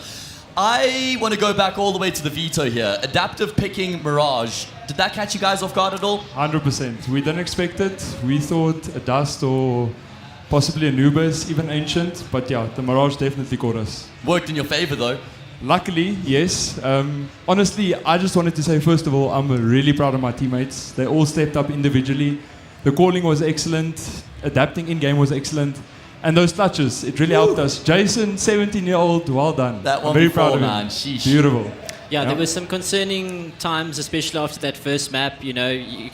You could see that individually everyone's not necessarily stepping up. Nuke, if you don't have that much structural preparation and you're going against a team that's well-oiled, it's very difficult, especially if you're starting on that T side. But I just want to ask, with the introduction of Malchus, because you guys picked him up now recently, and obviously he's fulfilling that IGL role. How much of today was him and his calling style? How much of that did you guys actually adapt now since he's come into the team? So honestly, I think our game plan on Nuke was a good game plan. I think we wanted to play fast and play in their face, but unfortunately it didn't work out, and it snowballed in the opposite direction. So it worked against us. And after the first map, we were like, listen here, Oaks, the game plan was good, but let's just slow down. Let's get more mid-round calling going, and it worked out in the end. My question is, I want to know what happened after map 1. Obviously, map 1 did not go as you guys expected. It was your map pick, and you guys got pretty rolled. So I want to know who gave the after map speech and to pump you guys up again, because you guys look like a different team coming into map 2. Yeah, so I think, as I said, the game plan was there. The read was there. Like, I think, honestly, we kind of expected them, and in the way they play, we kind of knew how to counter them. we knew they liked playing slow. But yeah, like I said, I think we just needed some sort of magic on the first map because everyone was kind of not feeling it. The comms were down, and yeah, it obviously didn't work out. So afterwards, we said, listen here guys, we here, let's just enjoy the map. Let's play our game. Doesn't matter what happens, we have to enjoy it. Stick together, stick to the plan, make sure your comms are good. That's it. Just do the basics right and the Exactly. results will follow. So I just want to say, now that you guys got this W, obviously the last quarterfinal we've got is Kippy versus Exceed. Yes. Now looking at those two, I don't know if you've got some experience playing against either of those teams recently, but if you had to choose one, who would you want to play? Honestly, that's going to be a great matchup. I think it can go any way. We're keen to play both teams. It's different play styles. You know, on the one side, you've got Sean, Wipeout, these are Flexi. They've been in the scene for so long. On the other side, Adaro, Zero Chance. You know, yeah, it's tricky, but we're keen to play any one of them. Good answer. Diplomatic, and it means that you don't have preferences, so no concern either direction. You're backing yourselves. That is the third quarterfinal of the day, done and dusted. Nixa, after getting dusted on that first map, they come out swinging on the second and the third, and they make it look easy on Ancients. And like I say, that gets them into that second semi-final tomorrow. Who will they play against? Will it be Kippy? Will it be Exceed? Ruben doesn't mind, but we're going to find out after this break.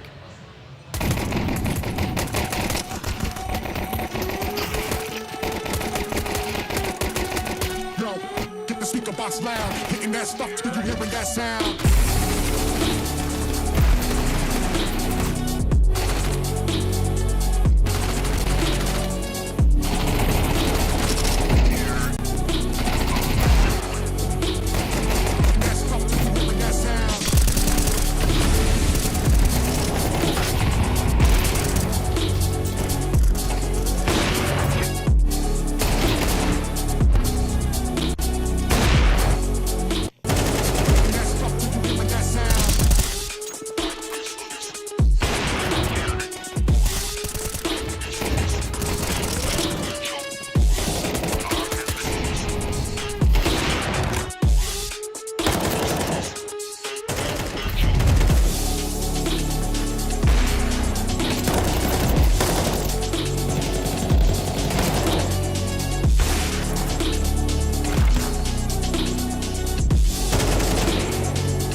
Nice, dude.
Hitting that stuff till you hearing that sound.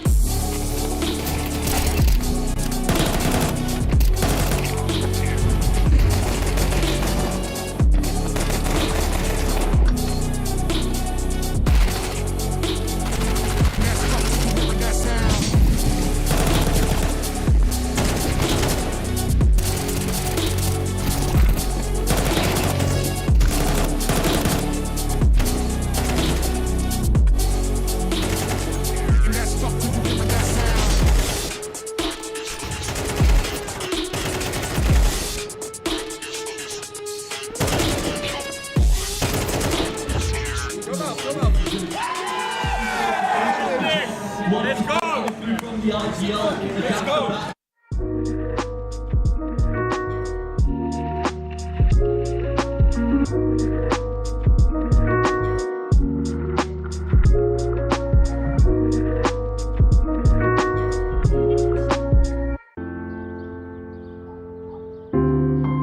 I don't know as yet, Ma. I haven't decided, really. Hey sis, did you get my email? Ungabi gwala. Find your courage. Welcome our next speaker from the top woman in science, Notam. Get out there, dude. Find your tribe. Never let them go. And together chase the sun. Wow. Notando, the world is big. May you always be bigger. I'm proud of you. Dad, Mom. I know. Telkom. Possible begins here.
I'm here with Leggy and Nick from Adaptive Gaming, and we're going to be doing a blind ranking of South African AWPers. Now, we're going to be going back a few years with some of these, and some of these players have been riflers and AWPers in their career as well, okay? Yeah. And we're just going to go through the motions, and we're going to have them rank these AWPers as we bring them to their attention. So, first of all, we're going to start off with ADM. Now, of course, ADM has been both a rifler and an AWPer. He's done all the roles, IGL, you name it. But as an AWPer, where do you fellas rank him?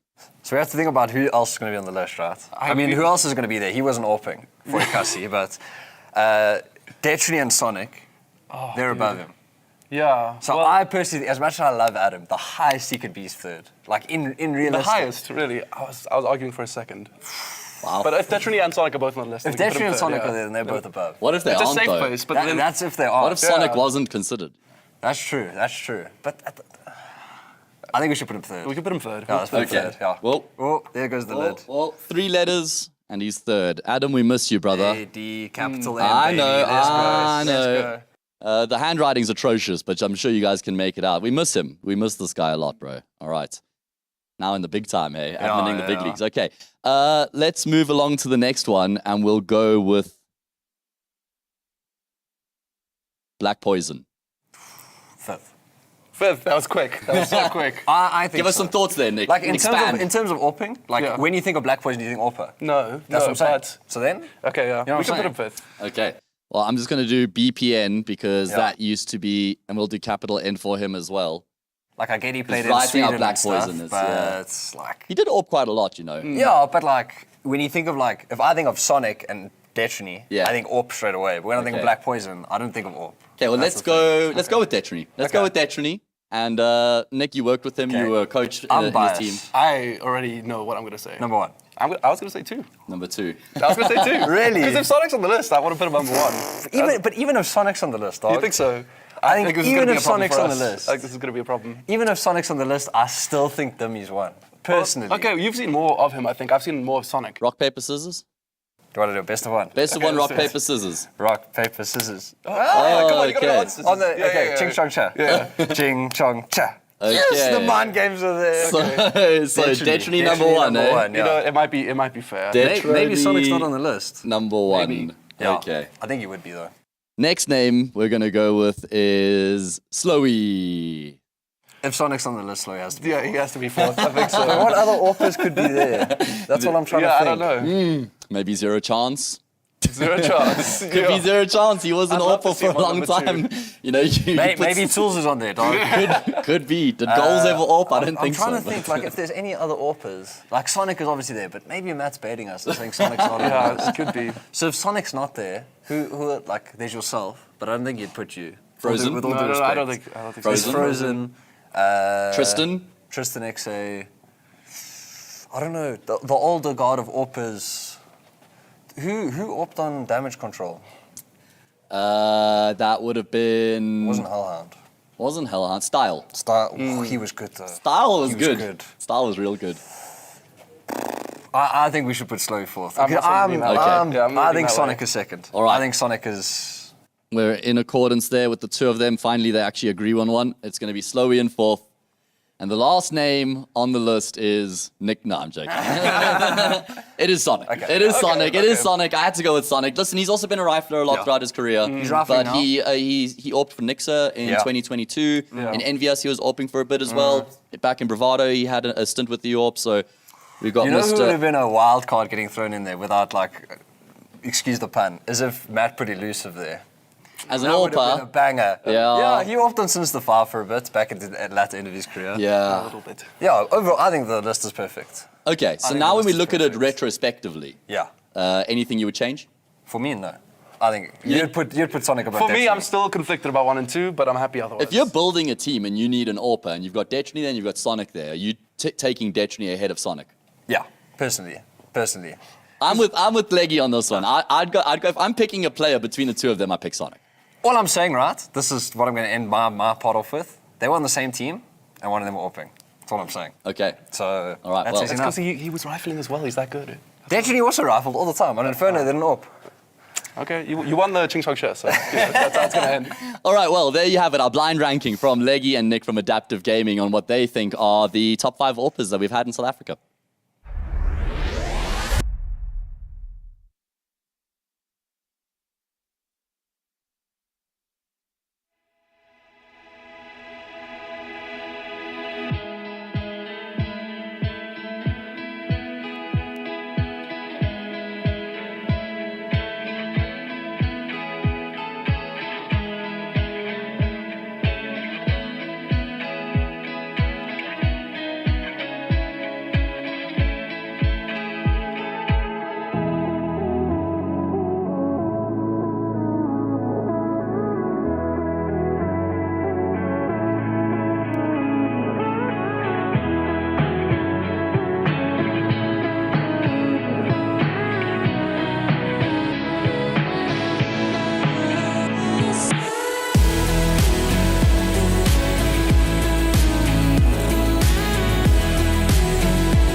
love feels like drugs.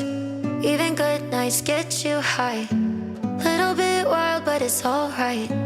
Even bright lights got a dark side. Even good love feels like drugs. Even good times get you high. Little bit lost, but it's alright.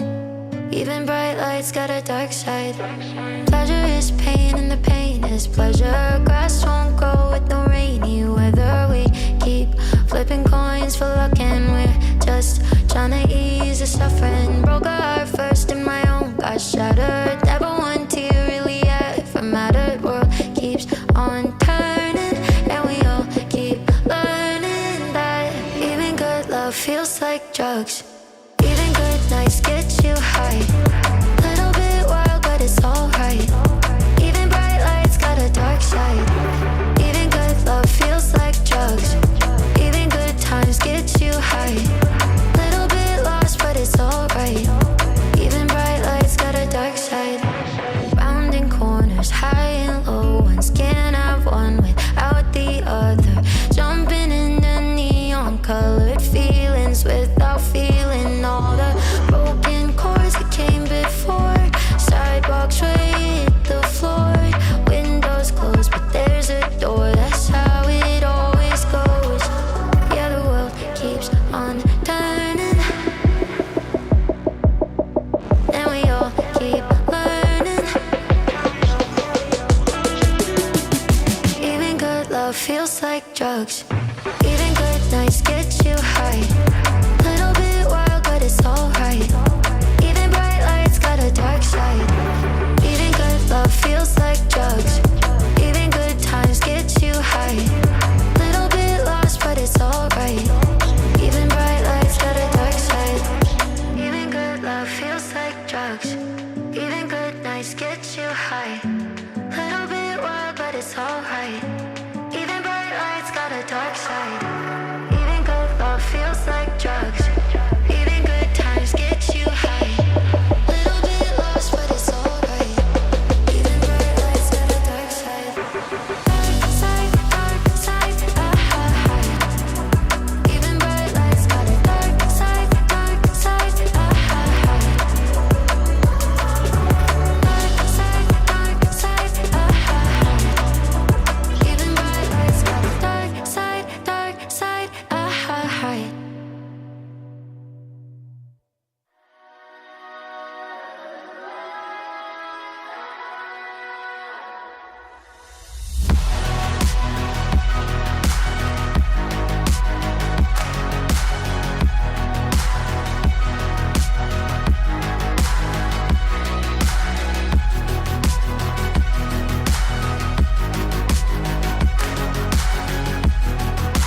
What a journey it's been today, guys. It has been a hell of a ride to get to this point. We've seen 3 teams eliminated. We've seen 3 teams into tomorrow's semi-finals. There is but 1 spot left remaining. Will it be Kippy? Will it be Exceed Gaming? Well, we're going to be finding out in a couple moments' time. We're going to be jumping into the last quarterfinal of the day. Elusive, mate, how are you feeling? How are you doing? Still going strong? Yeah, I mean, it's been a long day, but I'm very amped for this game. My boy James and Tyler is busy playing, or they're about to play.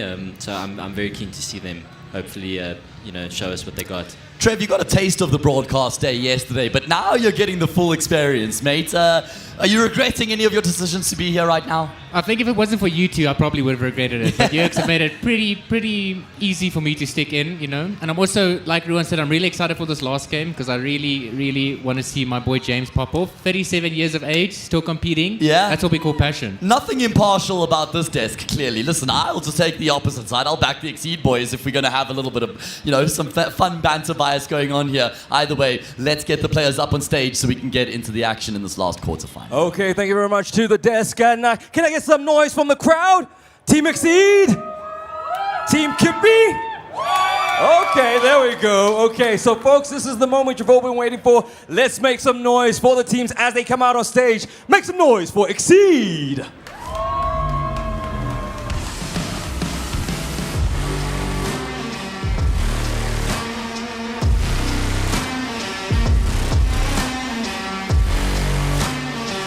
There we go. Looking so slick. Man, okay. These are fresh, guys. Very fresh kits. I hope it's not style over substance. I hope the kits fuel you to victory. Okay, so we got our first team out. Make some noise, folks, for the second team, Kippy.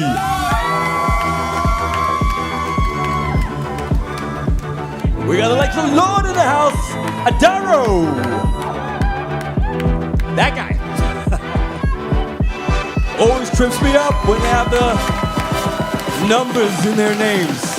Don't know how to read it as a number or you read it as the name. Guys, good to see you both. Starting with you, Exceed. How are you feeling about this coming into this encounter? You see what's happened throughout the day, the level. What do you need to do? Super keen to play. Can't wait. Gonna be a good game, I think. What do you know of your opponents? Not too much, but I think we'll be ready for whatever they come with. Do you know any of their players on their side? Yeah, for sure. Played them a lot in the Pike days, but yeah. What is that for the uninitiated? Just normal gameplay, I guess, yeah. Okay, normal. Why not just call it that then? Okay, cool. Kippy, what's Kippy all about? What does that mean?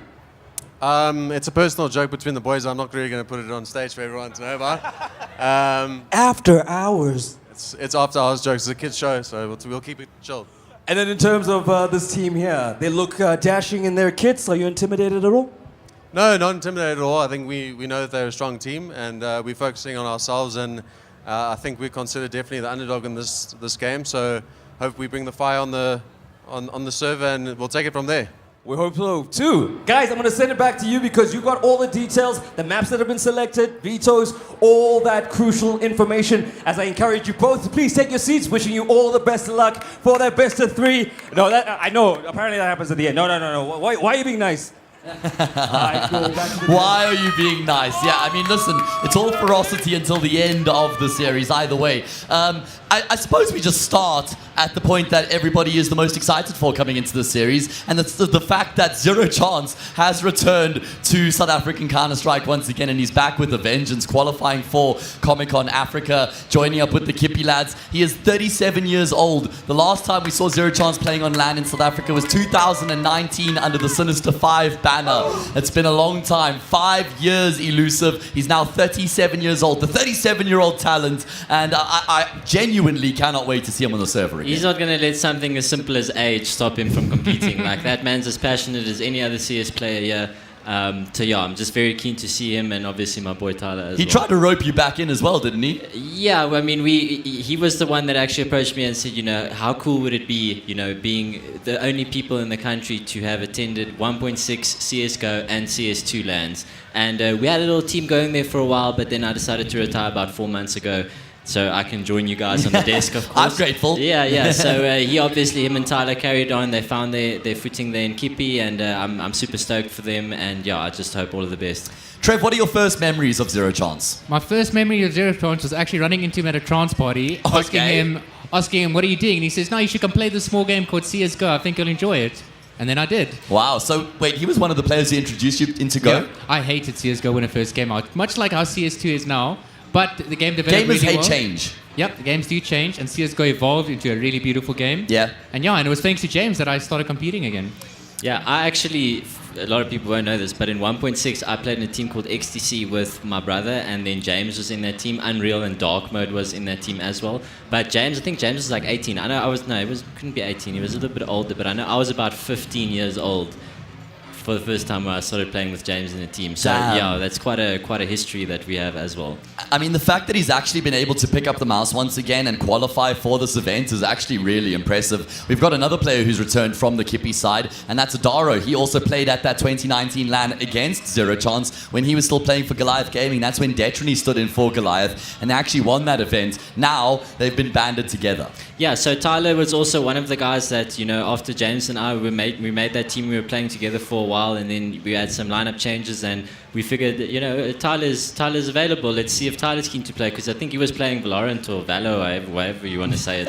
I actually don't even want to say that name on the stage. I'm happy with that, man. Yeah, so we roped him in, and I mean, Tyler's just such a mechanically gifted player. He literally installed the game, launched it, joined the server, and he was just clicking guys from the get-go. Yeah, speaking about Adara, right, he used to be known as one of the up-and-coming future star players, absolutely. right? You know, he had that long stint he had that long stint in Goliath, where he basically became the foundation of the org. And if I have to be honest, he never really reached the potential people thought he would, right? So it's really interesting to see him come back after all these years. You never know, he might be a completely different player. Yeah, I did get to chat with him during media day, and he said he's more disciplined, you know, he's a bit more calm, a bit more patient. I remember him and Massacre with the duo that was just running around the map the whole time. Of course, Fekwene, apparently someone to keep an eye on as well. I haven't seen a huge amount out of him. Lord played last year with Nibble, and then Sin to round out the roster. Let's just shift our focus now to the opposite side of the server, fellas. Exceed. I think it's quite safe to say that they come into this as the favorites, right? They've got some very well-recognized names, in particular Flexi and the Man. Yeah, and I mean, Wipeout, also no stranger. He's been competing for quite a while. I'm not really too familiar with Storm. And then Dropshot, you know, I think he was here last year as well. And he's been competing online and, you know, making quite a name for himself. So I'm interested to see how they step up. But mechanically, a very strong team. I'd like to see how, you know, they're going to go the head-to-head with Kippy on this one. Yeah, no, I think Flexi and the Man obviously need no introduction. They've been around very long. I think Dropshot made his way from the Rainbow Six Siege, if I believe. Okay. So I know he was a Rainbow Six player, so he made the wise choice to switch to the better FPS. Yes. And From what I know about Exceed, they're an up-and-coming org. They're a very brand new org, but they're an org with a lot of prestige around them. Considering they just won a Fortnite Global Championships. That's a big thing to win as a South African org. I think the first major tournament won by a South African org. So they obviously have a lot of pressure on them to perform to the highest level. Yeah, certainly a high standard expected from an org like Exceed. Storm is the IGL for Exceed, guys, previously known as Shadow, just to put that out there. Maybe people recognize that name a little bit more. And I know that they've been juggling the IGL role quite a lot. I know Wipeout was doing it at a point. I think Flex was calling it a point. The Man even had a shot at it. And they've now settled on Storm, who's at this level, a bit of an amateur, right? He hasn't competed at a LAN event before. Coming into this as an IGL, trying to call up against Zero Chance, he's got his work cut out for him. Yeah, arguably the least experienced guy in the team now takes up the biggest responsibility. But I mean, teams also have different dynamics. He can maybe be the guy that takes charge at the start of the round, but guys like Flexi, guys like Wipeout, they are definitely making secondary calls, and steering the team towards the end of the round. So I don't think there's that much pressure on him as the IGL. Some teams have the IGL is the one that just says everything. I think a team like Kippy, for example, I think James is going to be far more vocal than someone like, Storm would be on the opposite team. But it'd be interesting to see how Storm deals with the pressure, of, I'm assuming, IGLing his first event on a stage like this. Actually, I like that point Ruan brought up. It's basically the oldest IGL you could probably get in the game right now versus probably one of the most inexperienced IGLs. So it's going to be cool to see how those two kinds of calling styles interact. To be honest, as funny as that, contrast is, I don't think that is going to have much of an impact on the actual outcome of the game. The IGL is an IGL, but ultimately it's how your team can gel together and how everyone steps up on the day. So, yeah. All right, well, we're going to find out exactly who is going to be stepping up as we step into our last match of the day. It's been a marathon day, fellas. Very proud and impressed by the two of you, the way you've kept it up throughout. And we have got one series left here to carry on through the day. And then we will confirm both semi-finals for tomorrow. Of course, we have one locked in already. Punishers up against Monarch Realm tomorrow. And of course, the winner of this will play against Nixa in that second semi-final. So let's get into the action for the final time today. It's going to be Ancients to open up. It is the pick of Kippy. Exceed. I think that this is Exceed's pick. Okay, there we go. I should be able to read the HUD. Fair enough. Thank you, Kippy mate. chose to start on the T side. Yes, they did. So. Evidently. So let's see what they're going to bring to the table here. Maybe a little bit of a Zero Chance masterclass. Are we live? Yeah, I guess they're lining up Util, or doesn't look like Storm and the Man are able to. Yeah, we've definitely got some issues at the moment. It doesn't look great. I mean, Kippy don't know that yet. They are taking full control and are waiting for the retake, but I'm pretty sure. Surely someone says NL? NL in chat, right? Surely it has to be. Kippy's like, wow, this is the freest bomb site of our lives. Yeah, freest round we've ever had. They still don't know. They're like, what's going on? They're saving. They're saving. Why are they saving? Scared of us? What is that big brain play? Why are they saving? Nope, they are not saving, guys. It is, we're having some tech issues, so we're just going to have to restart the round here. Run it back. False start. Someone set up before the gun. And now the penny drops.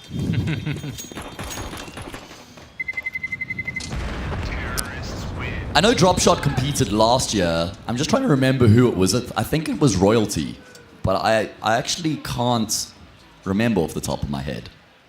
I don't think it was Kitsune. No. No, it wasn't Kitsune. No, it wasn't Kitsune. It wasn't Nibble. Gonna have to keep that for the after interview. Wasn't Viben. No. Royalty. Okay. Shout out NZK coming in clutch with dropping the knowledge bombs there. It was Royalty. Okay, so I should have trusted myself. And actually, he impressed me quite a lot last year, I will say, with the AWP. He was very active. He was like an in-your-face AWPer, happy to just force gunfights, sort of take the round by the scruff of the neck. What I have noticed about Dropshot, though, he is the type of player where he wants his team to play his type of game, He's not the type of player that will force situations. He's much more, he wants the situations to come to him. Okay. Just another talking point here is this AWP battle, right? So the AWPer for Exceed, I'm assuming, is Dropshot. Yes, sir. Okay. And on the side of Kippy, apparently Zero Chance is IGL and AWP. Yeah, my concern for Zero Chance, and we haven't actually spoken about it yet, is his fragging power. Like, what sort of level are we going to get from him individually? So, obviously, you know, the older people get, the slower they would get. You know, it's what you would assume. But, you know, James has always been the guy that likes running in the front. He wants to open up space for his team. Sorry, I just got some crazy information, and it's that Kippy, that round counted. That round counted. Apparently, Exceed were confused and didn't really clock. They didn't clock the fact that this game has actually started. They forgot that they chose CT sides. They thought that there was going to be a round restart, but evidently not. Okay, that's the freest pistol round Kippy are ever going to get in their life. Rules are rules. Well executed. And I appreciate that they were stuck by. Yeah. Admin's word is the final word. All right, well, hopefully, I mean, Exceed, that's a little bit of a tilt factor, potentially. Yeah. I'll touch on that point I was making. Yeah, sorry to have No, interrupted I'll you touch there. on that after the pistol round again. Let's see what... Well, actually, not... Sorry. You can go ahead now. It's a full eco, so you might as well jump in. Yeah, so, I mean, James has always been the guy that likes to create space and likes to play from the front, you know. And you obviously want some of your... You need to be mechanically strong if you want to make those plays. And I know when we started getting into CS2, James had to upgrade his computer. And he really put in a lot of time, you know, shooting his spots, doing whatever he needs to do to get back into it. And I've been really impressed by his individual performance thus far. So I'm expecting big things from him. Fair enough. All right, well, Kippy made good of that free pistol round, able to deal with the eco, and now we're going to go into our first gun round. If you exceed here, sorry, Trevor, if you exceed here, you just need to... Okay, guys, that was such a terrible start. Let's just forget about it. It's unfortunate, you know. Okay, let's just focus. First gun round, we're starting the game now. I was going to say, actually make the same point, where it's probably in the back of the head, very tilting. Yeah. But as the favorites for the match, you got to just let it go. You know, Yeah. it's one round. First round of the whole series. Yeah. You can't let it get to Can't you. let it affect you. I will say I love this time of the day. You know, everything simmers down here at Comic-Con. Sun goes down. We get cornered off here in our little corner here in the convention center. And it's all about the Counter-Strike. Could hear a pin drop. Definitely a very tense situation right now. Neither team really taking a lot of space. You see Kippy doing a very default A main take here. They have two plays towards B. Probably going to try force a rotation from A, see if they can catch one of these B players in rotation. A very, very stock standard hold from Exceed as well. You know, the classic one donut, one A play. My other concern from Zero Chance is what sort of style we're going to see him calling. If he's just going back to, 2017, 2018 type style. Lots changed since then. No, he's been keeping up with the meta. He's been watching international series. He's been doing his homework. But now that he's fulfilling this role, I don't think he's going to be playing in the front anymore. He's at the back. He's throwing util. He's guiding and micromanaging his team. So, yeah. I think Zero Chance has always been a very high IQ player in terms of CS. You know, he knows how the meta adapts, and he knows you have to adapt with it, because if you don't adapt, you die. Okay, well, Lord with his Mac 10 is going to activate over on towards that B bomb site, but it's all a ruse to try and take the attention towards that side of the map.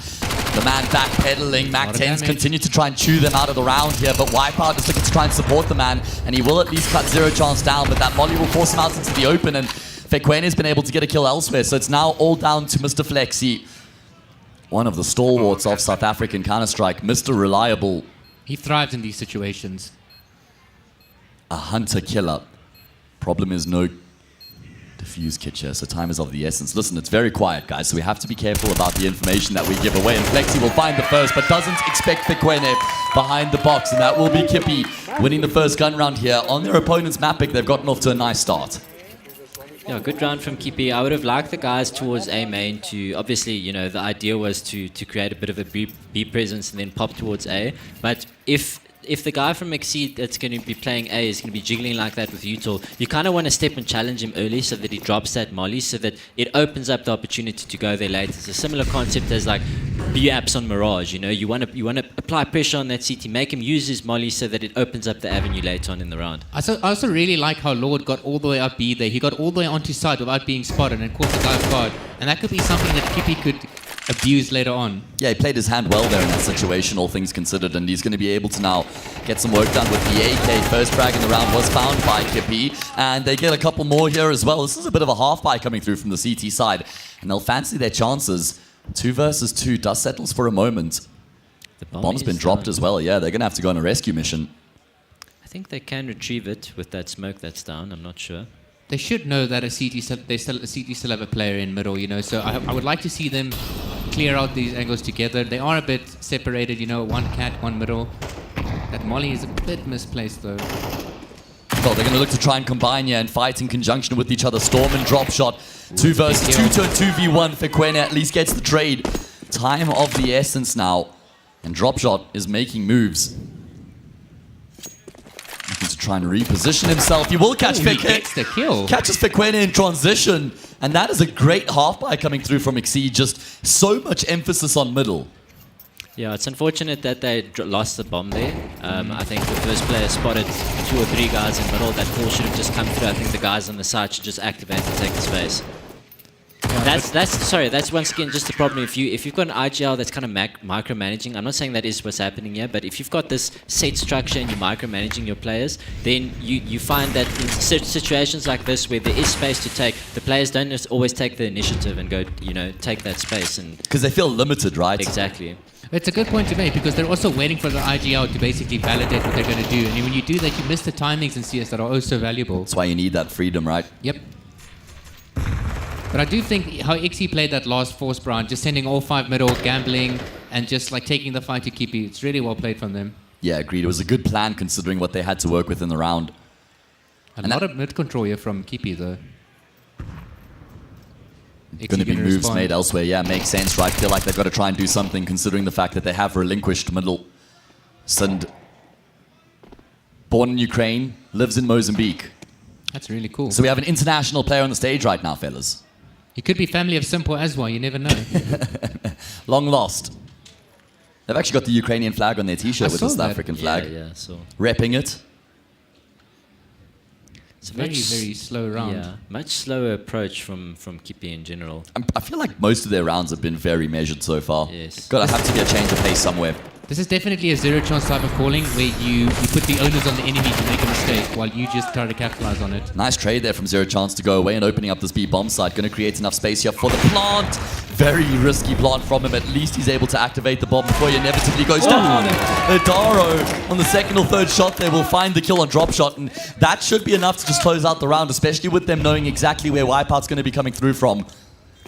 Little bit of a pivot, reposition. And he does at least take Lord down, but still so much work to be done here for Mr. Wipeout. Going to tap that defuse. Fekwene knows. Yeah, looking pretty troublesome right now. However, he has actually been able to pick up the kit in the defuse, in the smoke right now, sticking it, and he's going to be able to win the round for his team. Oh my goodness, Wipeout, what a way to win the 1 versus 3. Kippy are not going to be happy about that. It's one of those situations where you don't want to play too aggressively and give him the kills, but if you play too disciplined, it almost looks like you're playing scared, and then you give him an opportunity to get into a position, pick up a kit, pick up a smoke. I don't know if you had the smoke, drop it there, and then just stick the defuse. Unfortunately, neither of them in a position to play that after plant. Okay, so both teams underway. Yeah, upping the ante here. Oh yeah, good change of pace coming through. It's going to work out well initially to trade out the man, but drop shot's in position deep in Temple right now. Finds the first frag. He's got support here from Wipeout as well. So much damage inflicted. Wipeout with the multi. And Exceed now settling into the series as they level up the scoreline.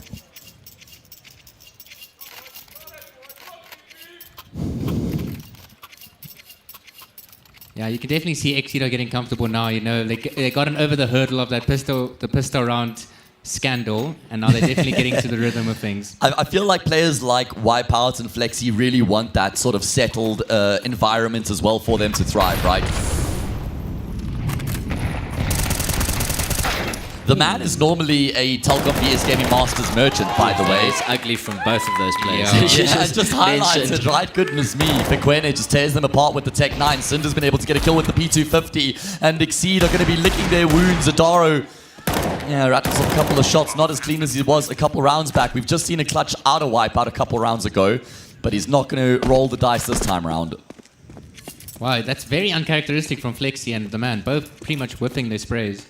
Super experienced players, right? Yeah. Like I was saying, the man is normally a Telkom VS Gaming Masters merchant. I remember 2019, he won it with Energy, and then he won it again in 2021 with Bravado Online. He made it to the finals in 2020 with DNMK, where they lost to ATK, and then it started to just taper off a little bit from there. Yeah.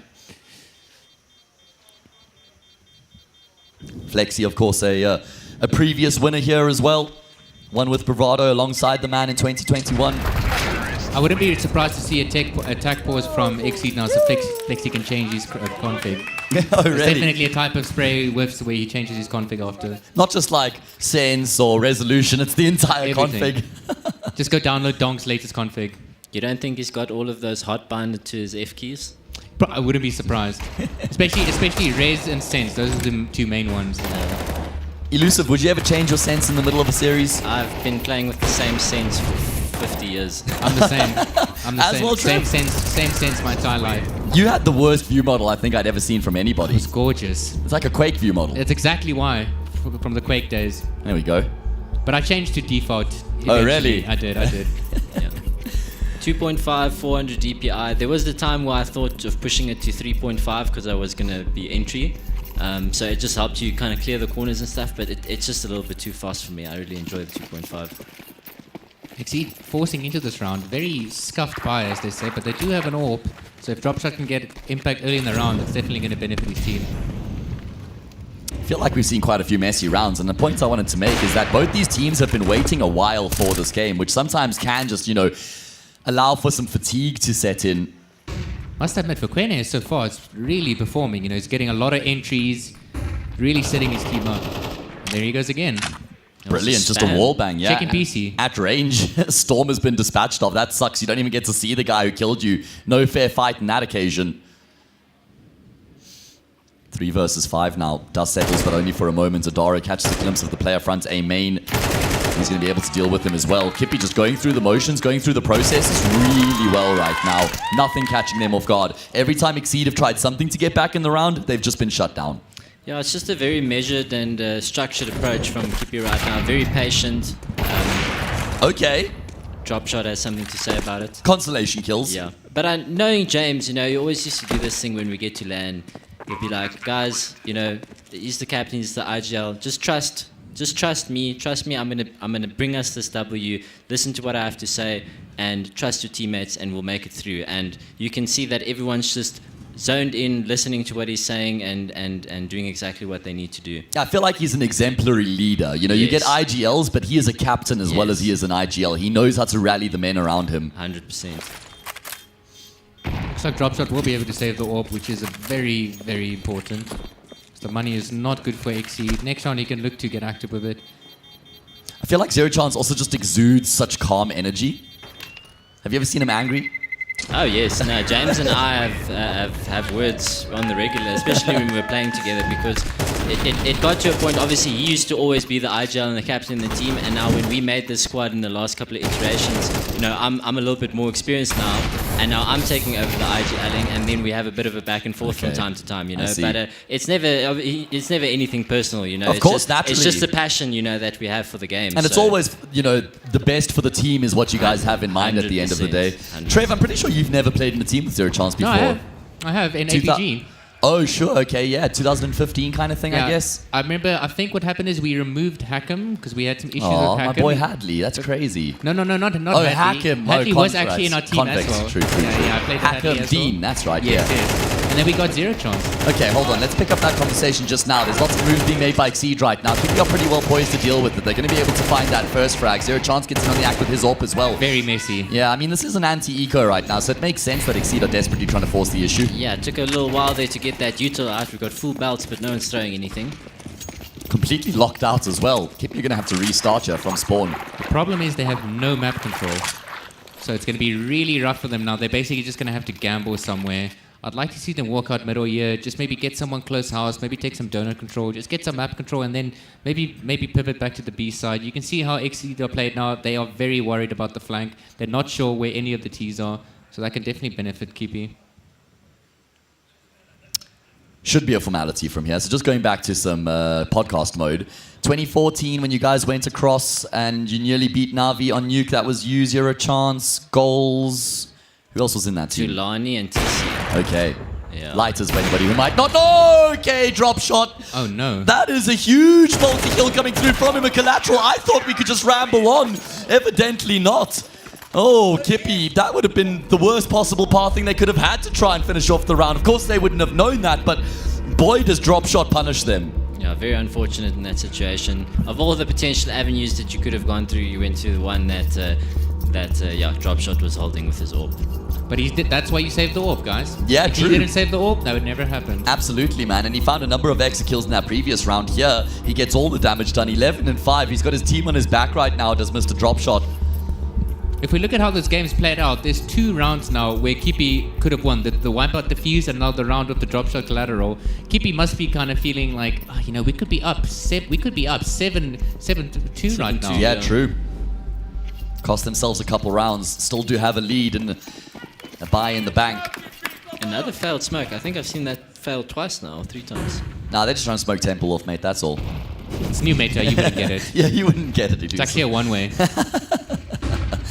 All right, well, Dropshot just picks up in the previous where he left off, or picks Nice up here where he trade. left off in the previous, as you say. Good trade indeed. The man going to get called into the fray, and he finds himself a vital multi, locking down the line on the safe bomb side. Great triple kill coming through from him. Job's not done either. 0 chance. Does he have a 1 versus 4 in him? A bomb plant in itself would be lovely. He's getting some information though. He's just trying to map this round out in terms of where these players are positioned, but a double peek from Flexi and the man as they combine to finish off the job and level up the scoreline. A really good round from the man. Also from Dropshot, you can tell he's pretty much leading by example right now. He is using the big green and abusing it, as I like to say.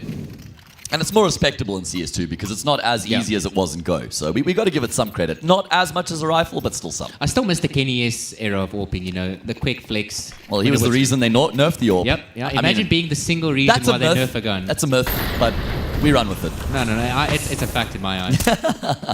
That's all that matters. But Kenny with the Tech 9, we saw him pop off with it earlier. Let's see if he can do it again. Yeah, Exceed absolutely can't afford to drop another anti-eco, but it's looking better and better for the CT side as the game's going on. Yeah, you can see they're getting comfortable.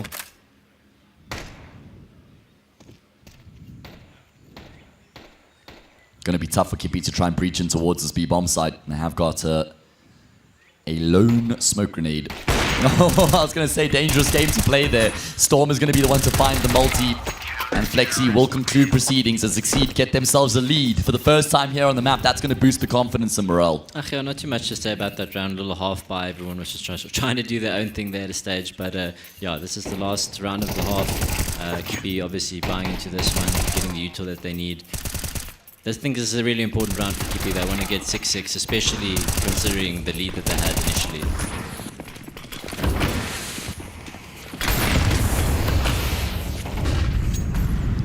Good util usage here from both teams in towards mid. Exceeds is going to trump Kippy's. So now they're going to have to go back into plan B. Lord's gotten himself into a good position though. Exceed were really well set up for the mid take, but now they're gonna, the smokes are dissipating, so they're gonna fall back to the second position. This is where your protocols become really important, you know. You have plan A, your opponents respond with B. What is your immediate response, right? What's the fallback option? Should be waiting for the smoke there, guys. Come on now. Flexi playing in towards Jaguar right now, able to draw some blood in the round. Lots of damage being done onto the Kippy players. He's got some support here as well from Storm. And they're going to be wreaking some havoc here between the two of them. Kills continue to go back and forth. Kippy won't mind that. Look at the it's rotation. actually, yeah, it's going to be drawing a lot of focus over towards that B-bomb site, rightfully so. I'd love to see James make a bit more, Zero Chance make a bit more noise to the bomb site now, because I feel like Exceed have kind of realized what's going on. They haven't reacted just yet. Now they got to speed it up. That's a big problem. Kippy want to go hunting here. Just trying to find themselves some control before they actually commit, and they will now look to activate the C4. Wipeout's going to be the first responder on the scene. Lots of damage done by him. And Adara has been finished off by Dropshot, who evidently just can't stop fragging, man. 14 and 6. You got to slow down, brother. This is just the first map. He doesn't care. Not taking any prisoners. And it's only Sin left. They know exactly where he is. They do not have a smoke to extinguish this. Oh, never mind. It's already on the bomb. And with that, it is going to be the end of the half. So Exceed, despite the way that things started off there in some comical fashion, the freest pistol round Kippy have ever had. They went up 3-0 and then 5-3 after that. However, Exceed with 4 rounds in a row finish off the job and get themselves a 2-round buffer going into their aggressive half. Offensive. T side. Smoke double flash on Exceed here. Not sure what they have planned. Probably going to be something standard, you know. Probably smoke off short. We've seen a lot of teams go B on pistol rounds today on Ancient. So it's probably going to be the same. Take cave, smoke off short, pop through cave with the flashes. Yeah, we've seen a lot of fast-paced pistol rounds today, synonymous with South African Counter-Strike. Storm AFK? No, Util being lined up. Late house smoke. Yeah, and he can flash over as well for his teammates to swing. Look to try and find the control here. Exceed, well, it'd be a huge boost for them if they could win this pistol round here, just to continue the momentum from that first half into the second. Lord combining with Zero Chance to desperately try and defend in towards Donut, but they just get completely overrun. At least there's a response. Adaro doubles down. Cinder's gotten in on the act as well. Wipeout spots the head, and he will take the scalp off Sind. 2v2 indeed, and oh my goodness, Fekwene, he gets that first for free. Yeah, Storm just backs up into the angle. Adaro's been dispatched off. We've seen a big clutch out of Wipeout already, a 1v3. This one's a 1v2, and he knows exactly where Fekwene is. He's got to get the bomb, though. That's the big problem. What a shot. He has to recover the bomb, and as you say, Fekwene with some pinpoint precision will be able to win the pistol for his team. That one was a lot more difficult for Kippy, but they get the points on the board. What Storm was doing there. Little bro was seeing ghosts or something. Yeah, they were very concerned with, like, it looked like a player Temple or A main. Like they thought someone was there, and then they just backed themselves into CT. But Wipeout going for a bit of for some style points there, forgetting about the plant, just going for the 1v1, and Fekwene shutting him down. It's those types of duels, those types of clutches and 1v1s that really, rallies the team behind you and builds the confidence. Fekwene is sitting at 14 for 7 already. He's popping off. And on the flip side, drop shot 15 for 7. Yeah, everybody else on the server either neutral or negative. So those two players really carrying the mantle for their team right now. Ruan, knowing James, do you think this is a BM pause? After winning the clutch? No, James doesn't do BM pauses. You think so? No. Probably just discussing the plan here, knowing that they're going to play against an eco, what sort of a setup they're going to employ on the CT side, just refreshing everybody's memory, going over the notes. It's like a full eco from Exceed. I like that they're doing the full eco, and even though they didn't get the bomb down, but because of that, they're still doing a full save. When you're the better team like this, you don't need to take risks of forcing up like this. You can just play for the gun rounds. Prime opportunity here for Kippy to level up the scoreline. Oh, Wipeout that nade does a lot of damage, collides with him. And Fekwene is just trying to help him out at range. Lord in a very good positioning as well. The SMG is just going to rain death and devastation upon Exceed. Flexi, the last man left remaining, and I bet he wishes he had the bomb right now. The classic MM strat. You guys go mid, I'll go B. I can tell you that pause is because the whole team got hyped after winning that pistol round. James likes to pause and just get everyone, okay guys, great round, we won it, but let's just, get back into it. Don't carry all of that hype and excitement into the next round, because sometimes you get too antsy and so forth. So. Yeah, I was chatting to the Nixer boys after their win against Adaptive earlier, and after Hayes won that 1v4 clutch on Mirage, he's like, guys, call a pause, and he was literally shaking. Yeah. So yeah, it's a good idea just to settle everybody back down to ground zero once again. Keeping on a very, very, very SMG heavy buy here. Yeah. 4 MP9s. I feel like most teams would have spent all their money coming into this round. I don't mind this as long as they do something aggressive with it. Oh, never they mind. won the previous round. Yeah, I'm so tripping. Yeah, they Excuse me. Don't listen to me. It's been a long day. It has. I mean, they did take a main control, which is good, I guess, but I don't see it having that big an impact. I mean, Exceed have to win this, guys. There's just no two ways about it. You're playing against 4 MP9s and a FAMAS. You've got your full arsenal of weapons at your disposal. You've got to make a bit of a statement in this sort of a round. And now we get to see Storm's calling under the spotlight as well, right? It's on display. T-side, vital game, quarterfinal, single elimination. This is where men are made.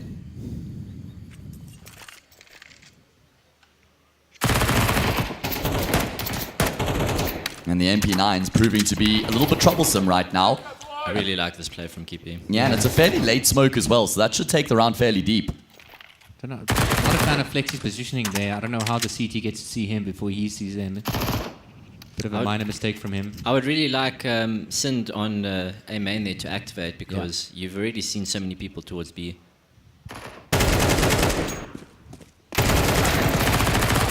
Oh, okay. Well, those forward positions working out wonderfully for Kippy. Drop shot again is going to have to do it here for his team. Been able to find 2 kills. There's a third in the round. Spots out another player. Time is a bit of a problem. He has to get the bomb as well. Yeah, feeling the pressure right now to recover the C4. He will go back to pick it up. He could try isolate these jewels here. In fact, Kippy getting a little bit nervous that he might be pivoting away entirely. Oh, drop shot trying to push this one as late as he possibly can. Now his hand has been forced, and that means that these Kippy players can just rush straight in towards him, combine and overwhelm. Perfect. Really good round from Kippy. And that's a round that you want to convert, right? You keep those SMGs from the previous round. If you convert this round, yeah, they lost a couple of players, but now they can upgrade. Look at and the economy is looking great. Yeah. Exceed forced to use the second time mode, only one timeout remaining. I don't know, if I was Exceed, I would not be happy with the scoreline right now. 8-7, your map pick, and you've got a decision to make now. Are you going to empty your pockets and spend all your money? Do you go for a half buy and look forward to that next round? It's one of those rounds where you can kind of make a case for both sides. Yeah, it depends how comfortable you feel on the map, what type of read you have, how prepped you are, you know. It's a lot of variables. It's very team specific. I feel like you have to have some plans though for these sorts of rounds, right? You can't just haphazardly go for these investments and expect to make them work. 100%.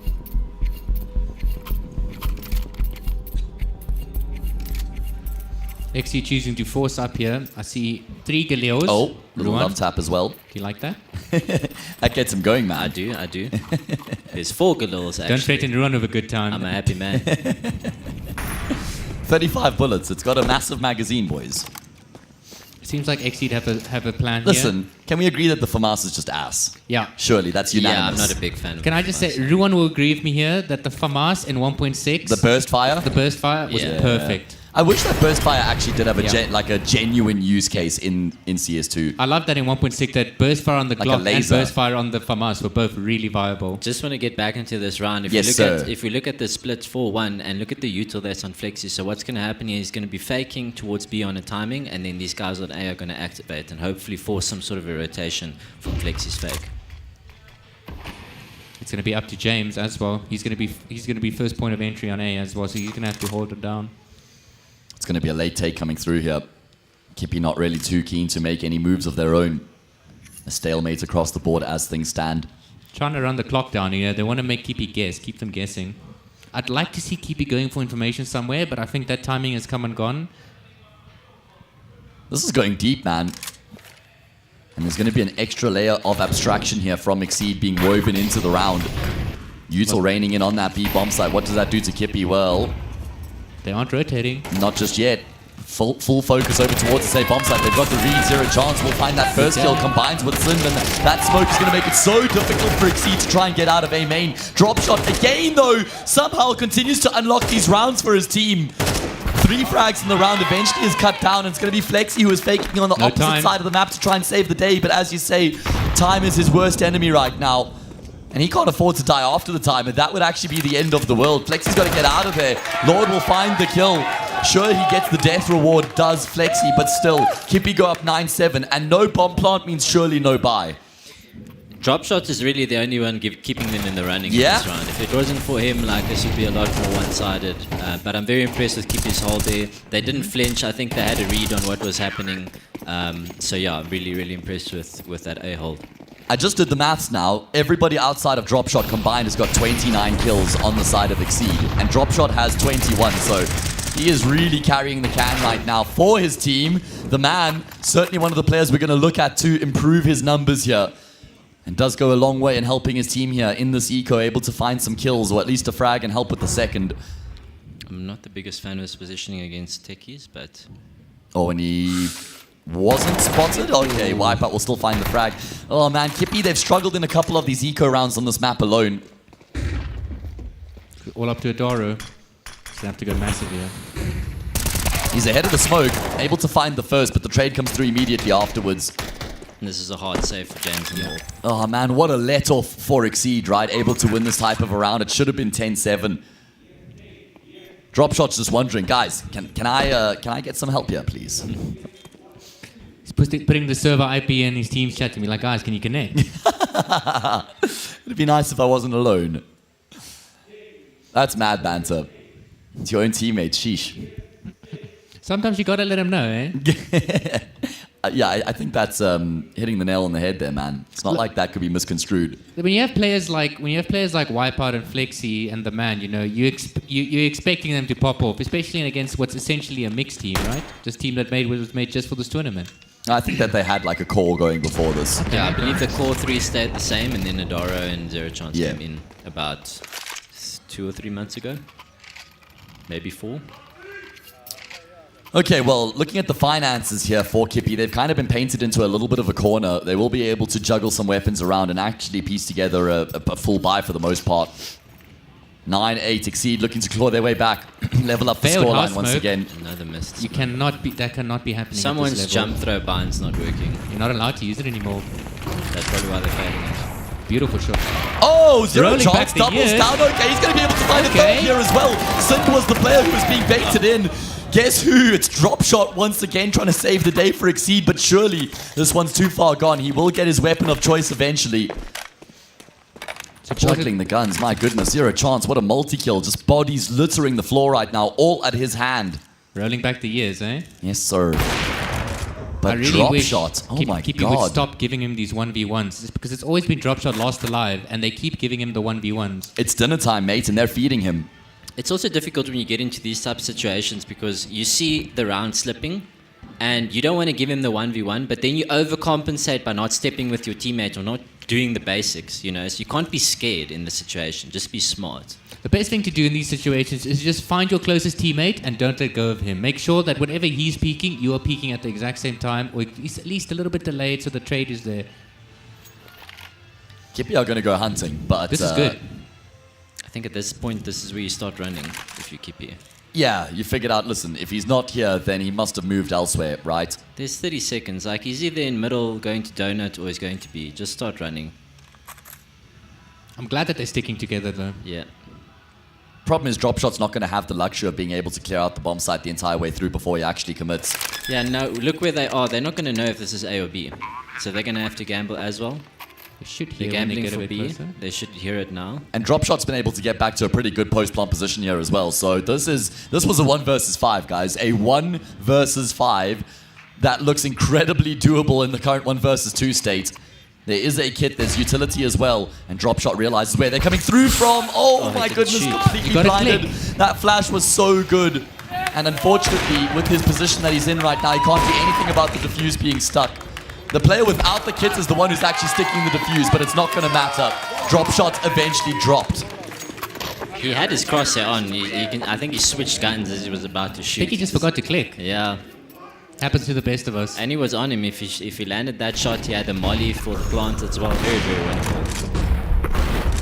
Last time up to Kippy. Still a great attempt. I mean, inflicting as much economic damage as he does will go a long way in keeping Exceed in this. 100%. This is just another pause to discuss the economy and to get everyone to calm down. That was a pretty intense round. The nerves is there. Everyone's a bit hyped. So let's just all relax, focus on what we need to do this round and take it from there. I have to be honest though, looking at the scoreline, even if Exceed bring this back and win this map, they're not going to be happy about it. I don't think they're going to be happy even if they win this map considering the scoreline. I think they were expecting to really just run with this game, completely roll Kippy, and Kippy are not going down without a fight. I think Exceed are feeling frustrated. Yeah. I think that's the best word that I can use in this type of situation. You didn't expect to be down. You thought this was going to be a lot more one-sided. You don't feel like you're bringing your performance that you can. Ooh, what lovely util from And he's Kippy. running through the molly. And it succeeds map pick as well, which will just compound the frustration. 100%. All right, well, it's a vital gun round here for Exceed, the team who have picked the map to just try and fight their way back into this, and Drop Shot continues to do it all. 25 kills. The next person closest on his team has 10 frags. He's more than double anybody on his team right now. More than quadruple in some instances. Flexi does now change that as he doubles down, shuts down the aggression through the smoke. Kippy had to try and make a play to get themselves back in the round. Exceed still have to recover the bomb here. Good util usage will buy that time and space. I like the idea from Kippy, but I don't know, walking through a smoke like that together, probably not the best decision. Yeah, I don't agree with that ramp take necessarily. I feel like you just have to save in the 2v4 here as well. Yeah. Adara was in. I think Adara was the close guy, so his position was fine. But if his teammate, his teammate couldn't really support him, so in that situation, not ideal. I would have liked to see them, if they're going to do a play like that, you sit in the smoke, but you wait for it to fade, and you basically both hold the same angle. I think that would have been a much better play in this situation. But this is a good save from Kippy, though. Saving the AWP and saving a rifle. It's not going to be enough to subsidize a buy going into the next round, though. I'm pretty sure they only get, what, $1,400 here. I don't think they have any round loss bonus behind them. Zero chance, really important that he stays alive here. I don't know what Exceed are doing. You do not have the money to do this. Yeah, not only will he stay alive, but he will thrive. Good multi-kill there. Bit of a headache for Exceed. We were talking about the mechanical prowess that might be lacking for Zero Chance. He's 17-11.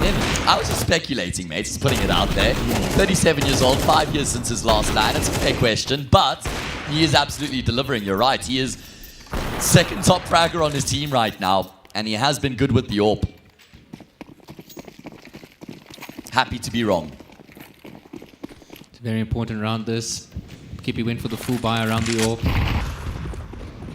Lord just sitting on a deagle, though. If Exceed win this, then all of a sudden they're in the driver's seat to finish off the job. Zero chance, slow peaks into drop shot scope. Kill comes through. And that's a massive frag in the grand scheme of things here in this round. Yeah, he's going to kick himself because he had that angle. I'd love to see Lord try and go retrieve that AWP, though. But it looks like the B side is open for the taking.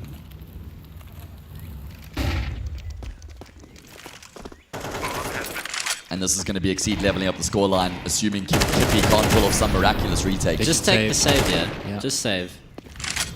Yeah, then you eco next round and you still have a few weapons to work with, Exactly. right? But unfortunately, they're just giving them up right now.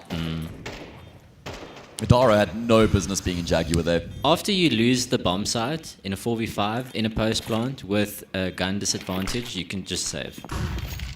If you've invested, of course. If you didn't invest, then there's no point in saving. But they've got armor on 4 people, they've got guns, they've got, I think, that 1 pistol. Unfortunately, that call not coming in fast enough. Okay, well, scoreline leveled up here, 10 apiece. The first map delivering, Exceed's pick. As they fight tooth and nail, drop shot continues to do the most, 26 kills.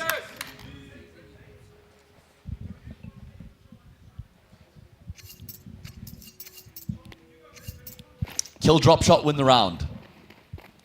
Pretty much, eh? 26 for 12. What a display. Certainly saw the glimpses with Royalty last year. Now he's got a far better team around him, a lot more experience, a lot more structure, and a lot more opportunity for him to thrive. Drop shot said, fine, you guys have a 37-year-old, I'm going to go for 37 kills. Ooh, sheesh, dropping bars there. And there's going to be at least a couple kills here for Kippy. Obi. All I'm saying, boys, is we haven't had an overtime yet today. We haven't? No, we got very close. We haven't had an OT yet. We got very close on the which game was it? We had a couple 13-11s, a 13-10 Monarch Realm, and Synthesis had 2 13-11s. It feels like every game's been overtime. We have had 2-3 mappers so far, and I feel like this one might follow suit. Good double kill from the man, and Exceed have their noses in front. I'm pretty sure it's the first... No, they led the first half coming into this, right? 7-5. Yeah. I'm going to make a bold statement here and say if Kippy don't win this map, they're going to get blown away in the next map. Okay. Despite the fact that Nuke's their pick? Yeah. Okay. Even though Nuke's their pick. I feel like they have all the momentum in this map and they set themselves up to win, and if they don't win, it's going to be really frustrating for them. The winner of this, the Kippy have to win this round at the very least. If they don't win this round, then it's over. They just don't have the economy to contest next round. Oh my goodness, yeah. Taking so much damage there. It's going to be forced back. Lots of damage as we see the T's crunching in towards middle. Wipe out the man, Storm, all combine. Yeah, it's very hard for the CTs to fight mid like that when you've got smoke. You're smoked off, you're being burnt. I feel like at that point, when you see that all that you took come in, the best thing to do is just fall out through donut. It's very hard for 2 CTs to fight against like the 4 Ts taking middle. Oh, that is intentional, naturally. James getting good info here, though. Yeah, using the mist smoke against them right now. But they're very split up. 1A, 1B, 1 middle. You can't afford to just try cover every single base in a 3 versus 4, you gotta right? gamble.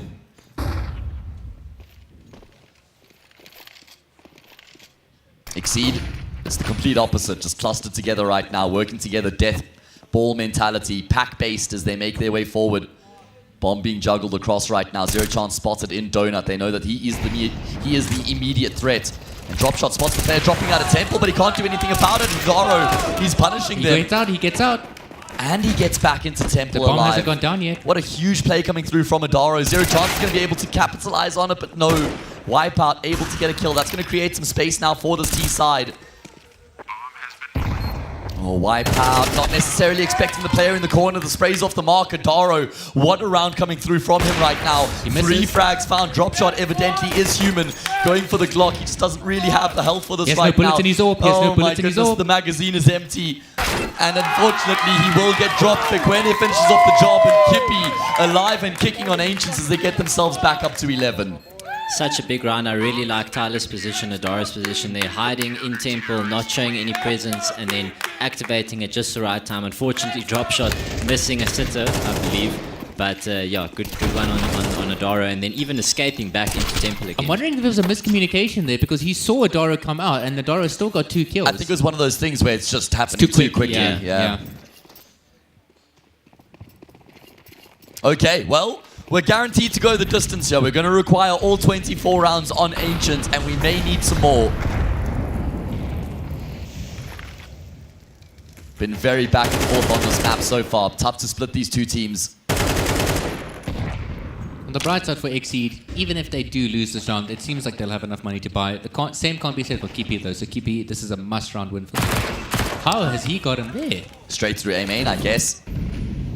He even caught us off guard, and we have a mini-map. I feel like I have to look behind myself now.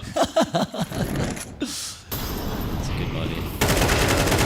Okay, well, good bit of innovation there to get that kill back, level it into even numbers. Sin continues to make moves here. MP9 at range will finish off the low HP Storm. You guys mentioned how important it was for Kippy to make sure they get across the line here on Ancient and Lord. Only just going to be able to relay that information through to his teammate as he goes hunting. And the kill will eventually be found. Kippy. Adaro needs to stay alive here. You've got a 4v2. You do not want to die until your teammates arrive. No need, right? You can even give up the plant. But they're not moving. Very Both of them. Deep A main, Donut. Oh, that could be a huge problem. Response coming through far too late here from Kippy. Could Exceed recover? Could they save the day? Dropshot still alive. Bomb plant going to come through. Zero Chances hoping he can catch somebody napping. Nothing on offer. Now they buy time for Sin to try and join up in the equation. Exceed haven't really been able to make much happen in the post plants in terms of getting into favorable positions. Flexi has been committed. Dropshot has to do it all, but he won't be able to. Zero Chance finishes off the job, and it will indeed be Kippy who get themselves up to map point. Did you think this would happen? Did you see the scoreline we're seeing right now? I mean, based off of what I've seen throughout the map, I'm not surprised, but coming into the series, probably not. No, I didn't think it was going to be this close, but I'm really impressed so far by not like the general approach, but like how these, post plants and clutch situations, the individual decision making from some of these players and Kippy have been. Last time out taken by Exceed. Thankfully, they've got some money in the bank here on the T side, so it's not like it's pots and pans coming into the round to try force overtime. Yeah. And there is an AWP on drop shot, that's what you want to see. Kippy have everything they can possibly want. Except the map win. Well, they've got one opportunity here in regulation to finish it off. One map point at their disposal. Can they make it happen, or do we wipe the slate clean and run it back in OT? You notice Exceed threw 2 house smokes just in case. Okay, just covering their bases, mate.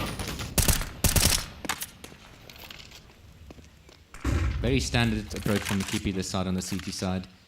Yeah, not really keen to contest middle, but they don't have to with the way they've been playing. Because they go for info somewhere else on the map at a later stage. I'm sure the Kippy guys are saying, guys, let's just not give Dropshot the easy kills on the AWP, not peek into the angles where he's always holding. He seems to love certain angles towards middle. Some donut control from the T's. This was one of those rounds where, again, no one wants to make the mistake. Yeah. So you can kind of go into a bit of a shell, which, as you mentioned earlier, Trev, isn't always the best response either. Catch 22, right? Oh, yeah. I'm not really a fan of the way that Kippy are set up right now. I feel like Lord needs to be moving towards B, especially with the amount of presence that's being created here right now. Oh, okay. Well, Fekwene going to catch a glimpse of one making his way through the smoke, and he's going to combine with Adaro. However, Dropshot and Flexi then have their say into a 3 versus 3 here. Bomb Plonk going to come through, Exceed in pursuit of overtime, and it's looking fairly good for them right now. They'll back themselves to get the job done from here. Kippy with a doable retake as well, and they have got an extra layer coming into this right now. It's going to be Sind. Timing perfect for him. He catches drop shot looking the wrong way. Unfortunately, he isn't going to be able to find the multi necessary to finish off the job. It's on Lord and Zero chance, and they will combine. They get the job done. Adaro's feeling it. He's pumped right now. He's got the crowd on his side as well, feeding off of that energy. Kippy will finish off Ancient. That was a hard-fought battle between the two teams, back and forth throughout. And Kippy come out on top. You gotta love the energy from Kippy though. They've got the crowd on their side clearly. Adaro standing up after that last round, puts on his Goliath gaming cap, walks off the stage. Based. Walks off into the night. All right, well, what a display. Kippy going to be very happy with that result as they make it 13-11 on the first map.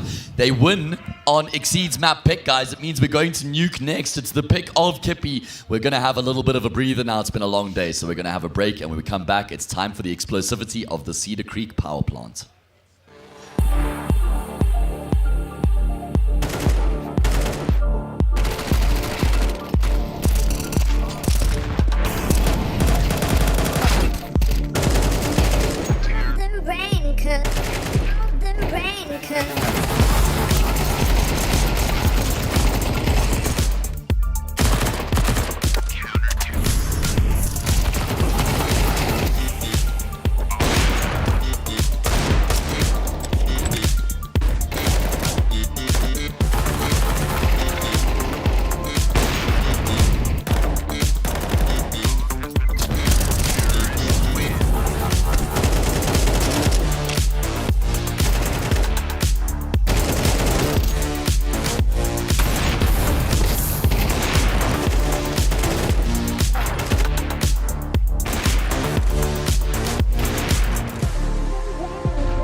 about to I don't know which one you go.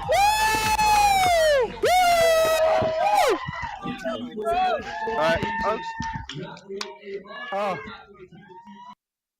Mr. Storm from Exceed joining me here for a conversation, the captain, the IGL. Now, let's just start there. We're going to just jump straight in here, mate. I've been doing my research, and I believe you guys have been juggling the role around quite a lot within the team, and you finally settled with the role. So just talk me about how you've ended up as the IGL in the team and the journey it's been to get to that point. Well, it first started with, I think it was, in the beginning, it was Shaul. He started for a bit, but before we were with Monarch, I hadn't joined the team yet. Then it was Shaul, and we went to Exceed, and then I joined. Then Vili took it over because Shaul. Wipeout, right? Wipeout, sorry. And is Shaul drop shot? Yeah, Shaul drop shot. My bad. No, yeah, okay. So the team wasn't really performing then, so Wipeout took it over. For a solid couple months, it was working out well, but we were still not where we wanted to be, and. So yeah, then I decided, I didn't really have my spot in the team that well, and I've always wanted to try it, and I think I have some good ideas in the game, so I took it over. It's been going okay. I'm pretty new at it, but yeah, it's been going pretty well so far. Excited. My first LAN is IGL. Yeah, can't wait. It's awesome. Yeah, that's where I was going to go next. Is your first LAN event? You're 21 years old. You're the IGL of Exceed, obviously an illustrious organization. I've seen quite a lot of success in Fortnite lately. So, how do you feel coming into this? Do you feel pressure on your shoulders taking on the role as IGL, or are you excited to have that responsibility? Yeah, no, I'm very excited. I think it's going to be really cool being on stage, bringing all the hype for the team. Team helps a lot with calls and everything, so it's not always just up to me. And yeah, for the org, I think for South Africa, they're known overseas for Fortnite a lot, but for South Africa, obviously not really. So for them, it's quite nice to introduce them to everyone. So yeah, I'm just hoping we do really well. We have a spot where we want to be, where we want to come out, and I think we can achieve it. Okay, well, talk me through that spot. Your opening game now, going to be against Kippy. Of course, a team that I think everybody looks at you guys and says, yeah, Exceed, they're going to be the favorites coming into that one, right? Yeah, for sure. I mean, in scrims, it goes pretty well against them. I don't think we're really too worried about them, but you never know. It's LAN. Anything can happen, I guess. But yeah, for sure. I think our goal for the tournament, obviously, is that first or at worst second. I think there is definitely where we see ourselves, especially with the bracket, how it came out. So yeah, I'm really keen and excited to start. Okay, so grand final is the main goal. Once you get there, then it's just in the moment and see what you can do from there. Okay, so just first LAN event. How long have you been following South African Counter-Strike for? I think I started in about 2017. It's actually my second, by the way. I was here last year. We didn't do too well. I was with Royalty. But yeah, I've probably 2017. By then, the pro scene was going quite well, but I was still starting out on like my MM and everything, Then about 2021, maybe, I started getting somewhere, first of and everything. And then, yeah, from there, this year, got my first big team. And I'm super excited to see what we can do. Last question. Considering you're a newer IGL and you've been sort of watching South African Counter-Strike since 2017, are there any IGLs who you look to try and mold yourself around or take things from, even international as well, but locally? Is there anybody that you kind of use as your motivation? Overseas, I really like JT. I think his style was calling. It's obviously, it's a bit biased South Africa. Of course, he's the best. I never really knew him over here, but I think his calling super awesome. And then I think Carrigan, obviously, if we're going to go that level is best IGL ever, in my opinion. I think his style of doing anything for the team, I'm super with that. I think that's how IGL should be.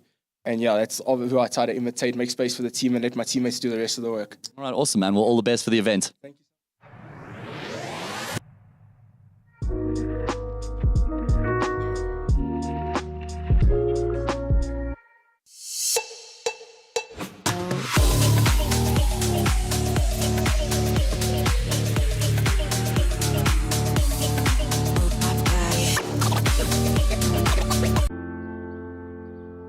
I don't know as yet, Ma. I haven't decided.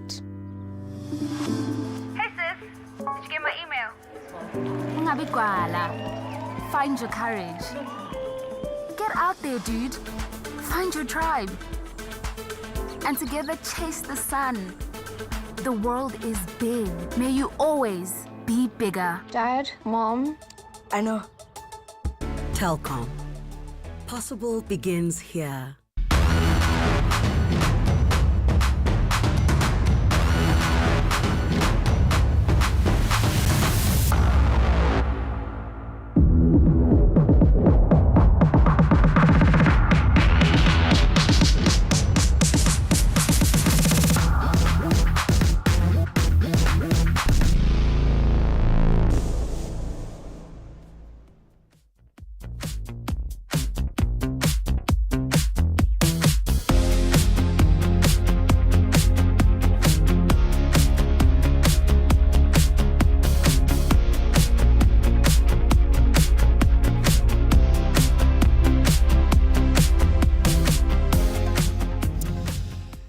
For the 93rd time today, we're back, and we're going to be getting into the action soon enough. It's been a marathon. It has been a marathon today, I will say. But we still have more Counter-Strike lined up. Maybe 1, maybe 2 maps, maybe overtime. Who knows? Maybe we just keep going into tomorrow's action. Well, that would be a long day indeed. Either way, it is going to be Nuke up next, and it is the pick of Kippy, and they're leading the series 1-0 at the moment. Elusive is a 2-0 on the cards here.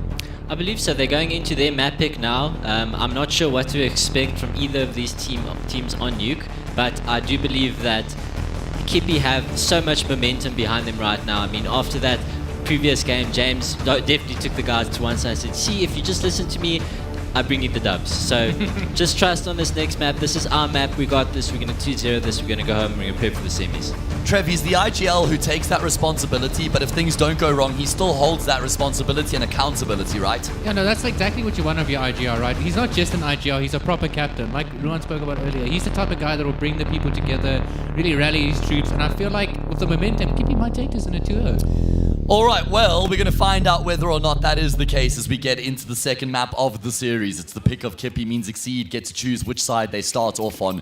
Quite obviously the defensive half for them. And this time, guys, they are competing in the pistol round. And actually, the fact that it ended 13-11 and they didn't play that first pistol round, I mean, that actually could have made a difference, right? Definitely left a sour taste in their mouth. One round could have gone a long way. Of course, butterfly effect, we can't just add it to the equation and say that would have been the scoreline, but it certainly could have changed things up. Either way, shifting our focus from the past into the present. And Kippy making some moves here on this T side. Zero chance. He is very familiar with this map, that's for sure. Had been a happy hunting ground for a very long time. Seen a lot of success from him here on Nuke in particular. Adaro, P250, Kevlar, he's the raid boss. Exceed star player going down this early into the first round. That's not what you want to see. I do want to see some more out of the Man and Flexi though, right? Wipeout as well. They seem very, very out of it, you know. These are the type of players that bring a lot of impact to every team they've been a part of. Really want to see them step up here. Okay, well now the focus is going to shift in towards ramp. Storm misses far too many shots there. They've been able to force a player back into the B-bomb side as well. Kippy have been able to get a pretty good idea of what's going on here, and it looks like I like this. Some change up in direction is going to come through here from the T side. Force the CTs to drop down ramp, go up heaven. A bomb site ripe for the taking. Does the man hear the footsteps? Nope, evidently not. Sind loud and proud, just charging his way through. Ends up on top of both Flexi and Wipeout. Okay, Sind, 3 in the name, 4 in the game. What a way to open up the pistol round. And there we see that LAN environment sound issue coming through. He literally full sent it outside all the way through mouth, and those guys had no idea coming up the vent that he was standing right next to them. Using the environment to his advantage. Maybe we might have to do a tack ball here to see if Exceed have plugged in their peripherals, because I don't know, they're not showing up yet. And this is the perfect start if you Kippy. Starting on the T side of your map pick, and you're winning the pistol round. Yeah, especially T-side nuke, right? Yeah. Winning the T-side nuke pistol is like, oh man, it just feels so good. I love this approach from Kippy though in this anti-eco. Not taking any risks. Have one guy jump spotting outside, the rest are playing as a unit inside. Because generally, as we've seen on Nuke today, is the CTs, when they hear something outside, they automatically do that lobby crunch that teams are known for. But if they do that now, it looks like Kippy are set up to counter it. Mouth smoke. Wipeout looking for his opportunity to utilize this Zeus. Lowbro thinks he's wrong. And there we go, cleanup coming through from Adaros. He's able to find 3 kills, but not bad from the man on his 5-7. No armor, but still able to find a decent multi. And that will force Kippy to just readjust, reposition, and find a way into the round. He could go big here. He has found himself a Galil, strongest gun in the game. The Galil glazing is going crazy. Yeah, he's doing tricks on that thing, bro. I don't think they're going to expect him. Oh, wait, I was going to say, Sin doesn't immediately actually spot the man out the glass, proving to be a bit of a barrier. Either way, he will be able to find that frag, and now it's all on Wipeout. He's had the Zeus in his hand for a very long time, and finally he will rattle off a shot. Unfortunately, doesn't get a kill. Kippy lose probably a bit more than they would have liked in the anti-eco, but 3 staying alive isn't too bad. Sind and Adaro doing work. So far, the only 2 with kills to their name, 6 and 4. Big round for Exceed now. I feel like if they lose this first gun round, their mental is going to go boom. Especially considering they're on the CT side of Nuke. Yeah. We saw earlier today in the adaptive game how dominant they were on the CT side of Nuke. Nice nade. Bit of chip damage there. Another slow approach from Kippy, just playing the round out, prodding outside. They got the line smokes. Let's see how they use them. I love this. I love this. Just walk it down. They're only sending 2 players down though. Generally, the teams like to send at least 3. Sometimes send 2 down. Have one guy staying outside mouth, just so you can see if anyone wants to try and rotate in down secret. Taking their time, as was the case on the T side of Ancients as well. Going through the motions, the processes. There's a lot of util being used here downstairs. I feel like this is really good for Kippy because they can always they still have 3 players towards the lobby entrance, so they could really go wherever they want to at this point. I think they're just set up and poised to deal with any type of aggression that X is throwing their way, but they're not moving at this stage. I say that. You do. And Sin, I was going to say the timing on the step out's really good for him, but Storm's clearing the corners pretty systematically. And now all Havoc will break loose in towards ramp. Flexi gets a kill before he goes down. Drop shot's going to be forced all the way back towards Hell. And he's able to find a kill as well. Rifle, AWP, doesn't really matter. Continues to do damage here in the serve up. Okay, and it's going to have to go massive here.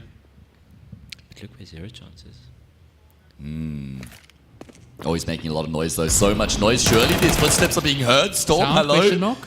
Need to turn the audio up there, mate. Wipeout will be able to step up from Decon, but he can't deny the bomb plant. Zero Chance will activate the C4. I mean, this round was destined to be Kippy's. Fekwene and Zero Chance fighting tooth and nail right now. Fekwene tucked into the corner.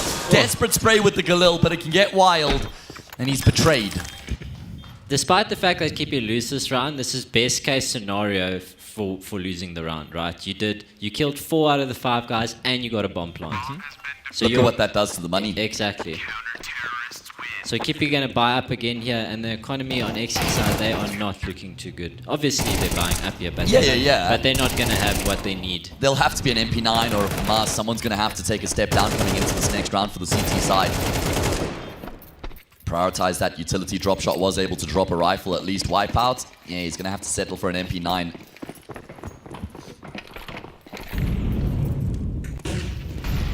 Kippy are setting up for the outside smokes. You see the 2 people still in T-spawn. They're delaying the smokes though. Probably waiting for James to give the call. For Kippy to capitalize on what you've just referenced, they need to win this round here. And that would really put Exceed in a rough spot. Exactly.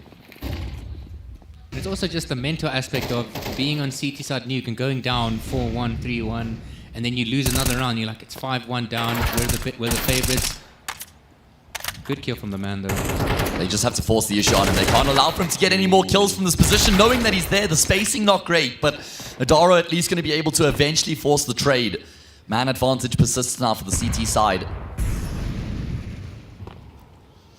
Plenty time here for Zero Chance to try and navigate his way, or at least his team, through this round. Going to be calling from the sidelines. The timing here continues. Really good timing there, yeah. Drop shot continues to do work.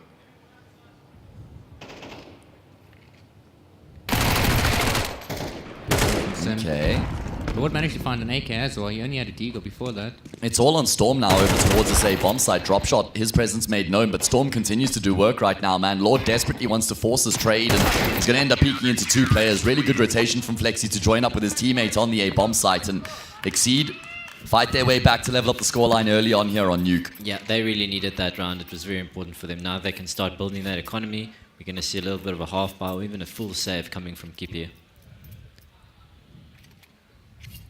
Looking at that economy, yeah, it's a full save. Look at the prioritization of utility coming through from Kippy. In a full eco, they've actually bought up quite a lot. Yeah, they got a plan. Barely any upgraded pistols. This is, I love this.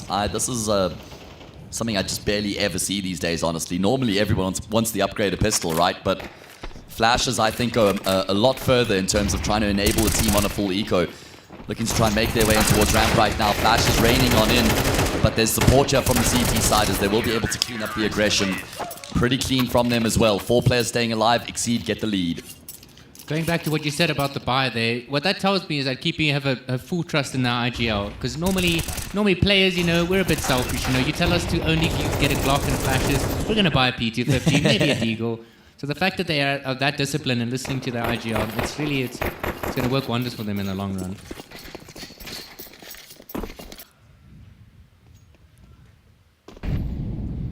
I think if Kippy lose this round, I would like to see them switch it up a bit, switch up the pace, because they have been playing very slow. I feel like this is how they opened up on Ancient, and as the half went on, they started to up the ante. Quena can count his lucky stars there. Yeah, true. Narrowly missed AWP shot. Outside smokes coming in once again. Waterfall and... Yeah, Are they these are doing- the old school Navi Yeah. smokes.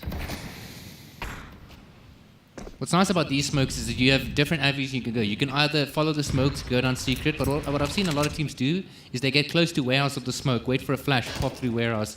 CTS get caught off guard by it a lot. Oh. Very nice nade, but he wasn't able to manage to hit the shot. Some uncharacteristic misses here. I know that these shots aren't the easiest. However, he does make up for it. Smoke bang, wall bang coming through to dispatch of 0 chance. Was that through the secret wall? Was that a simple, like this like famous simple? Not entirely sure. I don't think so. I think he might have just like clipped him through the edge of the box or something. Not entirely sure. Either way, just being very dynamic with the AWP right now. His drop shot having presence outside, then pivots ramp, able to get a kill there as well. This And position Kippy are from chasing the Kwene- round. This position from Kwene is going to be huge. He has to get his team back into this round.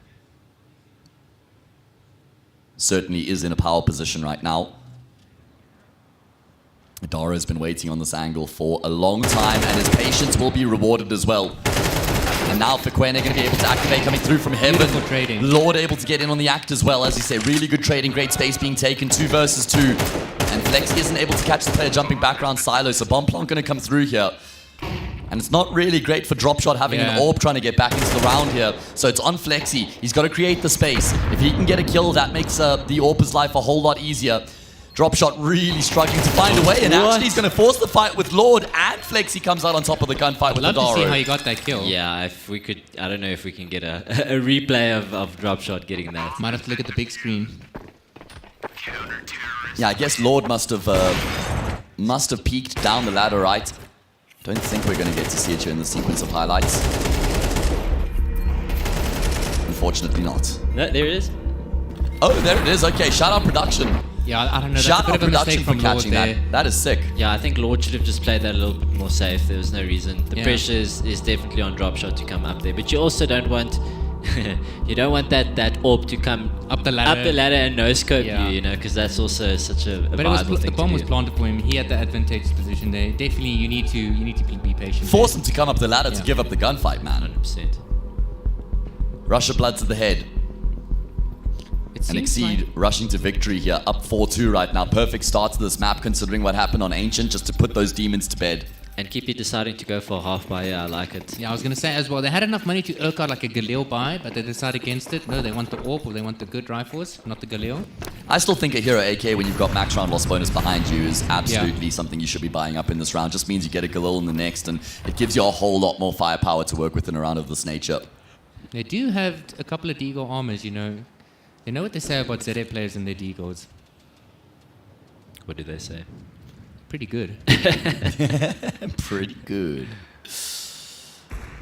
All right, well, let's see.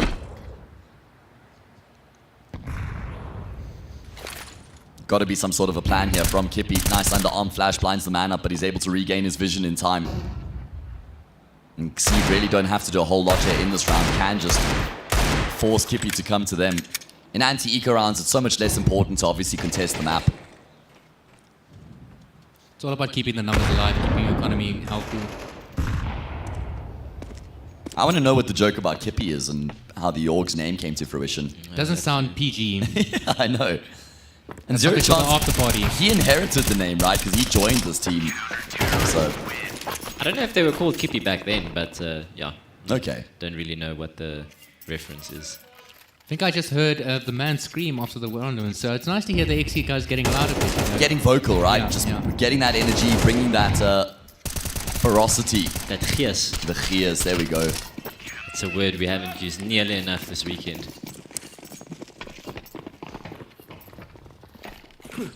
Okay, well, this is a vital gun round for Kippy. They opened up nicely by winning the pistol and converting it, but they've lost 5 in a row since then, and they haven't been particularly close. I mean, there's definitely been some winnable situations since then, but Exceed have been in the driver's seat.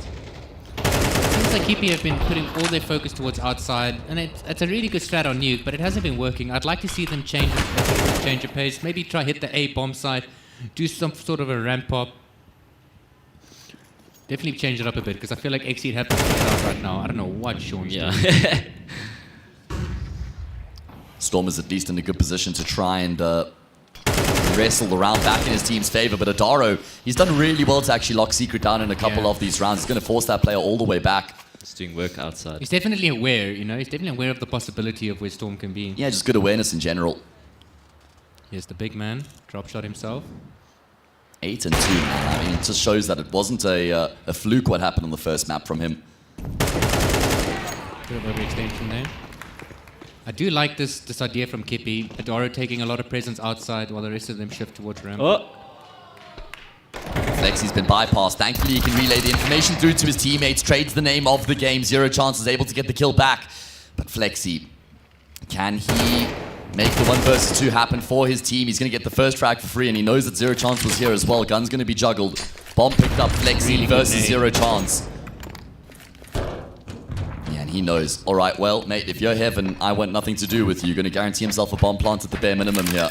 Youth versus experience. Is it still fair to call Flexi youthful? I don't even know how old he is. To me, he's always if going to you be told that me 17-year-old. Flexi was like 19, I would still believe you. Yeah, me too. Like you say, I'll just be that age forever in our eyes. Zero Chance had a lot of time to reposition here. I don't think Flexi's going to expect him on this side. Trying to figure out where Zero Chance has positioned himself right now. He's got the time on his side. Flashbang and Kit at his disposal as he goes hunting, looking to try and figure out exactly where Zero Chance is right now. There's so many different places he could have positioned himself. Diffuse being tapped. Zero Chance. Does he actually commit to the swing? No, he doesn't. No, that's really brave coming through from Zero Chance, and that should be enough to finish off the job, even though Flexi gets the kill. The round will go Kippy's way. Flexi dies to the bomb explosion as well, and Kippy win a vital gun round back. Cool as a cucumber. You know what I used to say to Adam is, when it comes to plays like these, where it's just experience factors over, it's stuff that you just can't be taught.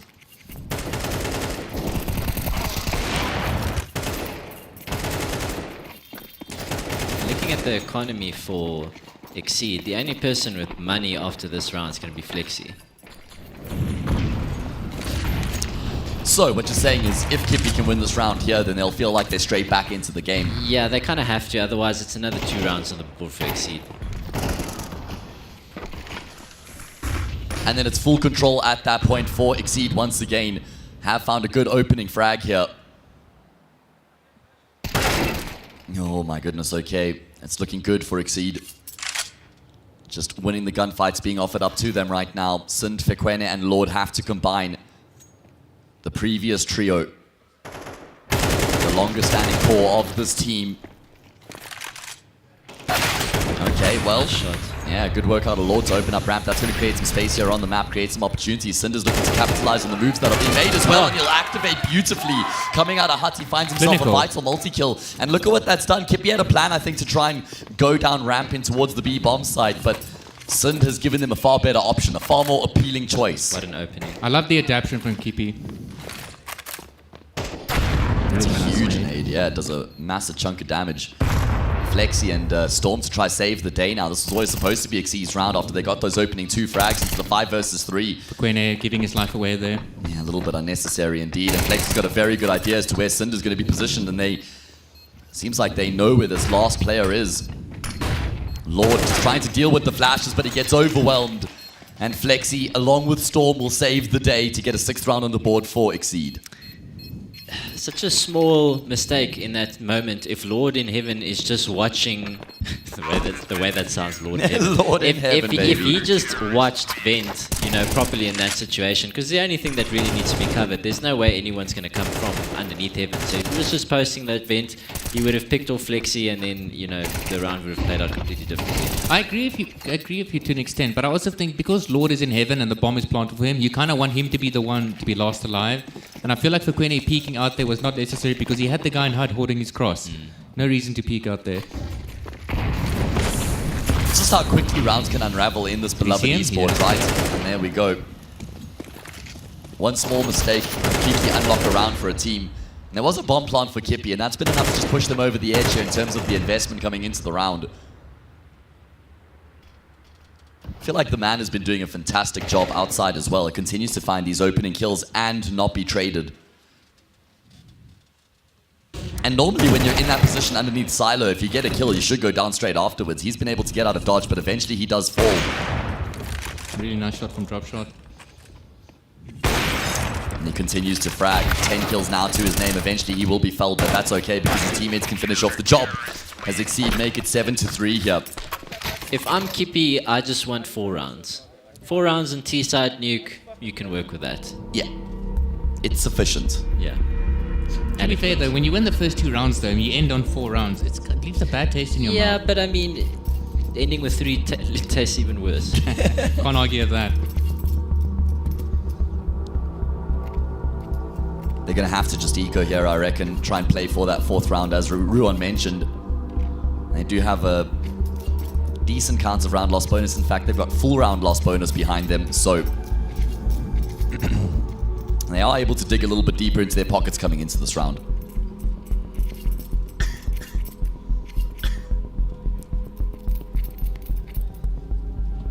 Yeah, Kippy with another half buy here.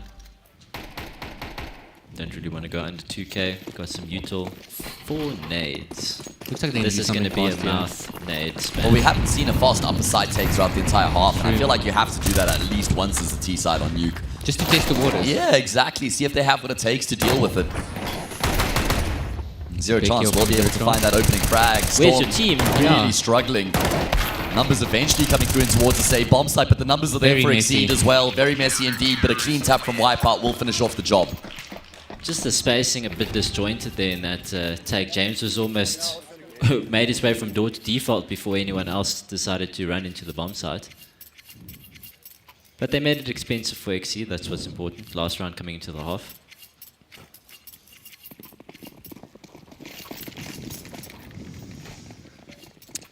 I think 4 is workable, but I'd say 3 is probably game over in the first half.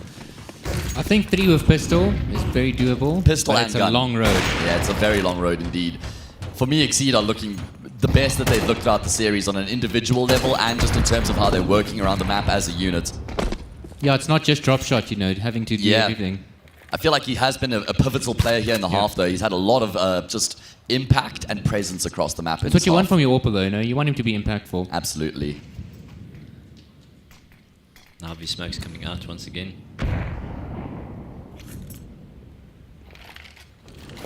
This looks like an A-pop. Good timing on that, Molly. Man, it's through there.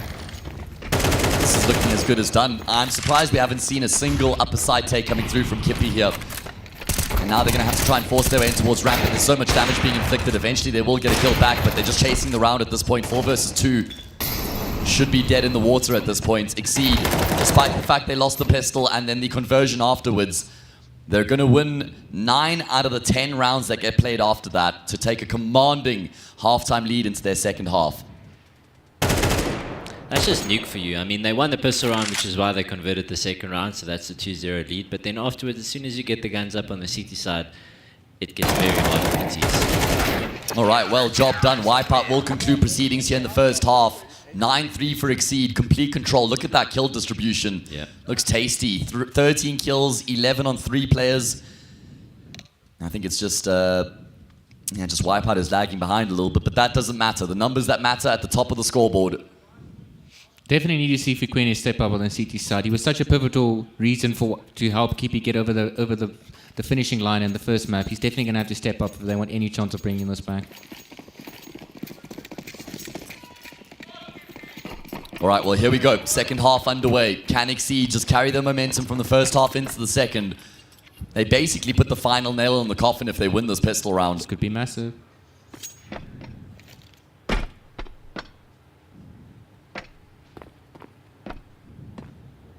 There's a plan. Although, it doesn't look like he's going to be hanging around, at least not in that position. I'm telling you, man, AWPers and the P250 in the pistol round, there's something about it. Lord goes unchecked, and unfortunately not actually able to get much done from that position. He needed to get kills. Was baited in, they didn't clear him out, but unfortunately, like I said, can't really get much done 4 versus 4. Exceed going to shift their way in towards this B-bomb site. And it's going to have to be a retake from the CT side. They have got the luxury of a kit on their side. And Adaro, that is a scrumptious tap coming through from him. Doesn't have to continue to force the issue here. He can just wait for his teammates to try and join up with him. Adaro continues to do work, man. A multi-kill coming through from him. And Kippy, this is exactly what we needed to see from them here to start off the second half. The crowd getting behind Kippy, you love to hear that, eh? It's always, it's always nice rooting for the underdogs.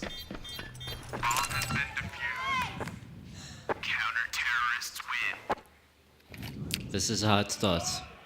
Yeah? This is how it starts. You got to win that pistol. You were 9-3 down. You win the pistol round. You convert this one. They got the plant.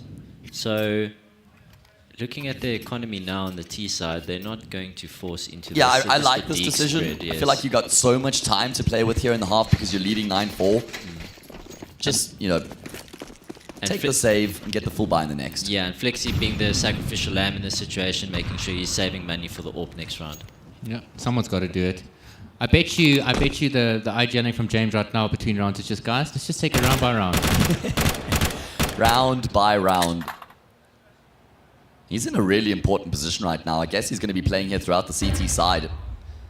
Generally, you want a really strong player playing that side of the map. We saw the man playing here throughout the first half, and he found a huge amount of success. Zero Chance has proven he can go toe-to-toe with Exceed throughout the series so far. He just missed this drop from Flexi. Luckily, he only has a Glock. Yeah, I don't think he can do much. It's not his fault. Not his the fault. Glock sucks, bro. No armor Glock. What are you going to do? Well, at least Dropshot has an upgraded pistol to work with here. Are we going to see another knife attempt today? Oh, Lord. Well, Dropshot at least able to find a frag. Damage being inflicted right now between these two D carriers.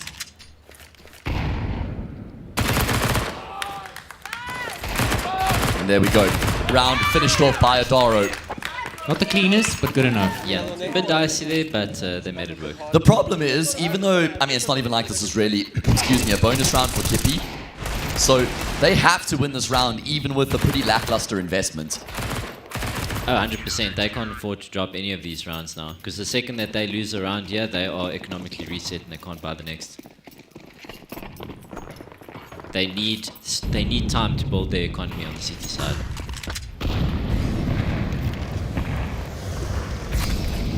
All right, well, let's see if they can continue to claw their way back here. Kippy fighting tooth and nail to keep themselves in it on their map pick. They have got the buffer after having won on Ancient. What a hotly contested map that was. 13-11 picked up by Kippy. So at least they know, even if they do go on to lose this map, there's still a third at their disposal. XE throwing the Navi smokes, deciding to walk down with 4 people. Yeah, this is kind of rough because Kippy have no idea how many players XE had sent down. Adaro might have it cut out for him here right now. Yeah, and he's going to be out in the open as well, so even if he gets a kill, he surely shouldn't be able to find a multi, and yeah, gets traded out straight afterwards, and he had one of the core guns on the team as well. And Exceed, death ball approach, man, just numbers working together. Ball's going to have to go huge here. Basic Utah coming up from Exceed. He's got no support as well. He'll be able to find that first for free. To stay alive. AK's been dropped, trying to dump the utility right now to give himself a fighting chance, and actually does really well considering they knew that he was in the corner. Giving his team a very doable retake here. Bomb plant will come through. Storm and Flexi looking to combine. Flexi does draw first blood and huge. Gets a great second kill as well. Storm gets in on the act, and that will be a vital blow dealt to Kippy as Exceed get themselves up to double digits. It's unfortunate because Zero Chance was that ramp ready. I think one of the guys actually turned their backs towards him, but if you're a CT in that situation, you know, at ramp, you're in a 3v2, you don't want to throw your life away, you don't want to go for an unnecessary duel, but, you know, obviously he doesn't see what we see, so. Yeah, it's unfortunate for Kippy that 2 of them came single. It's a very hard angle to fight together, so they were forced to go 1 by 1, and Flexi was ready. And now look at this buy from Kippy. They're going to have to half buy into this, make sure that they have guns for next round. And then fight back from 11-5. And that is a tall order. Unless they can show us some shenanigans this round. Yeah, true. Not outside of the realm of possibility. Do you remember any crazy comebacks that you had, Elusive? The most notable one would be on Nuke against BVD 2014 at Rage. where we had 12-3 halves on both sides and went to overtime. Quene getting a nice 1-dig there on the man. Did you win an OT? No, we lost. That was the final. Essentially, the final was a semi, but... Was that the third map? Yeah. Wow. Good for you, Gio. Beautiful from Sin. Okay. Storm will restore some control here, but zero chance is going to be able to find... Oh, no! That's a disaster of the highest order, punished for his transgressions, misses those shots, and he goes down. They're It's now both all on low, and he Fekwene. has a Mac 10. That's true, he can chew them up and spit them out, and he's able to find that first frag. Molly to try and force drop shot out into the open. Drop shot fumbling right now. And he will have his head taken off Fekwene. That is a massive reprieve here. Kippy gifted a lifeline as they win a half by. The shenanigans that I referred to. It's getting late, man, so these sorts of rounds, they can get messy. Nothing is free at this point. Another timeout from Exceed. Actually, this is their first timeout. Yeah. Surprising, actually, that they took the first time out. I guess they haven't needed to use one till now. Yeah, with that 9-3 score in the first half. 12-3 halves into OT to lose. I mean, that must be one of the craziest third maps we've ever had in a grand final in South Africa. What's this? The Bravado Energy game 2014. Oh yeah, it was like a back and forth the first two maps, and then I think we went to the third one, and we started T side, I think, and they got 12 rounds, so it was 12-3. We switched over, went 12-3 as well, and then we lost in overtime. Trev, any notable comebacks in your career? I was thinking now, the only one that comes to mind is ESO Africa 2017 when we were up against a North African team. We were playing cash, and I think we were down like 14-7 or something. And I remember the team was getting very tilted, and I was in a 1v4. They were arguing with each other, and I actually won the 1v4, and I was winning it while they were arguing. And we ended up winning that map like 16-14. Ugh. I mean, that clutch must have just spurred everybody on, right? Yeah. I was actually very annoyed because I was in the middle of a clutch and Oaks were yapping to each other, like complaining. You know how it goes. Yeah. All right, well, this round should be a formality. Great multi-kill coming through from Lord this time. He is able to dominate towards ramp. Good triple kill means that at this point, Exceed should be out of it. Or Wipeout catches Sin napping a little bit there. Yeah. Kippy really need this round win, and even then they really need to at least try to keep all three players alive. Yeah. At this point, you just want the round win, but you really need to build an economy on CT side. It's very important on this map. Wipeout's going hunting, and unfortunately for him, he will be found out by Fekwene, patiently waiting with the Mac 10. It's all on Storm now. How much HP is he on? 8. 8 HP. That's not a lot of health, guys. I feel like I'm on 8 HP right now. I gotta admit though, Wipeout 9 for 12. I really expected him to show a better performance here. You know, he's definitely one of the wild cards for Exceed. You know, he's got that flashy, flicky aim. You know, the high sense. Definitely not playing as well as he'd like to. Big round for Exceed though. Yeah, if Exceed lose this, then I'm actually genuinely giving the comeback a real thought at that point, because I'm still kind of watching this thinking Exceed should be finishing off the job from here, but if they lose this gun round, then the game is wide open once again. Let's see, pressure on, no sniper on the server. I love these rounds. I love rounds where you just got 5 rifles on either team. Amen. Yeah, way more room to maneuver. You know, you can get really, you can get cute with it. You can get away with a lot more in these sorts of rounds. Yeah. It's so boring when you have to jiggle every angle, you know, 50 times because you're scared of orbs. Oh no.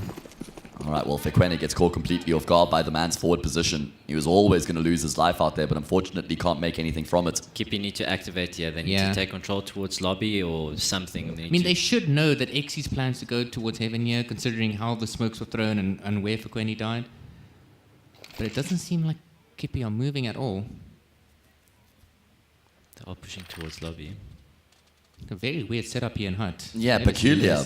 He's going to get seen before they. Yeah, I don't think the angle favors him.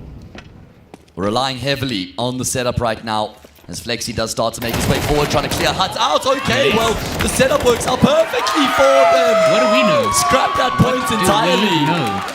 That's why we're here and they're on the server. Zero chance going up that ladder, getting a 2K, getting it done. No bomb plants either. She's just here. That's beautiful. Okay, well, Exceed. Now I reckon some nerves might be starting to creep in, fellas. And now look at the economy on Exceed. They're doing a little bit of a half by here. Remember, they were 9-3 up coming into the half and they won the pistol. Yeah. Let's just please convert this round. Yeah. You don't want to lose these types of rounds. Lose this He round needs help. and it is game over. Cinder's going to be able to inflict a lot of damage before he inevitably goes down. And it looks like Kippy want to try and force the fight here before they actually allow the bomb plant to come through. But a fire Molotov will be deployed in towards Heaven. It's going to keep them at bay right for now. Keep the plants alive. 4 versus 4 now. Kippy in a position they wouldn't have liked to have found themselves in, considering they were just playing against the pistols coming into this round. They should be able to still retake this. They want to get a move on clearing the smoke out. Adara leads that charge in towards the A-bomb site. Zero Chance will combine. And as you say, round should still work out. Drop shot with the Glock gets betrayed. And Kippy will get themselves a 9. If Dropshot had anything other than a Glock there, I think it would have been a dangerous situation for Kippy, but yeah. I hope when something like that happens again, Kippy, because whoever was that on site, Sind, he was basically alone on site. He had 2 teammates Heaven, and neither of them was stepping out to help him. He was basically left to fend for himself. And in a round like that, where you know your opponents have got a low economy, you've got to preempt the upper side take. So, game-changing round right now. I think if Exceed lose this round, Mental go boom. Mental go bye-bye.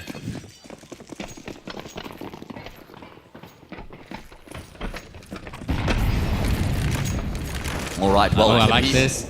I like this. Rolling back the years, baby. He's probably just going to sit here and hold this angle now for a while. Wouldn't mind that. Unfortunately, not much on offer. They can get a lot of information here if they react accordingly. Very early secret spam. I'm not sure why you would do that. Now you got to be careful for mouth. Fekwene doesn't have to fight here. He really doesn't have to continue to force these fights. Staying alive is actually just way more What a important. nade. And yeah, that nade will dunk down onto Wipeout. And look at this very early position that Synced has been able to find himself in, or Sind rather, but Storm. Oh, he pivots in time to find the frag. And that is that entire power position dismissed. Drop shot will find Fekwene, and again Kippy are chasing the round. Zero Chance with the Has York. to go big. He does indeed, at least able to draw some blood. The problem is his teammates are a while away from actually joining up with him.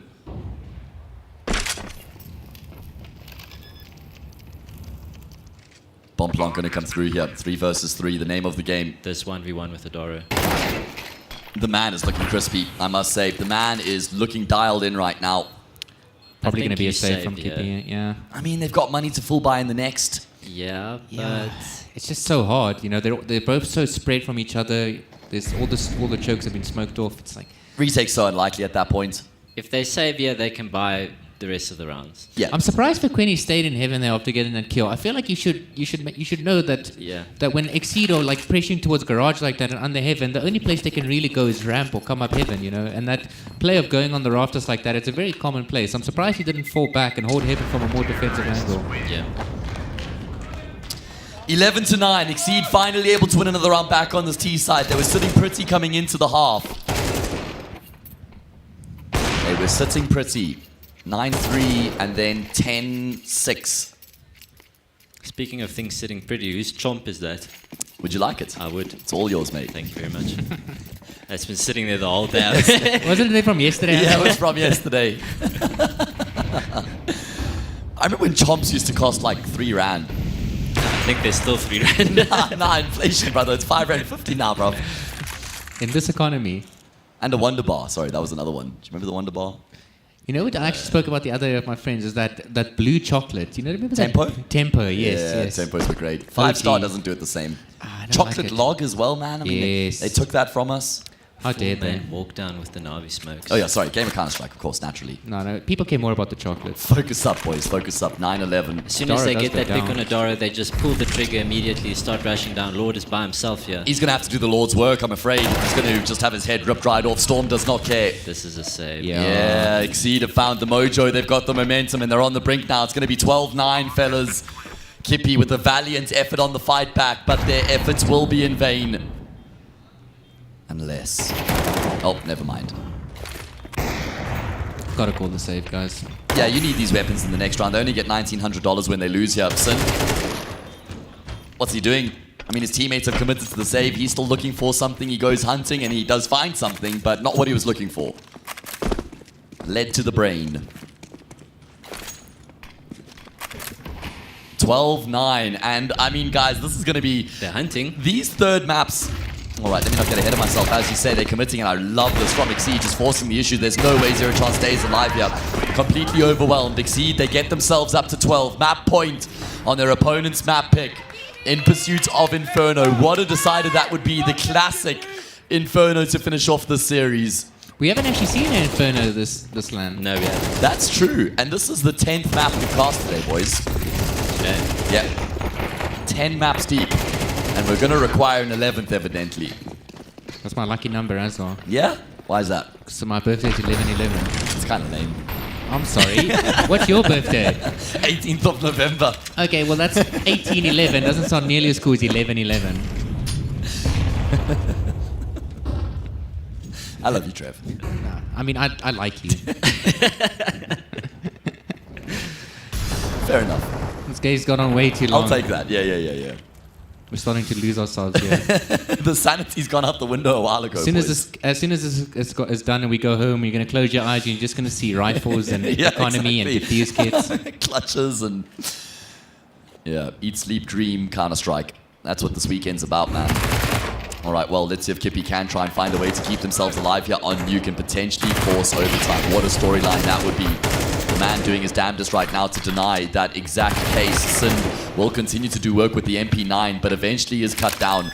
The man and Flexi, what an iconic duo. They go back a long way, been teammates in a number of teams. Black Laminate, Bravado, and now Exceed. Retaking with an Orpheus sucks. Far less than ideal. Zero Chance and Lord going to have to combine. Flashing towards the dead vent. Incendiary back of the bomb site, just trying to flush these players out of position. But Flexi, well, he's going to be able to activate for free. Finds the kill. Down to a 1v1 here. Oh, Zero Chance. what's the USP? Okay, buddy, I see you. He's switched on. He is indeed 10 points of health, but he's alive and he's kicking. Listen, the days on the farm are long ones, so he's not unfamiliar with a long day. No, James is still fresh. These are peak farm hours. Yeah, exactly, mate, evidently. 12-10. Last timeout. We might get to see our first overtime of the tournament. Maybe. I mean, the problem is Exceed do still have a decent amount of money. 3 counts of round loss bonus as well means that even if they lose this round, it's still going to be another full buy at their disposal. No free rounds here for Kippy to try and get it into overtime, but they do have a far better buy coming into this round, so that'll boost the confidence. Yeah, this is just going to be a grind, these last 2 rounds for Kippy if they win it. Dogfight. Yeah. Some of these rounds have, the way they play it out, very messy, very scrappy, anything can happen. I will say on days like this, God bless MR12. God bless MR12. Thank you, Gaben. It's one thing you got right. There was such a huge pushback. Do you remember when I wasn't it was a fan announced? of it. I wasn't a fan of it. Now I am. Most of the Counter-Strike... Yeah, now you really are. I feel like Counter-Strike purists weren't a fan, and still a few of them aren't, but it just makes the game more digestible. But I think a lot of people don't realize that CS originally was played on MR12. I'm one of those people. Yeah. The more you know. I really like this aggression from Kippy outside. I don't know if... who's that outside player? If Queen is going to go checked. The molly might burn him. No, it's the not. molly. Yeah, but he swings, and he's going to be able to catch Storm off guard. He bypasses Wipeout, and how's Fiquene been able to get both of those kills? Wipeout, hello? That's remarkable. Sind in a position he will dink the man, but doesn't finish off what he started. Dara's in a good spot here. Really good position, right? There's no way you're going to expect him here. He just finishes off what Sind had started. One more. At least it's the man, the low HP player, who goes down, but Zero Chance is also in the bomb site, and Kippy have gotten themselves an 11th. I think Wipeout's mouse might have broke or something. It's looking pretty bleak right now. It's late, boys. I have a feeling that if Kippy take this to overtime, I think they might take it.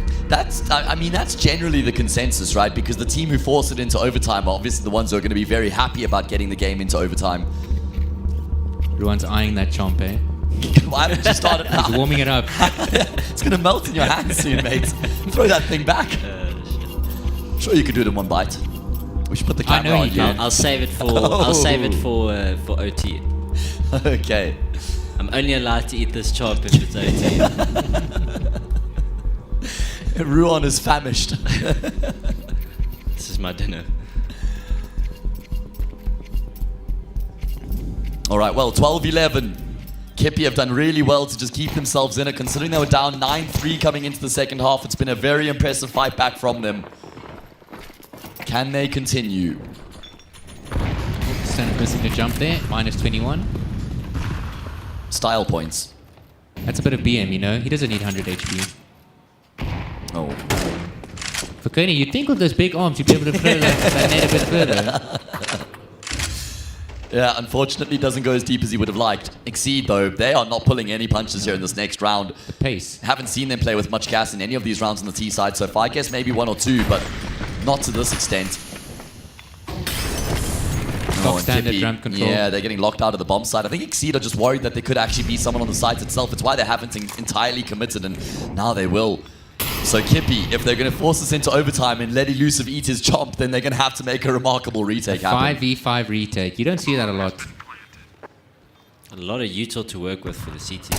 That's a big gunfight being won by Adaro because he knows he's got the lurker, so he can shift his focus in towards the bomb sites itself. And it's not like Exceed have really got much control here either. They're going to have to brawl their way to victory. Kippy also with a fairly one-dimensional retake. Numbers coming through from ramp right now. Wipeout will be dispatched off. Sim just charges his way forward. A 3 versus 2. Time ticking away though. It's going to be Drop Shot who drops Sim 6 foot under. Storm gets in on the act as well. Did Double Kippy come smokes. this far just to come this far? Lord can't find the C4. Looking to try and draw these players out right now. They don't know if he's sticking it or not. Lord will be able to find the first. He needs the defuse. He does not have a kit though. He's got no kit.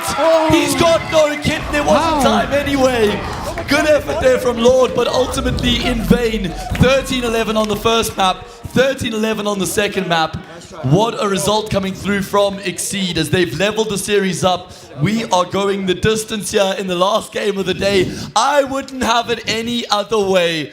A festival of Counter-Strike is how we dubbed this one coming into it. I promised you guys entertainment, and I was not lying. What a display. A great fight back there from Kippy. Unfortunately, like I said, they fall short.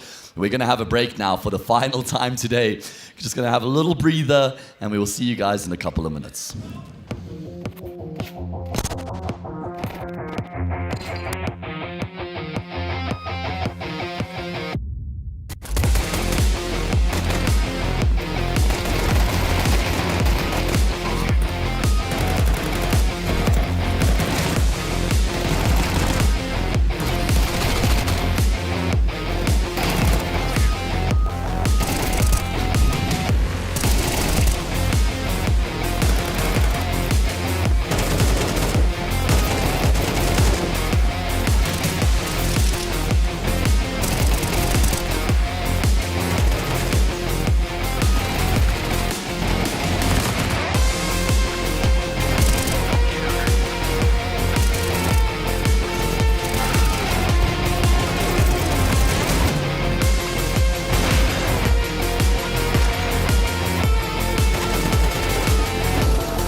Heaven.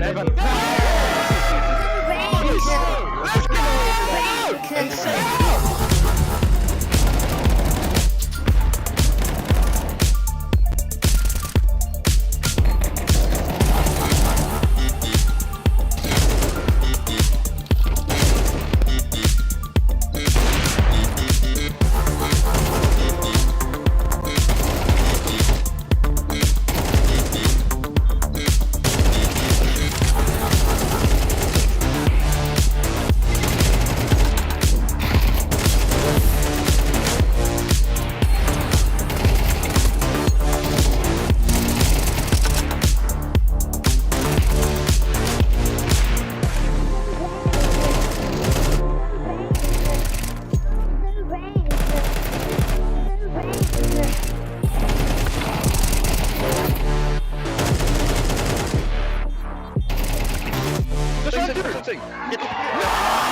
Nice! Let's fucking go, boys. I'm joined by one of the older faces in South African gaming, and you wouldn't say so by his age, but just for how long he's actually been competing in the scene for, it is Adaro from Kippy. Welcome back, man. I mean, I feel like it's been an age since I saw you last. It has been a minute. Thanks for having me, Matt. Lucky to see you. Lucky to be here, man. Yeah. I'm thinking back 2019 Goliath. Was that the last time we saw you actively competing in the South African scene? Yes, no, Goliath was my last proper attempt at the competitive scene in Counter-Strike. I played with them for about 3 years. After that, I took a big hiatus, and now I'm just back at it again. Want to give it a nice go again, you know? What got you back into it, mate? Honestly, it was Elusive and Zero Chance. They got me into their team. They asked me if I wanted to try it again. We had a little situation there with them, and then ended up joining Kippy with Fukwene and them. And these gents have been great, you know. So I've enjoying it. I've been looking forward to the LAN. That's the best thing, you know. LAN is the greatest part of the whole event, you know. Yeah, absolutely. And now talk me through you as a player, Daro, because I remember. In Goliath Gaming, you were a guy who always wanted to run in, you wanted to force gunfights, you were very active around the map. How have you changed as a player, if at all, and how would you describe yourself as a player now compared to back then? So yeah, you're definitely right. When I was in Goliath, I had Massacre with me, and we were definitely that duo of just running it down and taking the duels. I've grown a lot as a player, even in terms of working in the real life space. I've gotten a lot more mature and down to earth, I guess, you know. So I'm more of a lurker now in our team. I take those duels, and I'm a big time clutcher. So that's me now. You know what I mean? Okay, so you're the closer in the team now. Okay, a lot more experienced. I like that. And last question for you, Adaro. Just talk me through expectations here coming into the event. Your opening game is against Exceed, who probably seen as the favorites in your matchup, but still a very beatable team for you guys as well. It's not like you're coming into this writing that game off at all. And then if you win that, you play against Adaptive or Nixa, right? So your path from your opening game to the finals is one that you surely have to back yourself on. No, 100%. Over the last couple of weeks, we've put in a lot of effort. James and myself, well, the whole team actually, we've put a lot of effort into getting our map pulled down, understanding how these teams are playing and stuff. We definitely think we have a great chance of doing a big dent in this tournament. I mean, James and myself and the rest of my teammates, we're all really talented players, and I believe in them full faith. I mean, I think Exceed game will be a great game. You know, I think a thriller of a first game, you know, damn, it's going to be someone's going home, which is unfortunate, but I think we're going to have a real good shot at this tournament, honestly. Okay, well, I can't wait to see you, mate. And I actually just have a bonus question here now. What's it like playing with the 37-year-old talent Zero Chance? Because, I mean, he's one of the founding pillars in South African Counter-Strike, right? He is one of the legends and the veterans within the space. Goes back to CS 1.6 days and, of course, competed throughout until COVID hit. And then probably thought that was the end of it, but he's come back and he's going to be playing at a LAN. So what's it like having him in your team, man? Oh, it's great. James is a very well-spoken guy. You know, he understands the game extremely well. Like you said, he has a great history in the game. You know, he knows exactly what he's talking about, which brings a lot of experience into this team, which we might not have had. You know, like we have a great aiming, but in the terms of like team-wise, James brings that massively. I think we've been doing great. You know, we know how James, well, me and you know who James are. You know, he likes to get a bit forward with the way he says it, but I think that's great in terms of leading a team, you know. Yeah. I'm having a great time with it, honestly, and I'm excited to see how he plays again at LAN. Oh, awesome. I'm so keen to see him on the stage once again, calling the shots, and I'm keen to see how you guys can do. So, yeah, that's Adaro from Kippy. We'll catch him on the stage.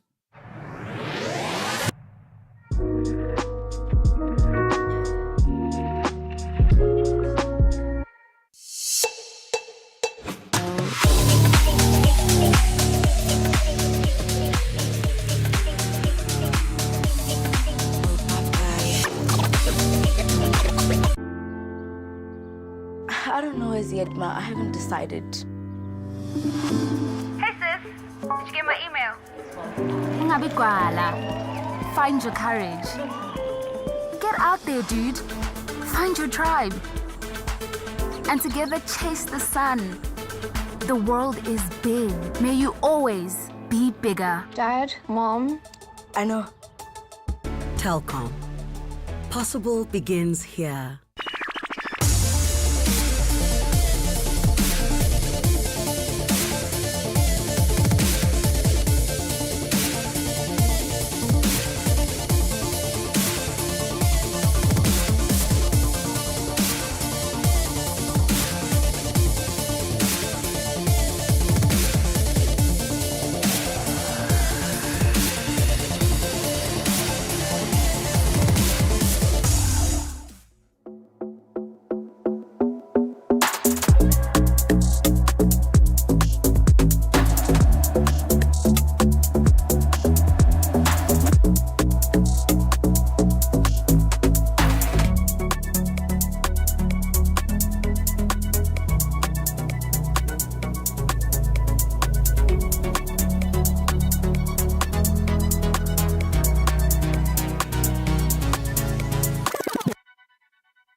It's getting swanky out here. I've had to undo another button, guys, just to let it loose. I've had to join the club. I've gotten Trev on it as well, so not alone. If we could, Ruan would be there as well. I'm a married man, don't talk to me. Okay, all right, fair enough. All right, guys, what a day it's been. Elusive, what are your levels at right now, mate? I'm still good. I'm keen for this last map. Obviously, it's 8 o'clock at night. We've been here since this morning at 8 o'clock as well. Yes, sir. So 12 hours in. Quite a shift that we're pulling here, but we've been entertained by some really good CS, and this is the last one for the day, the last push, so let's get it done. Absolutely. Trev? I'm excited, hey? I don't know where I am. I don't know what the time is, but I'm excited. You're at the place that matters the most right now, mate. We're going to be getting into the third and final map of the series, and it's going to be Inferno. It doesn't get more classic than that. To determine which of these two teams will go through into tomorrow's semi-final. A good point you mentioned there, Matt, is this is the first Inferno we've seen for this entire tournament. And Inferno, generic, it's always been that third map, final map, and it always used to go to overtime. So hopefully it doesn't, but we'll see. Well, we've had 13-11, 13-11. Who the hell knows what Inferno has in store for us? But we're going to be delving in now and finding out exactly what this map holds. Kippy winning the knife round, deciding to start CT side. Okay. And they're looking to make moves. Listen, guys, third map when it gets this late, that's where you can start to just completely throw the textbook out the window and you play the situation.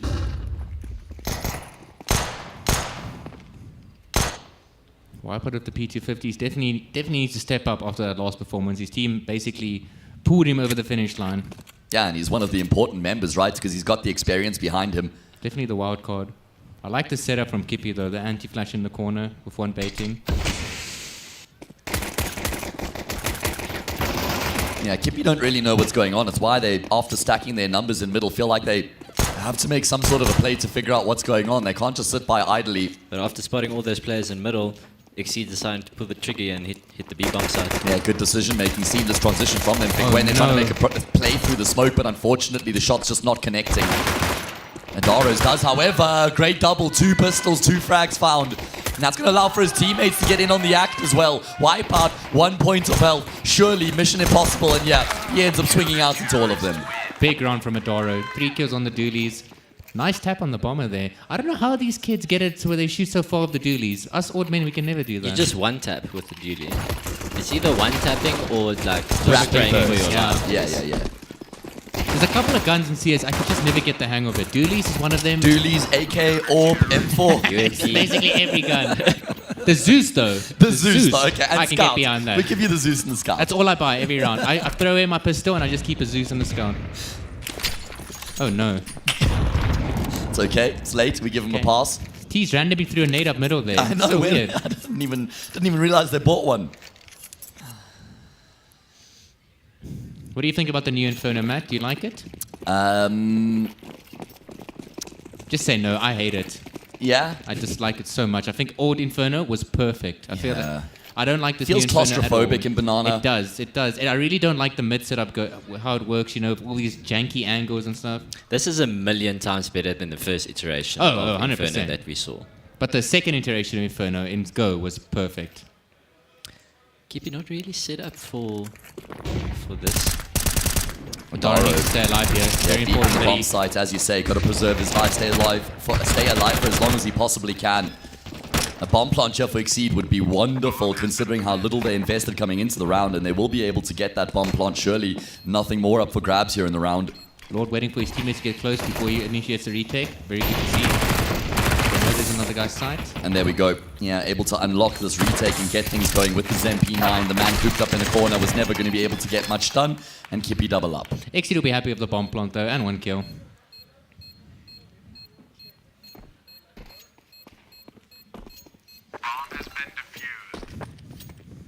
You know what I always think about when I see Inferno?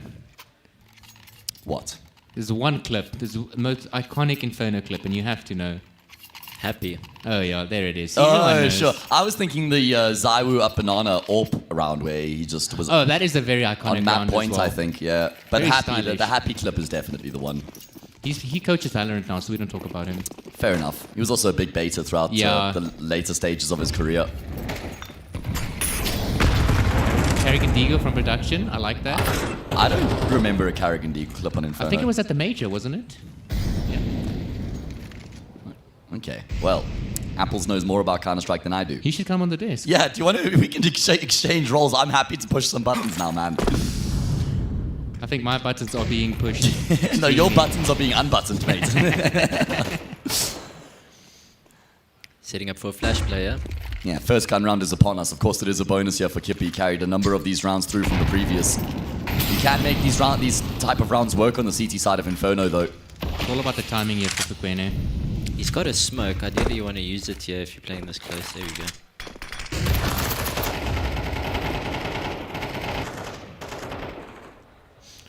I definitely think Banana is probably one of the more iconic areas in any of the maps. You know, it's very iconic. It's one of the longest standing, I don't know, areas of a map. You know, it's like one of those things where the entire map kind of revolves around it. Yeah, absolutely. T side, CT side is a huge factor on this map. Quick quiz: who is the king of Banana? Freiburg. Come on. Thank you.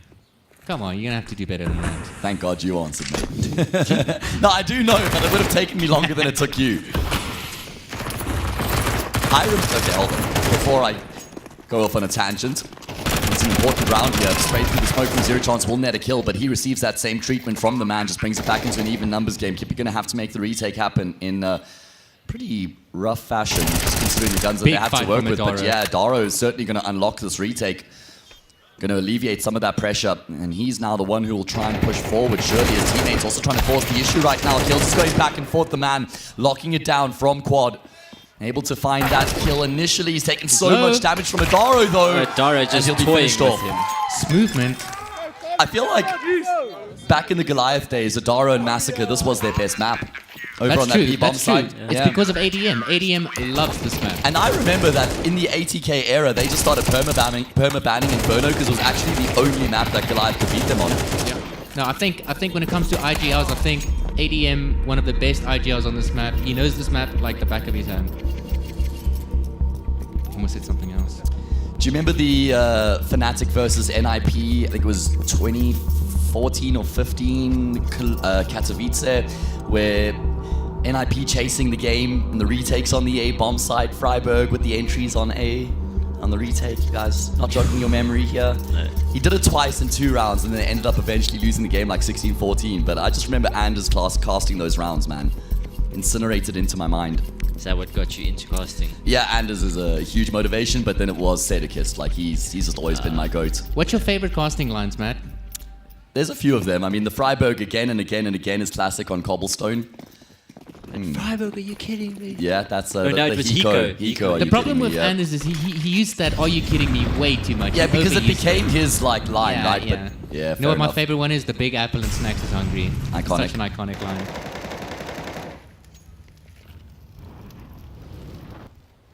Ask me that question tomorrow when I actually have a brain.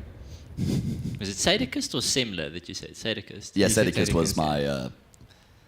my favorite, and then Scrawny currently is just so good at what he does. I'm a man. big Launders enjoyer, and I'm a big Machine Sponge enjoyer. Yeah. Such a good duo. Yeah, their duo is just seamless, man. The way they can transition back and forth between each other. Either way, 3-0 exceed with the bomb plant in that previous round, and the round loss bonus behind them means they can afford a decent arsenal of weapons coming into this one. Been able to get some decent control.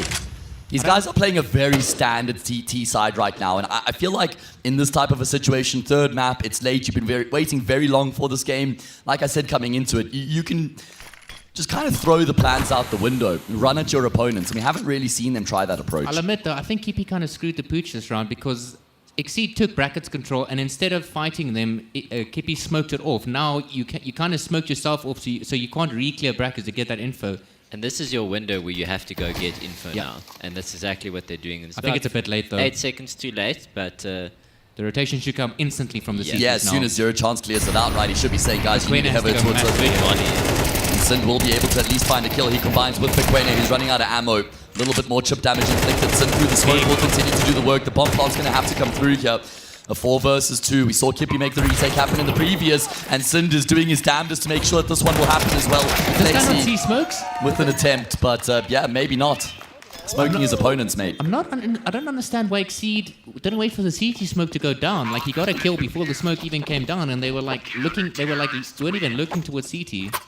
Very interesting. I feel like Exceed are kind of dropping the ball here. But those small mistakes are the ones that creep in that third map in the later game. That's one thing I like about BO5s is people always say the level of CS, it drops the more you go further in the BO5. I kind of like it, when you get to that last map of a BO5 and the CS is scrappy, it's not perfect, it's not calculated. But it's entertaining. Exactly.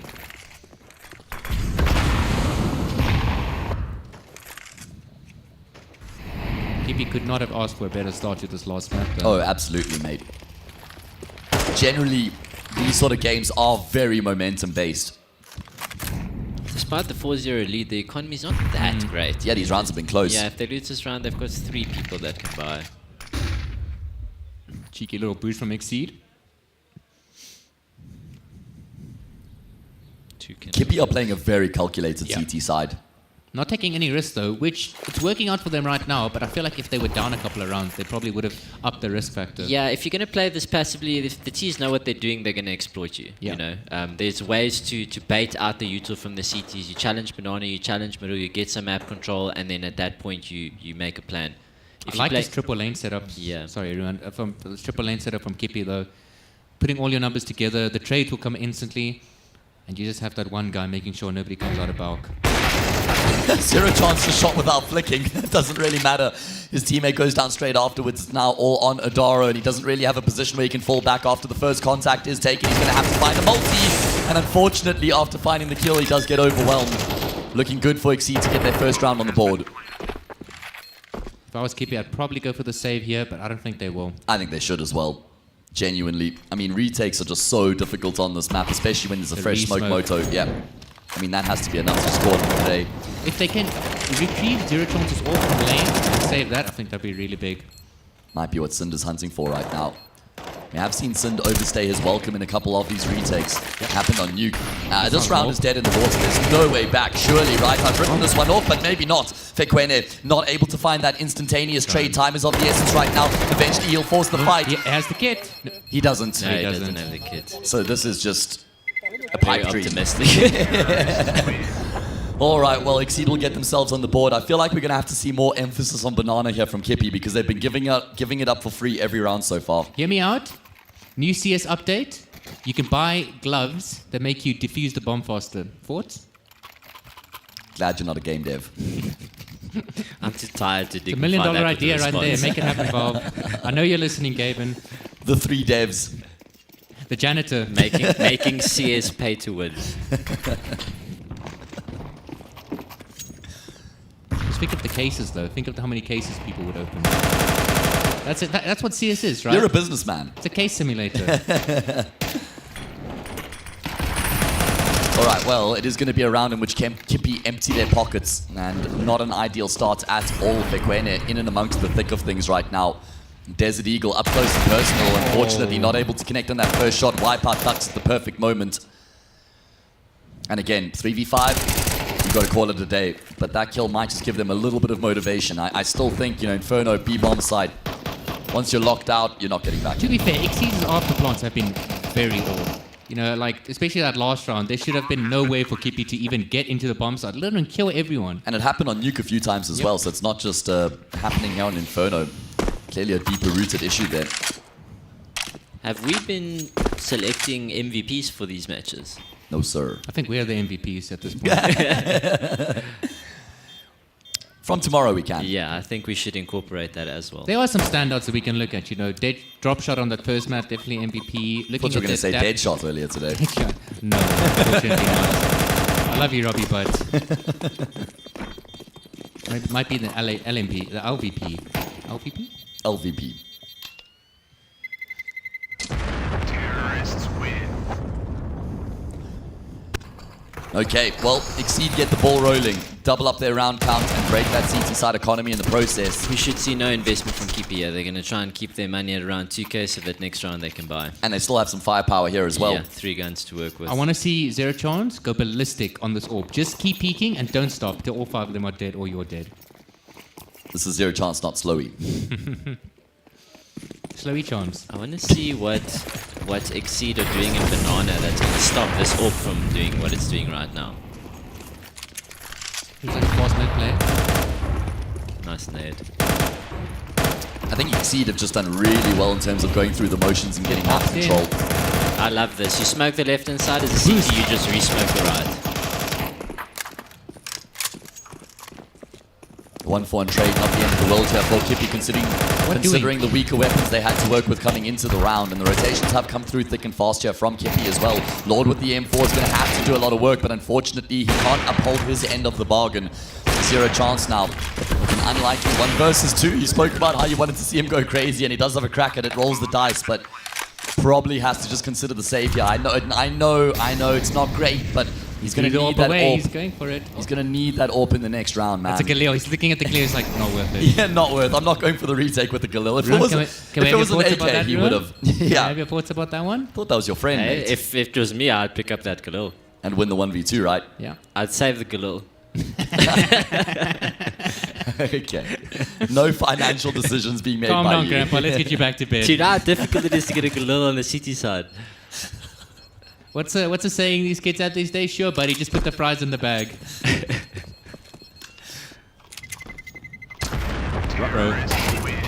Hey, they both died. Okay. Here we go. You take Here that. we go. Family show, guys. Family show.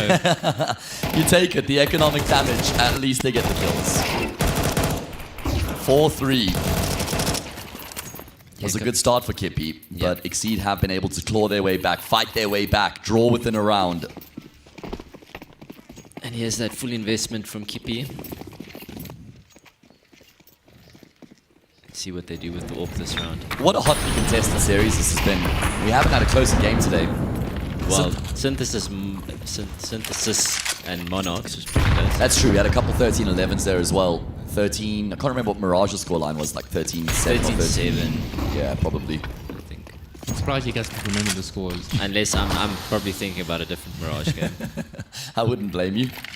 I like that Zero Chance took the AWP towards the A streets this round.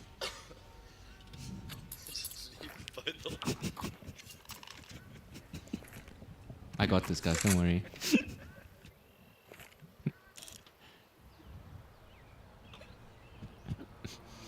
Yeah, quite a nice round we got here. Very slow paced. I'd love to see the CTs get a bit aggressive on the A side, get some information. What do you guys think? About what? Just life in general, eh? It's a hell of a trip. We just had to mute our mics there for a second. 5-man setup for the T side. They got the information though. The rotation's coming out.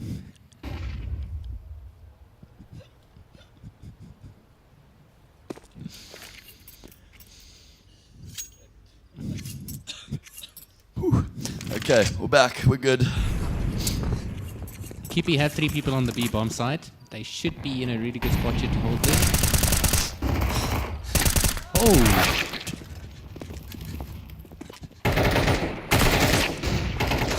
The man able to find some good opening kills here. Trying to find a way. The time is ticking though. Bomb plant going to come through just in time. 3 versus 2. Kippy with an advantage here in the retake. They've got the numbers. They've looked good with their retake so far. Damage being done. The man is the man. Standing tall when his team needs him to the most. He's capable of this. He can throw the game on his back and get it done by himself. Drop shot will get in on the action as well. And unfortunately, even though Kippy had a man up coming into the retake, Zero Chance with his tail between his legs is going to have to call it a day. But drop shot's not going to give him that option. And there we go. Job done. Exceed have leveled up the scoreline. The AWP not ideal in that situation. I feel like Sin needed to get at least 1 more kill there. He was in a pretty good spot, but I feel like peeking out there into the T's crossfire, crosshair. That's it. Not a good decision. Now the economy on Kippy's side once again. I'm surprised Zero Chance isn't dropping Are to you the okay, Eagles. Matt? Everything's going to be okay. I'm taking strain right now. We're going to make it through this. Yeah, together. It's the final stretch. We got this. What did I say? 8 together strong. All right, well, it is an eco round now for Kippy. Exceed of 1-4 in a row, looking to add a 5th to the tally. Lord re-peeking mid, like trying slowly. And Exceed have made it look easy. Momentum is surely so important in a 3rd map like this, right, guys? Yeah, from 4-0 to 4-4, now 5-4 in the favor of Exceed. Stringing 5 rounds in a row. And the economy just in such a bad position now for Kippy. James sitting on 9-3 though. That's a lot of money. How has he got so much money? He's been saving that AWP for 2 or 3 True, rounds yeah, in a row. fair So enough. now they're going to have a big buy. They have everything they need. Wouldn't mind a pause here. Yeah, the last thing you want to do now is get caught out by something fast that Exceeds throws your way. We've got the Nixer boys in the crowd as well watching this game keenly because they know that they play against the winner of this in tomorrow's 2nd semi-final. Yeah, no need to watch the demo if you're watching it live. There we go. Where'd you hear that? I just thought of it now. This map doesn't mean much to them because they're permabans Inferno, so this is just for the entertainment, right? And entertainment will be on display. Zero Chance gets himself a good first frag, but Wipeout will double down. A key multi-kill to unlock apartments, and now the pressure mounts on Lord, able to find that first frag for free, but he was always the cannon fodder. His teammates come through. 2v2. Filter into position. Sind would have been spotted out there. That smoke is going to be difficult for him to traverse, but it actually goes way too deep. Going to be able to play around it here. Got a gap to work with. It's about time now, though. Waiting up for Kwene to join with him. Full belt of util here for Kwene as well. And he is taking a fairly long way around right now. Time somewhat on their side with the kits in play. But Exceed just continue to dump utility, and drop shot with the AWP will find the frag for free. Kwene, though, how does he go about his business here in the 1v2? Just snaps up that kill immediately and then looks to try and pounce on towards the safe bomb side. Knows he has Wipeout cooped up in the corner, but the spray will betray. And Wipeout with a quad kill. Nice attempt. It's about there. time he rocked up. It's true. Big multi-kill indeed. He doubled his score. And Kippy forcing up once again here into this round. We still have the AWP on James. 2 SMGs, a FAMAS and an M4 versus the 4 AKs and the AWP side of Exceed. Full belt of util. They got everything they need. This banana heavily contested the whole game so far. When they do not want to give this up. Ruan, did you ever play as a CT or T in banana area? Do you like I just did. running banana and getting utoed for like 80% of your HP? It's not nice getting utiled in the face, but sometimes on CT you just need to run down banana and run past the util and just take the fights. I feel like the incendiary nerf is most felt on the CT side of Inferno because of the fact that you can't just use one molly to clear out banana anymore. Burn out, 2 corners at the same time. Nothing's guaranteed either way. We shift our focus towards the opposite side of the map here. Adaro flashed off, but he's got Lord to just try and keep him alive for now. Adaro will eventually fall. Sin desperately trying to join up here with the defense on the A bomb side. Fallback. And good fallback. Keeps himself alive and maintains the man advantage. Drop shot and the man to try and combine. Huh? Sean's noodle arm is not able to throw the smoke far enough.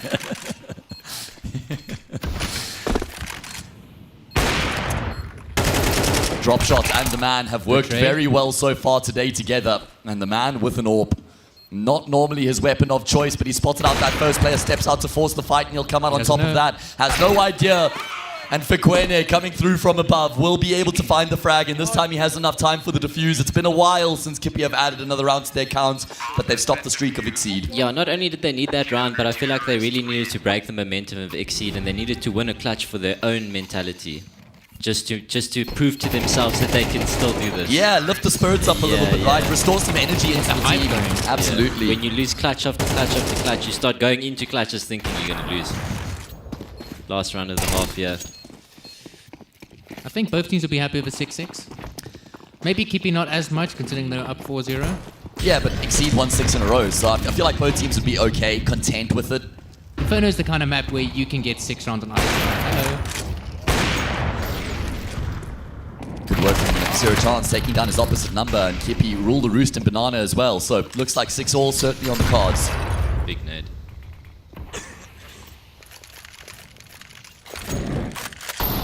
Really good Molotov. Oh, it's gonna spread. Blow. Spread the flames a little bit. Oh, to stop it from burning you, right? Yeah. No, definitely to spread it, eh? Speaking of that, Matt, we know smokes put out incendiaries, but hear me out. What if nades extended incendiaries? How does that work even logically? We don't do it. This is video games. Okay, We don't care about alright. logics. No, I don't like that idea either. I think nades clearing out smokes is enough as it is. Exceed looking to try and take a lead into that second half. Wipeout fighting tooth and nail, only going to be able to find that one kill. Lord has really come alive here in these past few rounds. Finishes the half with 11 to his name, matches the efforts from Adaro. 10 kills for Fikwene. 6-all, as close as it could possibly be. Relatively good kill distribution for the side of Kippy. Nobody really completely disappearing here in the decider, which is what you like to see. Yeah. I think Storm's a bit quiet on the other end, but otherwise... I think he called a fine T side. Yeah. It's the IGL debuff. Pretty much. Okay, well, last half, unless... Don't summon it. Last half of the series. 6-all. Big pistol round, and Kippy are playing with some pace and vigor right now. Yeah, drop shot's gonna have to fall back with his teammate. And Lord has been taking that space. Like that. Yeah, there's now space in his head as drop shot puts the bullet in his brain. They wanted to force a rotation there off of B, but yeah, you can see those guys, they haven't even moved. It's a pet peeve of mine when you, even now, I guess it's a fake, so it's not really a palace pop, as they call it, or a bulk pop. It's a really pet peeve of mine when the first guy is jiggling like that. You're supposed to be the guy making space. You need to jump out, distract the CTs, make them flip their crosshairs around. But look at this. They decided to do another fake. I'm confused. This is like the triple pump right now. Yeah. If they get this kill, they've got the bomb That's a forbidden jitsu. And they've done so well to draw the rotations over towards that B bomb site, leaving Flexi isolated. They're not going to believe that this is a clear site. Exactly that. They're still clearing it out rigorously. 4 versus 4. Exceed going to have to show their muscle here, having their metal tested on the retake. They do have a kit. Yes, sir. Oh, Adaro, this is a really good position he finds himself in. Yeah, rings wipeout spell. And he'll be able to finish off what he started as well. Big advantage now for Kippy to take the lead here going into the second half. The man in Storm with a mission that is just not looking too doable right now. Excuse me. Storm will at least find one, but like I said, even with the kit here, this one's dead in the water. Or is it? Oh, okay, got a little bit nervy for a second.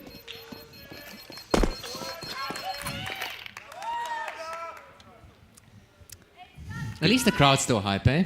Yeah, the real ones. The Shout real out. MVPs. Still here, still supporting. There we go.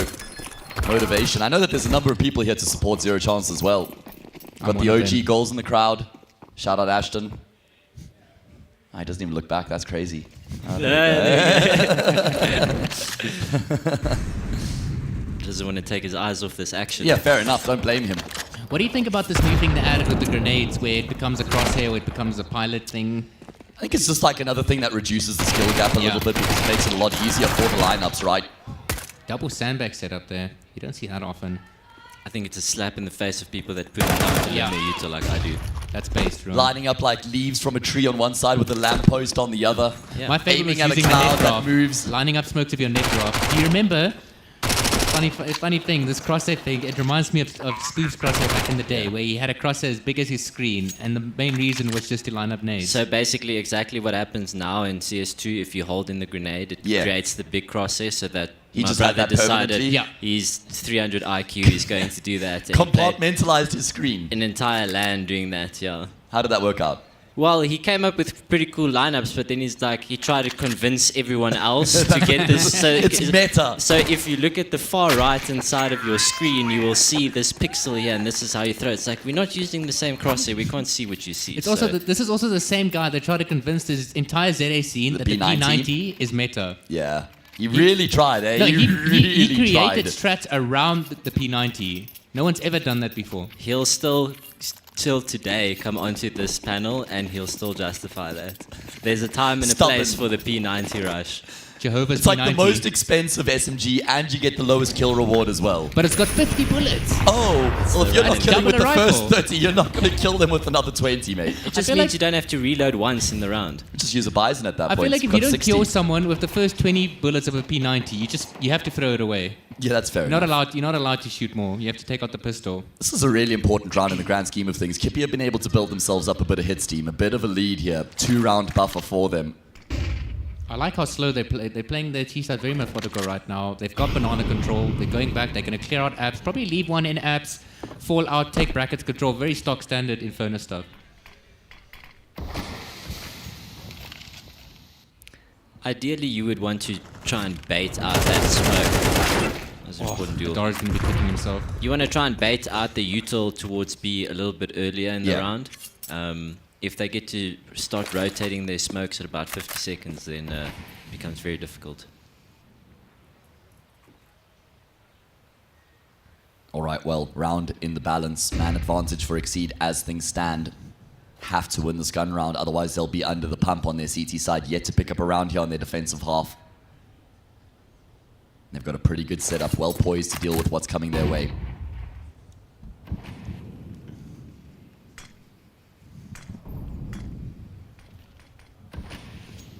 Exceed's still playing two people on the B bomb side. They're going to be very late to rotate in. Yeah, they had no idea what was actually coming their way, and now they realize that they need to try and get these rotations across, or will they be required? Yeah, there's going to have to be a retake. Do they have another smoke? They have a molly and a nade. If they can pick up another smoke, maybe from the guy in pit, and re-smoke arch, it's going to be really hard for XC to retake this. Really good entry stage from Kippy. Yeah. Maybe wanted to delay that molly a little bit. The man and Wipeout, arm in arm, make this retake happen. Exceed came into this with an advantage, but now even numbers going to make their life difficult, so they look to try and clear out these positions and Wipeout. What a transfer coming through from him. Lord wants to try and trade, but he ends up suffering the same fate as Fekwene. I feel like Lord should have just stayed crouched in that I situation. think they knew he was there. Oh, even though he knew he was there? How did they know? I think the first player who pushed in might have spotted him. Yeah, I think it's right, because I'm pretty sure Lord got the kill on the other CT. Okay, fair. I'm not a fan of that post block, though. I understand you don't have a smoke, so you're scared to get out of sight, but I feel like you have to. Being both of you stuck inside like that. Yeah, it's asking for trouble. Yeah, it's not fun. It's not good vibes. All about the vibes. Speaking of good Unless vibes. you're Nexa. Speaking about the vibes, what do you think is a bigger achievement? Winning a major or having a spot on a map named after you? Winning a major. I don't think you do. That was an easy answer. I mean, what names have been, what spots have been named after players? Obviously, MBK on Cash, Shroud on Cash. Rops, there's a Rops on Inferno. Look, there's also, it depends on the region, right? Local, like for us local, we also, we used to call Pit Hellhound. Yeah. Okay, well, fair Dean's enough. Box. Yeah. Dean's Box. It's a classic old Dean's school Box. call. That's such a mouthful, though. Yeah, but it Dean's sounds Box. cool. He's Dean's Box. You can always Zero just say Box. he's Dean. Man, Hellhound, I feel like probably like top 5 first bullet accuracy out of South African Counter-Strike players. Yeah, he was such an anchor. One of the first players who really owned that anchor role, I feel like, in South African CS. Yeah. Turret. A bit too much because it was kind of predictable in a sense. You knew he was always going to be in the same spot. Fair enough, yeah. Back of platform on Dust 2 on B, very similar type of thing. Okay, well, we've got a round on our hands here. Lord gets a big kill back to go away in opening up the A bomb site as they start to gain traction, making their way forward. Flexy's the only player alive, and he will at least be able to take the space in apartments after killing Sind. So he can try and maintain the pressure here on the bomb site while his teammates rotate across. I really love this call from Kippy. This is a classic Inferno call where you take racket control and you split the side from the Archer side. Walk into, yeah. Desperation sprayed through the smoke there, not going to connect. Time Where is ticking that away, Molly going? pressure starts to mount. And nothing Molly being deployed. Fekwene is sitting pretty, very comfortable right now in pit, but nothing comfortable about the round now. Lord does find himself a double. He knows exactly 1v1. where Flexy is. Not great health for Flexy, but he will still be able to come out on top of it. Oh, Flexy, ice cold, man. Ice cold. Again, these afterplants. I wasn't a big fan of that double side setup, no. No, this time they even had the smoke down to fall out of sight. Like, I understand if you want to leave the bomb plotter on site because it's hard for him to get out, but you can't just sit in the corner in sight and pray they're not going to clear you. I feel like Flexy does so incredibly well in that round as well because he's the one who forces the fight with the apartments player, gets that kill and then stays alive and then ultimately comes back to finish off the job. Yeah, he played well off of his teammates there.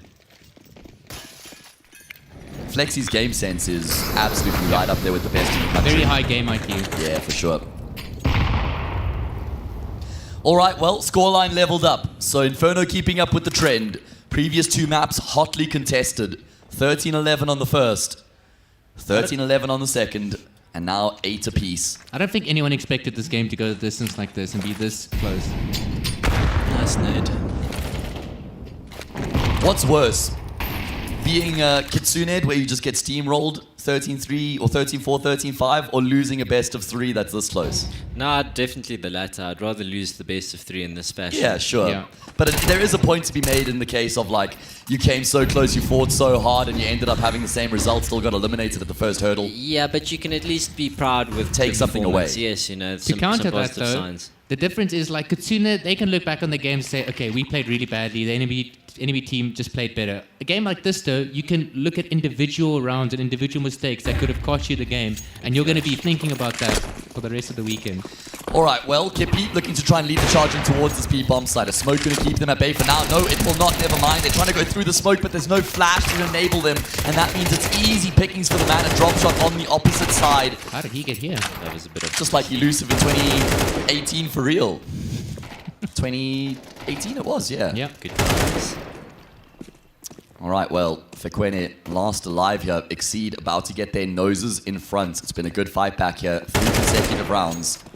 The reason why they pushed through that smoke like that is because obviously there was an AWP in Banana, and what teams like to do on their city side is have the AWP solo towards B with the smoke and a molly, and then have the CTs lean towards A. So the second that you flash that AWP off, you see him jumping back. Someone made that call. They said, cool, let's commit on this guy. We're going to rush through a smoke. An AWP can't kill 3 AKs jumping through a smoke. But unfortunately, there was another I still think it's a bit wild with no flash. Like, if you don't have a flash left and you're doing a play like that, I don't know. With 40 seconds still on the clock, I'd probably wait out the smoke, probably go in dry. Has anyone told James that Nades clears out smoke now?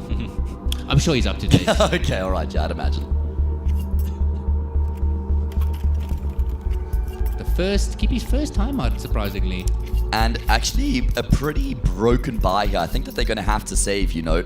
Yeah. They've got 3 counts of round loss bonus behind them, so Hero AK is not a bad idea, but Exceed have a lead, and they should be able to extend it as well. But Quinn is not selling his AK. He fully bought while the No, rest I like saved. it. I like it. I think this is the right call. A hero AK in Great. this situation, I completely back this decision. I genuinely do. It means he's going to have $3,000 in the next round. Galil armor, a piece of util, but it heavily enables their firepower coming into this next round here. I can respect it. If they win this round, it's a good play. If they lose the round, it's a bad play. Naturally, right? That's what it always boils down to. Results. Results orientated. Nice timing The on smoke that could help smoke. them. Doesn't look like Lexi's going to discount that smoke as Kiki look to try and thrust themselves in towards the safe bomb site, but they're really struggling. At least they're able to get out of apartments, because that's just the first part of the job. For Quen's AK will find a frag back, and Storm has been dinked down. And he has found a kill on Lord before that, though, so at least there's a man advantage here for the CT side. A round that was always supposed to be there. There's a fresh incendiary. I think it's... I don't know what happened there. Either way, Adaro, he knows exactly what's going on. Able to find that first head. Needs to get more done, though. Looking to isolate these jewels. That's beautiful out of Adaro. Looking for the head hunter right now. Adaro! What a clutch coming through from him. That's a huge round out of Adaro. Single-handedly winning it for his team. And leveling up the scoreline once again. I told you it was a good buy on the AK. That hero AK. He said it in that interview, hey, he went from being that crazy player with Massacre and now he's just the clutcher. That's what he does. The closer, yeah. The closer, yeah. You did mention that, yeah, absolutely. Doesn't that just sound raw? The clutcher, you know? Goes hard. It does go very hard, you know? You are the last bastion of defense for your team. I feel like Cold Zero was one of the first players to really popularize that role as a closer. He popularized so many things though, like the hybrid AWP that him and Fallen used to run. I mean, the way he used to move with the AK, the way he played the clutches. The way he baited his team. Hey, when you're that good, you're allowed to bait. He's in Red Cannons now, and that team's actually looking pretty good, by the way. Yeah, I'm surprised he's still playing, you know, like it must be really hard. He's evolved though, he's now like an IGL supportive kind of player. It must be really hard though to be a player like him, where you were at one point at the top of the top of the top, and then to, you know, to be playing with basically people that aren't really as good as your ex-teammates. Yeah. Not being like a top 10 team in the world, top 20, and still having the drive to compete. You have to evolve as a player to stay relevant and keep up with the times. You know, you can look at someone like Shox, who was never able to do that and always just wanted to stay as a star player no matter what team he was in. He wanted star roles, he wanted all the support and resources, but he didn't have the fragging power to back it up anymore. So I feel like it was a pretty good evolution from Cole to stay relevant to a degree. Whatever happened to Scream? Valorant. His brother, children game. His brother Navera is back in CS though. Good to see that. Playing with NBK. That's good. I've always been a big fan of NBK. That's in that Revenant org, yeah. I feel like he's a good IGL, and people always like undervalued him. I feel like NBK is one of those people when he's on a team, he just needs to have autonomy in terms of the leadership. Otherwise, he can end up clashing. Either way, we're just going off on a tangent because this is an anti-eco round. It should be a formality. Should. Okay, so keep Exceed should have the info that it's going to be pop now. You should see the rotation coming in fast. 5-7, at least going to be able to find a kill and get out of dodge as well. So at least a little bit of chaos and damage. Not too concerning. If you're Kippy, it's about keeping numbers alive here. You really need to play this post-1 well for Kippy. You can't afford to lose a lot of people here. Yeah, when the game is as tight as this, money is so important because you just don't want to be in a position where if you lose a round, you get reset. Yeah.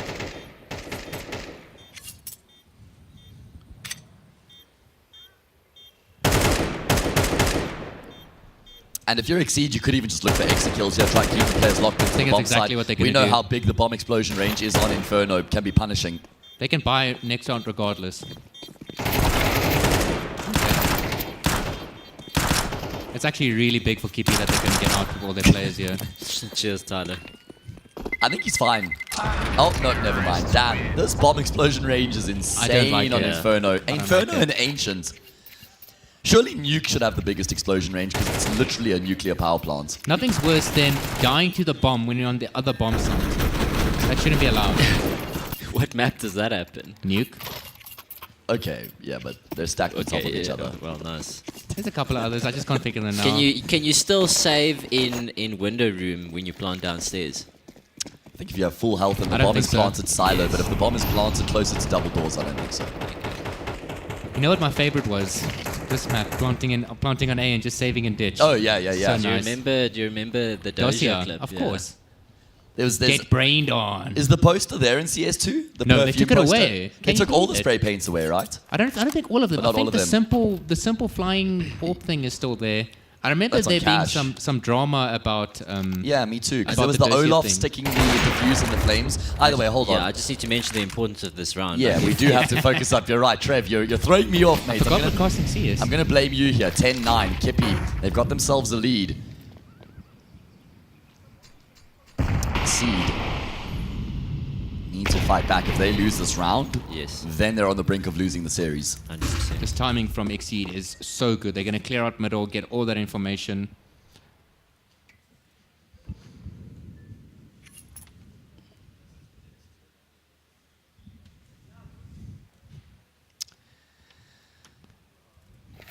Radio silence.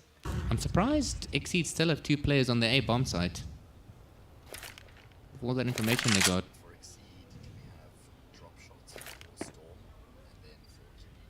Little fake getting done here towards A, and then we should see the activation towards B. But if they're going to do this with Util,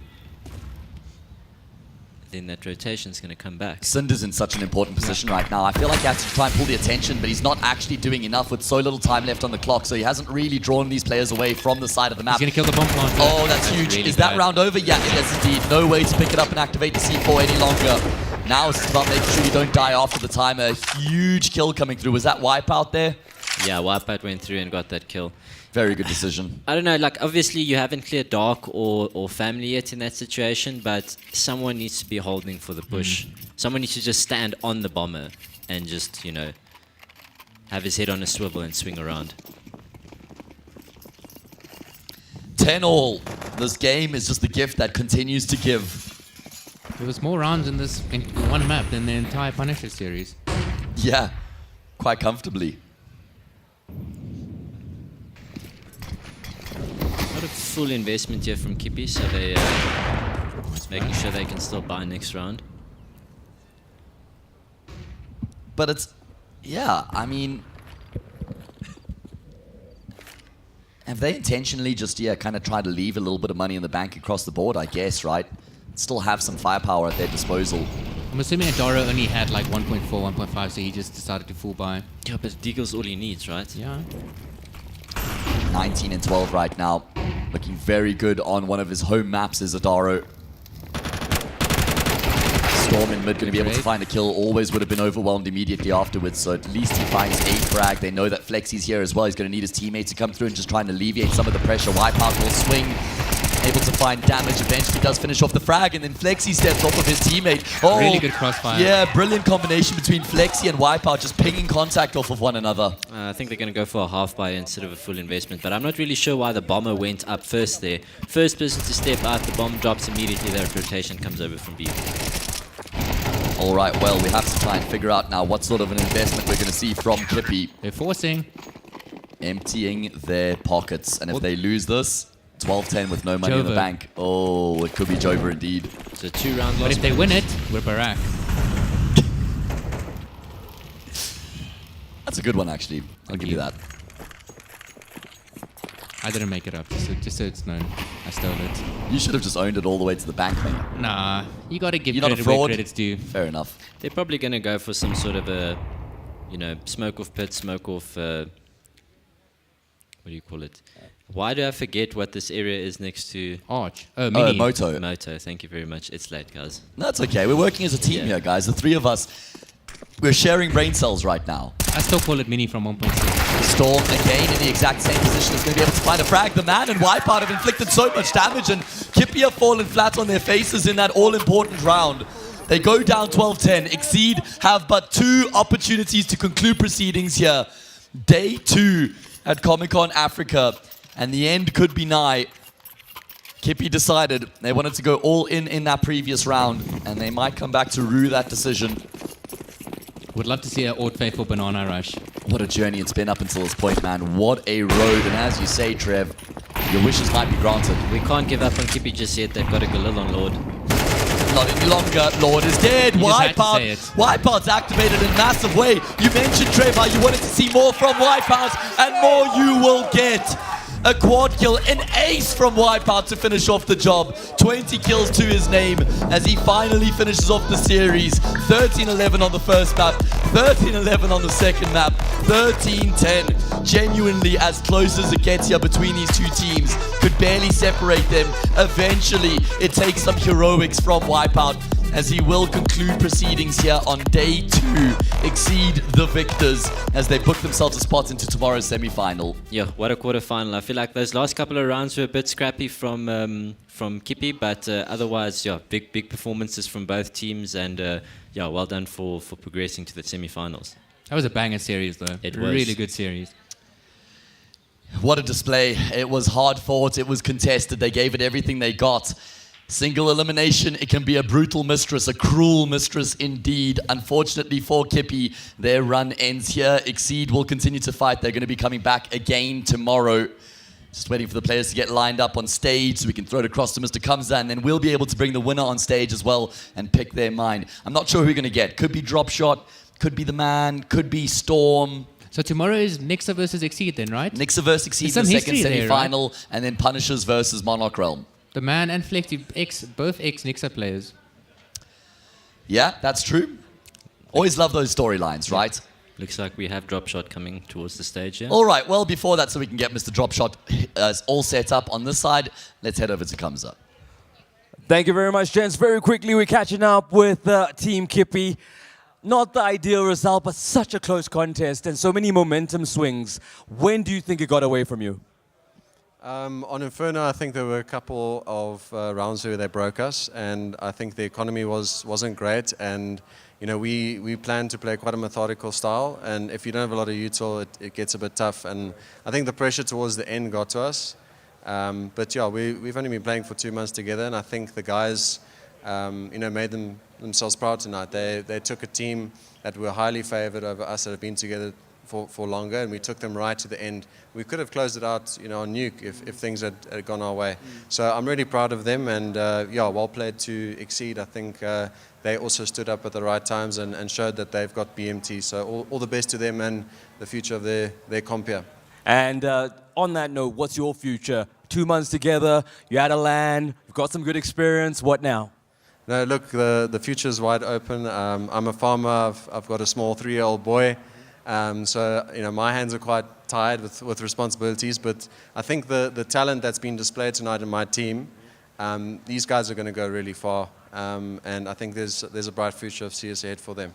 All the best, unlike you on the result, but thank you for being part of the champions who came this weekend as we send it back to the desk for them to wrap it up with the winning team. Thank you very much, Kamza. And we do have Drop Shot here as he just towers above us all. And he towered above everybody on the server as well, especially on that first map, mate. If you can cast your mind all the way back to Nuke, you had an Ancient rather was the first map. You had an absolutely barnstorming performance. I mean, you were just carrying your team on your back, obviously in a losing cause, but individually, you were looking really good on that map. Yeah, I mean, personally, I missed all my smokes. Like, I don't even know what happened there. I was out of it. But honestly, I might have played scoreboard was good, but I don't think I played good at all that game. I got to my head the second game and the third game. I just lost it. I didn't play good in the first game, in my opinion.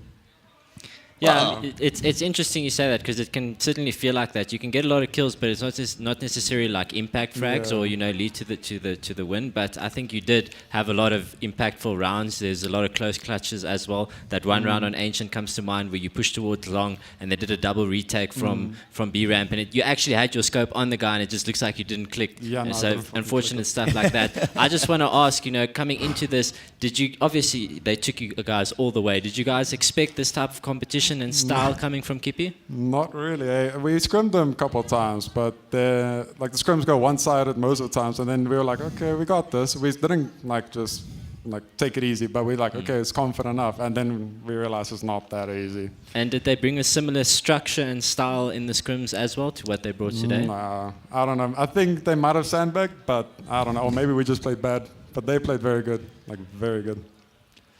So, after the first map, you guys obviously, especially you, I mean, you dropped what, 29, 30 frags, was it? Can't remember exactly, somewhere on there. And you still end up losing the map. So how did you bring your boys back together after that? Honestly, we all just mental reset. We went outside, we said just reset, focus on the next map, and don't care. Like, it's the first game, it's whatever. Okay, now you have Nixa lined up for you tomorrow in that second semi-final. How are you feeling about that matchup, mate? Stressful now, very stressful. At least you got some time because it's the second game, so you can sleep in a little bit. And I think I had too many Red Bulls. And I was fucking shaking like that the whole time. Never doing that again. Yeah, you got to limit the intake, mate. Yeah. All right, well, thank you very much, Mr. Dropshot, for joining us. You're welcome to just take your headset off. Congratulations on the win and best of luck tomorrow. Oh, did I mute you, Trev? All right, there you go. You get back in here. Guys, what a day. Trev, welcome to the broadcast life, mate. This is pretty bad, eh? I'm not going to lie. How do you do this? It's a grind. It's a graft, brother, yeah. But we made it. We did, and it was a lot of fun, right? I feel like the Counter-Strike carried us through the day. Yeah, especially with the level of Counter-Strike we got to saw. Unfortunately that it's this late at the day, at the end of the day, but some really, really good CS. I'm really proud of both teams. Obviously, I was, my head was leaning toward Exceed, but my heart was leaning towards Kippy. Yeah.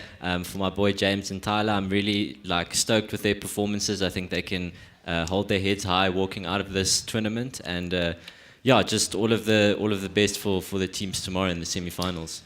All right, well, I think it's safe to say that all of our minds have descended into the depths of depravity, but we will be able to call it a day now, and we're going to be coming out the gate swinging tomorrow. We've got the High School Esports League Grand Final to open up. That's going to be between Parklands and Rondebosch, I think, if memory serves. And then we've got the two semi-finals to conclude tomorrow. Of course, first one's going to be Monarch Realm against Punishers, and then later on we have Nixa up against Exceed. It's going to be a hell of a day here at Comic-Con Africa 2024. Thank you so much to everybody who's joined us throughout the day. Hope we're going to catch you tomorrow as well. But for now, it's good night. Yo,